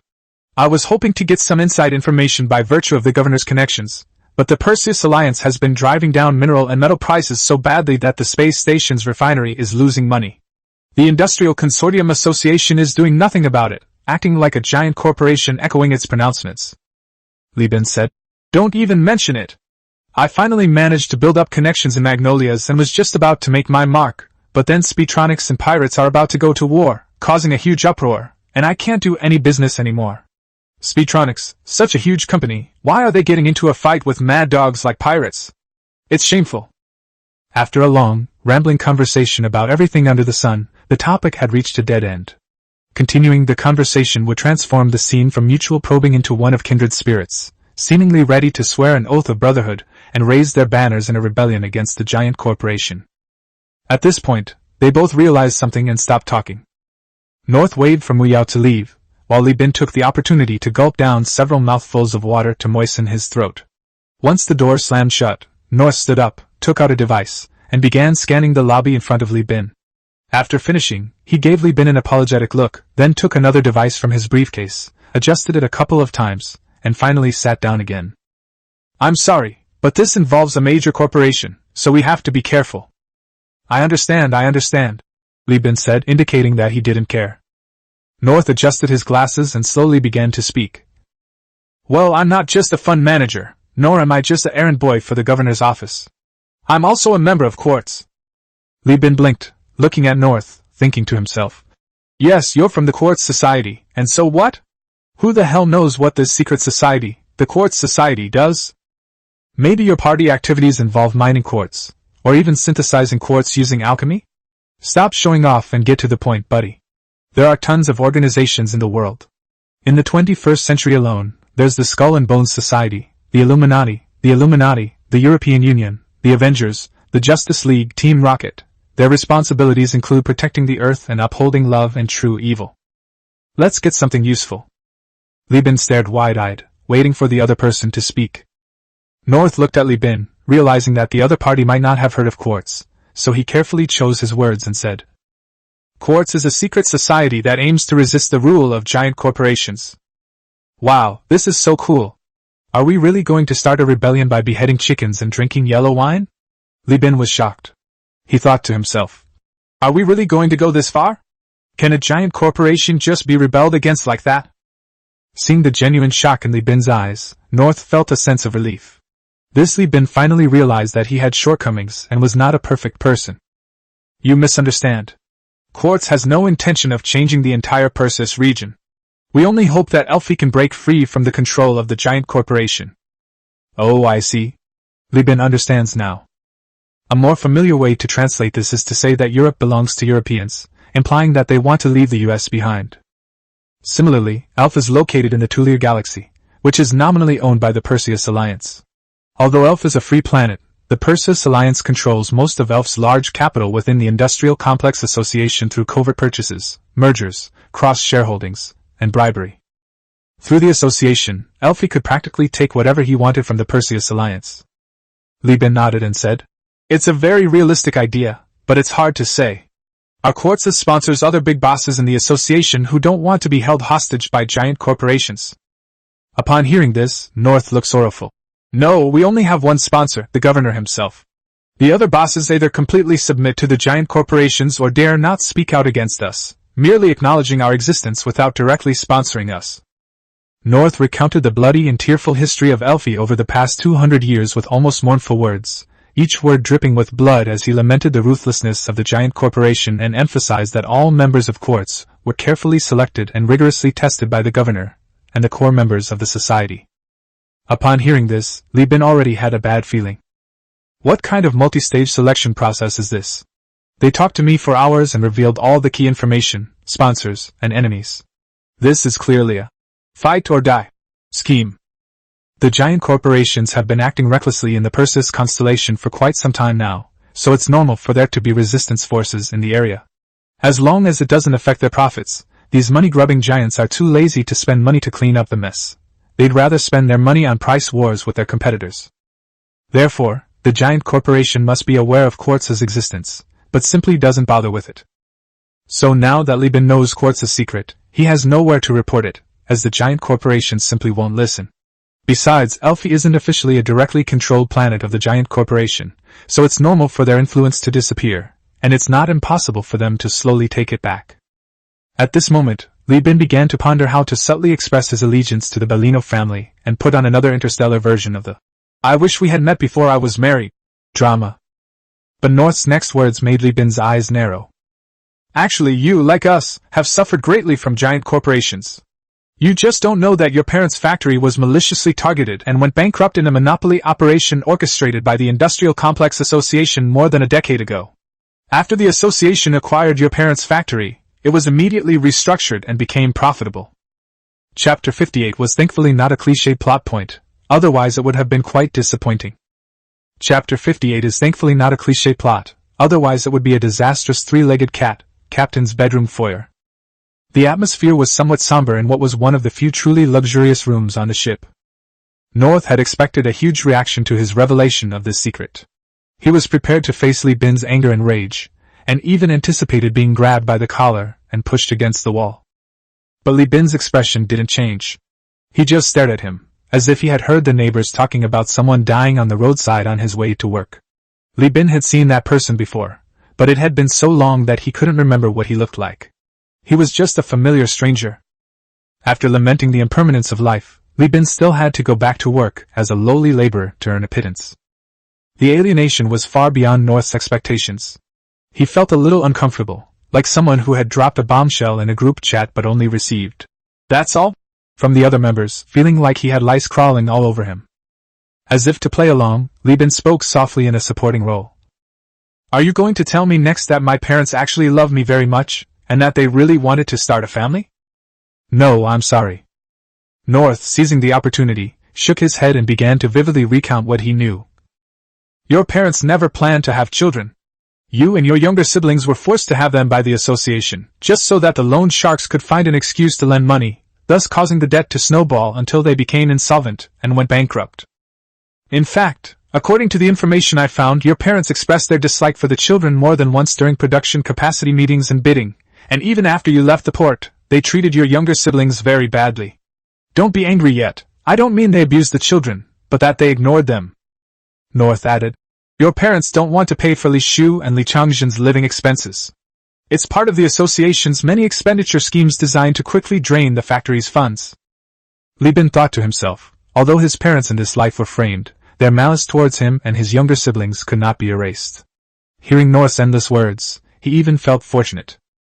Thankfully, it wasn't some cliched story about having our own hardships, otherwise I would have really become that child in a melodramatic family drama who doesn't understand their parents, and is full of complaints. Li Bin has already paid off the debt of more than 10,000 star coins owed by his parents. This amount of money, enough to buy 100 lives and still have some left over, is enough for Li Bin to repay the genetic gift bestowed upon him and Li Shu and Li Changzhen by their parents. Therefore, he felt an unprecedented sense of ease. Under North's gaze, Li Bin slowly said, "Hearing you say that, I should thank the association? If it weren't for them, I wouldn't have been born, and if it weren't for them, my younger siblings might have starved to death long ago."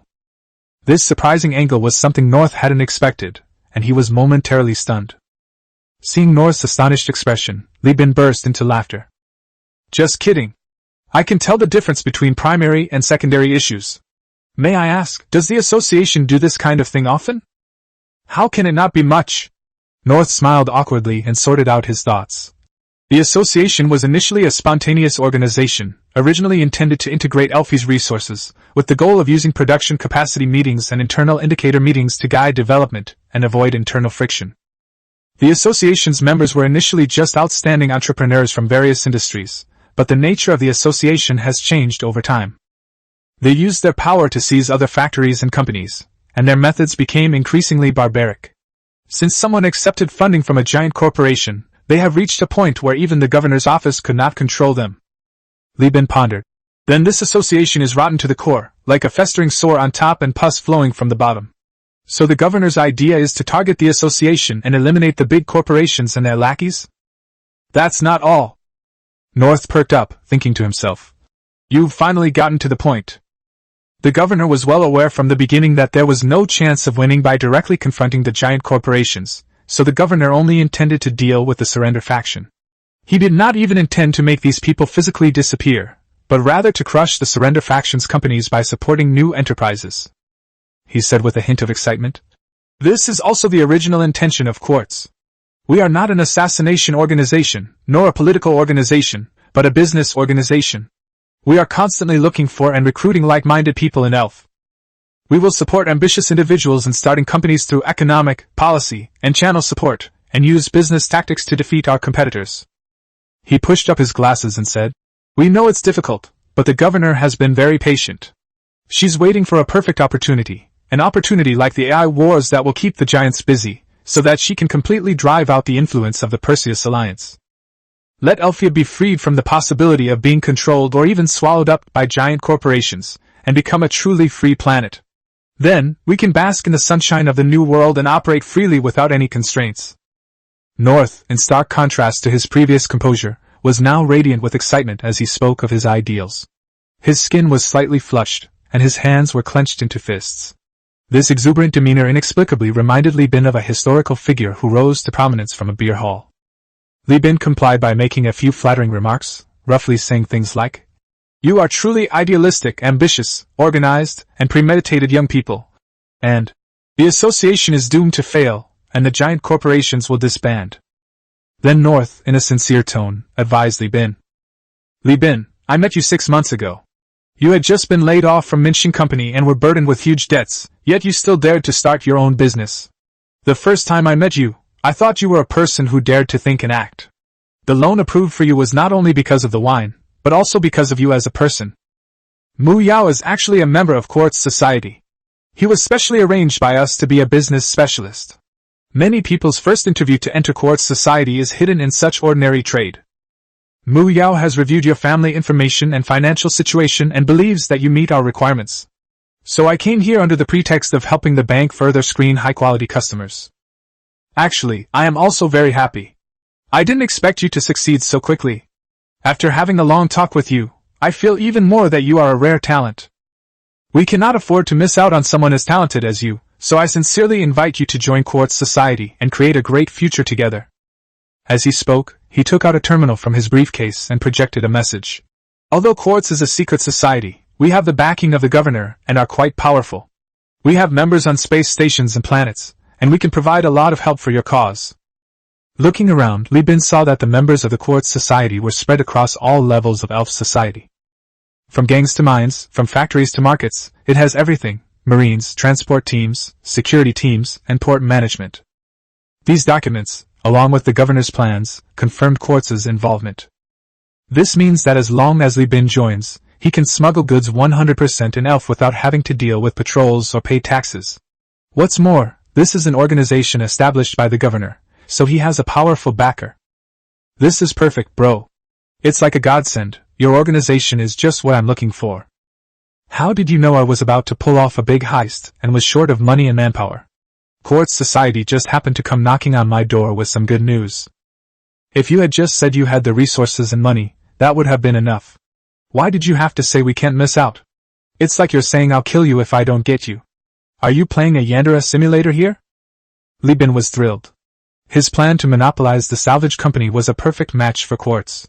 These anti-megacorporation faction members were idealistic and ambitious, and with the added benefit of transferring profits, they would definitely keep their mouths shut, making the salvage company's structure safer than he had originally envisioned. What's even better is that after Li Bin joins the company, he can also reap another wave of benefits to improve his status within the company. What is a win-win situation? This is a win-win situation. Others win, and you win twice. Li Bin excitedly grasped North's hand and said with emotion, I have wandered for half my life and only regret that I have not met a wise ruler. If the governor does not abandon me, I am willing to serve as his lord, and I am willing to serve him like a dog or a horse. His bluntness and directness made North feel embarrassed. North had originally intended to say, "Because it concerns the secrets of the society, I can't let you go. You can stay here and think about it for a few hours." But Li Bin agreed without saying a word.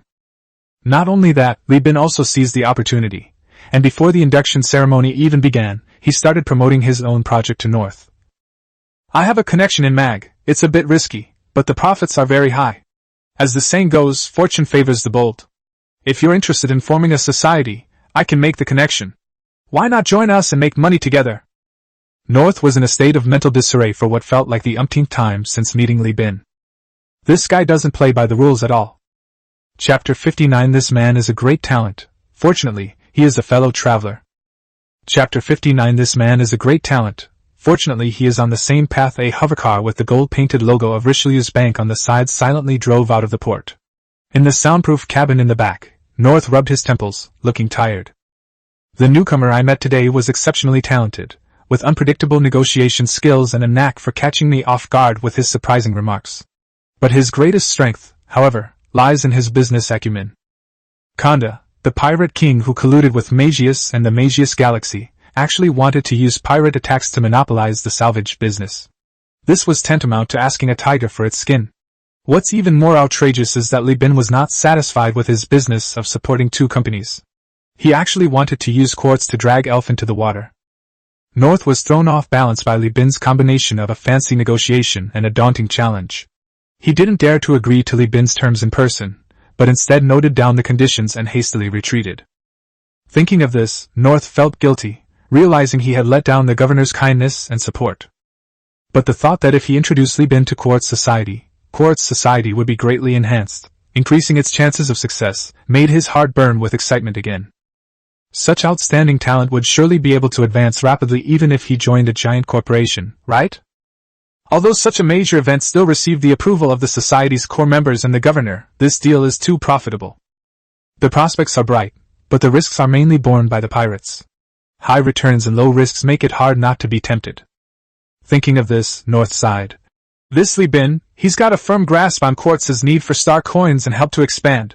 He's really seen through the greed in human nature. North's mind involuntarily echoed with Li Bin's bewitching charm. Think about it, as the most technologically advanced technology in the Perseus constellation, even creating the last glimmer of light, how much are their ships, their equipment, their research data, their technicians, their formulas, and their inventions worth? How much is it worth? Even though the Tachyon Technology Division of the Mega Galaxy was prepared to abandon its mission from the beginning, its core task was to monitor the military power of the hegemon. But don't forget, there's also an orbital station, a planet, and hundreds of thousands of people there. How many research projects can hundreds of thousands of people accommodate? What if there's even an AI core? You know, Tachyon Technology is best at AI, and the Overlord even fought 2 major wars with it for this. The broad and bright prospects are like an invisible hand, grasping the eggs of everyone who hears the plan, and with a gentle squeeze, they are unable to control themselves. He glanced at his side, where Mu Yao, who was in charge of organizing the meeting minutes, was also dumbfounded as he looked at the audacious words in the notes. North felt inexplicably relieved. He spoke to this junior he valued, half instructing and half warning. You should cooperate with Li Bin more often in the future. You can tell from his plans that he is a person who knows when to advance and retreat, knows how to share the profits, and does not hog the profits. You will not lose out by cooperating with him. Furthermore, regardless of whether he succeeds or fails in the future, you should not be jealous of him or laugh at him. He is not an ordinary person. If he holds a grudge against you, you will have a hard time in the future. Fortunately, he is a fellow member of the Quartz Society. It is hard to imagine what would happen to us if he became a lackey of the Perseus Alliance. Mu Yao listened until his mouth went dry.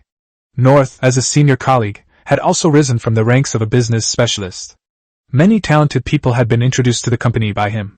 This was the first time he had heard North give such high praise to someone other than the governor. I understand, Mu Yao replied solemnly.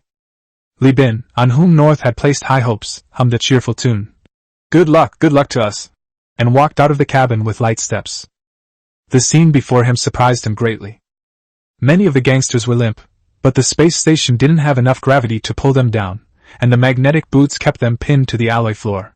So they were like seaweed, one end of them touching the ground and the other end pointing skyward, swaying back and forth. One of them was the most outrageous, screaming wildly and struggling to escape, but seemed to have forgotten how to use the magnetic boots.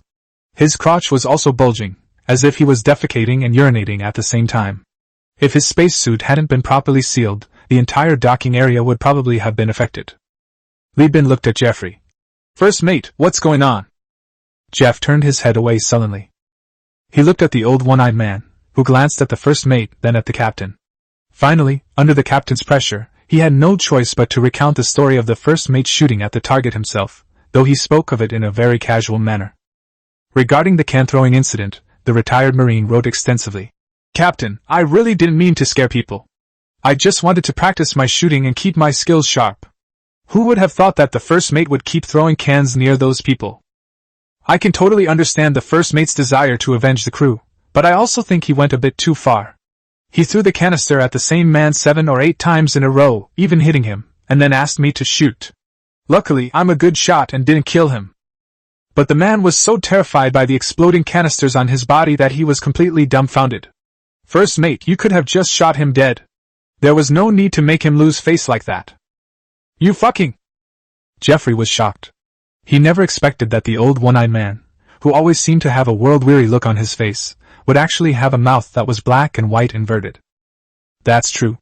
Old One-Eyed is a veteran of many years. Without government oversight or political commissars to instruct his values, it's perfectly normal for him to become a hardened soldier in such a place. He didn't spout nonsense before because he didn't have the opportunity. His normal state is to be nonchalant and indifferent to life and death. Ignoring the first mate glaring at him, the one-eyed old man, clutching his gun, asked, "Captain, what do we do with these guys?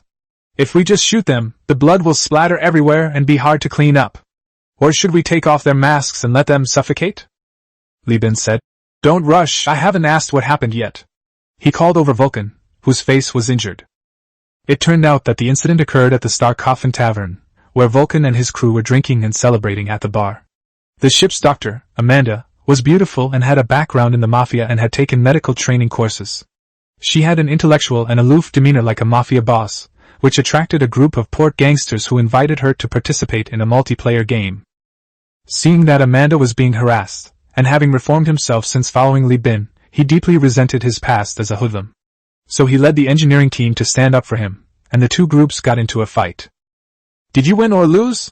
Li Bin's concern was strange, his tone more like a father asking his son. Vulcan, with his neck stiff, replied, "We won, but those guys were shameless. They called their fathers, and that's when I found out the leader was the son of the port gang leader. In the second round, they outnumbered us, and we didn't have any suitable weapons, so we didn't win. Captain, don't worry, from now on, our engineering team will definitely bring impact drills and hydraulic shears when we go out." God, ****ing bringing an impact drill to a bar. Jeff rolled his eyes, thinking, "Bringing an air gun, you idiot? One shot and you're good to go." Li Bin knew what happened next. When the gang leader saw that his son's arms and legs had been broken, he was so angry that he beat up Vulcan and his men and told Captain Vulcan to come and pay compensation and take his son back. This gang leader probably did his research before coming and knew that Huanyu United was a small company with only one ship, which is why he was so arrogant. But times have changed. Li Bin left with a wrecked ship, but returned with a fleet. Add to that the intervention of Richelieu's bank, and the classic tale of the seemingly weak but actually powerful takes a different turn. What's unfolding now is a scene where capital crushes the underworld, winning without a doubt, and the scene is horrific. Li Bin thought to himself that this was pointless. Vulcan had already played the part, and he had become the elusive backer in the protagonist's eyes. "So what do you want to do with these people? What about those cripples with broken limbs?" Vulcan scratched his head and replied, "Amanda took that man away. She said she wanted to practice her battlefield first aid skills. This case involves 4 fracture surgeries. She promised not to let him die before the captain gives the order. Goodness, no wonder he comes from the underworld, he dares to think and act, he's got guts. As for these people," Vulcan scratched his head, thinking for a moment with difficulty. "Should we break their arms and legs and release them?" "That won't do." The one-eyed old man shook his head in denial. The retired Marine explained earnestly that with such a large-scale operation, the news had probably spread throughout the port. The idea of beating the captain and then releasing him would make the captain seem like a big fuss with no real action, all bark and no bite. Li Bin nodded involuntarily, realizing the meaning behind the old one-eyed man's words. Having built his business to this level, he can't afford to show weakness. A compassionate heart is a tactic for big bosses. Li Bin isn't qualified to be one. Decisive measures are his only option now. He had to establish his authority in Elf, to kill a chicken as a warning to the other hiding monkeys that his business in Elf was not something they could mess with. Otherwise, as a member of courts, and with this being Li Bin's temporary base, it would be too humiliating if his subordinates, who were stationed there, were to be extorted or even dismantled into human organs whenever they went out while he was leading his fleet to do business in deep space.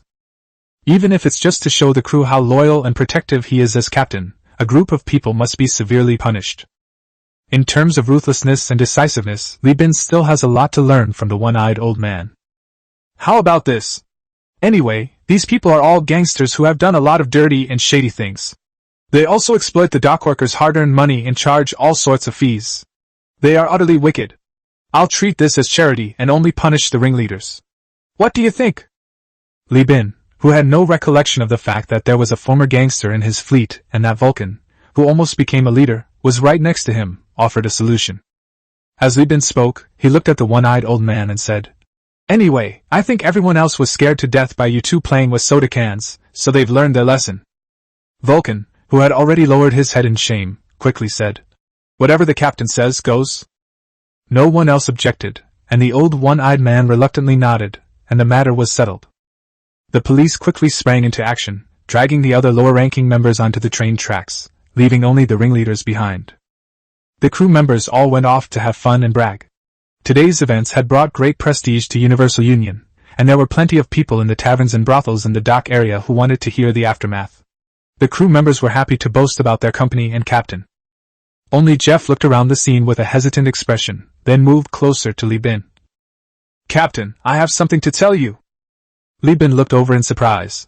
Seeing Jeff's embarrassed expression, he was quite astonished. He thought to himself, "You, a ladybug who indulges in everything except drugs, drinking, eating, and whoring, are you ever embarrassed?" Jeffrey said hesitantly. "Hey, Captain, could you kill that idiot too?" "Ah?" Seeing that the terrified man was about to get into the car, the first mate dropped the pretense and spoke quickly. "That old one-eyed bastard didn't tell the truth. I didn't mean to make him stupid. The can was just empty, and I mishot it.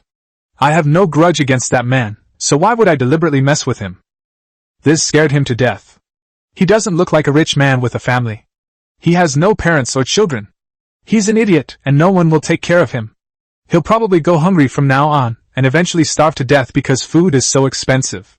No one will have the heart to take care of him. So, just to be kind, let's include him in the list of leaders and execute him too, okay?" Good heavens, is this how you show kindness? Li Bin has certainly learned something new. Chapter 60 Extreme Depravity and Ecstasy, Part 1. Chapter 60 Extreme Depravity and Bliss, Part 1. Li Bin's time was very tight.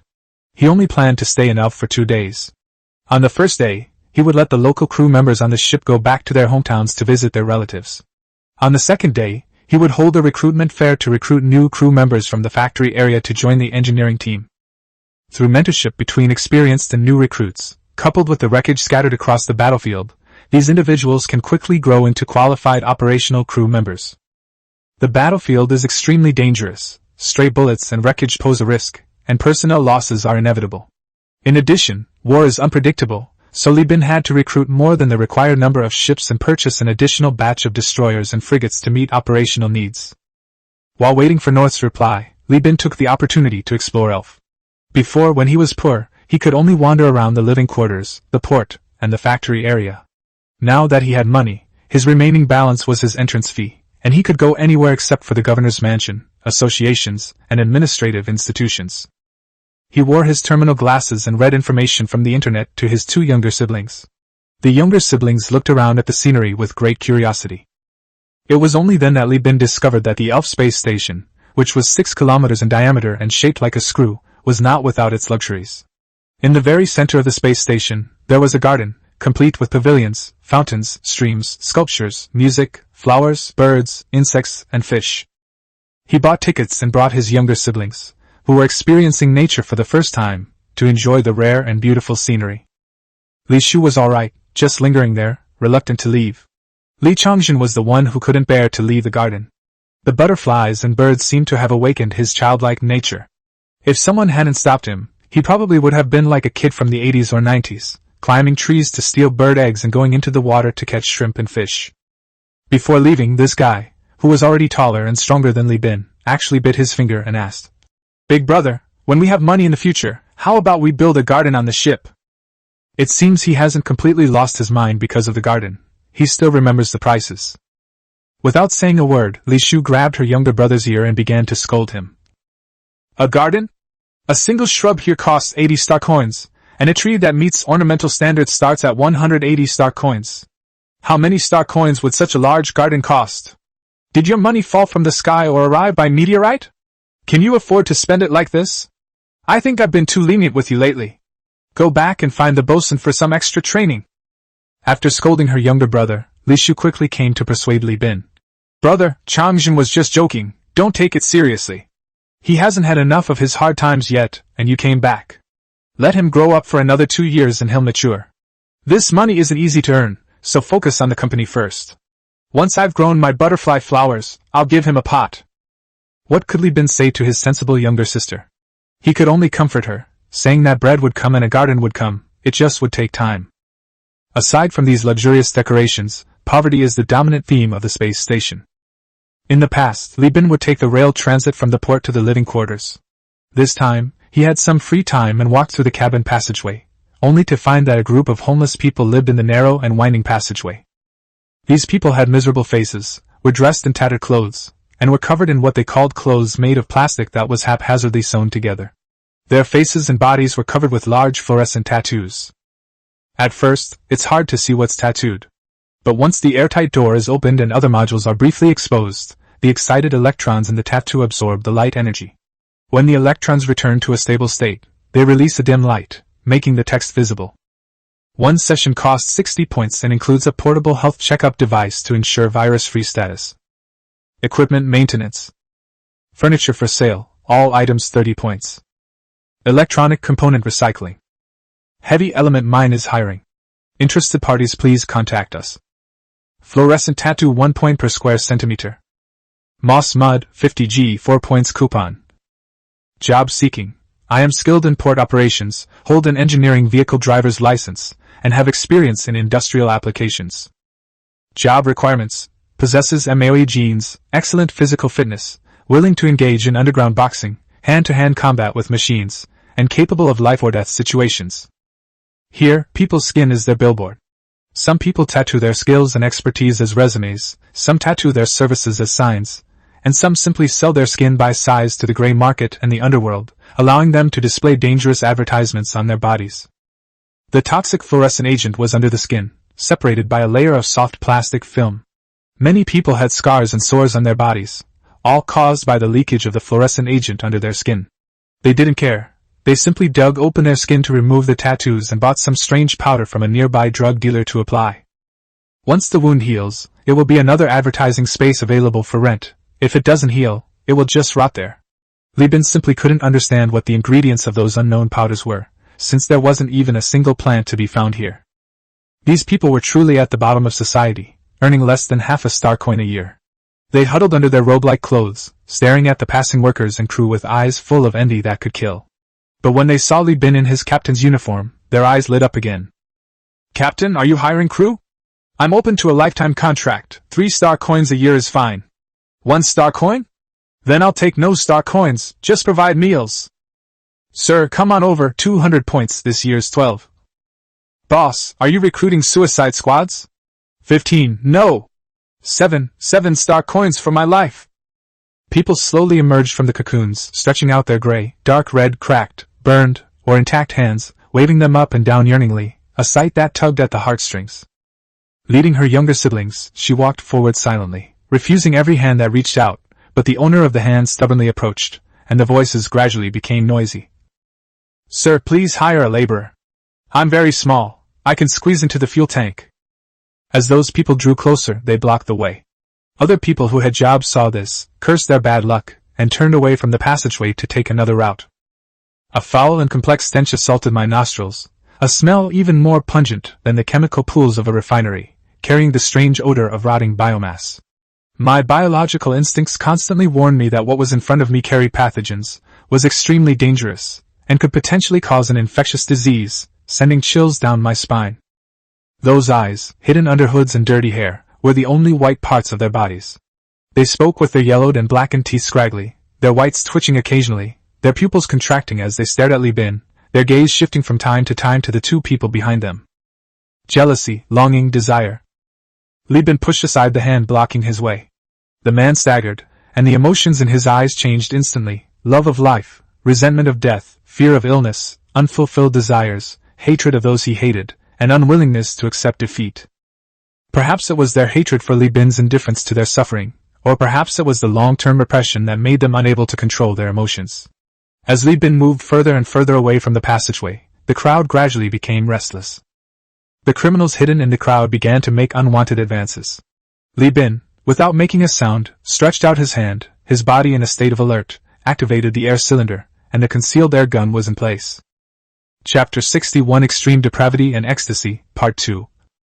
Chapter 61 Extreme Depravity and Bliss, Part 2. Back then, Li Bin always carried a gun when he returned to the factory area, and this time he naturally wouldn't be empty-handed either.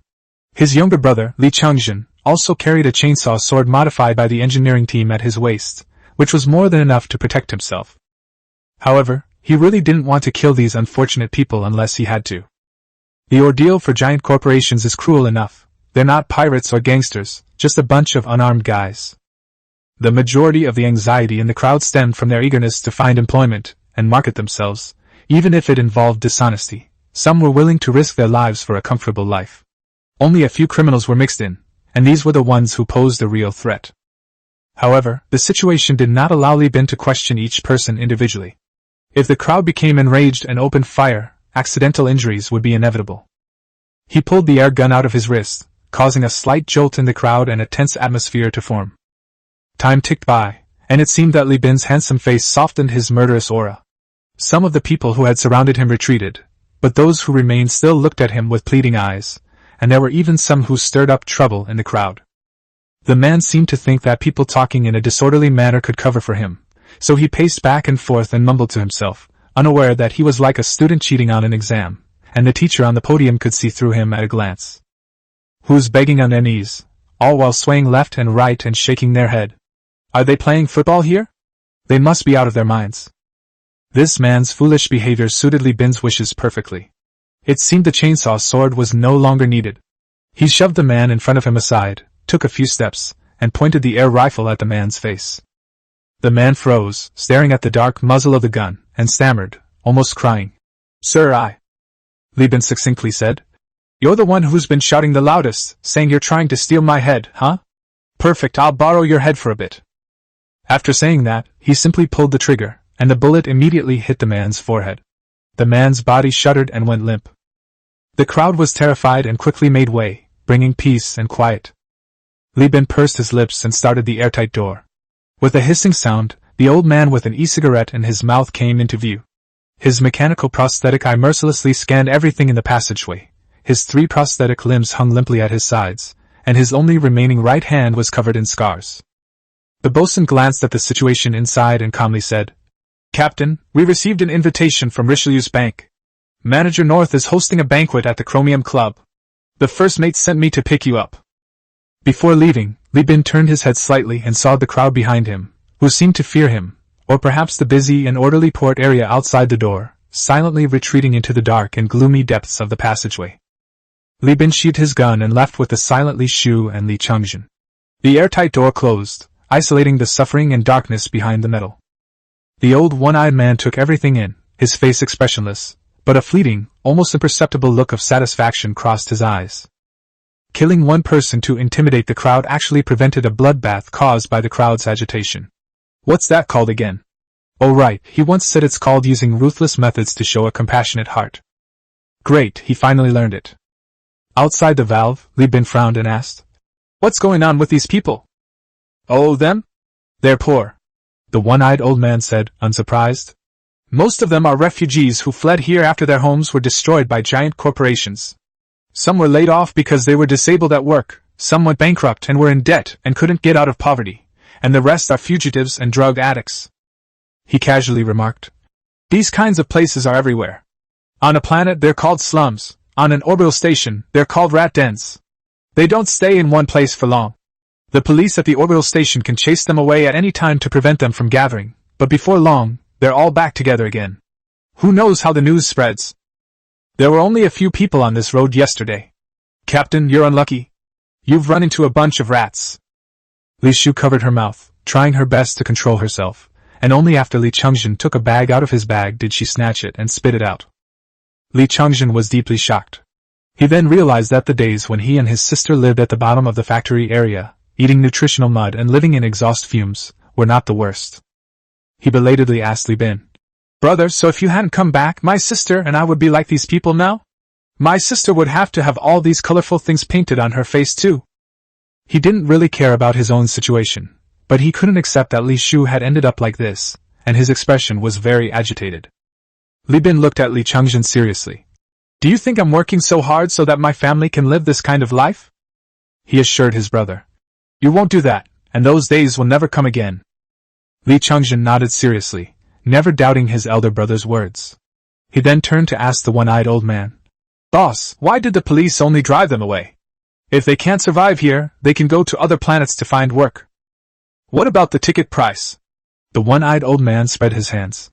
"Fuel, food, bedding, and spacesuits all cost money. Transportation isn't free. This is space, not a planet where you can just take a taxi and go wherever you want.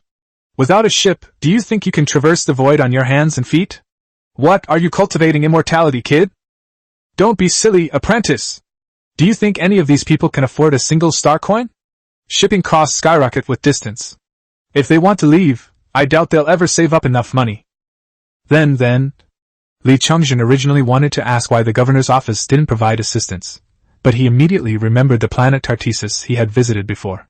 Even on that Ludchurch planet, which was full of food bases, they didn't offer much help to the refugees, but simply put them all on a metal planet without water or atmosphere. This is an era dominated by giant corporations, leaving no room for charities. For those whose organs are substandard, whose physical abilities are inadequate, and whose credit is blacklisted, even being a pirate would be frowned upon. They would be worthless even if dismantled and sold. Killing them would make the governor seem too cruel, so he decided to let them fend for themselves. If anyone caused trouble, even better, he needed an excuse to clean the streets. Even ordinary people have no liking for these scumbags who delay their work and may threaten their property and lives. Li Bin didn't want to dwell on this topic. He was powerless to save these people now, and continuing the conversation would only be a case of womanly compassion. So he changed the subject. "The Chromium Mala Club, I just saw some information online. It should be the most expensive place to spend money in Elf, right? Are there any dress requirements?" The one-eyed old man shrugged. "Captain, you should ask Jeffrey. I've never liked this kind of thing." After asking Jeffrey, Li Bin washed up, changed into a new captain's uniform, and boarded the hovercar sent by the Chrome Mala Club.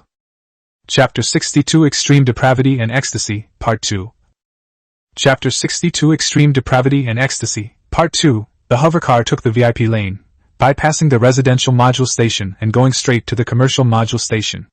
Sexy and hot, the projection ads that would definitely be banned on any video website on Earth that doesn't start with the letter P occupied the space on the top of the building. Alluring beauties, muscular handsome men, and innocent children. In addition, all kinds of goods, luxury goods and consumer products made a dazzling appearance with eye-catching spokespeople and discounts. As the projection zoomed in, the most recent bright red lips were almost touching Li Bin's car window. These advertisements are all targeted at VIP lanes, with the spokespeople openly and subtly flirting with passengers in the lanes. Hidden among these advertisements are almost invisible subconscious advertisements, which continuously send consumption suggestions through suggestive actions, voices, and even fleeting words and symbols between frames, within the range of information stimulation below the consumer's perception threshold. This is a road to paradise.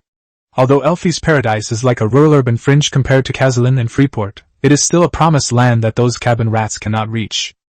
Even selling one's body here, fighting and bleeding, sweating on soft beds, all these are considered divine interventions, a sign that one's ancestors' graves are emitting smoke.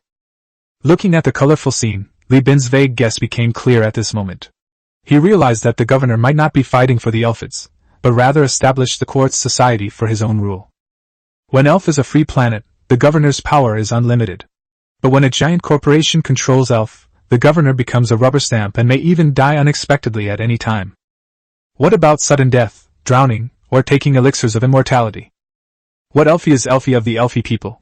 It's clearly Elfie of the governor. The slogan is just an identification code to distinguish friend from foe. The more Li Bin thought about it, the more likely this was to be true.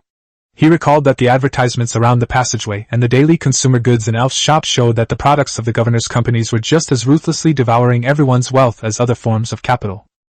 The governor could certainly explain that this was a necessary measure to combat the giant corporations, causing hardship for the people, with the governor bearing the blame. But surely the governor's office could establish schools. Wouldn't setting up technical schools to train its own basic workforce be far more reliable than some quartz society? Since that's the case, I don't need to be a loyal subject anymore. With this thought in mind, Li Bin made a plan. The Chromium Alloy Club, the money pit of Elf Space Station, the designated venue for visits by employees of giant corporations, and the place where wealthy businessmen and capitalists entertain with the utmost sincerity. Here you can enjoy the blue lobsters of the Sindar Power, the Byzantine wines of the Interstellar Empire, and the cigars rubbed from the thighs of young men and women by the Luddite Church. Of course, this also includes the young men and women themselves. North changed into a lavish outfit adorned with diamonds shaped like a starry sky. He greeted Li Bin with a warm yet mercenary air at the club entrance. Once inside, his face softened with a smile, and he spoke in a gentle tone. There are too many people and too many eyes outside, so I have to pretend to be a fund manager. Once I'm inside, I can finally rest. This is also a member's property, so you don't have to be reserved or hide anything. Li Bin nodded. The port authorities already know about your encounter in the passageway. Those refugees went too far. I've contacted the police to clean it up. I believe you won't encounter any danger when you visit the orbital station from now on. Li Bin's neck stiffened for a moment, but he didn't say anything in the end, only nodding again. North continued. As for what you mentioned, the governor has already agreed. However, since the chromium alloy is a semi-public place, it is inconvenient for her to come forward. Therefore, I can only relay the message on her behalf. Knowing that you are in a hurry, the initiation ceremony will also be held here. As the two walked and talked, the waiters who passed by were all wearing masks and looked quite elusive. They would greet the two of them. If the guests wanted, they could stop the waiters at any time, swipe their cards to buy the items, remove their masks, and then decide whether or not to take a short trip to paradise. However, North didn't care about any of that. He kept talking. Oh, and that pest-class light frigate you brought back. The workmanship of that kind of ship is too rough and doesn't match the status of a member of the Quartz Society. I asked around and found out that a naval lieutenant commander wants to sell a decommissioned warship to raise funds for the patrol team. The ship is fine, it's a Centurion-class heavy frigate, and it's worth 5,500 star coins. Further inside, past the club's bar, young men and women, unadorned and lightly dressed, lean on or embrace guests, holding drinks and fruits, using their teeth as forks, their tongues as spoons, and their mouths as cups, satisfying a multitude of desires at once, with both beauty and delicacies. In addition, their hands and feet are naturally not idle either. Li Bin also seemed to see the band in charge of the bar's music, which was also a group of naked musicians. The conductor was also naked and had no baton, but his big buttocks were swaying wildly. The projection showed something about being honest with the music, which seemed utterly absurd. There's also the young owner of a shipyard who wants to buy a ship to start his own grand adventure. He just happens to have his eye on that pest-class ship, and wouldn't you say it, he's willing to spend 6,050 star coins to buy your ship. Distracted by the scene in the bar, Li Bin forced a slightly stiff smile. That's quite a coincidence. Unfortunately, this just happens to offset the taxes that would have been paid to buy the Centurion. North had no doubts, only that Li Bin's face looked tense. He put his hand on Li Bin's shoulder and said, As for your trip to Kazalan to buy a ship, we have made preparations. Quartz has the support of the governor, and has acquaintances there. He can take you to the local black market to see ships, and even take you to the Perseus Alliance's local military market to see the goods. Of course, you will have to pay for it yourself.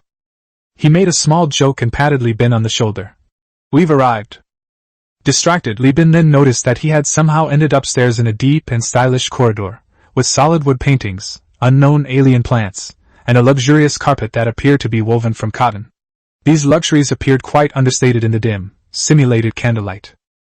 A metal door covered with wood stands in front of you, with a relief carving depicting the history of the construction of the Elf railway station. The carving is so lifelike that you can really feel the passion and enthusiasm of the construction back then.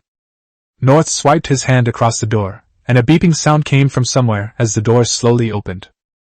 The dazzling crystal chandeliers reflect a myriad of colors, exquisite musical instruments play beautiful music, and fragrant and attractively plated dishes and meats are placed on the buffet table, tempting one's appetite. Pleated skirts, floor-length gowns, and backless dresses hug the curves of a beautiful woman's body, outlining a figure that the poor can only dream of.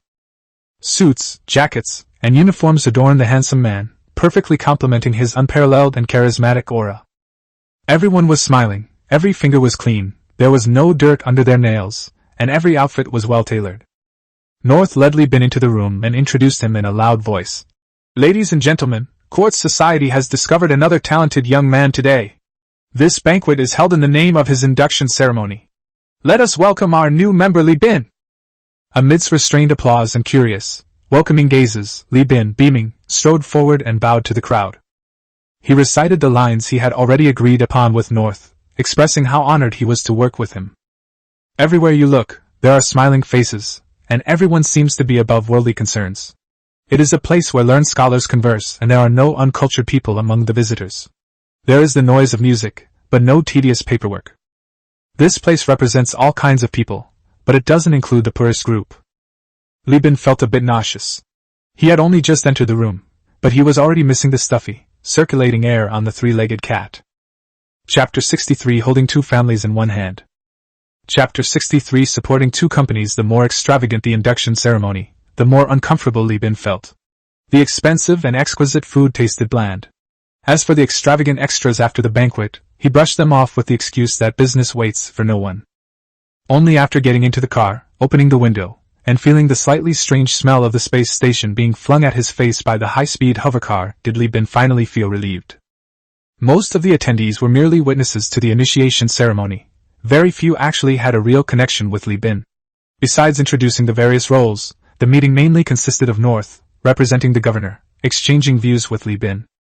First and foremost, the governor has approved the plan to establish a temporary salvage company, and action is underway immediately. Once the company is established, Quartz members interested in participating will invest in it, lobbied by fund managers and business specialists led by North. North's original words were, "Because the Persis Alliance monitors the association very closely, in order not to attract the attention of the association and the giant corporations, the governor's funds cannot be directly invested. A portion can only be diverted through Quartz's companies, and even then, too much cannot be invested, otherwise it will still be discovered." The majority of these funds came from the governor's office's dispersed investments, with the remainder coming from investments by Quartz Society members. The total amount was approximately £180,000. Some members are interested, but they all have fixed assets and not enough cash. They need to work overtime for a few days. Before you go to the Mag Star system, I guarantee that Elfie's Ponzi scheme will reach more than 200,000. That's what North guaranteed. Looking at the bright lights outside the window, Li Bin thought to himself that this was enough. This company is actually a stolen goods disposal agency disguised as a salvage operation. It needs a huge amount of star coins to buy stolen goods from pirates. Both the Bellino family and Quartz have calculated that this Ponzi scheme should ideally involve more than 500,000 star coins. Elfie pledged 200,000 star coins, and New Mugos pledged 140,000 star coins. Their main funds were used to fund pirates, and 80,000 of the 140,000 star coins were obtained by the Dia lobbying family and getting the Bellino family to contribute. In addition, Pirate King Kanda also claimed 110,000. This shrewd Pirate King planned to use the expected profits from robberies to gather pirates, and then use the proceeds from the sale of stolen goods to earn extra funds. It can be said that his century-long career as a pirate had indeed profoundly changed this former logistics officer. In addition, various factions will also send their fleets to join the company discreetly. The final profit is determined by the proportion of funds, the proportion of fleets, the efficiency of the salvage team, and the contributions of each faction in other areas of the company's undermining efforts. For example, if the pirates are responsible for fighting and killing, then the Pirate King of Kanda will get an extra share. If New Magius sponsors the pirates, then Kanda will have to repay the favor and provide a subsidy. Li Bin is acting as a link between the two star systems and as a glove for the company, so he will also get an extra share. The remaining 50,000 star coins were naturally covered by Li Bin. In fact, Li Bin did not intend to pay this money himself. He had just paid off the loan in the morning, and then took advantage of the banquet in the evening to ask North to help him get another loan. He was holding North, his breath reeking of alcohol as he spoke.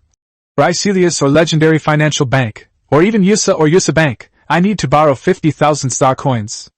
I need to use my money to buy ships, people, and equipment. I can't just throw it away. To this end, North simply took off his restrictive and impractical coat at the banquet, picked up his terminal, and started doing calculations and writing reports with Li Bin. After several twists and turns, they finally came up with a plan that the fund manager could confidently guarantee would be approved. The plan aims to mine the countless asteroids in Elphi and transport them to star systems with high mineral prices to earn a profit. Since the profits from ores and nutritional paste come from bulk trade, the Universal Alliance needs to expand its fleet to mine ores and ensure a continuous supply of minerals. The tentative sales targets are the Hegemon or the Sinar Power, two separatist regimes with strong military characteristics that are constantly expanding their armies and have an unlimited demand for ore.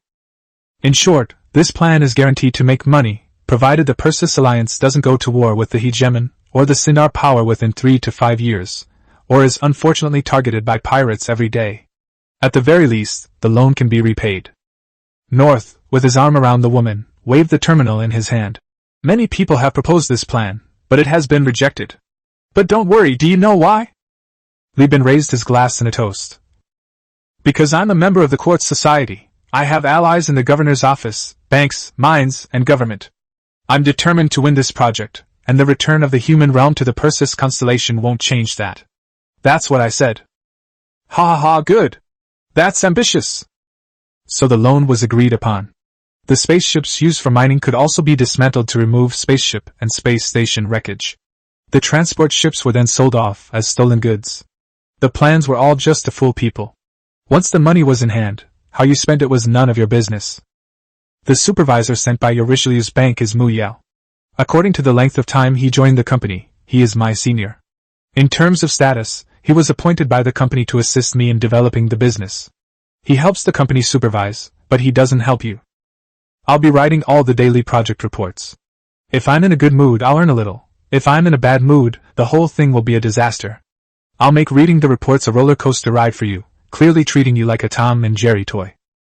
In this way, without spending a single penny of his own money, relying entirely on the kind-hearted and generous Richelieu's bank to approve the loan, he was able to activate a 500,000 star coin pool at zero cost. Although it was only nominally in Li Bin's name, his backing was stronger than ever before. This is the confidence that the star coins bring me. In this way, Li Bin completed his plan to unite the pirates and self-helpers of the Elf and Mag star systems by using himself as a link. He truly supported two sides with one hand. Next, he will use the strength of these two groups to bully others. The next day, the crew members took action, wearing uniform crew clothes and the newly produced company badge of Universal Union with the golden eagle spreading its wings and its toes gripping the earth pinned to their chests. They borrowed a storefront in the port area from Quartz to use as an office and began recruiting. Their recruitment requirements are so low it's outrageous. No drug use, no fluorescent tattoos, no criminal record, no religious beliefs, and a mandatory physical examination. Furthermore, there are no restrictions, there are no qualification certificates or seafarer grade examination certificates required, and no skills are limited. Even this was just the surface level recruitment. The real big job openings were in the factory districts where nobody went. All Vulcan had to do was bring his burly, ruddy-cheeked, fair-skinned old factory crew members, who looked like they had plenty of food every day, to the factory district, and job seekers would flock to him. Even people from the neighboring engine and repair areas rushed over upon hearing the news. These guys were all incredibly skilled. Some couldn't repair spaceship engines but could repair space station engines. Some could work for 3 hours without protection in temperatures exceeding 100 degrees Celsius, and some could move spaceship parts by hand. It's like the 8 immortals crossing the sea. These people are talents specially trained by gene factories according to different operational needs. If they were in the 21st century, they would definitely be a gene treasure trove, tied up in research bases and fed, drunk, and slept well. The only sacrifice would be hundreds of millions of descendants. But here, I'm sorry, the assessment of this giant company is that it still needs to practice. Li Bin had only one requirement for these unexpected good fortunes: meet the standards and be given priority in admission. Chapter 64 Quantity Concepts and Ship Sea Tactics. Chapter 64 The Concept of Quantity and Naval Tactics. The recruitment ended in less than 2 hours. Vulcan once again relived the surging crowds of 6 months ago, enduring countless pleas, insults, and physical assaults, leaving behind the words, "Next time for sure," before fleeing his hometown. He gained no memories from this trip, only lingering fear. When he first boarded the ship, he thought it was wonderful, but when he went back and took a look, he was filled with immense fear. He realized that he had actually managed to live in such a dull and lifeless place without even realizing it. He worriedly thought that he had seen the stars, and he could never go back to the factory area. He would rather be brutally killed in a boarding battle with pirates than return to the smoky, polluted place where he had to wear a filter mask when he went out. It wasn't even as good as old Magius. At least the planet had vast land, while the factory district was just cramped. "All employees of Universal Union, return to your posts immediately. The fleet will depart in 20 minutes. Crew members who drew a red card, please board the ship immediately. Crew members who drew a blue card, please proceed to port for training." That afternoon, in a separate berth area of the port, the central broadcast system sent a message indiscriminately to all terminals in the berth area, initiating the recall of crew members. The port's various taverns, brothels, hotels, and stalls also received the message and a bribe, and began to help shout and drive people away. In the parking area, Mu Yao followed Jeff in a daze, looking at the company badge on his chest, not knowing what had happened or what to do. The fleet traded the pirate ship for a military frigate. The captain of the Cat 1 was ordered to take half of the crew to become the captain and crew of the new Centurion-class heavy frigate, and was given the hull number, Rusty Cat. Meanwhile, the former second officer of the flagship, Wahab, was promoted to captain of the Cat 1. There was no suitable candidate for the vacant second officer position. Just then, an outstanding candidate with an impressive resume and who had been selected by a secret society, Mu Yao, appeared in front of Li Bin. With the mentality that since he wasn't receiving a salary from his father anyway, and might as well use something free, he appointed Mu Yao to take over Wahab's position. The inexperienced second mate, Mu Yao, looked at the orderly crowd in front of him and the shadows behind him covering the entire berth of ships. He asked in a low voice, "Mr. Jeffrey, I've never sailed a ship before, and I don't have any ship-related documents. Is it inappropriate to do this?" Jeffrey glanced sideways. "First of all, in the fleet you have to address people by their titles, stop calling them Mr. and Sir. Secondly, it's a company tradition for seniors to mentor juniors and juniors to mentor newbies. That's how it's always been done, so nothing serious will happen." Mu Yao asked cautiously, "What if something happens?" Jeffrey grinned, revealing his yellow teeth, and shrugged. "Then die. What else can you do? Don't worry, so many people will die with you. You won't be alone on the road." Looking at the terrified boy in front of him, Jeffrey's smile became even more sincere. In fact, the expansion of Universal Union was too aggressive, to the point that members of Quartz Society had been advising Li Bin to reconsider. Of the 300 people, 200 have only space station operation experience and no flight experience, while the remaining 100 are experienced crew members with lifetime contracts, recruited as grassroots backbone personnel. But Li Bin had his own considerations. He and these so-called elites were simply not on the same page. After so many incidents, First Mate Jeffrey had learned to execute the captain's orders without question and to keep any doubts to himself, because he was sure that Li Bin was also holding back his questions. Li Bin paid Quartz to arrange for the newly recruited crew members to practice using the space station's crew training projection equipment. At the same time, he filled the crew quarters and took the other new recruits to Kazalin. Next, he plans to use Quartz's resources to purchase more ships. Although 160,000 star coins is enough to buy a slightly inferior cruiser, Li Bin plans to pursue a quantity-oriented approach based on practical considerations and future business development needs. They bought a lot of frigates and destroyers, and recruited a lot of crew members, like guerrillas, digging all over the mega system. It feels so good to have a gang's protection. No wonder the protagonists in gangster movies all want to find a boss when they first start out. Li Bin is a man of two generations, a true man among men, a masculine man among masculine men. After the arduous experience of the past year, he now has the illusion that he is being kept by the governor. The governor seems to be a woman. Does that mean Quartz Society is a private brothel? Li Bin frowned and muttered to himself. Jeffrey, who was standing to the side, couldn't hold back his laughter. More than that, I've traveled all over the country for so many years and I've never seen such an amazing harem. There are factory owners, company bosses, rich heiresses, and more. This isn't a brothel, it's a top-notch brothel. QNMD? Li Bin was furious that the first mate was like a stubborn leech, refusing to leave his position as the flagship's first officer, which prevented him, the commander-in-chief, from making the best use of his abilities. He punished the first officer by sending him to teach the new recruits how to mop the deck and clean the floor, while he sat on the bridge, watching the majestic space station draw ever closer. Familiar small boats, as densely packed as a school of sardines, stretched out in an endless line. Several cruisers resembled turtles among the fish, with the small boats fearfully dodging them. But the most captivating sights were the main transport ships and fuel ships, stretching for several kilometers. A single Atlas-class transport ship can buy up a week's worth of metal plates produced by ELF, a full 2,500 units of cargo, and can be put into operation with only 50 crew members. It truly lives up to its name as a colossal warship named after the Titan Atlas, meaning the giant god who held up the sky on his shoulders in ancient Greece. Besides it, there is another type of ship that stands out. It is a very rare ship in the Tulier system. It is said to have been invented in the middle period of the human realm. It uses the same technology as the Atlas, but is cheaper and more in line with Li Bin's current needs.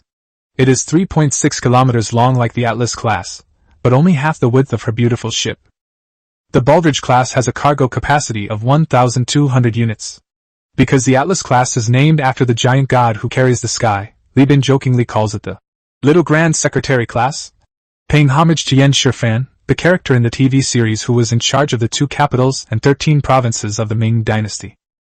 After all, carrying the Ming dynasty on one's shoulders is still not as good as carrying the sky on one's shoulders.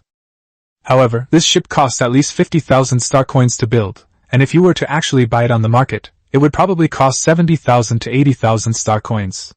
The 160,000 star coins in Li Bin's pocket were still not enough. This kind of ship is generally targeted at legitimate transportation companies. Because of his special status, Li Bin was able to cut in line and enter the station directly, no longer having to relive the stupid experience of rush-hour traffic jams in space. After the ship stopped, the crew members ran out like ducks leaving their pen, frolicking on the water in the mooring area. The first mate, who was in charge of herding the ducks, sat down next to the bosun, and the two of them tacitly took out electronic cigarettes shaped like corncob pipes and started puffing away. Besides keeping watch for the crew, they also had another task, to stop sales representatives who wanted to enter the cabin to make sales pitches. They could harass the ducks outside as they pleased, but they weren't allowed to step inside the boat. Old One-Eyed had a sniper rifle at his feet and was looking at the sales representative with the same smug look a butcher would give a pig. Captain Li Bin carefully reviewed Kazlin's market list. When he came last time, he was nobody and didn't have enough influence in the banking and market sectors, so the market list wouldn't be fully open to him. Now, however, he has tens of thousands of dollars in hand and is also under the guise of a society, so there are many more ships in the projection. Although those brand new boats were very tempting, and he couldn't wait to ride them and practice, he was always short of money. In the end, Li Bin's gaze succumbed to the tyranny of reality, and he turned to the second-hand market. It's alright. Mature women have their own unique charm. As the saying goes, even though a woman is past her prime, she still retains her allure. The spirit of the Jiannan era still lives on today. Li Bin comforted himself, and began to examine the object carefully. Believe it or not, as his access was upgraded, quite a few alluring ship silhouettes did indeed enter Li Bin's mind. Chapter 65 Military Ports and the Military Market. Chapter 65 Naval Port, Military Market. The Vagabond-class transport ship, a civilian frigate, is 92 meters long, and its construction is so simple that it is crude and rough. It is equivalent to welding a set of refurbished engines and a cockpit behind a huge shipping container. The cargo hold has 100 units. Due to its crude construction and low level of automation, it requires at least 5 crew members. But it's cheap. A used ship costs 2,600 star coins. The Greedy-class mining ship is a professional mining vessel. It is 102 meters long and has a cargo hold of only 70 units, which can only meet its full power mining capacity for 3 days. The structure extending from the side of the ship is a special high-energy focusing device. When activated, it can significantly increase the power of the drilling laser cannon at the front of the structure, enabling it to mine minerals without affecting the trajectory of the asteroid. Of course, it's also very easy to use for cutting through warship armor. To cope with the complex mining environment, this ship comes standard with turret armor and explosion-proof, airtight doors. The second-hand ship is priced at 9,200 star coins. The ship's propulsion system is malfunctioning and cannot cope with sudden stops, rapid speeds, and turns on the battlefield. The hull is also damaged. Otherwise, this ship would be worth at least tens of thousands. After all, compared to transport ships, she is a veritable wealth-generating machine.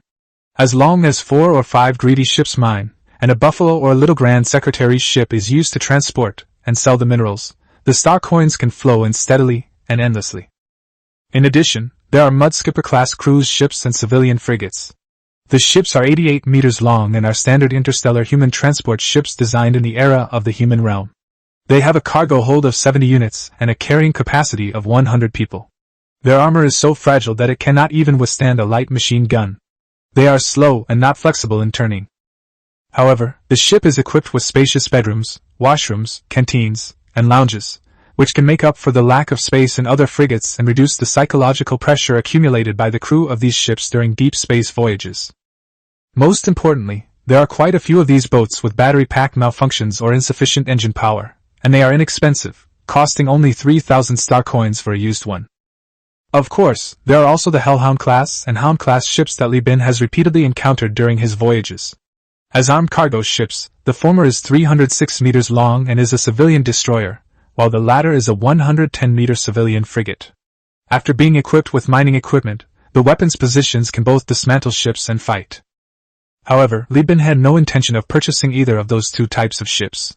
He wanted to buy another type of ship, one that he had his eye on when he only had 4,199 star coins, but he didn't have enough funds and had to give up. Moreover, there was no ship for sale on the Kazalin open market at the moment. He stood up from his throne and beckoned Second Officer Mu Yao to follow him. He planned to go to the military market in Kazalin to pick up the goods first. As soon as they got off the ship, the sales representatives saw Li Bin's captain's uniform and the shoulder insignia that were clearly the symbol of the fleet commander, and they quickly started making a fuss. A beautiful woman, clad in high heels and with a full, curvaceous figure, defiantly stepped forward, seemingly oblivious to the risk of the old man's ruthless actions. "Captain Li Bin! Captain Li Bin! It's me, Mira, a sales representative from Kissinger Recovery Company!" She waved and called out, and Li Bin frowned as he looked over, his eyes showing no sense of familiarity. Seeing this, Mira decisively kicked off her high heels, pulled out a pair of stockings from her pocket, and put them on in front of everyone.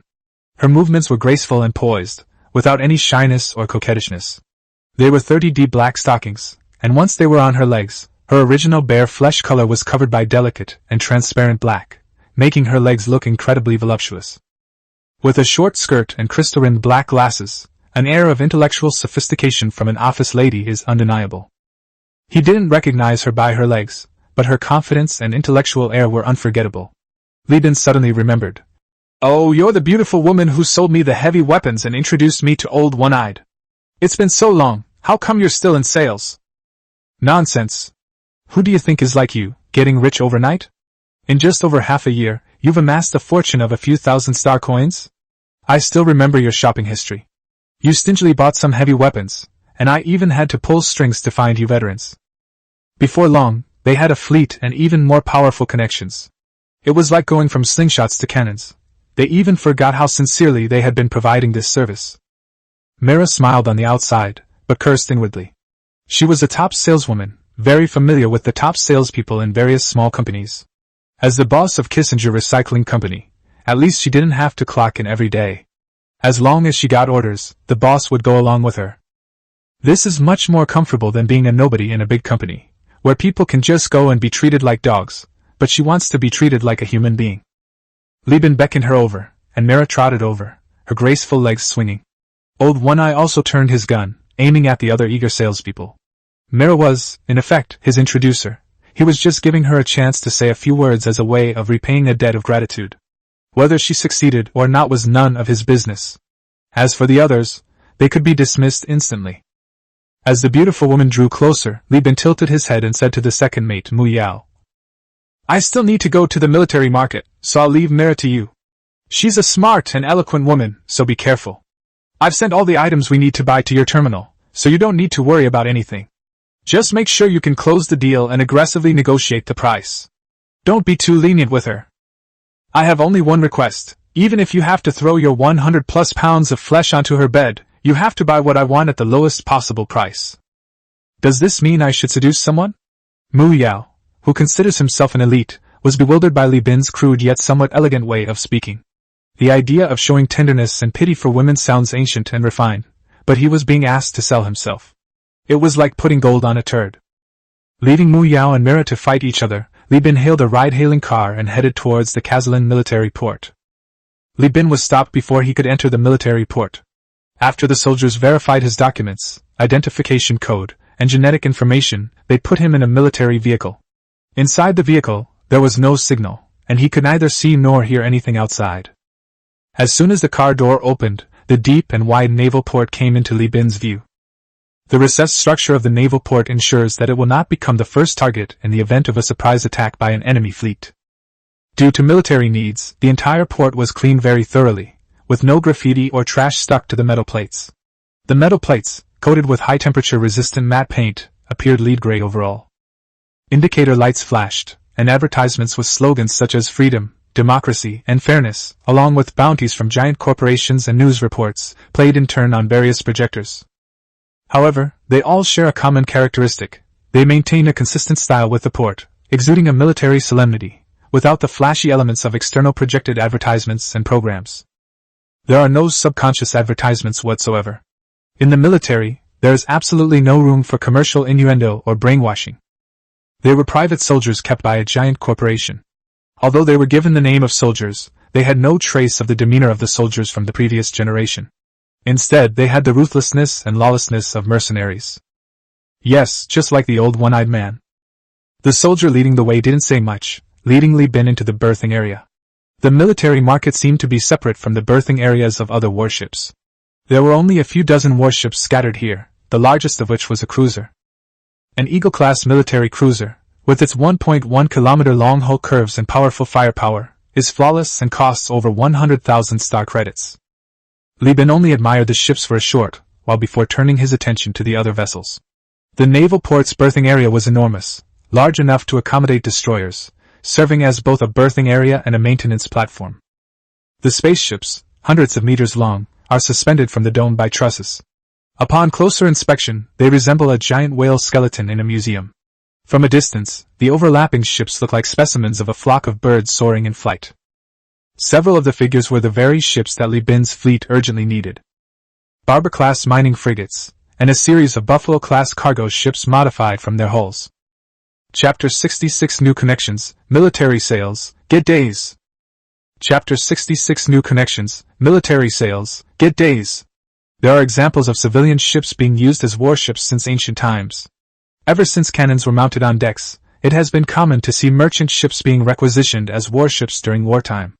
The merchant ships of the Venetian merchants inland sea are a prominent example. As World War II progressed, a large number of civilian ships were converted from warships. Have you ever told the story of the Argus? In 1918, the British Navy completed the conversion of the merchant ship HMS Cousault into the world's first full-length aircraft carrier, named HMS Argus. Although it never saw combat, it marked the shift in naval warfare from sea control to combined sea and air control.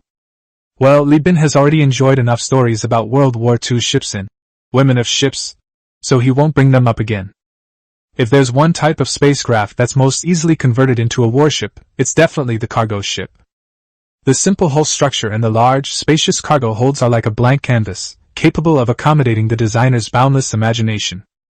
Among them, the Buffalo-class cargo ship is the largest number of destroyers in the Perseus star system. It is so cost-effective that 90% of the transport ships in the star system are of the size of destroyers. Its ship design has been modified by countless pirates, small and medium-sized enterprises, and Luddite churches. What Li Bin is now facing are these magical types of water buffalo that are comparable to the modified version of the 59.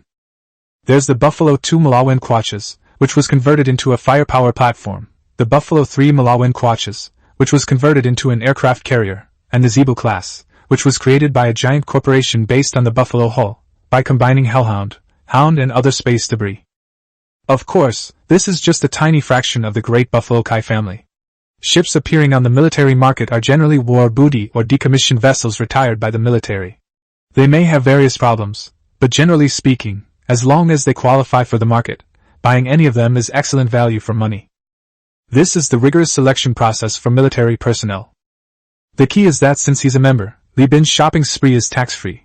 Quartz Society has already taken care of the tax authorities.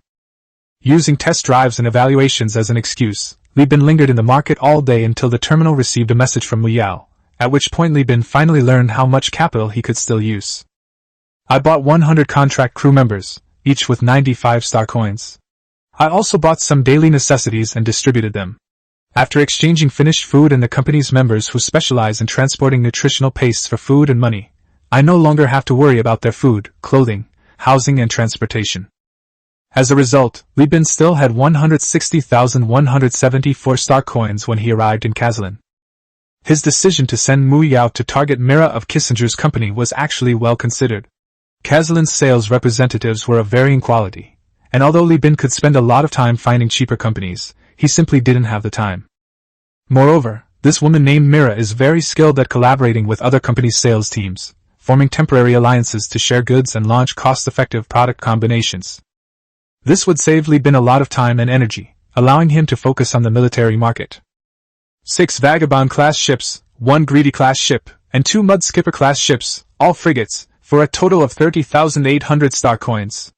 No discounts or special offers were offered, but for just 1,100 more star coins, you'll get a beginner mining equipment pack from Risk Mining, which also includes a nail gun. Is this Mu Yao really going to sell his body? Looking at the product package Mira had given him, and with a deep respect for Mu Yao's kidneys, and the thought that he would definitely buy him a couple of fresh beef and lamb kidneys to nourish him when they got back, Li Bin strode towards the military salesman. The man was wearing a suit of military power armor, without a helmet, revealing a chiseled face. The Persis Alliance emblem was painted on his chest, and his left shoulder armor had a painting of a naked woman covering her crotch area with a shoulder strap and her forearm covering her breasts. He held a cigarette from the lewd church, a gift from Li Bin, between his teeth, gestured with his chin towards Li Bin, and joked. Here to deliver cigarettes again? Li Bin had his eye on several ships, but since the balance for purchasing them wasn't finalized, he couldn't place an order or deliver the goods. To prevent others from snatching the orders, he would send gifts to the military sales officers at the port every few hours, asking for their help to buy time. After a few trips, he became familiar with them. Soldiers are known for their short tempers, but most are straightforward.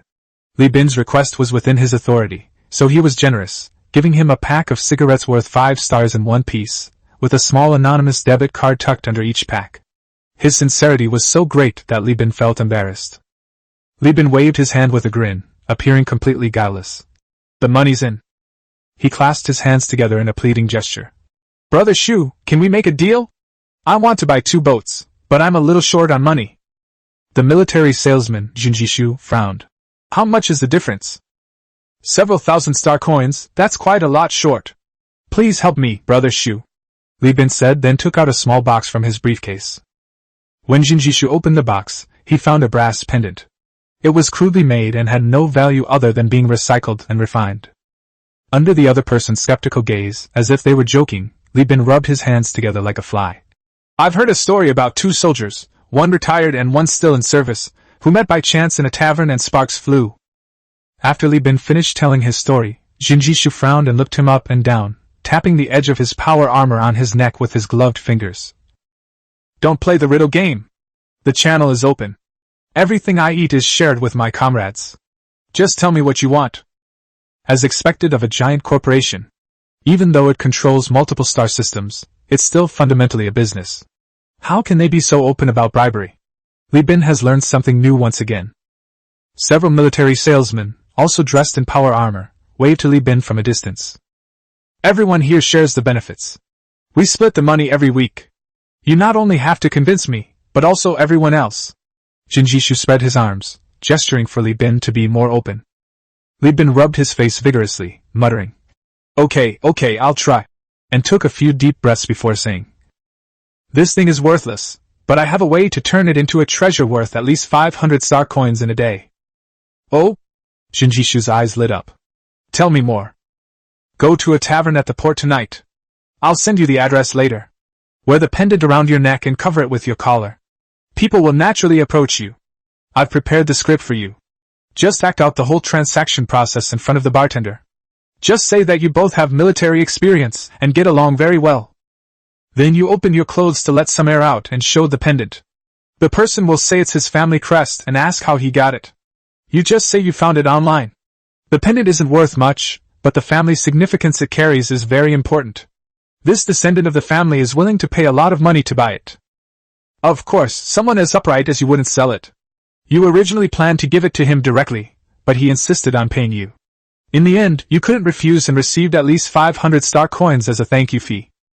It takes only 2 minutes to explain, but it's complicated to do, since this is just a description of the approach and many steps have been omitted. For example, how do you buy a new identity to disguise yourself? You'd have to look for ways to do that on the black market. To make the act so convincing that it could be used as evidence if recorded and investigated, one needs to design a script and find veterans to act with. These are just a few examples. This kind of bribery is nothing new. Western countries are very experienced in it, and they've even given it a fancy name, political donations. As Li Bin spoke, he rubbed his fingers together, as if counting money. As for the rest, we'll have to analyze each case individually. Chapter 67 One Step at a Time, Medium-Sized Fleet, Part 1. Chapter 67 One Step to Success, Medium-Sized Fleet, Part 1. Jinjishu understood this very well. Extra money is just rebates, and the lower the price, the more rebates you get. As he was still pondering, a deep, composed voice came through the mech's communication channel. Then how can we guarantee you won't run away with the boat? After all, this is a life of dishonest dealings, and if you run away, it's not easy for us to publicly arrest you. Li Bin replied with a smile. That's simple. I'll pay first, and you can find any reason to detain the goods, whether it's for random inspection or verification. You can give the boat back to me after tonight's business is over. Aren't you afraid we'll pocket the money if you pay first? This is tens of thousands of star coins, much more than yours. The voice was as calm as ever. Li Bin nodded. There is indeed this risk, but I believe that the military market has been operating for so long, and you all have such a lucrative position, so you must all be smart people. Smart people won't just make a quick buck and stop. After all, this business is too stable. A low chuckle came through the channel. That makes sense, that's true. How about this? Forget about a direct discount. I'll have someone dismantle all the weapons on the ship, and we'll sell them separately to balance the accounts. You'll only get the empty ship, but the price is guaranteed to be affordable. How about that? Li Bin was overjoyed, thinking to himself that he had never imagined that buying a ship from the military market would come with weapons included, and he was already very satisfied to be able to take the empty ship with him. Once the deal was finalized, the voice cut off. Jinjishu looked at Li Bin and clicked his tongue repeatedly. You're quite the smooth talker, kid. All right, come with me to pay the money. Which ships do you like? I'll book them. It's done, Li Bin thought to himself, and happily followed along. AI is already widely used in the Perseus constellation, from the core AI coordinating colonies to the automated treatment plans in the ship's medical bay. However, AI cannot make decisions for people. It can only provide solutions, because people are still the main body of society. AI may lock access to a message, saying you can't access it and that's it. But it's different for people. As long as Li Bin can pull strings and get the information faster than other businessmen, that's all that matters. After all, the core of a giant corporation is its people. Where there are people, there will be disputes. Office politics is too subtle to describe. A project can be handled by multiple factions, each fighting tooth and nail for funding. These people hate each other even more than those in other giant corporations. Cutting off someone's livelihood is like killing their parents. Oh, Li Bin had almost forgotten that most of these people were born orphans. The above is Li Bin's reverse training of the people-oriented mindset, which can be summarized in one sentence. Treat interpersonal relationships as your capital. As long as human nature remains unchanged, Li Bin is confident that he can survive under the noses of giant corporations using this method. Of course, this method of cultivation is purely heretical and unorthodox, and it is only suitable for use in chaotic times like the Perseus star system, where harsh measures are necessary. After paying, Li Bin went with Jinjishu to the canteen of the military market, where he met other officers through Jinjishu's introduction. He gave money and gifts, and in the military camp where business AI couldn't capture information, Li Bin quickly became one of the people and obtained a lot of information that seemed ordinary to them but was quite important to Li Bin. As night fell on planet Kazalan, the space station quieted down a bit. Jinjishu's power armor received a message, and only then did he let Li Bin leave. Send me the coordinates of your berth. The boat will definitely arrive before 6 a.m. tomorrow. Next time you come to Kazalan to buy a boat, send me a message first. Don't look for salespeople outside. Their goods are terrible. Jinjishu was quite dismissive of the public market. Although Li Bin disagreed, he still chimed in with a few words of praise. The military is the real deal. military goods are awesome, and next time, definitely. When Li Bin woke up the next day, he ate a meal prepared by a chef who had trained under Li Shu in the senior crew canteen. The veteran crew members chatted with the new crew saying, "You guys are too late, you'll miss out on this delicious food. The captain's family is a real culinary expert. With the captain's cooking skills, he could earn hundreds of star coins a year as a chef for the rich. This new chef isn't good enough. Look at these dehydrated vegetables. The flavor of the bone broth hasn't even penetrated them. They're terrible." Amidst the boasting, Li Bin pushed away his empty plate and left the canteen. Since there is no gravity in space, all the food produced in the cafeteria is put into bags with squeegees, and those things look like jelly. Meals with lids are only served when the spacecraft is docked, as it is securely anchored in the berth area. In the anchorage, the first mate, hands on hips, wielded a megaphone and shouted orders, directing the crew like a sheepdog. As the flagship's first mate, his position was above that of the other captains, roughly equivalent to a eunuch serving the emperor, while the other captains were like regional governors. Therefore, he was quite arrogant here. Unfortunately, most of the new crew members are still undergoing training in Elf, so some ships can't even muster the minimum number of crew members. There were too many new ships and too few crew members, so Jeffrey didn't have any other requirements, as long as the ship could reach the station. Even Li Changzhen, who had served as third mate for a while, was reassigned to a trader-class ship as a temporary first mate to help out. Upon seeing Li Bin, Jeff couldn't stop smiling. "Captain, there are just too many ships, it's hard to come up with names for them." "So what? All the homeless ones are called stray cats, numbered from 1 to 6. Mud skippers are called fish cat number 1 and number 2, and the greedy ones are called fat cat number 6. And what about these 2 ships?"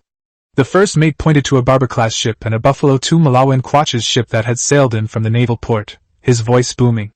It was less that he was asking Li Bin to name them, and more that he was showing off to the dockworkers passing by. Starting with a single ship, Universal United now has 16 ships. Although its flagship is still the 200-year-old three-legged cat. Both the company's employees and the size of its fleet have grown to a point where they can no longer be ignored. Now, even when Jeffrey goes to the business service window of a giant corporation's branch, he's a big shot who's qualified to skip the line and enjoy VIP service without needing to get a ticket or wait in line. Although there are VVIP, 3V and even 4V above, isn't this a good start? The first ship the first mate was commanded was a Barber-class ship, which was exactly the ship Li Bin had originally wanted to buy. It was a frigate, but it could unleash firepower comparable to a cruiser's main guns in mining and metal removal. This is because its bow has an 8-meter-wide max impact drill. The drill bit is not flat, but slightly tilted. The cut metal is turned into metal plates under compression and rotation. It is fast, easy to operate, and easy to recover.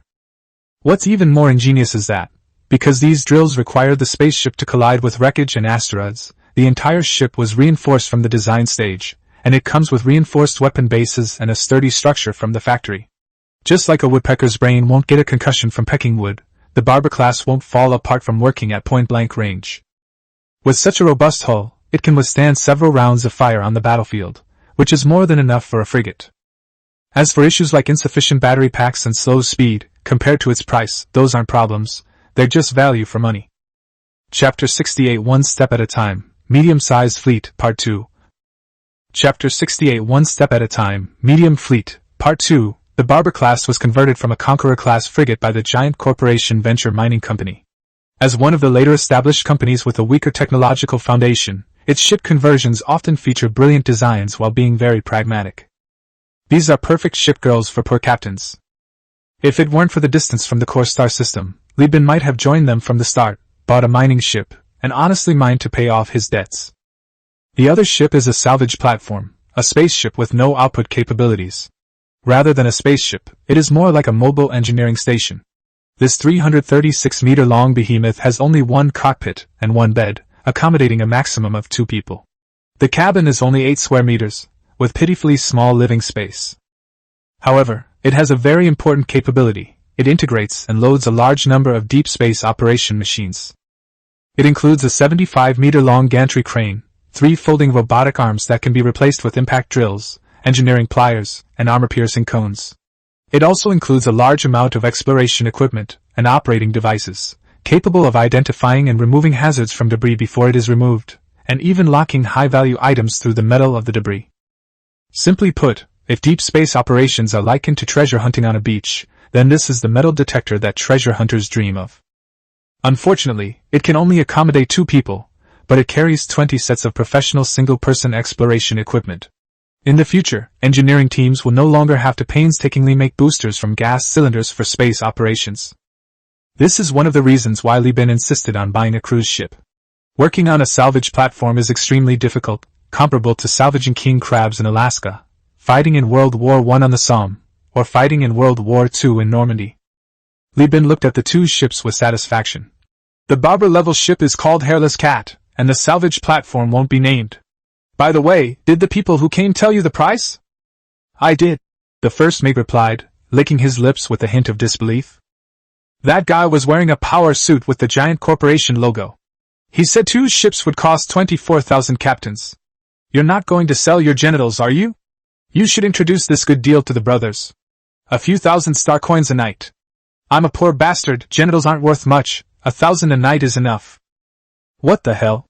I was still suspecting Mu Yao of selling his genitals, and now you're starting to suspect me? When did genital anecdotes become so rampant on ships? Li Bin kicked the first mate, and ordered him to assign the crew within 3 hours to prepare for another shipment. The fleet was to leave port 5 hours later. If you're even a second late, I'll pull your pants down and hang you in the parking area, making you sell your genitals for free, and then I'll post the video online. After saying that, he went to find the bosun and asked him to get another anonymous debit card to deliver the commission to Jinjishu. The person who cooperated with Li Bin last night was this retired Marine. He really is a veteran, so at least from a procedural standpoint, both sides have an excuse even if the AI finds out and reports it. Besides, by then my fleet will have already left, and the Persis Alliance won't be able to trace it back to me for a while. When I come back next time, I believe Jinjishu and the others will have used their connections to settle things, and then it will be another pleasant shady deal. To be honest, doing business with these soldiers is really comfortable. As long as you show them your sincerity and trust, things get done very smoothly, without any fuss. They said there would be a commission, and the 2 ships were worth more than 30,000, but they negotiated it down to 24,000 without hesitation. Li Bin gave an extra sum on top of his commission of more than 400 star coins, making up a total of 1,000 star coins to transfer over. Marines earn more than senior crew members. With lifetime contracts starting at 260 star coins, they possess highly professional combat capabilities, and their value in war zones rises like that of heavy weapons, reaching as high as 600 to 700 star coins, and an annual salary of 28 star coins. These 1,000 plus star coins are enough for Jinjishu and his crew to divide. Anyway, the company loses money, but I make my own money, so there's nothing shameful about it. Thanks to Jinjishu's connections, after selling the ship, he still had more than 103,000 star coins left. He decided to take advantage of the cheap industrial products in Kazalin and use the remaining change to buy Marines. In Kazalin, Marines on the open market cost 300 star coins each, a price that made Li Bin's teeth ache.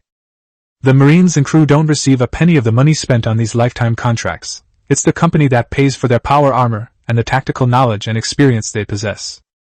As for the remaining money, Li Bin didn't plan to use it.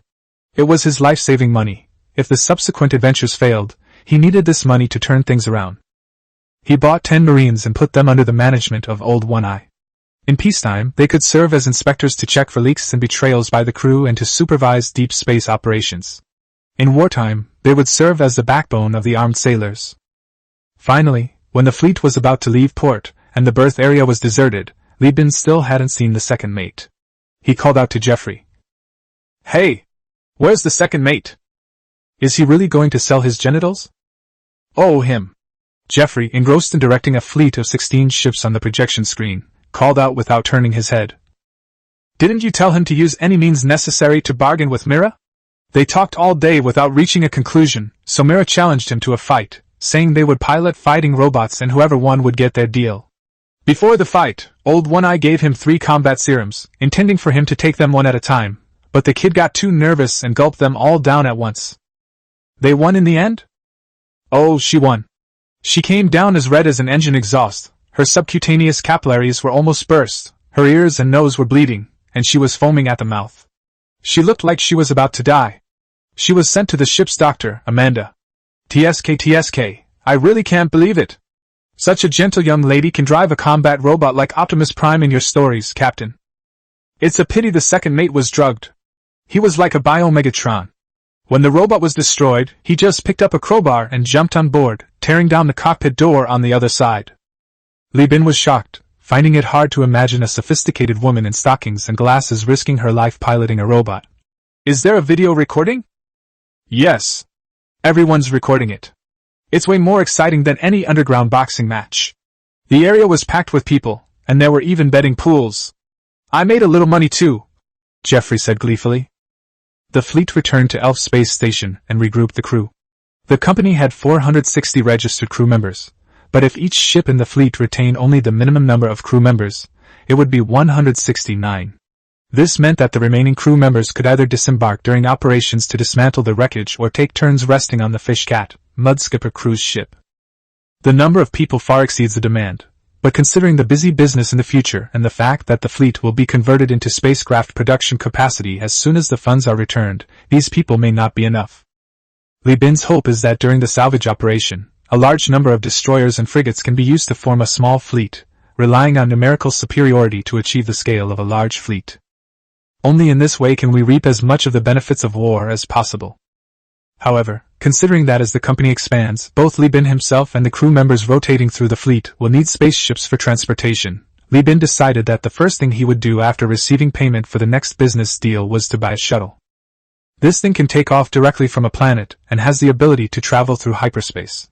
Apart from its shortcomings such as being fragile and having poor firepower, it is still a very good means of transportation. You can't exactly conduct business in space, always driving a fully armed, rudimentary spacecraft, can you? That's no different from doing business in a tank. A businessman should just discreetly drive a luxury car. Volume 2, Clean Shrimp. Chapter 69 Pirates Gather. Chapter 69 Pirates Gather. The fleet of the Universal Alliance was not the only one that set off from Alpha to the Mag system. The temporary salvage company's influence in Alpha was entirely comprised of members of the Quartz Society. These young elites recognized the promising prospects of monopolizing salvage. They were there to get a share of the profits, while also supporting Li Bin in the Mag system, a mutually beneficial arrangement. According to the Quartz Society's core members and the governor's allocation, approximately 3 additional salvage fleets were formed and followed Li Bin. Li Bin knew perfectly well that these 3 fleets were merely scouts exploring the route. Once they had familiarized themselves with the transport routes and confirmed their safety, the governor would definitely adjust the structure of the Quartz Society and allocate funds and manpower to form more fleets to head to the Magna Galaxy. Therefore, although Li Bin's fleet is currently the most professional, largest, and strongest of the 4 fleets, he knows that his advantage is only for the first half-month of the war. During that half-month, it is a blue ocean where you can make money even if you sleep. After that, it will be a red ocean, and then it won't work. At least we need to free our hands and feet before we can make money. Good days don't last forever, so we should cherish them while we can. The transponder has received a pirate signal. Inside the bridge, Li Shu skillfully operated the machine to report, and under Li Bin's command, changed the identification code to Pangolin Salvage Company. The other 3 fleets behind her also cut off their identification codes. Holy crap, how many ships are there? Third Officer Li Chungjin exclaimed, looking at the pirate ships in the distance with their various patches, modifications, and markings, resembling a fleet of wrecked ships. Outside the hyperspace treaty point in the Mega Galaxy, dense pirate ships guarded the jump point entrance, divided into several groups and led by several pirate captains, forming multiple waves of defense. None of these pirate ships were cruisers, but Li Bin only glanced at them briefly and saw more than 50 pirate ships, nearly a third of which were destroyers. These were just the pirates tasked with sealing off the star system. The real big pirates, who were authorized to participate in the first round of attacks on the Tachyon technology branch, were already gearing up inside the star system. Hellhounds, hounds, mongrel dogs, robbers, pests, and even 2 scorpion ships and 1 law enforcement ship, they're too fierce. Li Chungjin drooled as he watched. These are all tried and tested ship types. Although most of them are early designs of the human realm, they have managed to stand out from the ever-increasing number of new ships in the Perseus star system and have been widely adopted by pirates. They all possess at least 3 advantages. Excellent value for money, easy to maintain and use. Compared to the high-tech ships produced by Tachyon technology, these older ship types stand out for their combat effectiveness, durability, and maneuverability. Among them, the Manticore and the Enforcer are particularly favored by the overlords and are undoubtedly military vessels. Stop scrambling, fleet, get moving! We're all allies, we're all on the same side. The first mate was yelling loudly on the microphone, while Li Bin was busy connecting with Dia. Dia is now practically tied to Li Bin, sharing both glory and ruin. With Li Bin's proposed monopoly salvage plan, he has successfully withdrawn from the shipping office. He then became the head of the family's salvage business, responsible for the family's own salvage team. Ironically, the Bellino family viewed Li Bin as one of their own, discovered by Duya and possessing a good reputation. During their previous collaboration, Li Bin neither stole nor took advantage of others, and fully complied with the contract. In Elf's view, Li Bin was not only a native, but also a promising elite member of Quartz society, and one of their own. In the eyes of Pirate King Kongda, Li Bin was a dangerous and restless individual who was determined to overthrow a giant corporation. However, because he shared the same views as her, obediently gave her gifts, helped transport heavy weapons, proposed the monopoly on the salvage plan, and fully supported making her one of the 3 decision-makers, he could barely be considered half of one of her own. Therefore, while the commanders of the other 3 fleets were still trembling with fear, Li Bin was already chatting and laughing with the 3 groups in the channel. On one hand, he was comforting Dia, who was overwhelmed by countless reports and applications, and on the other hand, he was cursing the giant enterprise with the pirates, wishing them to make a fortune by plundering the AI core. Then he turned around and comforted the other salvage teams in Elf. It's been a busy yet fulfilling time.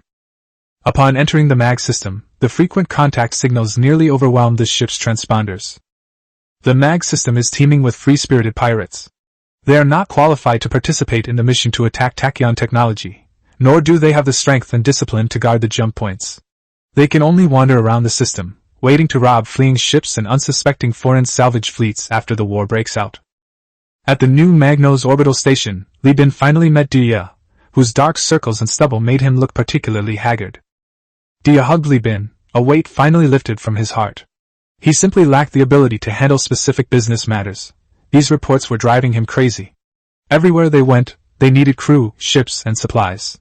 The pirates kept urging him when the salvage fleet would be ready, and the family leader was constantly asking him about the whereabouts of the Elfie fleet. Now that Li Bin has arrived, he can finally be freed from this hell of forms. Don't say anything more, Elbow, come to my house. Without another word, he grabbed Li Bin's hand, wanting him to help him with his business. Li Bin was also eager to understand the current situation, and was dragged along, asking questions incessantly on the way. How much information has been leaked during this period? Have other companies and individual salvage fleets arrived? How many are there? What are their respective factions? When will the pirates launch their attack, and what will their route be? What is your supply reserve situation? How long can it last? Are the spies in position? What's the situation at the Tachyon Technology branch? Where are the high-value items located, and how many are there? What's the defense structure like? Stop! Stop! Stop! You son of a bitch, Li Bin, I asked you to save me, not to add to my burden. Within the Bellino family's territory, Dia cried out in grief and indignation. This drew sidelong glances from passers-by. Having risen through the ranks so rapidly, he was now a highly sought-after figure within the Bellino family, and its influence. This was the first time anyone had seen this prominent figure so vulnerable, and countless speculations ran through their minds. Dia screamed in despair. Go to the conference room and see for yourself. All the information is in there. I have to look at 18 screens, 18 of them. Those stupid staff members have no ideas at all. They're just using the AI's proposed solution, and a dozen of them are asking me this and that. I was sitting in the office stamping documents just a month ago. How the hell am I supposed to know? What the hell am I supposed to do? He grabbed Li Bin's arm. You asked me so many questions, and I only have one answer. I know nothing except that the pirates are going to attack in 2 days. Brother, this shitty position of the person in charge is as hot as a volcano. They all think it smells good, but they don't know that it's the smell of my ass being burned. Looking at the crazed Dia in front of him, Li Bin felt endless sighs. Anyone with a little experience knows that management is a science. As the number of subordinates and the business involved increases, the difficulty of managing cross-functionality, synchronization, notification, meetings, personnel selection, promotion, psychological support, business advancement, and project tracking and implementation will increase exponentially. For this reason, a management science has been created specifically to train managers. Many people experience rapid business growth in the early stages of entrepreneurship, but as their influence or company expands, they encounter numerous disasters, ultimately going bankrupt and suffering disgrace. Although countless people dream of traveling back to ancient times to lead troops into battle like Shirlo Vienran, most people probably find it difficult to even manage a team of 100 people. Even someone as powerful as Emperor Zhao Lu Xuanda was only good at leading armies of around 10,000 men in history. He was full of ingenious strategies in small-scale battles, but mediocre in large-scale battles. Therefore, Han Xian, who was always a valuable asset, was all the more rare. Throughout history, both ancient and modern, whether it's political power or war, the competition has never been about who is more outstanding or excellent, but rather who is less incompetent. Therefore, some people say that the world is a giant makeshift operation, a world where everyone competes to be the worst. I definitely can't finish all these forms by myself, you'll have to oversee it. Li Bin helped Dia up. Duya, how about this? Let's go to the conference room now. I'll take a look at the recent forms and sort them out. Li Bin analyzed carefully. We're going to fight the day after tomorrow, so we definitely won't have time to handle all the business. We'll just focus on the key tasks.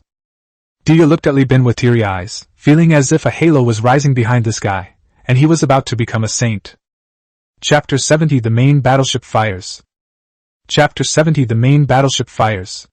Dia made it sound extremely serious, as if Li Bin had arrived a second later, he would have been blasted into space by the volcano under his butt like Kaz.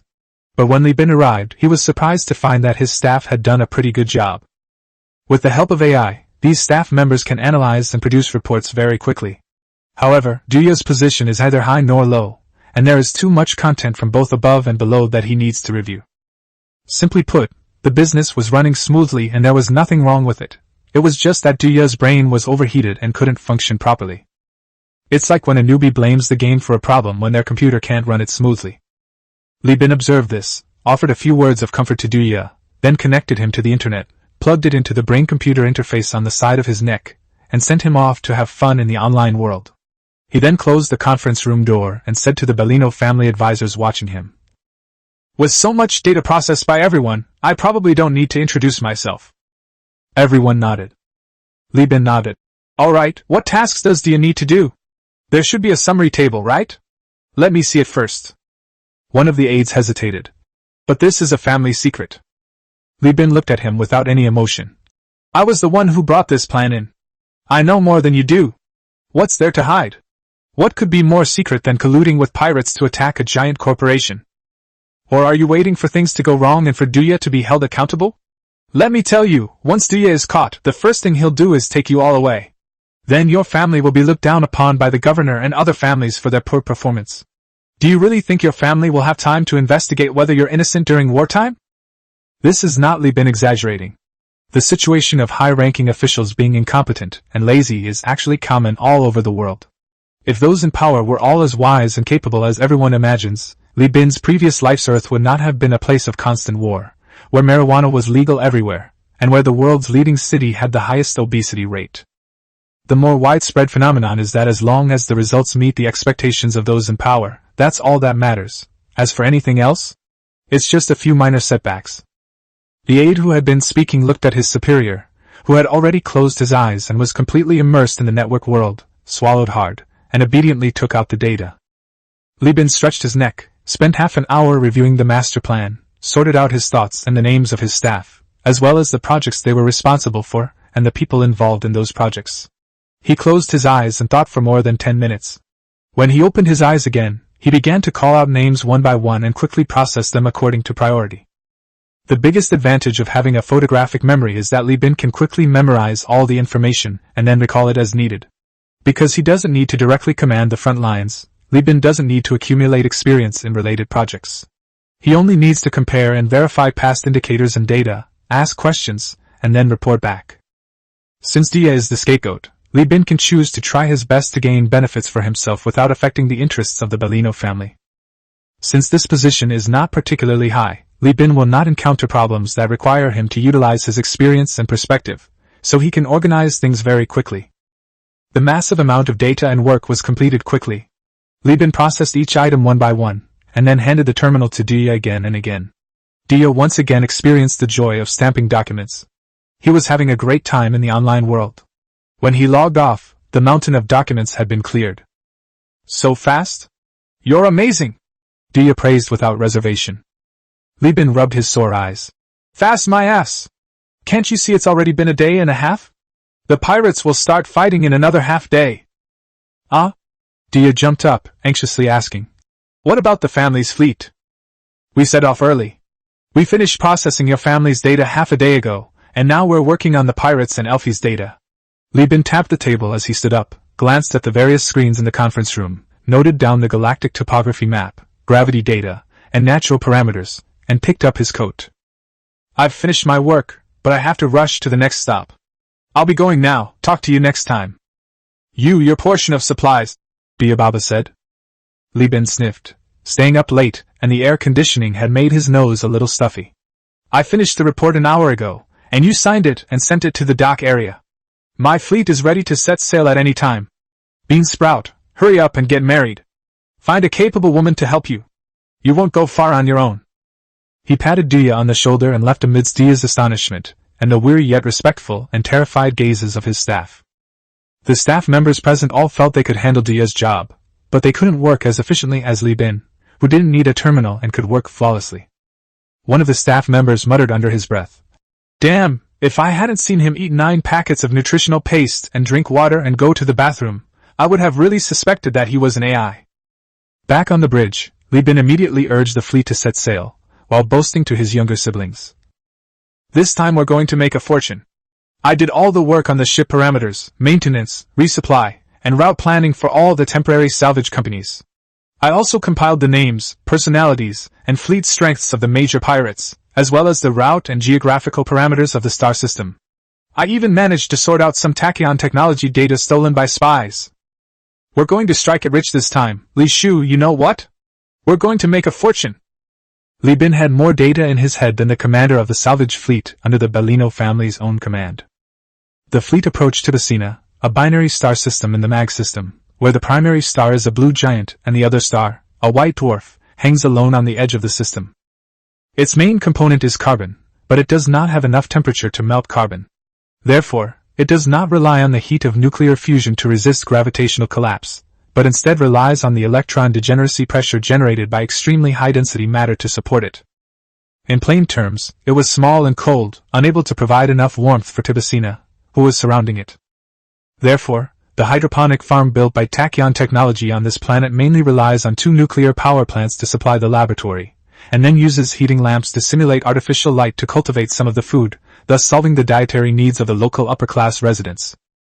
As for poor Suzy technology, it has always been known for its inhumanity.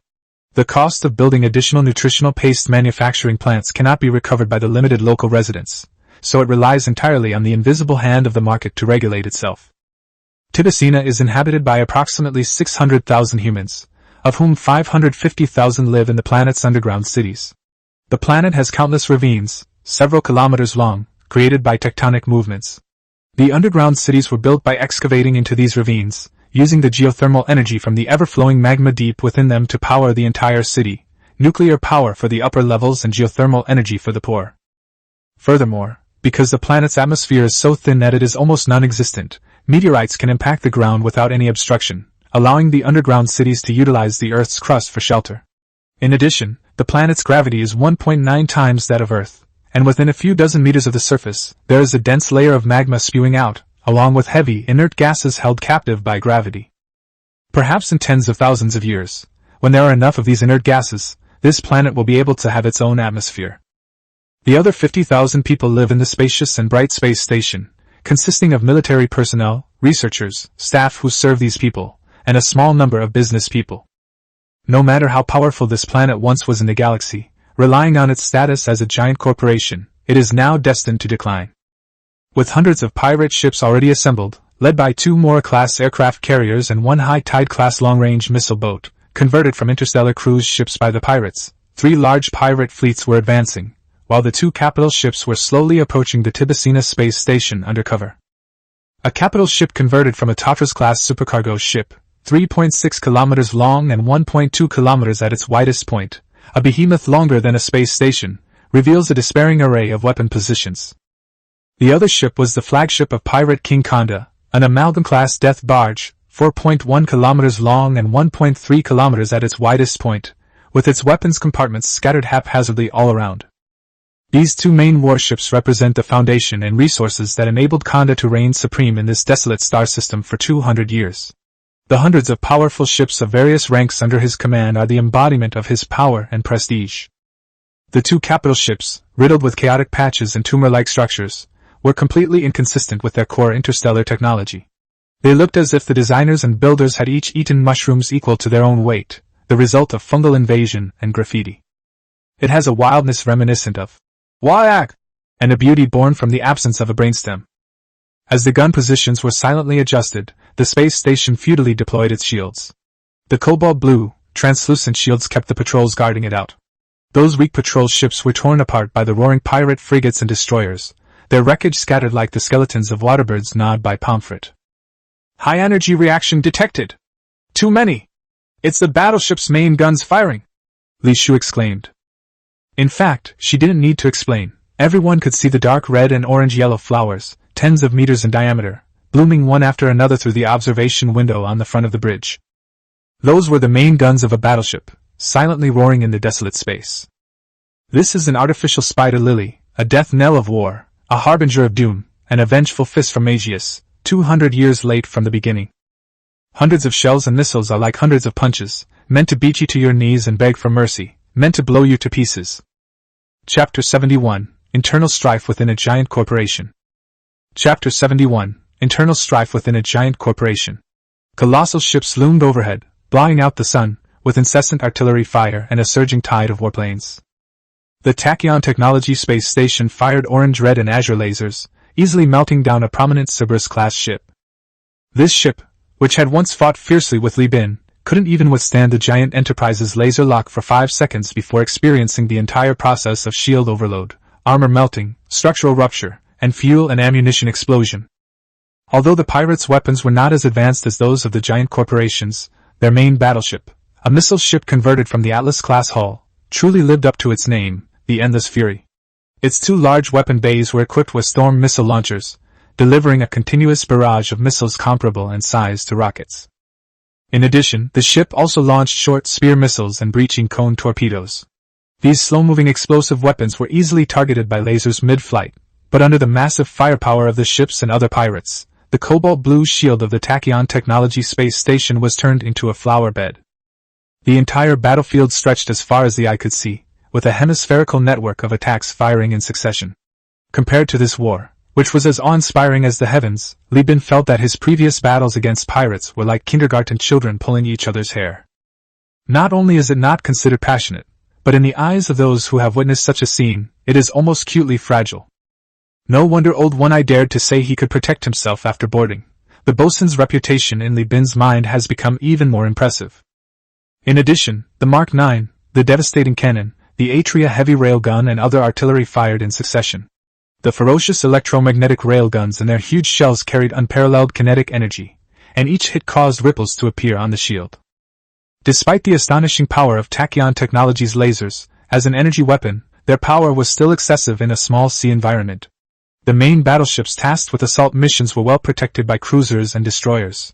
Every time the space station attempted to use its lasers, the cruisers would block them at the cost of overloading their battery packs. Furthermore, the capital ships are far enough away from the space station that other weapons, except for lasers, cannot be concentrated in one fire. Moreover, while energy weapons have the advantages of high precision and high power, they also have the disadvantages of long cooling and charging times and high power requirements. More fatally, lasers cannot bend, but missiles and cannons can be hidden behind frontline ships and continue to fire.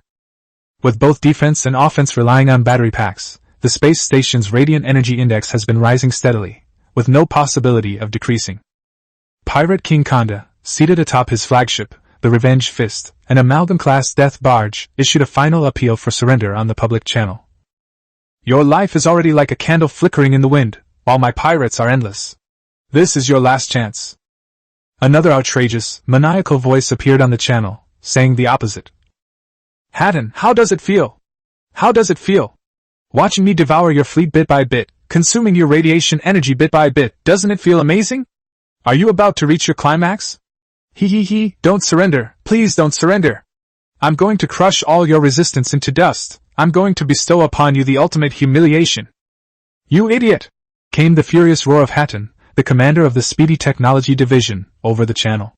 "Clown, what are you stirring up? Once my suppression fleet arrives, you, your master, and your dung-filled lair will all be blown to bits by every single shell." Despite the public chatter exchange, Hatton was just as vehement as the pirates, but after cutting off communications, he angrily pounded on the command console. "Damn it! Those bastards at headquarters are just sending us here to die."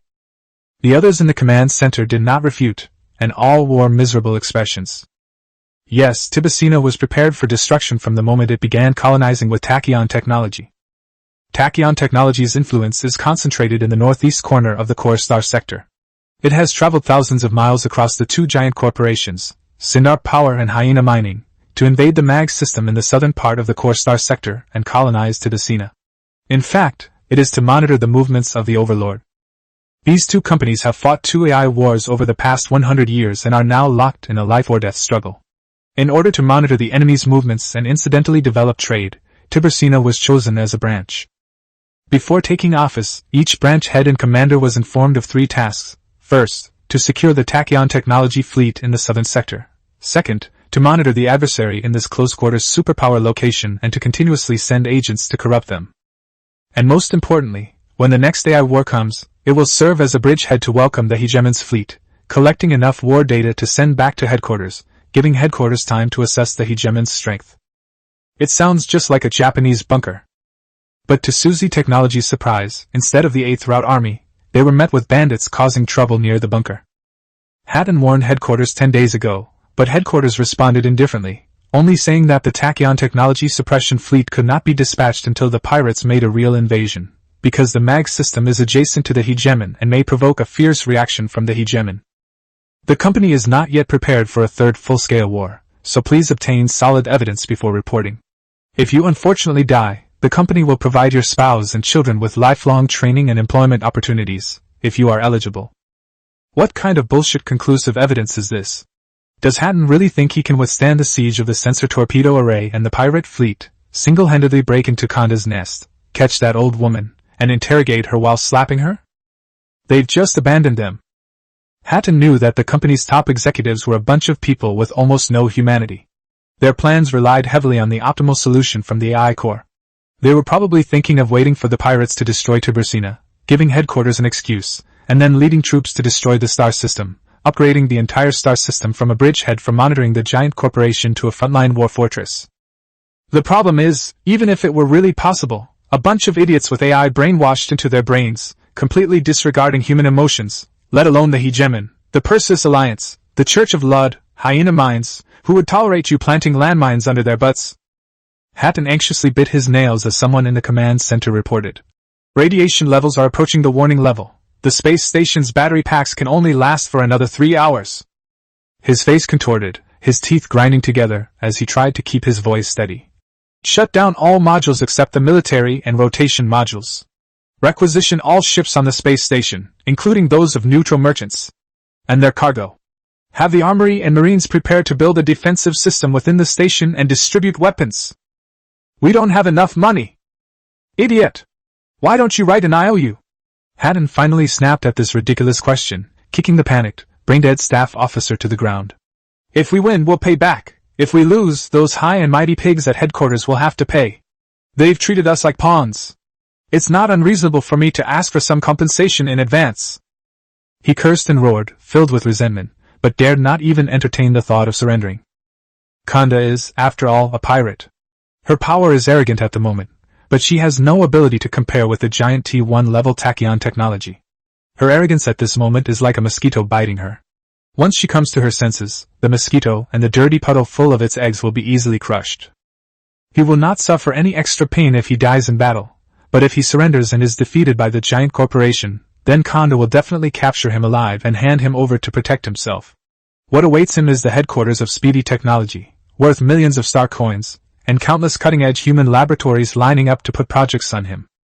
As long as his brain is still alive, the executives, out of spite, would be happy to replace his organs and body until he is completely brain dead. I'd rather be dead. Chapter 72 Boarding Torpedo. Chapter 72 The Boarding Torpedoes. The pirates launched a relentless attack, unleashing a barrage of missiles, torpedoes, and cannons.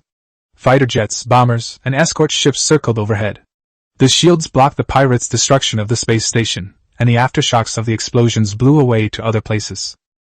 Without atmospheric obstruction, fragments and shattered debris flew in all directions, carrying immense kinetic energy. This forced Li Bin to order the fleet to deploy its shields, with ships lacking shields, such as the Hairless Cat, Barber class, and salvage platforms, as the core, to help block the chaotic metal fragments.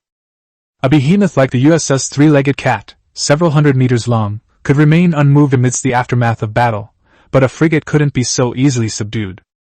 The Kitty and Rusty Cat, which had shields, were still trembling slightly in the aftershocks of the energy. The Fish Cat, a cruise ship, not a civilian ship with shields, which was at the back of the group, had begun to rock up and down, like a cruise ship sailing on a turbulent sea.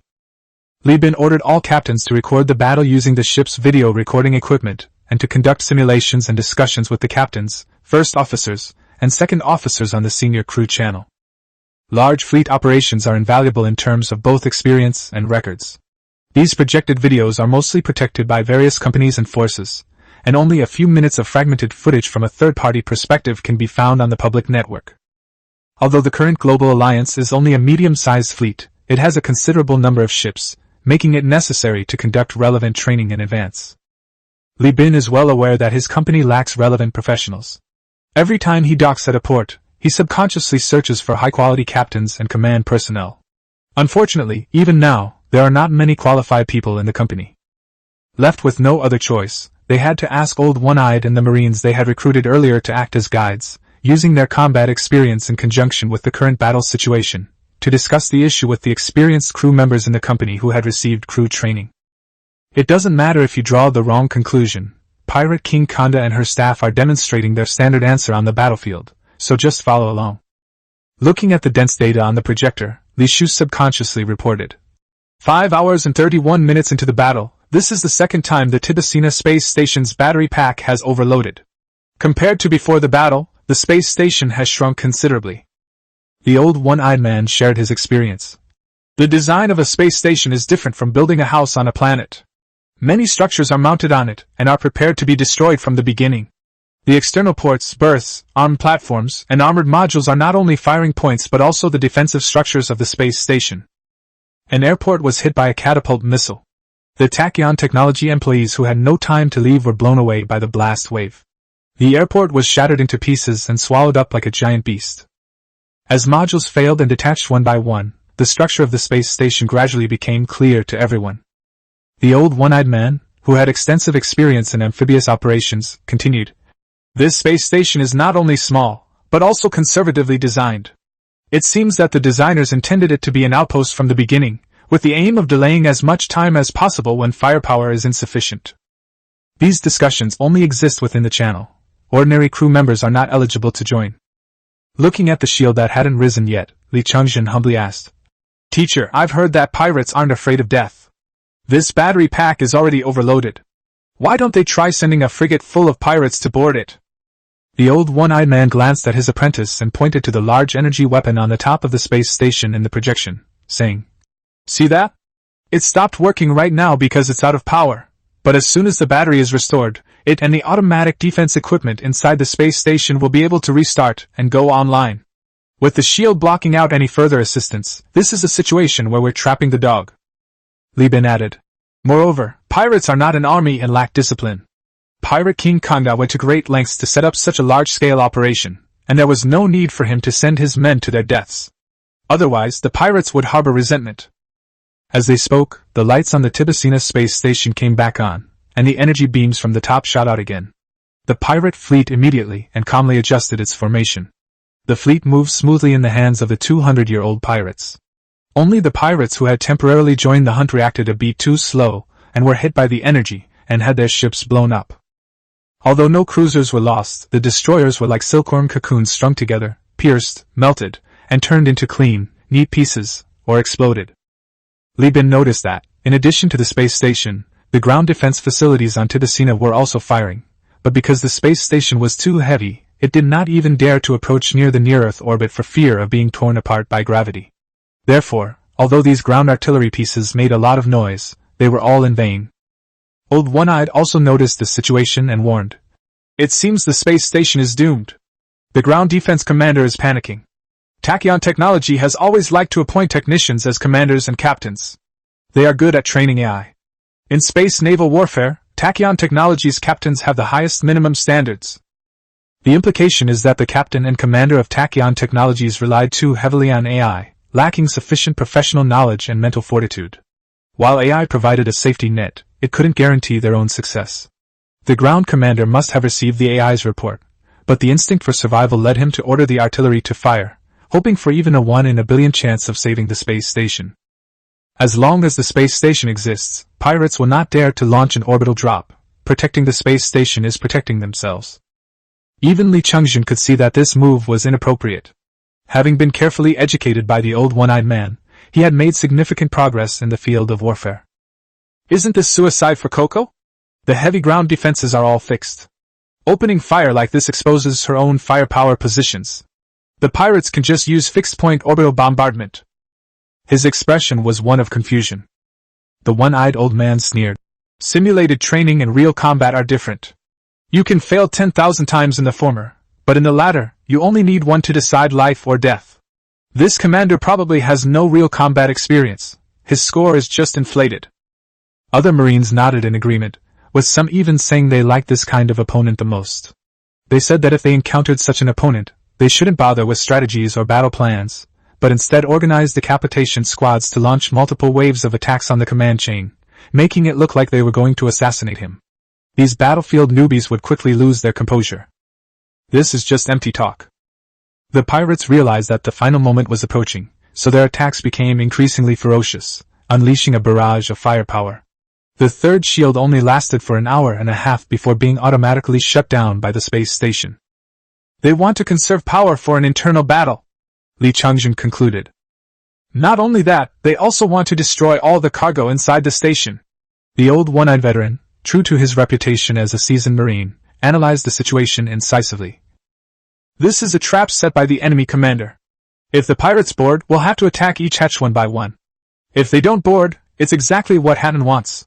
If we keep firing, we're destroying our own assets. If we don't fire, the treasures inside the station will be destroyed by Tachyon Technology. In the end, all they'll be left to steal is trash. This is an open conspiracy. Li Bin's heart was also in his throat. He remained outwardly calm, but inwardly he cursed the commander named Hatton. Damn it, if you want to die, why don't you just shoot yourself? Why make it so dramatic? I got a share of those things. The pirates went even further, directly insulting Hatton and his entire family on the public channel, including his genetic parents and relatives. As the saying goes, a journey of 1,000 miles is only for wealth. These pirates were even more anxious than Li Bin. I've traveled so far and fired thousands of cannonballs. You're trying to play this trick on me? Boarding torpedoes activated. Pirates on all ships, take your positions. The still majestic voice of the pirate king of Khanda appeared on the channel. The flagship of Khanda's nest, the Revenge Iron Fist, activated its propulsion system, and its several-kilometer-long hull burst into a speed comparable to that of a cruiser, leaving the missile ship Endless Fury behind. The Revenge Fist has no shields and relies entirely on its armor. Originally protected by the shields of the Endless Fury, it is now advancing forward with other ships to launch boarding torpedoes, exposing itself to attack. Jeffrey stared wide-eyed. So audacious? Is Khanda crazy? Tachyon Technology's energy weapons are unparalleled in the Perseus constellation. The one-eyed old man remained silent. His understanding of naval warfare was limited to boarding maneuvers, and he was unfamiliar with other aspects. This, however, happened to be exactly where Li Bin excelled. That's not the case. The Mercury Owl-class death barges were pieced together from the wreckage of other ships. They were recycled vessels, and even the designers didn't know their specific structure and strength. The fact that the Revenge Iron Fist could be used as a flagship means that its main construction materials must not be civilian ships. Just as there are differences between people, there are also differences between ships of the same class, and the differences are even more pronounced in ships assembled from scrap metal like the Amalgam class. Li Bin believes that this flagship, as the embodiment of more than 200 years of Pirate King's accumulation, should be one of the very best among the Perseus class. As if to verify Li Bin's conjecture, the space station's massive energy laser struck the frontal armor of the Revenge Iron Fist, rapidly melting away its outer armor and destroying its large weapon bay and storm missile launchers on its bow. Damn, a weapon worth 5,000 star coins is destroyed in one shot. Jeffrey felt the tightness in his crotch as he thought to himself. This isn't fighting a war, it's throwing money away. The ship's structure was like an ice cream on a red-hot iron plate in front of the large laser, sizzling with dark red molten metal. After advancing 7 or 8 meters and burning through the bow, its progress slowed down significantly. It's a stellar protection layer composed of multiple layers of high-temperature resistant heat-absorbing tiles, special glass, and heat-insulating coating. This kind of modification material used to protect ships exploring stars at extreme distances is a truly ingenious idea. Li Bin's eyes lit up. His liberal arts background only allowed him to identify these specific materials. More detailed information on heat insulation and heat radiation absorption was beyond his knowledge. However, based on the results, very effective. Because mercury alloys are made up of ship wreckage, it is possible to incorporate this composite material into the joints of the wreckage during construction and modification. Given that Khanda has harbored resentment towards tachyon technology for many years, it is impossible that they were unprepared. This material slowly evaporates during energy laser attacks, but Khanda never intended to use it as a trump card. The time she gained while the laser emitter cooled down after the shield blocked the laser was the opportunity she had to fight. Emission! The outer midsection armor of the Revenge Fist was deliberately jettisoned, revealing boarding torpedoes dozens of meters long hidden within, seemingly parasitic on the ship. The torpedoes spewed burning flames as they slowly but irresistibly hurtled towards the space station. These enormous torpedoes even carried 9 shield generators removed from the frigates. The shields became ineffective after blocking the space station's fire, but that was enough to allow most of the torpedoes to crash into the space station. These torpedoes, like bullets fired by Khanda, struck the towering giant that is the space station, injecting a wild virus known as pirate into it. Behind the Revenge Fist were even more boarding torpedoes and a frenzied horde of fearless pirates. Chapter 73 Landing in the highest city of the galaxy, Tibicina Space Station. Chapter 73 Landing in the highest city of the star system, Tibicina Space Station. At this moment, Tibicina Space Station looked terrible. Large pieces of the outer modules were scattered like beans, floating up and down with the kinetic energy injected by the explosion. Boarding torpedoes and shotgun pellets hit its face like bullets, and there were hot, molten holes everywhere.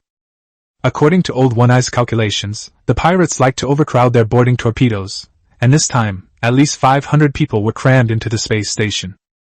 Li Bin immediately ordered the fleet to warm up and simultaneously notified the Quartz fleet to prepare for landing. Mu Yao worriedly said in the private channel, "Isn't this too risky? I'm afraid the other members won't want to go now." "What about the other members? Aren't you worried about them too? Be confident, you're Biomegatron, you can even dismantle robots, what are you afraid of?" Li Bin thought to himself, his face showing disdain. "Wouldn't we earn more by salvaging the space station than by retrieving this wreckage? Let them wait if they want, they'll miss out on the best opportunities. Once the space station's battery packs are taken down by the pirates, we'll join the battle as first mates, change our identification codes, and fly the pirate flag."